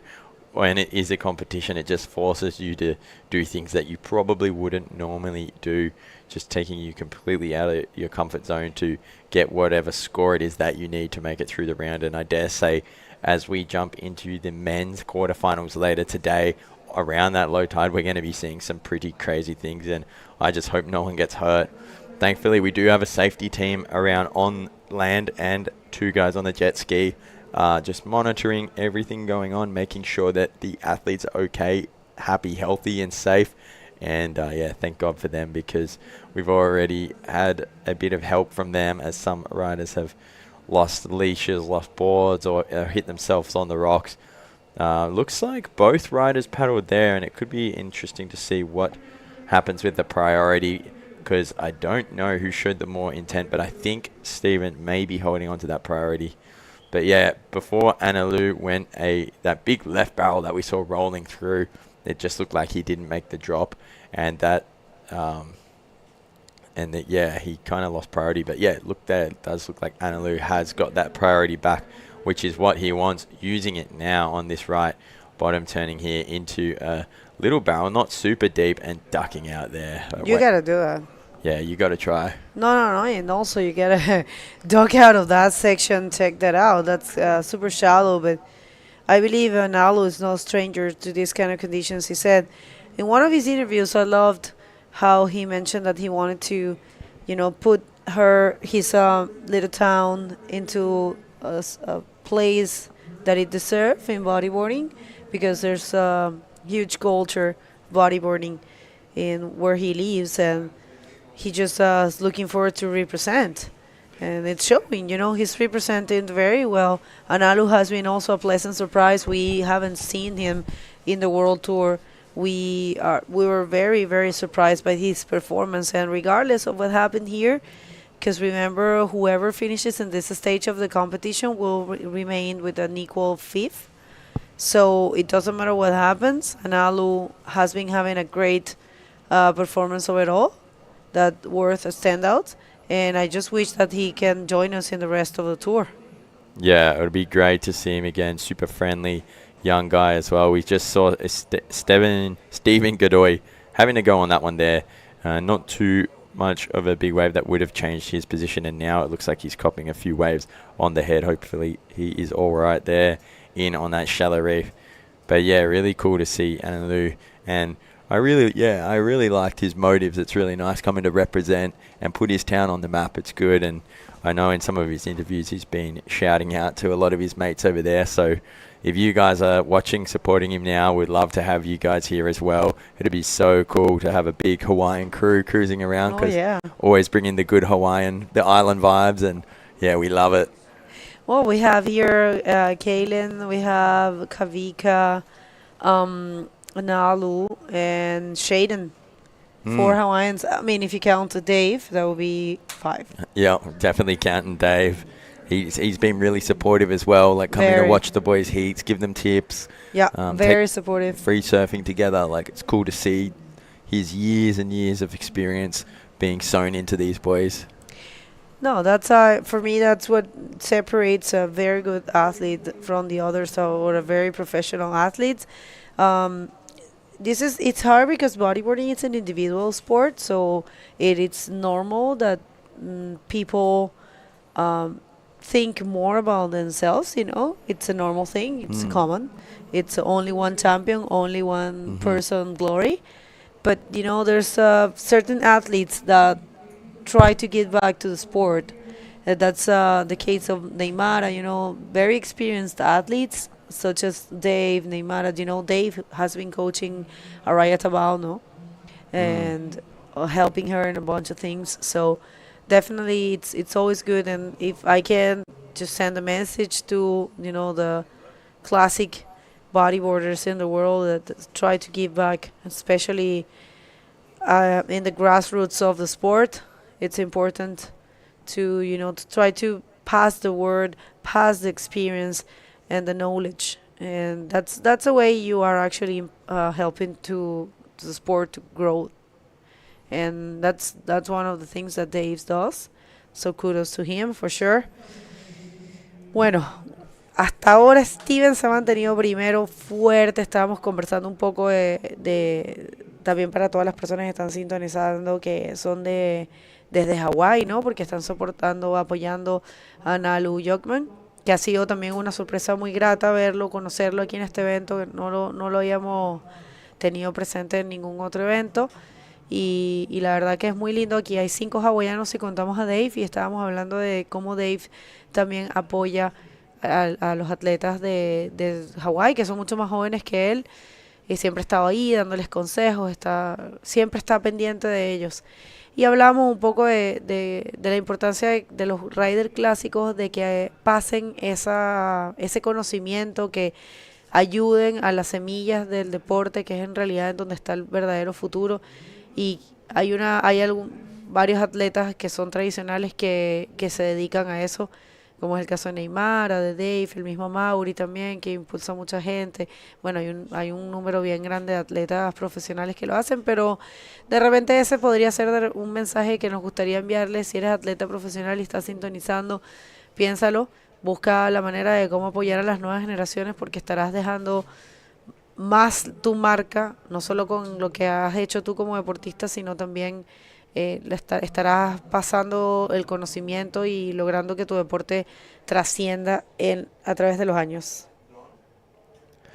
Look at this beautiful drone view, and if that water looks cold to you guys, it's because it is. And the last few days, I feel like the water has dropped about 2 or 3 degrees. We just jumped in yesterday to a pretty rude shock when we felt the water be so much more colder than it was at the start of this trip. And no, that could be actually, because you know it's been snowing in Santiago. Yeah. Crazy. I didn't even know it snowed in Santiago. Oh yeah. It's all covered in white, like all the mountains. Yeah, the Andes. Wow. Yeah. That's pretty crazy. I saw some videos down there on the news this morning at breakfast of people driving around in snow on the main streets there in the city. Yeah, so it's all pretty crazy. Up here, definitely a different climate in one of the driest deserts in the world, but still the driest desert in the world. Atacama. Wow. But yeah, still this cold water coming in through the Humboldt Trench, which is just a very deep trench that runs up the coast of Chile, bringing water from the Antarctica and areas all the way up toward Peru. Sí, es verdad lo que dice Joey, el agua está ahora un poco más fría. Él dice que desde que llegó hasta ayer que estuvimos surfeando ahí, free surfing, dice que cuando saltaron al agua fue así como un poco heavy porque sintió el agua súper fría. Y como que hubo un cambio en estos últimos 2 días, dice él que siente que la encontró más helada. Puede ser, porque en Santiago está nevando y nevó ayer y el clima ha estado frío, la verdad. Yo también sentí el cambio de clima. Pero bueno, lindo, a mí me gusta bastante el frío, es parte de... Yo hasta creo que prefiero un poquito el frío que el calor intenso, porque tuvimos un verano fuerte. Ok, una más para el chico que viene desde la 4ª región. Él es Steven Godoy, ha dado muchísimo de qué hablar con solo 14 años, pero decide no hacer nada en One More for Analu. Getting probably a little bit desperate there, because this wave is just not going to provide him that scoring potential that he's looking for. He's looking for a 7.0 Analu, and now there'll be a paddle battle between him and Steven Godoy to see who can gain that priority. And it's a close one, guys. Let's keep an eye on this. Who's going to get out to the peak first? Even it looks like some sets are coming straight away. And look just how fast those guys are paddling. We love to see it. It's what competition is all about. And I think Steven is getting out there first. Oh no, Analu did. Analu was on the inside a little bit, so has been awarded that priority. I'm looking at it from the drone angle, which is a different angle as to what the judges are seeing. And so Analu has been given that priority. Let's see what he can do with it in the last 2.5 minutes. Looking for a 7.0, which is a significant score, but the waves are going to be there. The waves are there for sure. All right, so this one right here, it's is that a 3.5? No, it's actually a non-complete maneuver, was it? Yeah, it's a 1.80. Yeah, I think so. Either way, it's not enough. It's not what he needs. And there you see La Cosa just exploding in the background. 2 minutes to go. A 7.0 is what Analu is chasing. And that, yeah, the last wave not going to affect that that situation. Sorry, guys. Happens. It happens. Lot. I thought it was me because I'm not a native speaker in English, but no, it's the fact that we have been happily here since 7:15. Super happy to be bringing you this long and beautiful day of bodyboarding. This is what we live for. We love this sport as much as you guys, and we are doing this with a lot of respect. So, and of course, looking forward to improve. If we have said something that you haven't appreciated, sorry. We do it with a lot of love and respect, and we are just hoping that you are liking it as much as we are. And remember, we are jumping to Antofagasta after this for the Antofagasta Bodyboard Festival, an event, the only event in this year calendar that it's going to have all the divisions, and it's also the richest event of this year as usual. And it's going to be the single event that it will be crowning the Drobny division right there from May 14th till 26th. We're going to be giving it all right there in Antofagasta for all the divisions, and then closing the South American leg as usual with the Taquachara Pro for only men. And we are waiting to get some news from Maldives. There's a big chance that Maldives is happening this year. It's not going to be having Drobny. That this graphic was made before that was confirmed. But yeah, Maldives will be having junior men, women, and men. If it happens, we are about to hear from them. Sintra Pro, a classic event. We're going to get back to that after this. Looking for a 7.0. Analu Jochman gets a really nice projected flip, but doesn't land it. And unfortunately for him, that will be the end of his run here in Iquique. And well done, Stephen Godoy, for passing through yet another round. Guys, don't go anywhere. We have more junior men quarterfinals coming up right after the break.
Bienvenidos de regreso. Welcome back to the second to last day of competition at the 2024 Iquique Bodyboard Pro.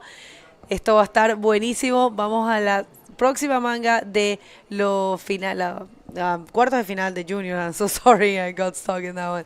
But yeah, cuartos de finales, quarterfinals for the Junior men, heat number 3.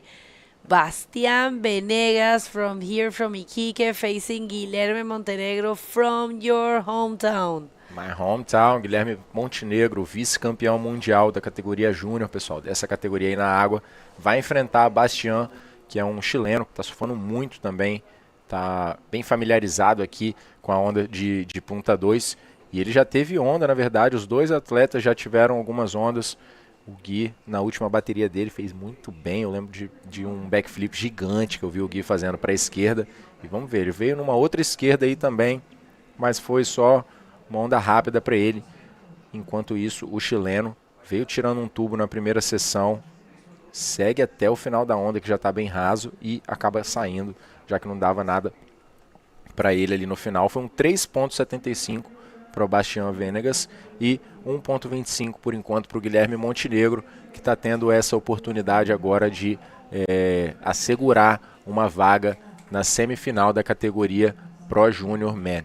So we now have Gui Montenegro, the Brazilian that is the current vice world champion on the junior division, just facing a Chilean here. Bastian Venegas also have been surfing so well in the competition. And finally, these guys now have the chance of going on a man-to-man heat and having more space and having more opportunities of showing their surfing. I mean, this is the perfect format, man-to-man with the priority system working so well. Of course, the spot here is a pretty small one, so it makes it harder for the guys to share the waves, but that's just the perfect scenario for a competition, guys. All right, and we have some word that we are not going to be doing the quarterfinals for the men, and I believe it's fine. And you know, the tide it's draining too much. Look at the Intendencias full of people, and It's pumping. It's pumping so good. It that is, but it's just that it will be really low. So they decided, technical team decided that we are not going to be doing the quarterfinal for the men. Tenemos una comunicación oficial que nos acaban de dar que no vamos a hacer los cuartos de finales de hombres, lo vamos a dejar para mañana, el día final. Así que miren cómo está la intendencia. Bueno, ahí esa no fue tan buena, pero está. Sí. Quieren mostrarnos los directores la intendencia, pero es que de verdad está así en su punto, porque no está tan grande. Lo que sí hay un gentío. Nosotros normalmente pocas veces corremos con tanta gente allá. Que aquí la gente aprovecha la intendencia, pero mira lo que es. Oh my God. Intendencia. That's David Pérez. It had to be, right? Sí, What a bomb. What a bomb by David. 10-point ride. I'll give him that. People don't get confused. That's Intendencia, the wave that breaks right next to this place. We're not going to be doing the men division quarterfinals. So tomorrow is the last day. Right, replay from the last of Bastian Venegas. Bastian Venegas, miren qué tubazo se puso. Salió escupido. Y qué buena ola para Bastian. One more for Bastian. Bastian just found a 9-point ride earlier today with also a sick barrel. And it looks like he's going to repeat that bagel because it's cooking up. And it was an 8.5 for Bastian Venegas, just repeating what he just done in the last heat. Let's see the answer right now for Guilherme. Guilherme vem dando a resposta agora com Bastian. Faz um rolo ali na primeira sessão da esquerda. Boa manobra. Parece que não vai segurar. Não conseguiu completar Guilherme Montenegro. E a gente teve uma onda do Bastian. O chileno conseguiu 8.5 naquele tubo. Repetindo o feito da última bateria. So let's see this once more.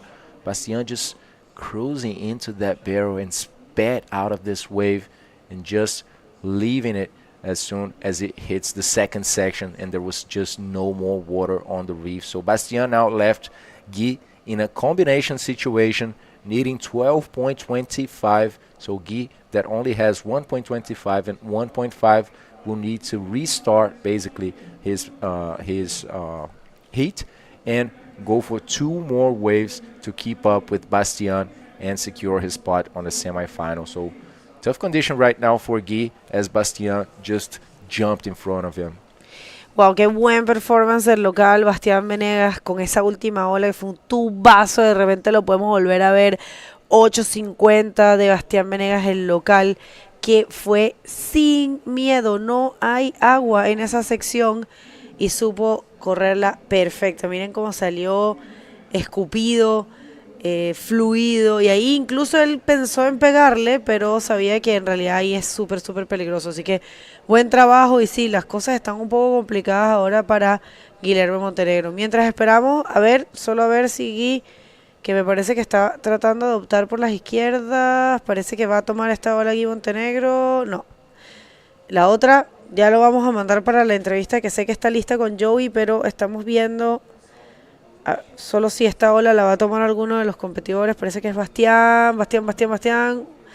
Entra otra vez en el tubo, es un tubo bastante bueno, sale con tranquilidad. Va a buscar algo más Bastián Venegas, yo creo.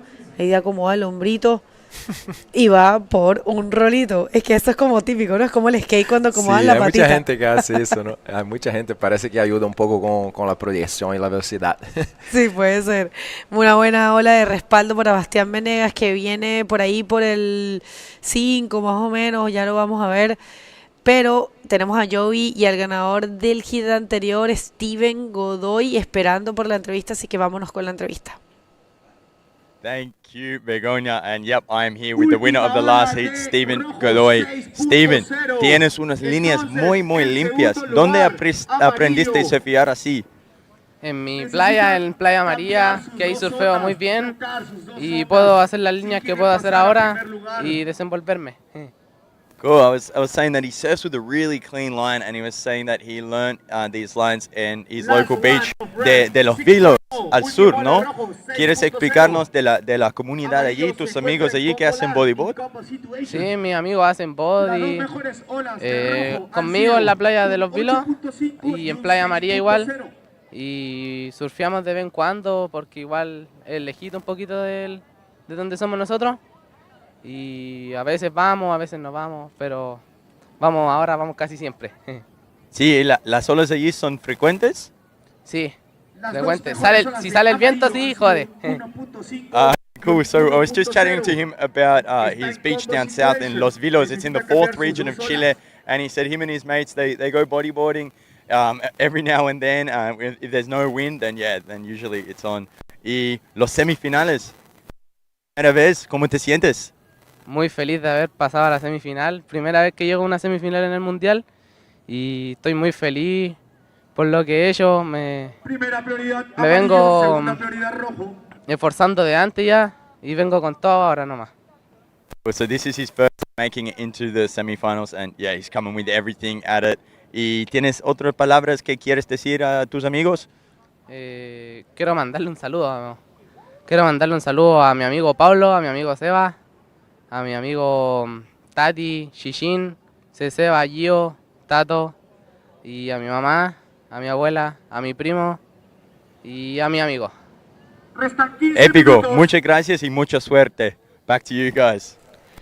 Épico. One more wave here for Gui Montenegro, going for this classic Gui backflip to the left.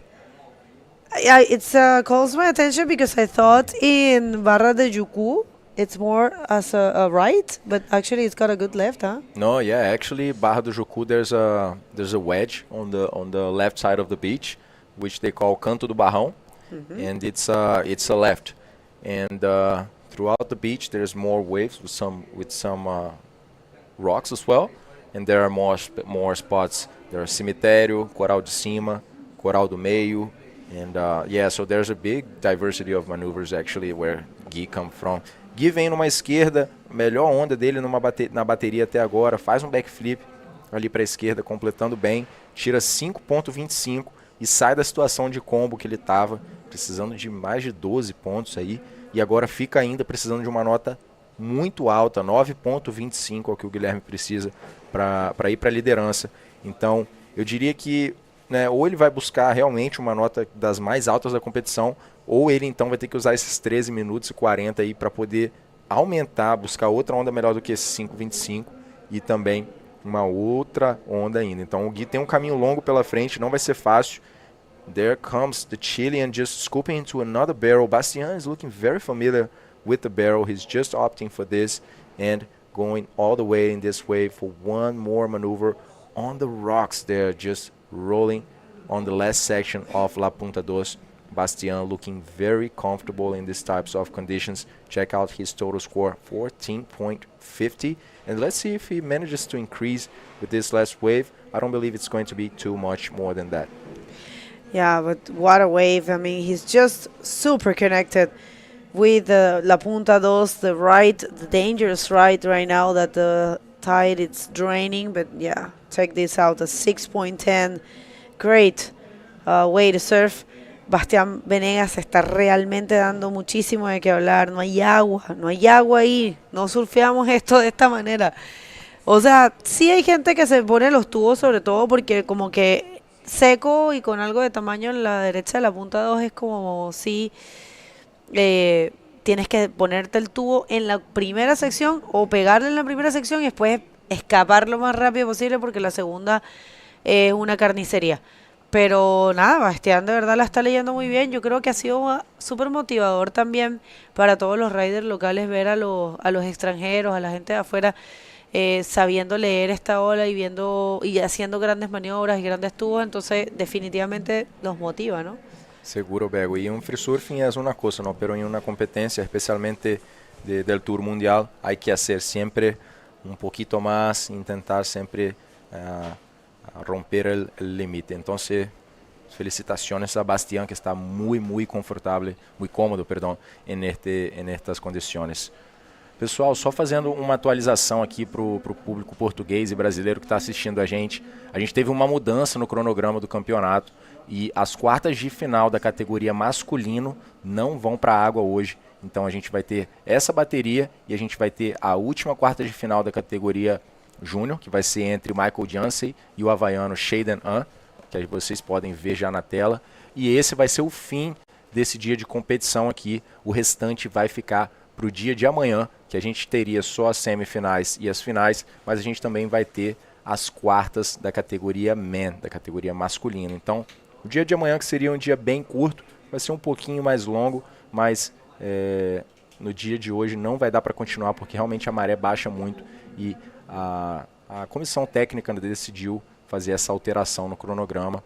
A gente viu mais uma onda do Guilherme ali, mas ele vai ter que selecionar muito bem. Agora é o momento do Gui ter paciência, né, e se manter ali calmo, né, comportado para poder escolher boas ondas, porque ele precisa basicamente de uma combinação de boas ondas que superem 14.6, ou então ele precisa de uma onda excelente de 9.35 para passar o Bastian, que vem nessa onda aí agora. All right, so last 10 minutes, and as what Lucas was saying is that the next heat will be the last heat. We are not going to do the quarterfinals for the men division. No vamos a hacer los cuartos de finales de la categoría masculina. Vamos a dejarlo para mañana, el último día de competencia. Así que con todo, mañana vamos a de verdad a tener un gran espectáculo de bodyboard. Espero que ustedes nos puedan acompañar, que se puedan conectar, que nos puedan mandar esas buenas vibraciones y ese apoyo que siempre nos han mandado, que puedan apoyar el bodyboard porque sabemos que lo aman igual que nosotros. Y contamos con ustedes para mañana, el último día del Iquique Bodyboard Pro, pero esto solo comienza. Este es el segundo evento de la pierna sudamericana, el tercero del tour. De aquí nos vamos a Antofagasta y de Antofagasta nos vamos a Itacoachar, así que es un mes completo, mes y algo de acción de bodyboard. Aprovechémoslo, gocémoslo, disfrutémoslo, porque después vamos a tener una pausa. No sabemos si Maldivas se va a llevar a cabo, pero como lo pueden ver en pantalla, ese es nuestro calendario. Aunque Maldivas vaya, igual vamos a tener casi un mes, bueno, 20 días entre el último día de Itacoachar y Maldivas. Así que hay que aprovechar estas instancias. A mí, cuando yo no trabajaba en el Tour Mundial, bueno, todavía lo hago obviamente, sintonizo siempre todos los eventos de bodyboard y aprovecho porque soy una fanática. One wave here for Guy Montenegro, risking it all in that dry section, but yeah, not really happening. Agora o Guilherme decidiu ir para a direita ali naquela última onda dele, mas foi uma onda que ficou muito branca. Realmente, a situação vai ficando complicada para o lado dele, o tempo vai passando. Gui precisa de 9,35, pessoal. Óbvio que nunca a gente pode duvidar desse menino, ele é capaz de tirar 9 ou 10, o que seja, mas realmente agora ele vai precisar ter uma seleção muito boa, ele vai precisar ser paciente ali, porque a cada segundo que passa vai se tornando mais uma situação de uma onda excelente e menos chance ele tem, né, e menos tempo ele tem para poder aumentar aquele 5,25 dele e também buscar uma outra onda melhor, seria uma combinação, mas a situação ainda é possível, a gente já viu várias baterias aqui sendo mudadas de situação no último segundo, no último minuto. A gente viu Joanna Schenker, a gente viu Tristan Roberts fazendo a mesma coisa, a gente viu várias vezes isso acontecendo no campeonato, com condições que estão lá, as condições são boas, tem ondas perfeitas aqui em La Punta 2, porém a maré está muito seca, então para achar fica difícil. E uma coisa que eu queria chamar a atenção, Bego, é que com essa alteração do cronograma que fizeram para amanhã, uma coisa muito boa é que amanhã a gente vai ter a competição no momento perfeito da maré, entendeu? Porque hoje quem viu mais cedo viu que o mar estava perfeito, né? Não tinha o que mudar ali, tava maravilha para competir, e agora realmente fica difícil por causa da maré só, pessoal, porque se a maré tivesse cheia, isso daqui ia estar uma perfeição que quem viu mais cedo sabe do que eu estou falando. Então, acho que amanhã vai ser um ótimo dia de competição também, juntando ali, né? A gente espera que o vento também não prejudique, que as ondas ainda estejam aqui e que dessa vez a maré vai estar combinando com todos esses outros fatores para a gente ter, assim como hoje, um dia perfeito também de competição. E aí vocês já sabem qual é o resultado, né? Só manobra no crítico, tubo profundo e nota lá em cima também. Enquanto vocês ficam com essa imagem aí da Praia Bela Vista, aqui no bairro de El Morro, Iquique. Qué bonita la vista que tenemos, es la playita Bellavista, es una playa con poquita arena, pero que siempre está bien concurrida, aquí en los veranos está llenísimo de gente, es una playa tradicional, un barrio muy bonito. Queremos agradecer una vez más a la ilustre Municipalidad de Iquique por traer este evento y haberlo organizado a través de la Corporación Municipal de Deportes de Iquique. También queremos agradecer al Mall Sofri y recordarles que está abierto de lunes a sábado, desde las 11 hasta las 8 de la noche, y en la parte del food court, del área del patio de comidas con el boulevard, está abierto hasta las 9 de la noche, desde las 11. Queremos agradecer al Hotel Ibis y recordarle que si viajas, hospédate con Ibis, aprovecha al máximo tu destino. También a la Universidad Santo Tomás por habernos ayudado con esa hermosa y muy útil zona de recuperación y preparación física para los atletas. Agradecer a Agua Cielo, que nos ha hidratado durante el evento, a la marca local de Bodyboard, Erizo Surf Brand, que además lanzó un 20% de descuento en toda la tienda con el código IBP24, que es Iquique Bodyboard Pro 24. Agradecer al grupo de empresas tradicionales de Iquique, como lo son Bulldog, Silvestre Coffee, Jardín del Holgorio, Transiaran, Rec Metal, Aurora, Biogastronomía, Red Salud, Alicar Modular, Vigo Sport, Safari Sport, Igenor Tech y Erizo Store. Muchas gracias a todos ustedes que han hecho posible este evento, que nos han traído la gracia, la felicidad de volver aquí a Iquique, una ciudad llena de bodyboard, se respira, se siente el bodyboard acá y es un placer para todos estar de vuelta. Y ahí, quien se prepara para cerrar el día va a ser Pirpo, Michael Janse, nuestro campeón mundial actual en la categoría que estamos viendo, que va a enfrentar al hawaiano Shaden Hand, que también ha sido muy buen competidor, y ese va a ser el último hit del día. We are seeing looks like a set incoming there. We saw a few lines on the outside, maybe passing through out of the spot, but let's see if either of these guys are able to get one of these waves. I mean, it's becoming by the minute a matter of one wave for Guilherme Montenegro. He needs a huge score, 9.35, to turn the situation and secure his spot on the semifinal, on the podium, therefore, but He's going on a smaller wave. Let's see what this one is going to provide to Gui. Just going for a backflip on a medium-sized wave. So definitely that's not going to be the 9.35. Com certeza esse não vai ser o 9.35 que o Guilherme precisa, pessoal. Ele vem numa onda pequena ali para a esquerda, né? E para essa nota a gente já viu performances aí que realmente tem que ser diferenciadas, tem que ser uma onda grande, tem que ser uma manobra potente. E essa última foi só um 4.5 para o Guilherme. Não foi suficiente, ele troca, né, a nota que ele tinha de backup, que ainda era muito baixa, era 1,5, com 22 minutos de bateria, e realmente mostra como que a escolha de onda foi aonde o Gui acabou pecando nessa bateria. Realmente não está fácil de qualquer maneira, mas requer ainda mais desses atletas, e parece que vem uma série lá no fundo, talvez uma última chance para ele, que agora também vai ser refém da prioridade, né? Vai ser refém da prioridade que o Bastian tá ali agora, Bego. Sí, ahora vamos a ver porque viene algo ahí y Bastian, que tiene la prioridad, seguramente no le va a dejar mucha oportunidad a Gui. La verdad que tal vez el mensaje para Gui será, es un excelente competidor, pero definitivamente tiene que tal vez entrenar un poquito más el otro lado, porque en este evento se ha visto más fuerte la derecha, mejor punteada, con más posibilidades, más tubos, más... Imagínate, Bastian está ganando con tubo. Vamos a ver esta izquierda, se ve buena para aquí Montenegro, va por ese backflip. Está bien ejecutado, es una buena alternativa, fue una buena ola, probablemente es la mejor, pero 9.35 lo dudo. Eu também acho que não, Bego. O Gui foi numa outra esquerda ali, conseguiu responder rápido, ir para um backflip, mas não vai ser 9.35 com certeza. Mais uma onda do chileno ali também que não achou nada. Foi um 5.75 do Guilherme. Agora, nesses últimos minutos da bateria, ele consegue ir trabalhando suas notas, aumentando pouco a pouco, mas aumentar pouco a pouco não vai ser suficiente.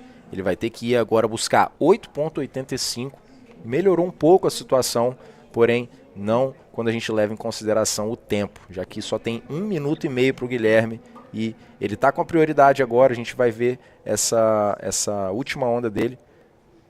Faz um backflip, né? Uma onda crítica realmente, foi uma onda com um tamanho muito bom, fez um 5.75, mas o que ele precisa é realmente alguma coisa que vai exigir um diferencial gigante. E desculpem pessoal, eu falei, mas na verdade quem está com a prioridade é o Bastian, o local chileno aqui, e parece que talvez venha lá no fundo uma série que pode ser a última oportunidade, mas que com certeza o chileno vai utilizar da prioridade, vai utilizar essa ferramenta para não dar chance, porque ele sabe... Con Michael Jansen se va a estar enfrentando a Bastian Venegas. Ya tenemos la primera semifinal, que es nada más y nada menos que Steven Godoy contra Michele Arriagada. Va a estar buenísimo, así que ustedes en casa, 3 chilenos ya en el podium de la categoría junior. Qué bonito ver el futuro del bodyboard chileno asegurado. No se muevan porque vamos a hacer un hit más y vamos a terminar el día con esta imagen preciosa de Bastian. No se muevan.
Welcome back, everyone. This is the last heat of the second last day here in the Iquique Bodyboard Pro 2024. Now we will see Shaden N facing the current and defending world champion for the junior division, Michael Jansi. So let's jump in the water right now. We also have this discount code for you guys on the screen. Just use this code for you to go to Erizos and get a 20% discount. Guys, that's just amazing.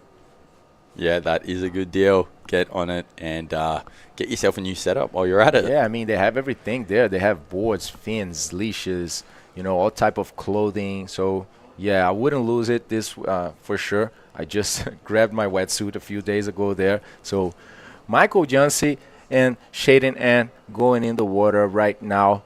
And that's the code, guys, IBP24. If you go to erizostore.com, you'll get nothing but a 20% discount. What else? What's better than that? Nah, well, 25%? No, I'm just kidding. 20% discount is pretty good.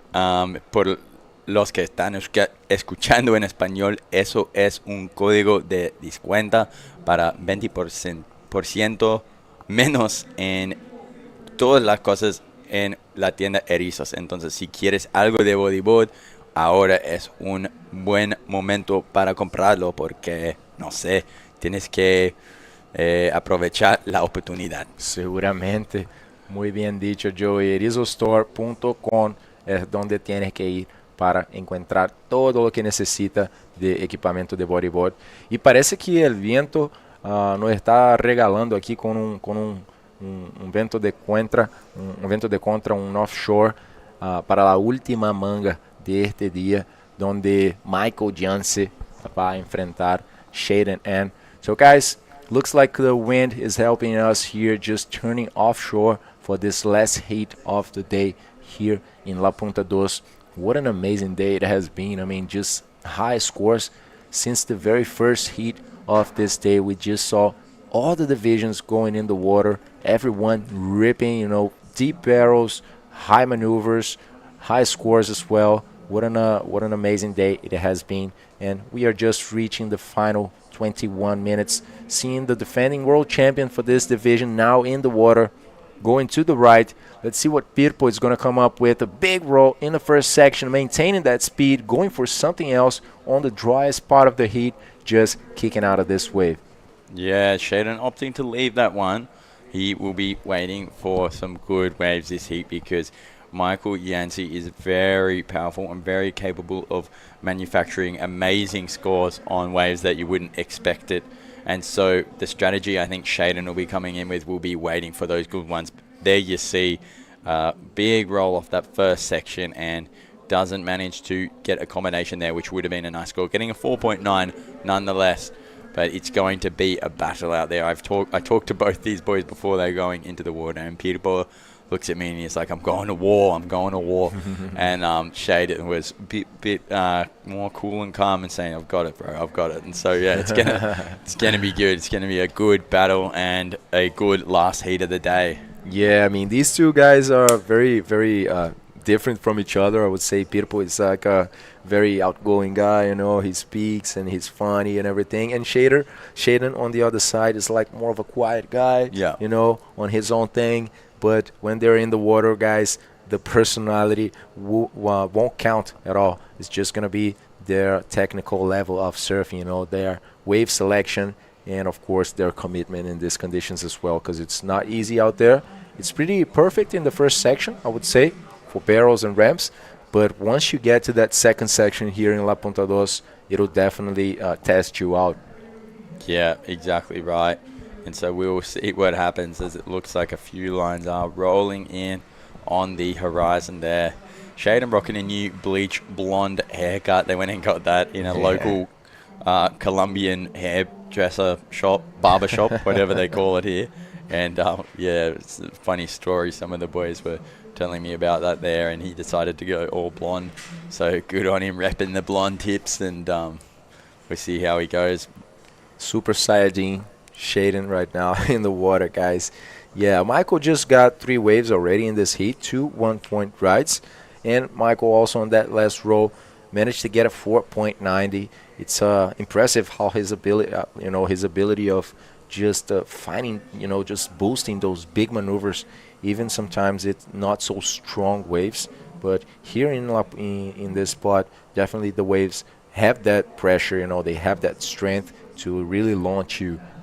Beautiful. It's not a rare scene to see him launched, just as we saw in this first row. But on the other side, we are seeing a very quiet Shaden, just waiting, just holding that priority, and he knows that he has to go big to go through this heat against people. So let's see what the Shaden is going to come up with. He's already been doing very well in the comp, but I really do expect some more from the Hawaiian for him to go through the semifinals, to the quarterfinals, and advance to the next heat. Yeah, I believe we do have that interview ready down on the beach with Bago, so take it away, Bago. Thank you, guys. Well, Bastian, all smiles. He just secured a spot in the podium. Acabas de asegurarte un lugar en el podium. Hay dos otros chilenos. ¿Cómo te sientes? La verdad me siento bastante feliz. Estoy súper nervioso, la verdad, ahora en la entrevista, pero gracias a Dios me tercié con 2 olas buenas y pude mantenerme tranquilo en mi hit. Igual las condiciones ahora como que cambiaron bastante, pero nada, ahora darle a los hits que vienen con todo nomás, pues. Well, he says he's a bit nervous here in the interview, but he's very happy to be advancing, to have a spot in the podium, and he just wants to give it all in the coming heats. Right now, the conditions, like you were saying, it's really dry, la punta 2 está seca. Nosotros normalmente no nos inventamos mucho eso, como que te pusiste un tubazo, saliste escupido. ¿Qué pensaste en ese momento? ¿No tuviste ni un poquito de miedo? La verdad es que siempre he corrido acá, pero no quizás con estas condiciones de marea tan baja, pero supe elegir cuál era la ola y nada, gracias a Dios pude salir y como decís tú, salí escupido, pero nada, le di de cráneo nomás. Well, he said he just gave it all. Like, he usually surf here, but not with these conditions. It's like we have been saying, we don't really surf here when it's like this. But he just trusting what he knows, and he just gave it all and went for that barrel. You want to say something to someone? ¿Quieres saludar a alguien ahora? Sí, como no mencionar a mi sponsor, Saben Bodyboard, North Point, a mi amigo, a mi familia, a mi polola que está ahí atrás. Y nada, agradecido por todo el apoyo, la organización está súper buena y ahora darlo con todos los hits que vienen. Gracias, Bastian, y bueno, felicitaciones y mucha suerte para las semifinales. De regreso con ustedes. Thank you, Bago, and a big congratulations there to Bastian. Really, really good surfing and a nice interview from the young lad. Yeah, just beating the vice world champion, in this division, Guilherme Montenegro. So 2 nice accomplishments in this last heat for the local guy here, Bastian Venegas, just defeating the vice world champion and also securing a spot in the semifinal. So yeah, definitely he's gonna sleep well today and happy, Yeah, he'll be really stoked to be able to get that rest. And guys, we have some replays. There was some action during that heat with Shaden taking his first wave. Look at that. Really, really nice barrel. Beautiful line through it. Setting himself up on a high line and coming down over a little lump in the wave. A projected and powerful roll. We've been seeing him do those kind of rolls all comp long, and he's a really powerful young surfer. Yeah, very strong. Shaden, he knows how to take off pretty late in this wave very well. Just enjoyed the biggest amount of time in the barrel, and definitely the judges like it, giving him a 6.25, best wave of the heat so far. But let's see the answer from Michael Janse, just rolling in that first section. Critical wave right now, getting pretty dry, and let's see, he's just going to send another roll on the shallows just in time to duck out of that wave. Beautiful needs only 1.36 to go back to the first position and change the situation so far, as Shaden only found 1 wave in this heat. Yeah, here's the land view and setting up a nice line, staying high there, digging his hip and leg in to get that roll rotation out and coming in with heaps of speed. Such a good bodyboarder. He really, really knows how to surf this wave, and just landed that roll and then ducked out as it got really shallow. A 5.7 for that, and look at that from the drone, just A-frame barrels. Yeah, pretty good performance there by Pirpo. Let's see the answer right now on the Hawaiian. Just pedaling to this one, but deciding not to go. Actually, Shaden will wait a little bit more, We have basically 11 minutes gone in this heat, guys. 13 minutes and 40 seconds remaining right now. This is the last heat of the day, so want to send a big thanks to everyone for tuning in with us here today.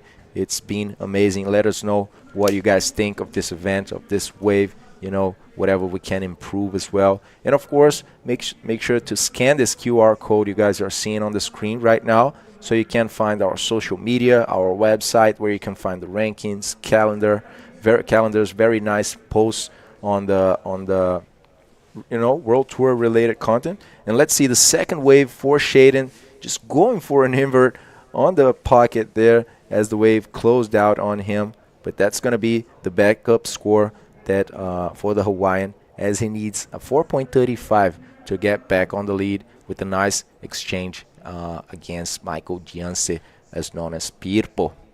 Yeah, wow, that was crazy. How's this invert? Watch him just really nice line there, and boom, hang time as he kind of waves his legs around to keep balance and then holds onto that for dear life, managing to come out and get a completed wave.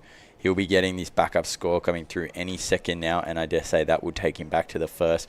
It is truly a battle out there between Pirpo and Shaden, and we'll see what happens. They're only halfway through the heat. I feel the intensity from here. Yeah, Joey, and you know what? He got 5.5. It was a bit more than he needed.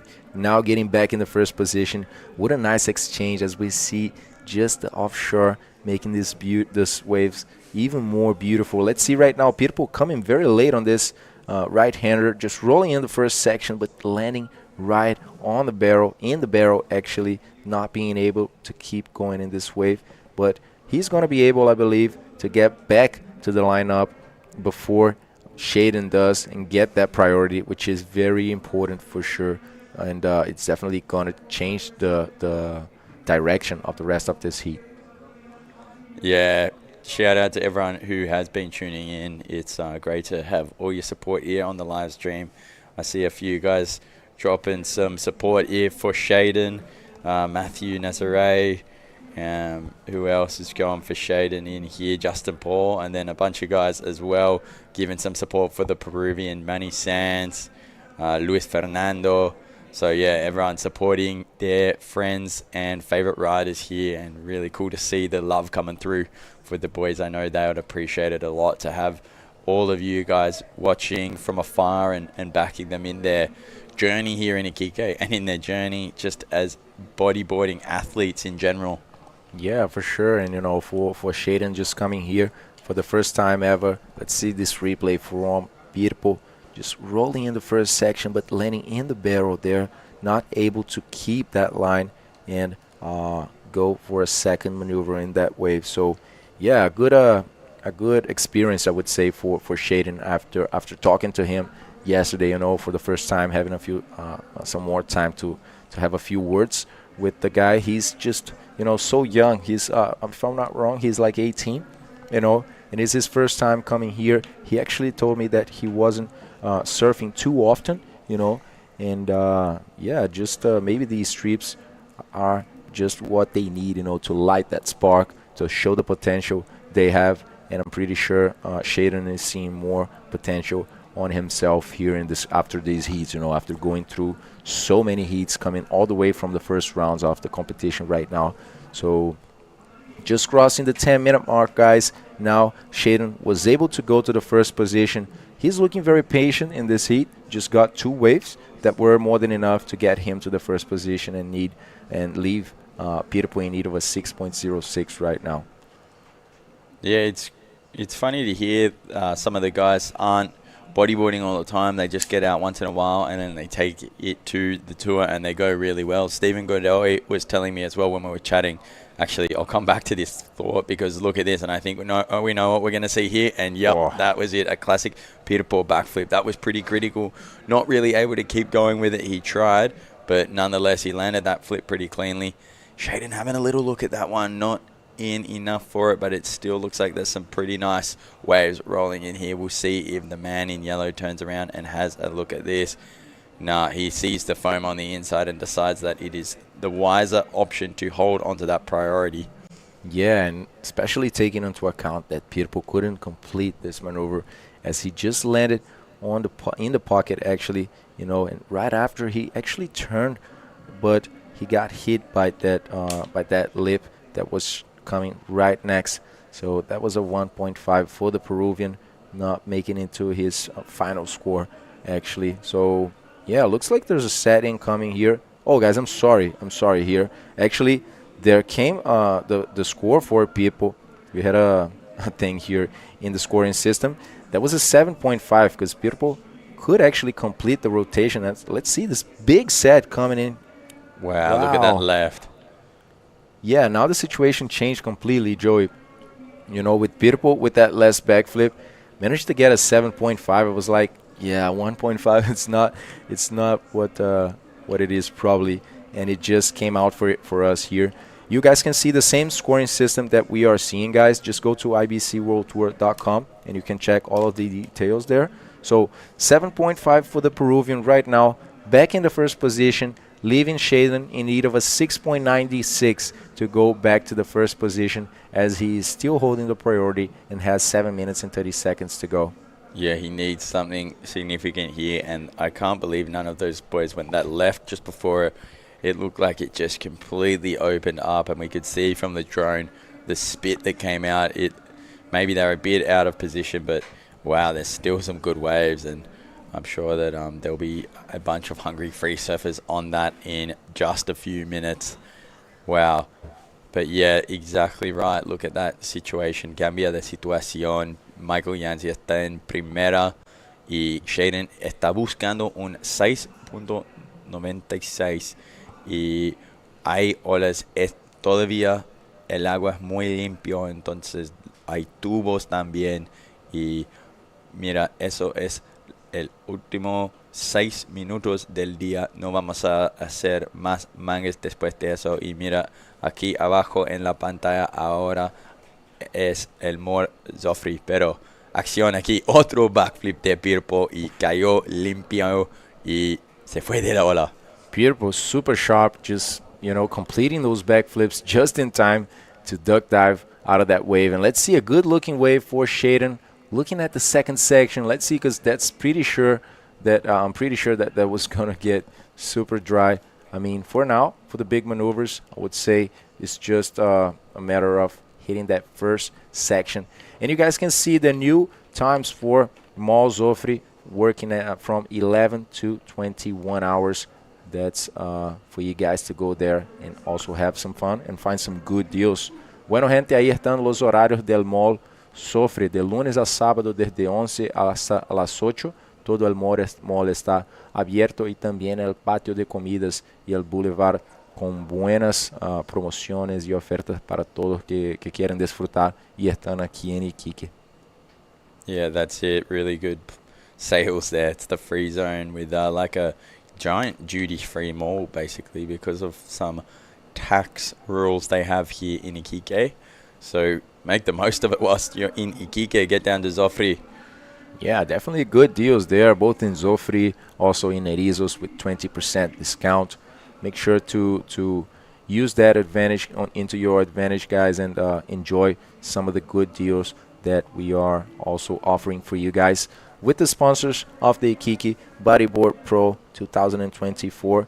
And remember, guys, this event is presented to you by the Ilustre Municipalidad de Iquique, the Iquique City Hall, and also organized by the Cormodepi, the Sports Corporation of Iquique. Big thanks as well to Mall Zoffrey, Hotel Ibis. Remember, guys, if you travel, stay with Ibis. Universidad Santo Tomás, Aguacelo, and Erizos Surf Brand. And we also have a group of traditional companies here in Iquique. Yeah, these companies include Bulldog, Sylvester Coffee, Jardín de Holgorio, Transdiaram, Rec Metal, Aurora, Bio Gastronomía, Red Salud, Alicar Modular, Vigor Sport, Safari Sport, Igenortec, and of course Erizos Store. And a huge thank you to all of those sponsors for jumping on board so that we and the athletes are all able to enjoy and participate in this wild, wild show of world-class bodyboarding that we're all experiencing down here in Iquique.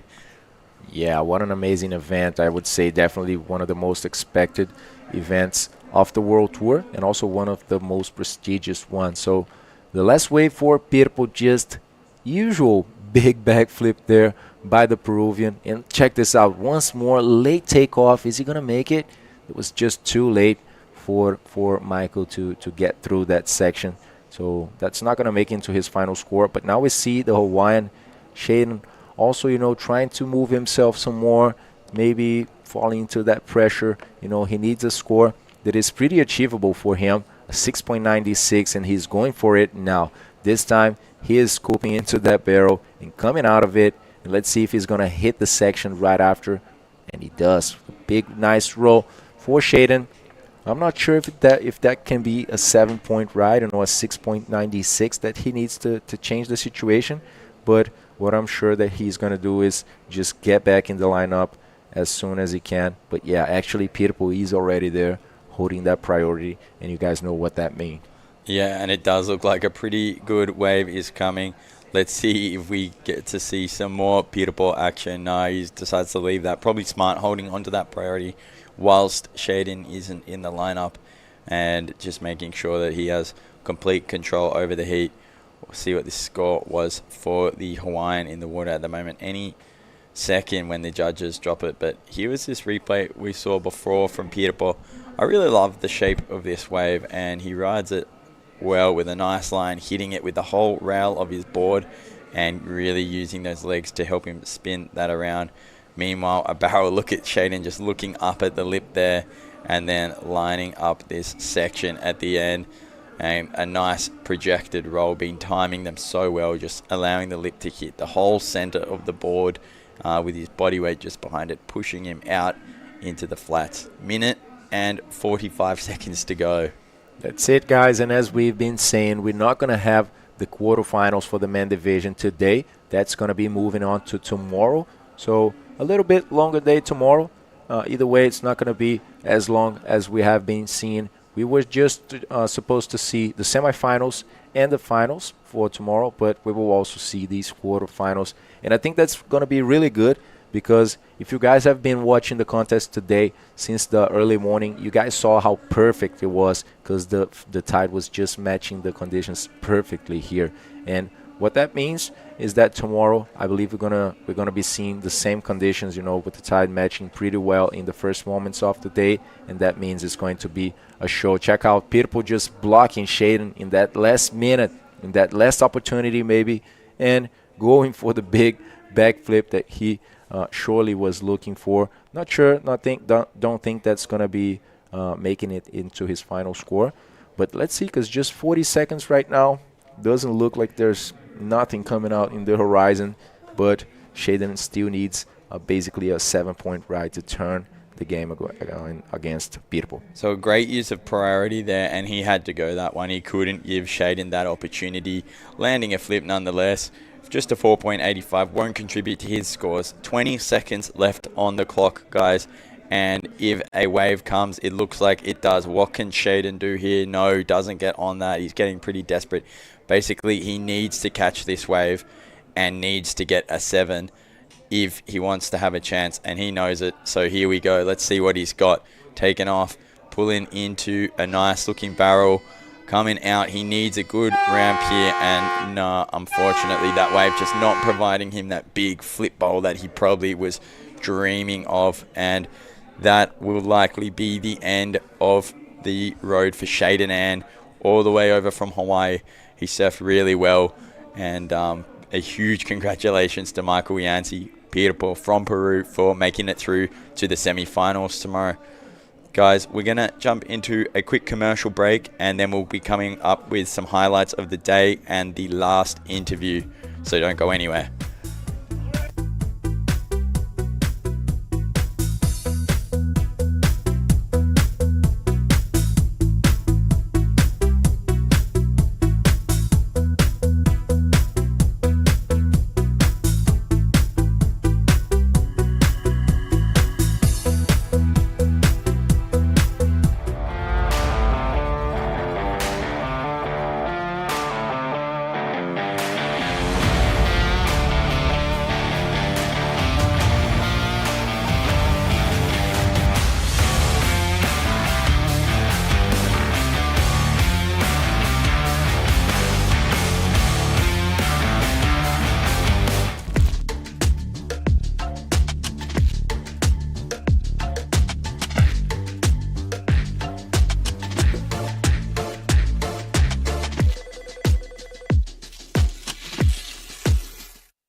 All right, so what a day we had in our hands. It was so good. It was the second to last day right here at the 2024 Iquique Bodyboard Pro. ¿Qué día tuvimos? El penúltimo día de competencia aquí en el Iquique Bodyboard Pro 2024. La verdad que ha sido un día de muchísimas sorpresas, de muchísimas cosas increíbles. Ya tenemos nuestras semifinales de la categoría femenina listas, tenemos nuestras semifinales de los juniors listas. No vamos a hacer los cuartos de finales porque lo vamos a dejar para mañana. Hay espacio, hay tiempo y va a estar muy bueno el día de mañana. Así que qué día, Joey. It's been amazing. It's been great. It's been so exciting. Straight from the first heat all the way through till the end just now. Goosebumps, stress, crazy heats, buzzer beaters. We've seen it all today. We've seen a lot of different moves and it's been great. I'm really, really excited for the final day tomorrow. Yeah, super complete day. We have a recap of the best maneuvers of the day that we are going to be commenting to you. So a few of the best maneuvers. Check this out. This was Maíra Viana in a barrel. And that was an 8-point ride for her. I remember she completed it with a very explosive roll. So Maíra showing off. She's going to be facing Mayla Venturin in the semifinal number 2 for the women division. So that was really impressive. And this is the other the other 8-point ride for her. So Maíra Viana with a very good performance. And that's the Intendencia. This is not here, but it's pretty cool to know that you have this type of wave right next to, Punta Dos. So yes, that's not a competition wave. It's just a very good wave. And Mayla Venturin. Yeah, this was also another crazy heat and she surfed so well. You could see her just so excited at the end of the heat as well when she won. She was really, really wanting this win and this powerful roll that she got through here helped her do so. Yeah, she's going to be facing Maíra Viana and check how happy she was, of course. So what a great day. We're watching a recap of the day right there. And check this out. Wow, look at this. This is one of the local Chilean guys, I believe. Mikel, yes. And he surfed really well, drawing some nice lines. And look at this barrel getting absolutely blown out there. That was some great bodyboarding. Bastian Venegas. Yeah, he's just made it through to a semi-final. Yeah, that's Intendencia. Thank you, director. That's a pretty cool wave, but that's not a competition wave. And they're just showing the waves are from, and this is Michael Janses. What an impressive performance of this kid. He just started the day competing against Tristan Roberts in a great fashion, and right now just secure a spot in the quarterfinals. I'm sorry, in the semifinals. So we were just having a great time watching at that recap. And while we're waiting for the interview, as we were saying, we have our semifinalists. We are going to be seeing Joanna Schenker facing Luna Harman in semifinal number 1 for the women. We are going to be seeing Maíra Viana and Mayla Venturin in semifinal number 2. That's going to be a tough one. They're good friends. They're traveling together. And, of course, it's always hard to, face a friend. But this is competition, right? So, no friends. Got to leave their friends on the beach and go out there and try your best to win it. That's right. And then, of course, we're going to have Bastian Venegas facing Michael Janse for semifinal number 2 of the junior division. And we're going to have 2 Chileans, which is Michele Arriagada and Steven Godoy, facing in semifinal number 1 for the junior men division. And that's going to be amazing. And tomorrow, starting the day, very early, we are actually, the check-in is going to be 6:30 for a possible 7 a.m. start. And the first heat of the day is going to be quarterfinal number 1, Tristan Roberts against Dave Hobart. Wow, that is going to be super exciting. There's going to be some really cool quarterfinals for the men's, and Tristan against Dave. We're just going to start tomorrow off with a bang, and I'm sure we'll be finishing it with a bang, that's for sure. For sure. So, para mañana vamos a dejar los cuartos de finales de la categoría masculina profesional y, por supuesto, todo el resto de competencia, porque mañana es el último día del periodo de espera. Ocupamos todo el periodo, tuvimos solo 3 lay day, 7 días de competencia, es lo que vamos a ver acá. Y No sé si tenemos ya lista la entrevista con Lucas y el ganador, que fue Michael Janse. Vamos a escuchar de ellos y ya volvemos a despedirnos, no se muevan. Thanks, Bago. I'm here with Pirpo. Pirpo, a lot of work today. That was the third heat of the day. Let us know, how was this battle against the Hawaiian? La verdad, muy fuerte la competencia contra Jaden, el hawaiano que está surfeando muy bien, tiene bastante talento. Yo estaba muy cansado, la verdad, ya venía de competir 2 hits antes contra Tristan y contra dos riders más en la categoría junior, y ya al último, ahorita las mareas secas, estaba un poco ya cansado, ya no podía ya. Yeah, so he's saying he's like exhausted right now after going to that heat against Tristan. That was a cracker, going against other 2 guys on another heat, and right now with a very low tide. But he said that it was a very good fight against Shaden in this heat. The guy is surfing just so well. And let us know your expectations for tomorrow. You're going to be facing a local here for the semifinal, Bastian Venegas, hopefully in good conditions as we saw earlier today. Ya mañana será otro día. Voy a recuperar fuerza, ahorita quiero comer, no que he comido nada, he comido algo, un par de snacks, entonces todavía no tengo fuerza, mañana va a ser otro día como le digo, voy a dormir mejor que nunca, estoy mejor preparado, esta ola me encanta, siento que cuando estoy en Chile acá en la punta 2 siento que estoy en casa y voy a ir a por todo, a repetir mi título acá en Iquique. Yeah, he's just saying tomorrow is another day. He's like super exhausted. So he just had a few snacks in the last few moments. So just want to go back home to rest some more. And tomorrow is going to be another day. He feels really good to be here in Iquique. He feels at home here. So just looking forward for tomorrow. Unas palabras para quien te ve desde Perú. Le mando un gran saludo a mi familia, a mi papá, a mi mamá, a mis primos, mis tías, todos. De verdad, muchas gracias por su apoyo, a todos mis auspiciadores, que gracias a ellos estoy acá en Chile representando siempre a Perú, a la Asociación de Marayuntas, que fue una asociación que me ayudó para ser campeón mundial, y nada, independízate ya. ¡Yo! Felicidades, Pirpo. Go get some rest. And back to you guys.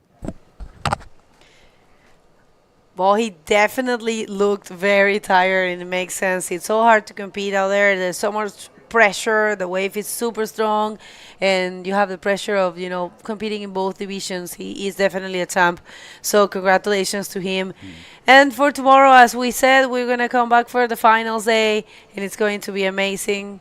We are just going to see those quarterfinals at the beginning of the day, and then the rest. Yeah, then we'll be jumping into all the semi-finals, but I've got a list of those quarters up that you'll want to tune in for. So yeah, as we said, Dave Hubbard, Tristan Roberts, then Leonel Medina taking on the Argentinian Patricio Galay, Uri Valadao against the local wildcard Marcelo Faundes, and then Christopher Bayona, the Peruvian young gun, up against Joaquin Soto, the local shredder. That's going to be very crazy. So, there you have it, people. Thank you so much. Muchísimas gracias a todos ustedes, en especial a la ilustre Municipalidad de Iquique, que organizó este evento a través de la Corporación Municipal de Deportes de Iquique, al Mall Sofri, al Hotel Ibis, a Aguacielo, a la Universidad de Santo Tomás y a Erizo Surf Brand. Esos son nuestros principales patrocinadores, que se unen a ellos una lista de colaboradores de empresas tradicionales de Iquique, que es una larga lista que hemos estado nombrando a través del día.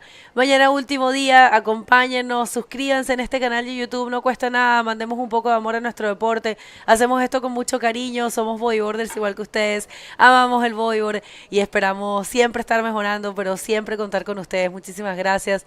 Thank you, everyone. Do you want to add something else? Yeah, thanks so much for tuning in, guys. We appreciate it. All the riders really appreciate it, and it's really cool that we're all here growing our sport together. So excited to see and hear from you all tomorrow in the live stream.